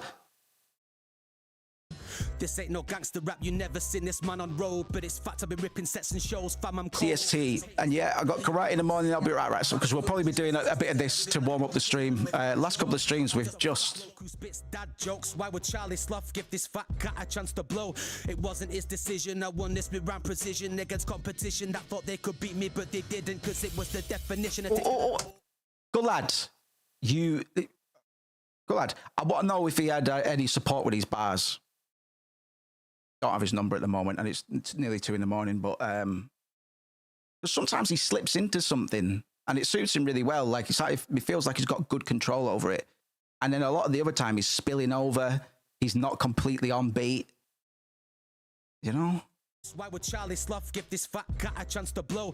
It wasn't his decision, I won this with round precision against competition that thought they could beat me, but they didn't, because it was the definition of taking a bull by the horns. It was a spitting exhibition, I was born to perform. I don't know why they put man in that position, because it was obvious from the beginning that I'll be winning. I've been killing but still underrated, my look might be understated, but the last thing you ever want to do is underestimate me. I'm colder than a prostitute kissing, so watch you dissing. Your flows are like your mother's knickers, always missing. I'm the Viet Cong, underdog, Buster Douglas. Don't see it wrong, you should never trust. I love Boski. I'm just going to preface everything I say with that. I don't think he's got a very good rhythm. It's pretty fundamental. And I never really have to bring this up because it should be a given that you can stay on beat. I've never even really thought about it. I know when I'm off beat sometimes. But there is not any synthesis between the bars and the beat, and you could say, well, maybe it didn't. This is a Pro P beat, so this is a Pro P beat, and Pro P beats are very easy to rap over. He's a legendary producer, Pro P. Shouts out Pro P, another guy that brought me in. I had some good fucking people around me when I came in, because they were all older than me, my brother and sister's age, about fucking 6-7 years older, maybe a bit more. Nah, about that. It's about 6 or 7. And when I started, I was kind of like one of the only of my generation, like locally. So I just had all these lot, man. I used to look up to all of them. And back then the world was a lot smaller. So I was like, oh my God, you guys are sick as fuck. No, I can't be that good. I appreciate the compliments, boys. But they caught on. They knew I was a sick little bastard. I had the fucking beast in me, mate. I still do, to be honest, but I still got it.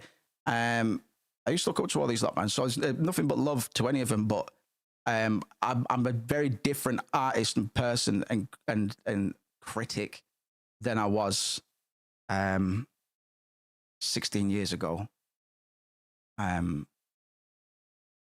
So aren't I a smart ass? Oh, maybe you can stay on beat. Oh, you can stay on beat so much. Why don't you prove it? Always missing. I'm the Viet Cong, underdog, Buster Douglas. Don't see it wrong, you should never trust them bloodsuckers. Not vampires, more like mosquitoes who'll slowly drain you, demolish your accomplishments, and when it's over, blame you. It reminds me of when I started out. This reminds me of a lot of how my flow was when I was trying to get to grips. But Boski's had a lot more practice. Relatively speaking. That's why I'll stay underground like I committed a crime. Won't dip my head out the water for air until it's time. So forget politics, we started out with Major Payne. Blair Witch Project, now James Cameron's directing the game. See, I don't relate the government to my real life. Compare politics to movies cause they both fake, so we This is a Pro P beat, so he picked this beat. That's the craziest thing to me. It's like Charlie Sloth didn't just put on a random Pro P beat. Pro P's underground, bro. Like, and that's where he's adored. Like, so why is this so sloppy? Why is it so sloppy? The easiest answer, the harshest answer is soft skill ceiling. Peaked, really. Nerves as well, yes. To be true. Because Boski's performed, but I did say before, he'd always come up before a battle and go, man, I'm fucking I'm well nervous. You could see it on him as well. He's a big lad. He's twice my fucking size in all directions. I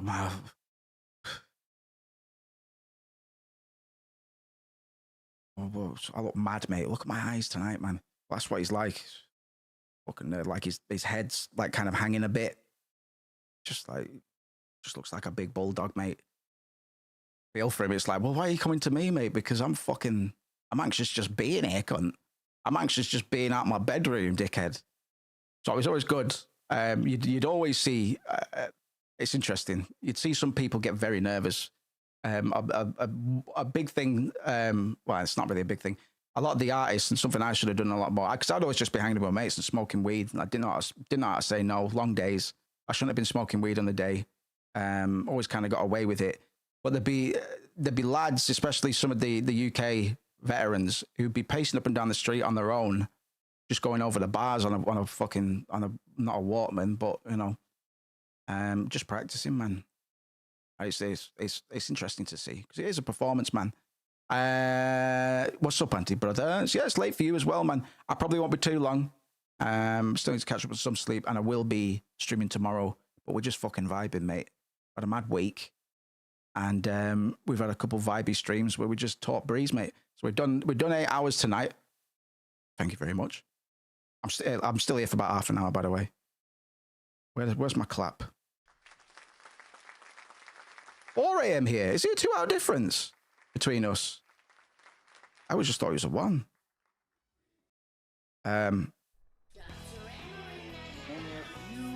Oh, is it, Andy? I always thought it was 2. I mean 1, sorry. Yeah, I'll try and pull myself off soon because I could probably go until about it's 2 now. I could probably go till 4, but I'm not going to. Need to pull myself off. I need to pull myself off stream and then go to bed. So let's pull myself off and then go to bed and then wake up, pull myself on, and then stream from 3 p.m. BST tomorrow. And we'll probably do like 8 to 10 hours there, man. I won't be much longer. That's basically it. Like my brain is on autopilot now. I just know I'm having a good time and it's Friday. Oh, fuck it. But I've still got sleep to catch up on. Feels right. I've been smashing the scenery since I was 17. Shouts out Jared, by the way. Listen to what they telling me. I love being a long shot. Boss dog, won't stop. Started from the bottom, but now I'm one of the top dogs in Don't Flop. I might be big and fat, but I'm still David to Goliath. If you want to take my crown. He kind of was. Right. Here's the best compliment I could ever give about Bowski. He'll go the mile.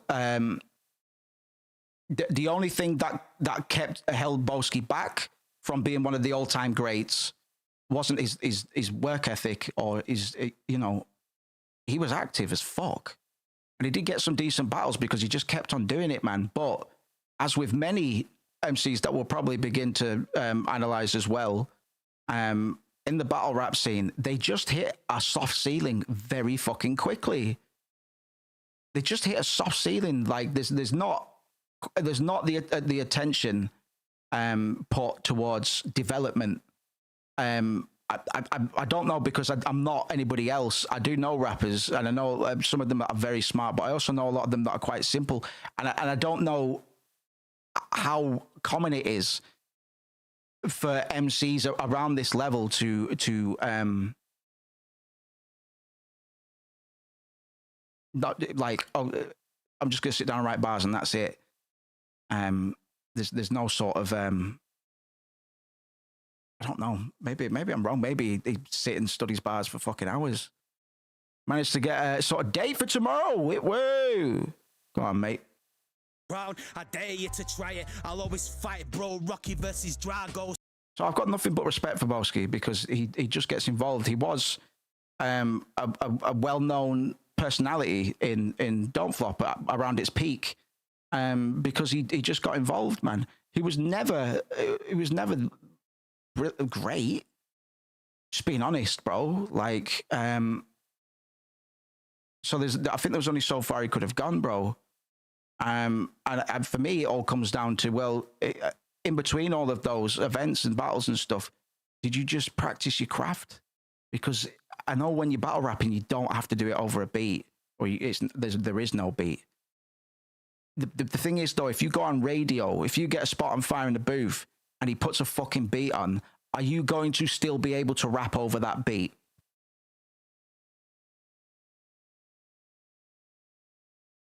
Stand my ground like Rodney King taking on the 5-0 against all. Oh my God, Boski. Boski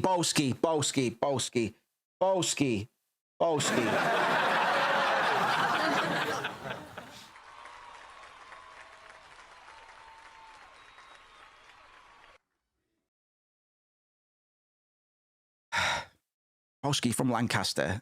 You're a fat white cunt from Lancaster. Rodney King bars is it. I'm not saying that's, you're not allowed to do that necessarily. Is that what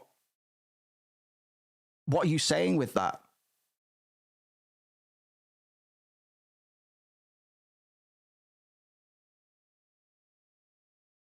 Oh, mate. Awareness. It's an important thing. Inauthentic. Because I'll say it again, and we will play some of my archive stuff at some point just to show you how bad it was. Listen, mate, I said I've used the word wigger with little to no irony in one piece of my former work. Inauthentic. It didn't stick because I can smell a fake. I can smell a fraud. So if I was ever going to rap, I would have to be convincing. I'd have to convince people that I was good at rapping and self-aware. And the only way to do that is to have the cognizance to acknowledge who I am, where I came from, what color my skin is, what my general background is, and the things that I actually give a shit about. On my fucking life, you would never. Well, I don't know. Maybe if I was 14, I don't want to say I would. I said the word wigger, okay, because when I started, I was listening to a lot of G Unit and stuff like that. So I don't know. I didn't really. I don't know. I'm not going to try and explain myself. I was young, and it was bad. I think the first song I ever did was over Hate It or Love It, the beat for Hate It or Love It. Hate it or love it, the underdog's on top, and I'm gonna shine till the don't stop. Yo, bud, envy me. I'm rap's MVP. That was the first thing I rapped over, you know. So, but I got over that quick. Boski's not 14. He's been around UK rappers. He's been around the culture. Oh God. He's the age you are now. Yeah, exactly. Yeah, probably something like that. I love Boski to death, bro. Like I do. This is what I mean about the discussion we had earlier. You have to let people say stupid shit, and you can't. You know, if I was there, if I was just behind the camera, I probably would have said, or if I heard the bars before, I probably would have said, don't do that bar. Don't do that. You know that Rodney King bar? I would probably take that out. You're from Lancaster, mate. You went to fucking Central. It's a pretty rough school for Lancaster, but I'm trying to think how old Boski would be. This was 11 years ago. Boski will be about 40 now. So maybe a bit younger than 30, to be honest. He'd be about 40 now, based on him being at school with my brother and sister. So he probably just under 30.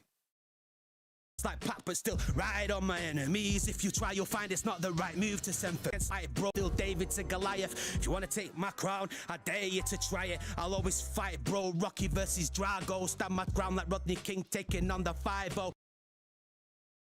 Rodney King didn't stand his ground. He got his fucking. He got fucking. He did the 100-man melee. He did the 100-man melee challenge. You played Smash Brothers where you have to you get Yoshi, you fight 100, you have to fight 100 cunts to unlock Falco or whatever. That's what Rodney King did, and he wasn't even unlocking characters. He was just getting twatted. If you're unfamiliar with Rodney King, he just got.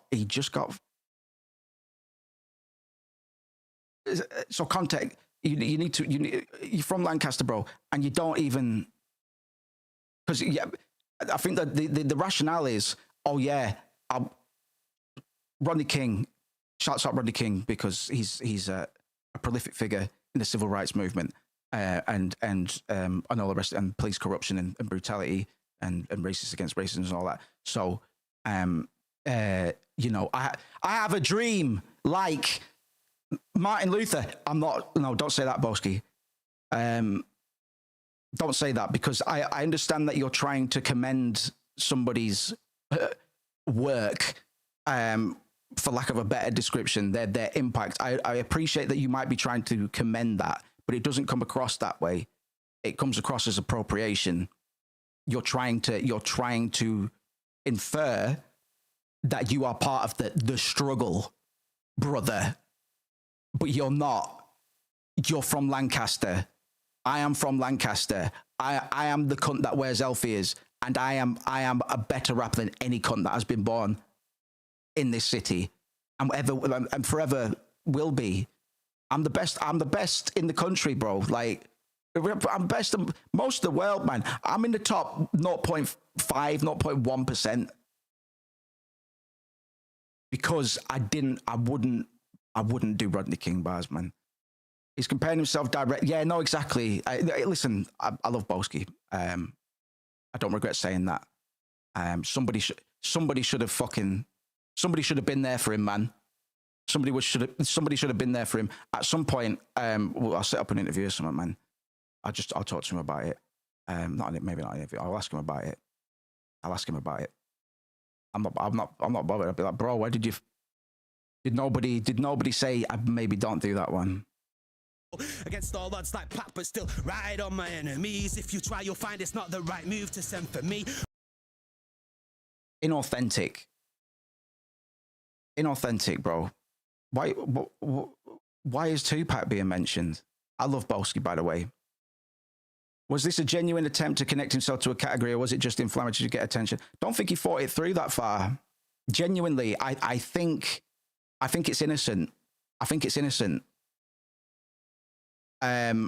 Maybe partial to ignorance. It's just crazy, but I don't think he's interpreted. I don't think he's somebody should have been there for him. And if he did have people there for him, then this is the problem with fucking hip hop, innit, man? Oh, Moose, why don't you listen to UK hip hop? I know that there is some good, genuine UK hip hop, but I don't give a fuck. Boski's listening to the same people I did, but I don't feel a need to reference Rodney King or Tupac, because that's inauthentic. That's LARPing. That's LARPing, bro. And you don't need to LARP in hip hop. You can if you want. LARPers do quite well in hip hop, but you don't need to. But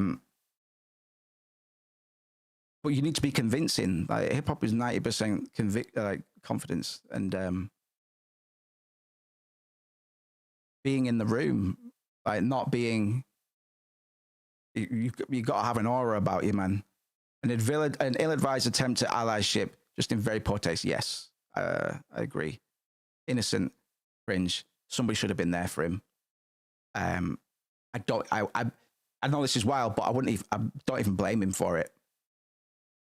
I don't even blame him. Somebody should have been there for him, man. He got this far. He got this far rapping about Tupac, and I love Boski, by the way.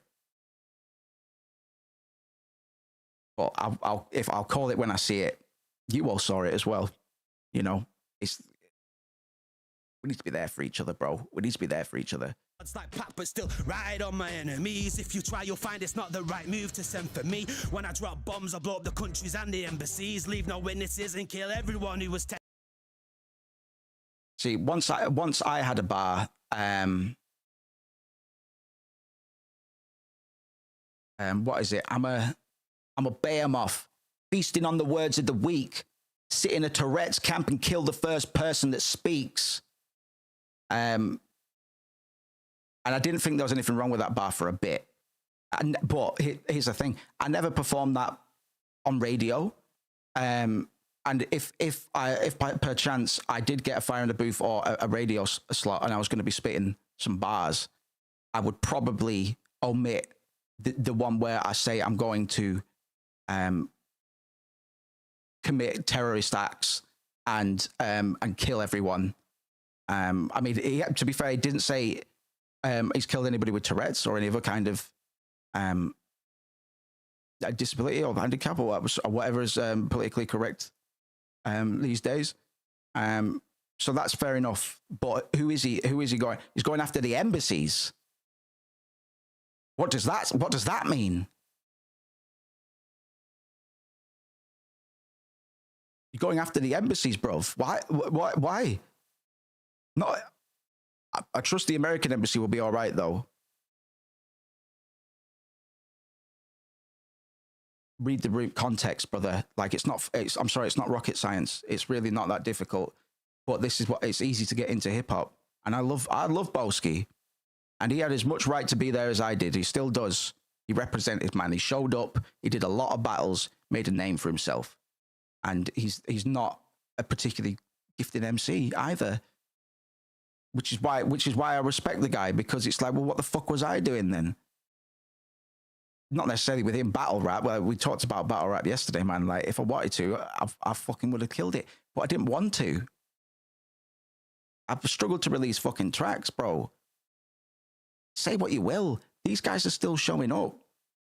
That's almost more important than actually doing the fucking thing. He got onto Fire in the Booth, and that's impressive.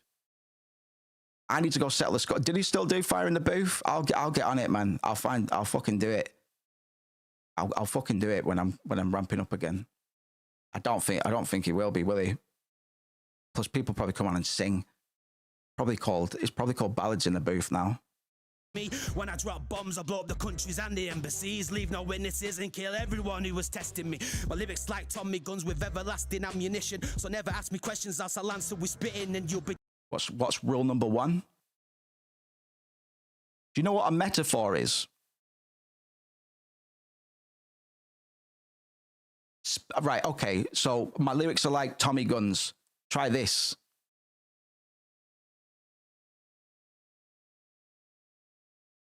I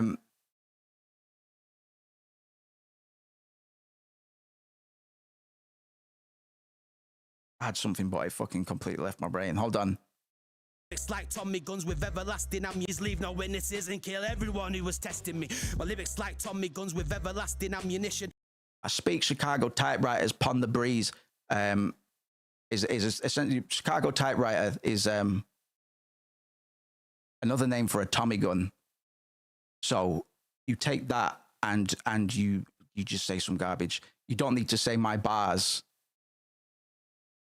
because it doesn't make sense. Which bars? What bars are you talking about?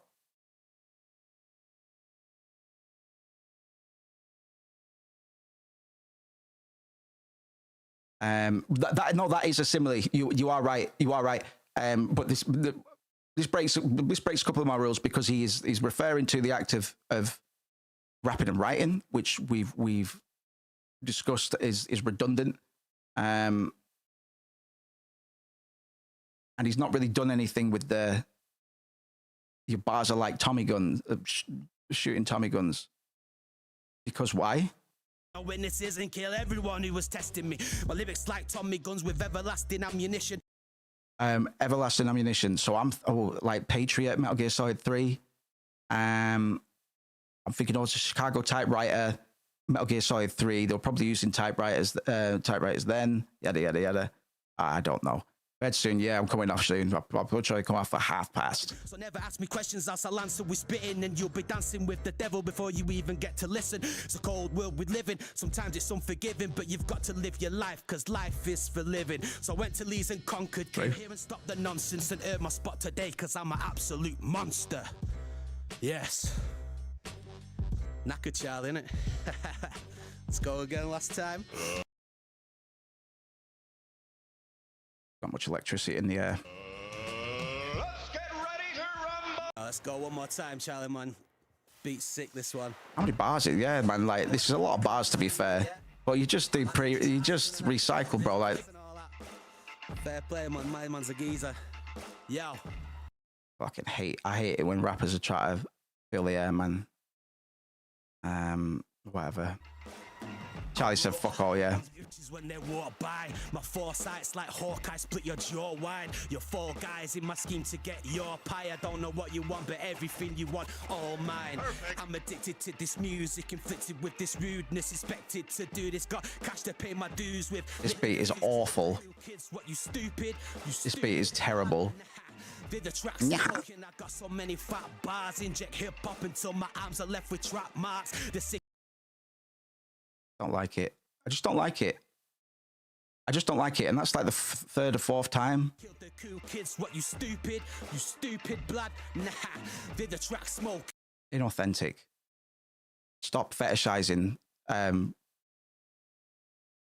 ghetto. Stop it.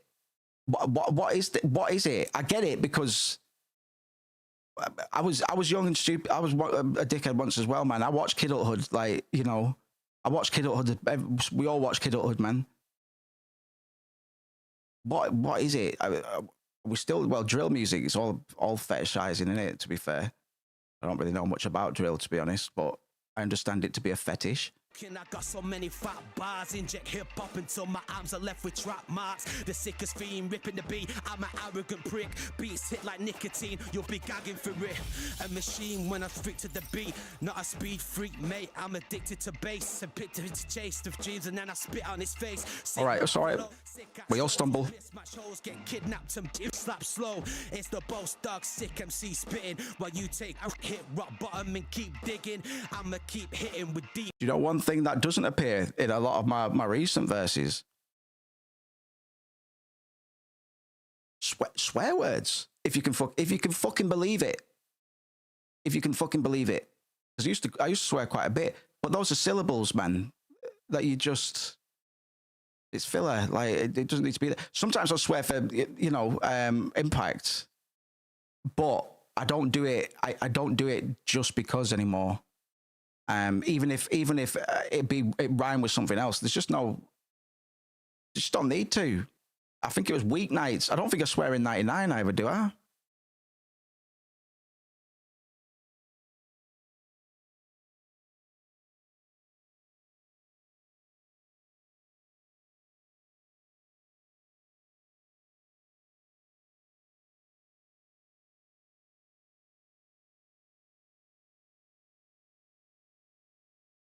I say shit, don't I? Just the usual shit. But weeknights, I didn't even try to. I just noticed when I finished weeknights that I hadn't sworn. I couldn't believe it. I was aghast. Gigs from Peckham sounds believable. His gangster scumbags. Yeah, Gigs is all right, actually. No, you're not wrong. Keep living, you seem smitten. Even when I'm laid on my back, I see ceiling. I'm refilling my charge. I was seen stealing your yard. I'm seen stealing so far. I'm meat milling with bars. Wrap this up like a quarter of piff. I'm the first. Meat Mill's whack. Is that what he said? Laid on my back, I see ceiling. I'm refilling my charge. I was seen stealing your yard. I'm seen stealing so far. I'm meat milling with bars. Wrap this up like a.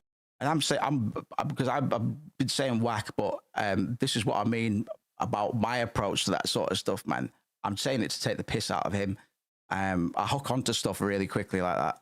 quarter of piff. I'm the first, second, third, fourth, and fifth. I live for this. Got no mercy for fakers. I've lived for this since there was 36 chambers before Fuji Lala. Before fans were getting kicked by Cantona. I've been ripping free, screaming. You're allowed to be, because I've said before, I've always preferred American rappers and American entertainment.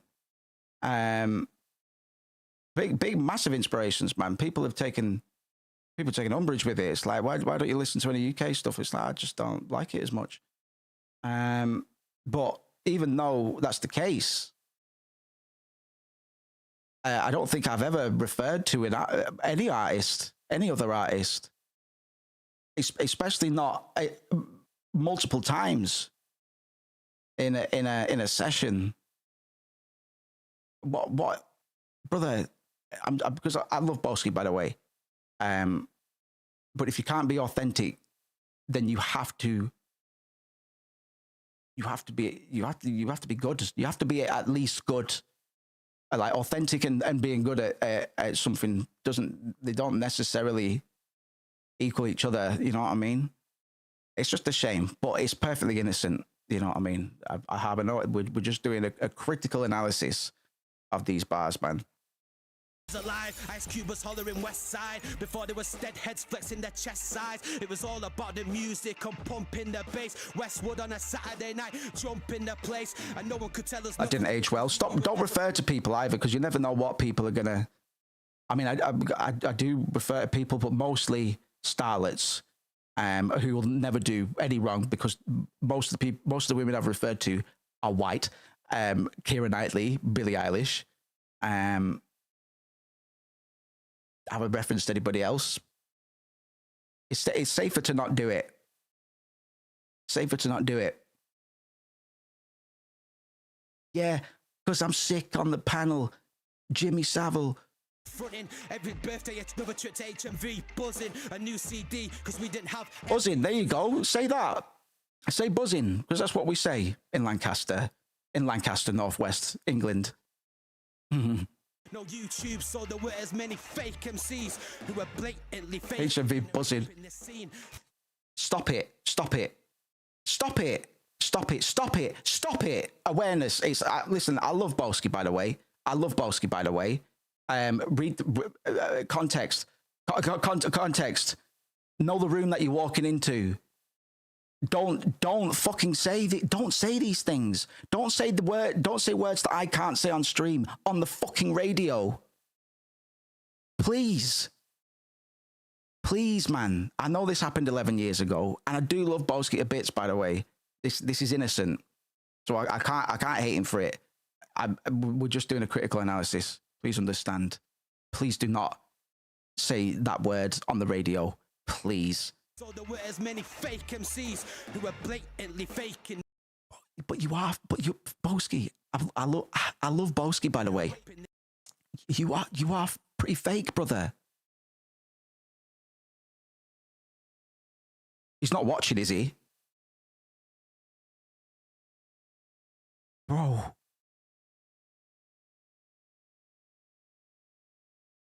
You're a bit of a fake MC. Says me. HIZKIT, ABC123, wearing the L ears, man. I'm confident, bro. Because any of you can tell me to fucking shut up. Be like, you're not all that, bro. And I'll say, no, you fucking what? I've got bars, brother. I've got bars. And then I'll do something like this. And I'll pull up the fucking pad and I'll go, yo, fucking persona non grata and a Stockholm skin tone. Been around and I done been loan. Mike Skinner on the ringtone. 3GP viddies on the flip phone. Yorick's here. Finna drink the skull. Missile magic. The still standing. Hat-trick matador. In this scene I'm me but also the Labrador. My last bitch was a Capricorn. Centerfold. In the panic room catalog. Flat pack for the chalices. Champagne for the atom bombs. Anhedonic. Solipsism, symbolic.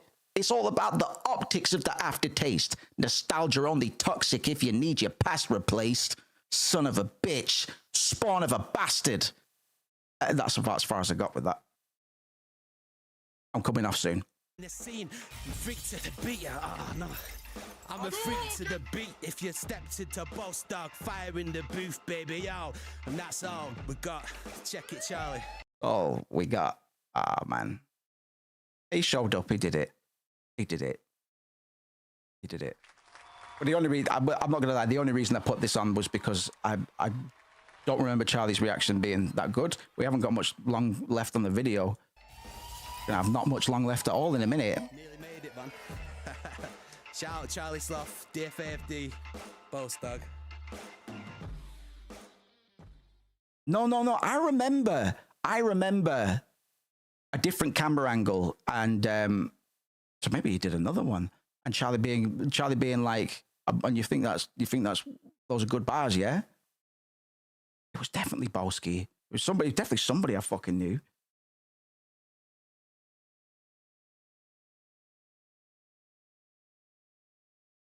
Ah, remember that. I'll try and dig it up. I'll wrap the stream up for tonight. But hold on.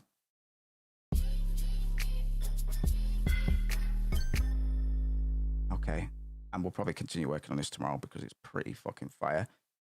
But we've got too many 808s, so.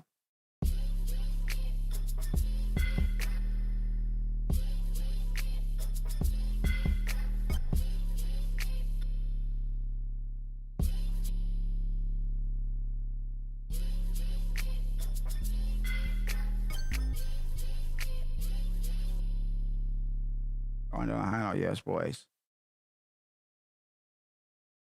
Bless it. Yeah. Oski's my boy, by the way. It's just a shame that the only two MCs that we've analysed over the past 48 hours have both been from Lancaster and have both I'll try and find a good example of a Lancaster MC that isn't me. Might be tricky. I need to get up on the new school, to be honest, man. I'm such a prick. Don't give a fuck.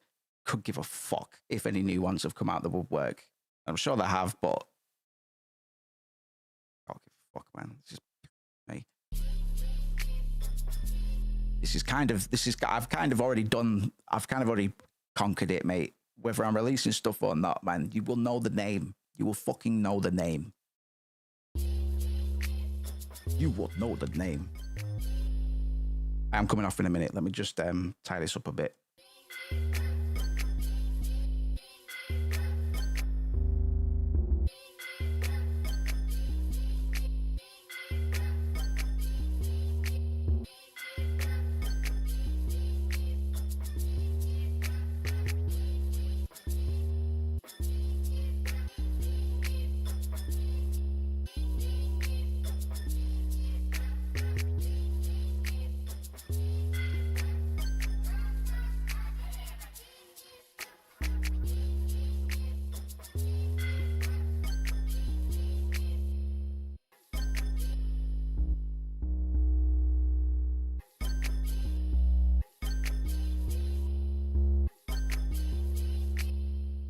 This is actually all right, you know.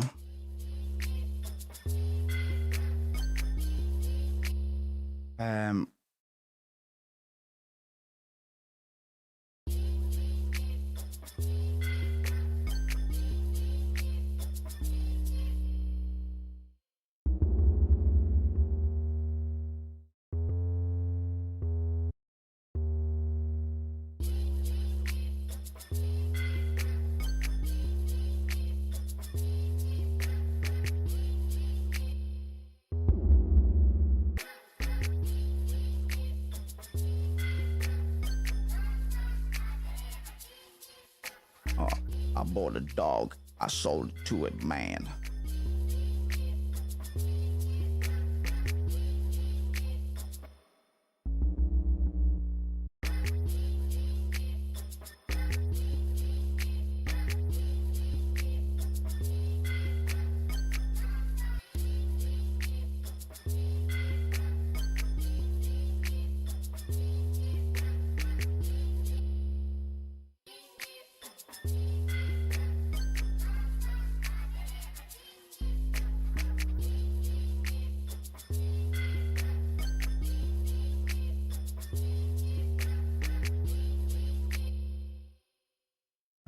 Raddy Rude.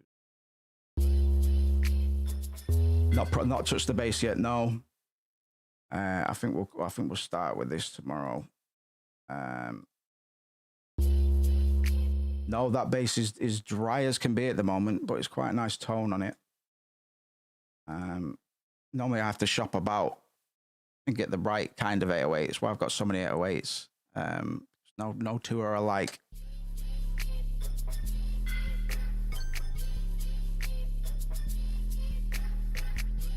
Sounds all right, man. We've already switched the sample up good enough to not be a complete rip-off of sample stealing, basically.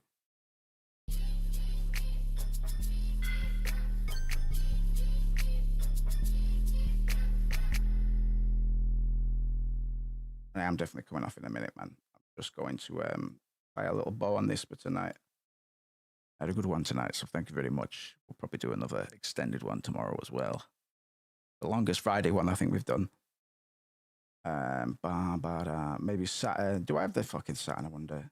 Rift Distortion. Got a few little bits, man. If you're about tomorrow, I'll show you some of my toys as well. But yeah, I've been thinking about it. It's like I want to put some fucking effects on this bass. That kick's all right as well, actually. Yeah, no processing at all at the moment. Just my template.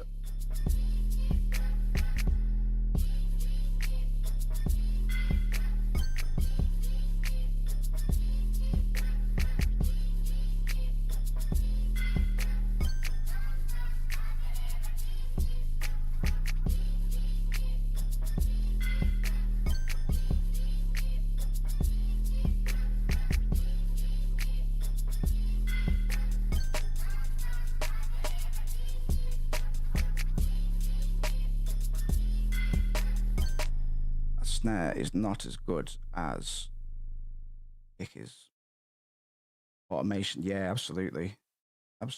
We'll try and make quick work of this one. So the goal tomorrow will be, oh, hey everybody, this is the sample that we're using for the challenge this week. I'm nearly done. What about you? We'll try and finish this one tomorrow, or at least get it to mixing. Be good to do a bit of mixing on stream. But yeah, pretty open plan for tomorrow. We will do some Splatter Day stuff, but I'll probably warm up with this shit and chat breeze for a bit like we did today. Take care, Auntie brother. Those snares are not the one for this. So let's find a nice snare, and then I swear I'll come off in a minute. Kind of a 2-in-1. Like I'm getting a little bit done, both on streaming and otherwise, man. I got stamina, baby.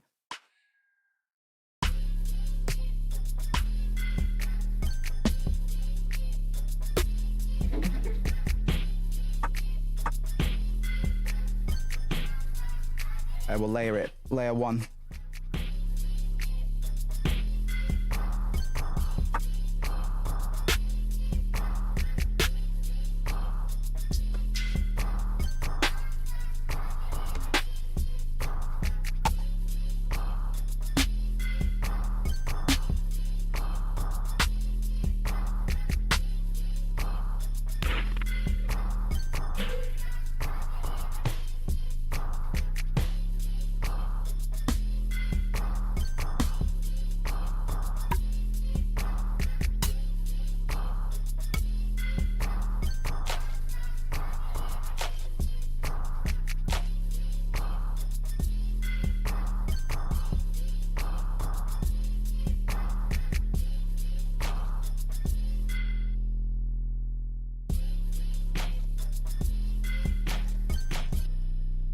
Actually, glue those together, they might be all right.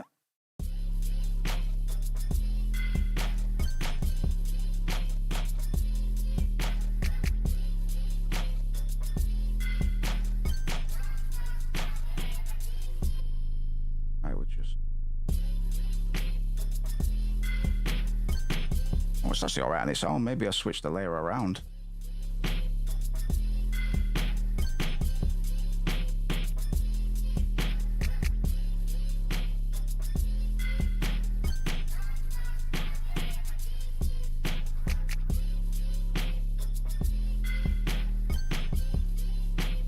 shaker on there. I don't really need that. Honest. Just obfuscating the hats.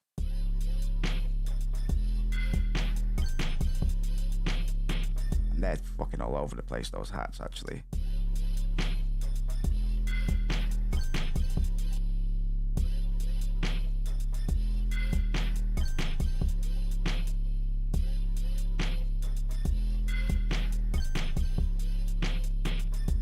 God, that's bad.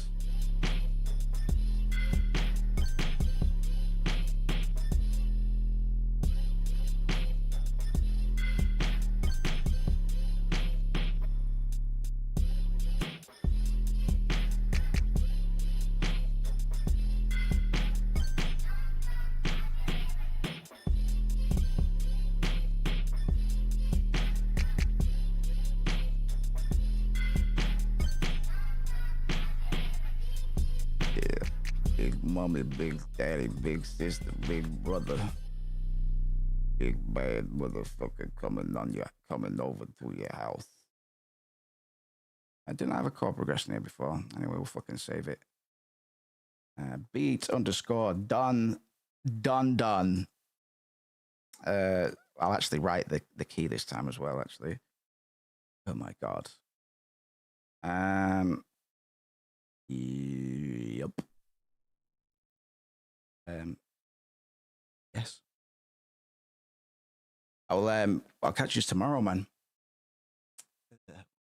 Big horrible spot on my neck. I'll catch you tomorrow. I'll be here about 3 MT BST. Sorry, 3 p.m. GST. GST BST. Oh my God, I definitely got to bed, bro. Fucking hell. I still feel all right as well. So I will see you then.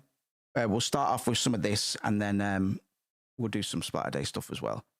But thank you very much. I had a lot of fun today. I wouldn't have stuck around quite as long if anything else was happening. So thank you very much. And I'll see you tomorrow, guys. Look after yourselves.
it.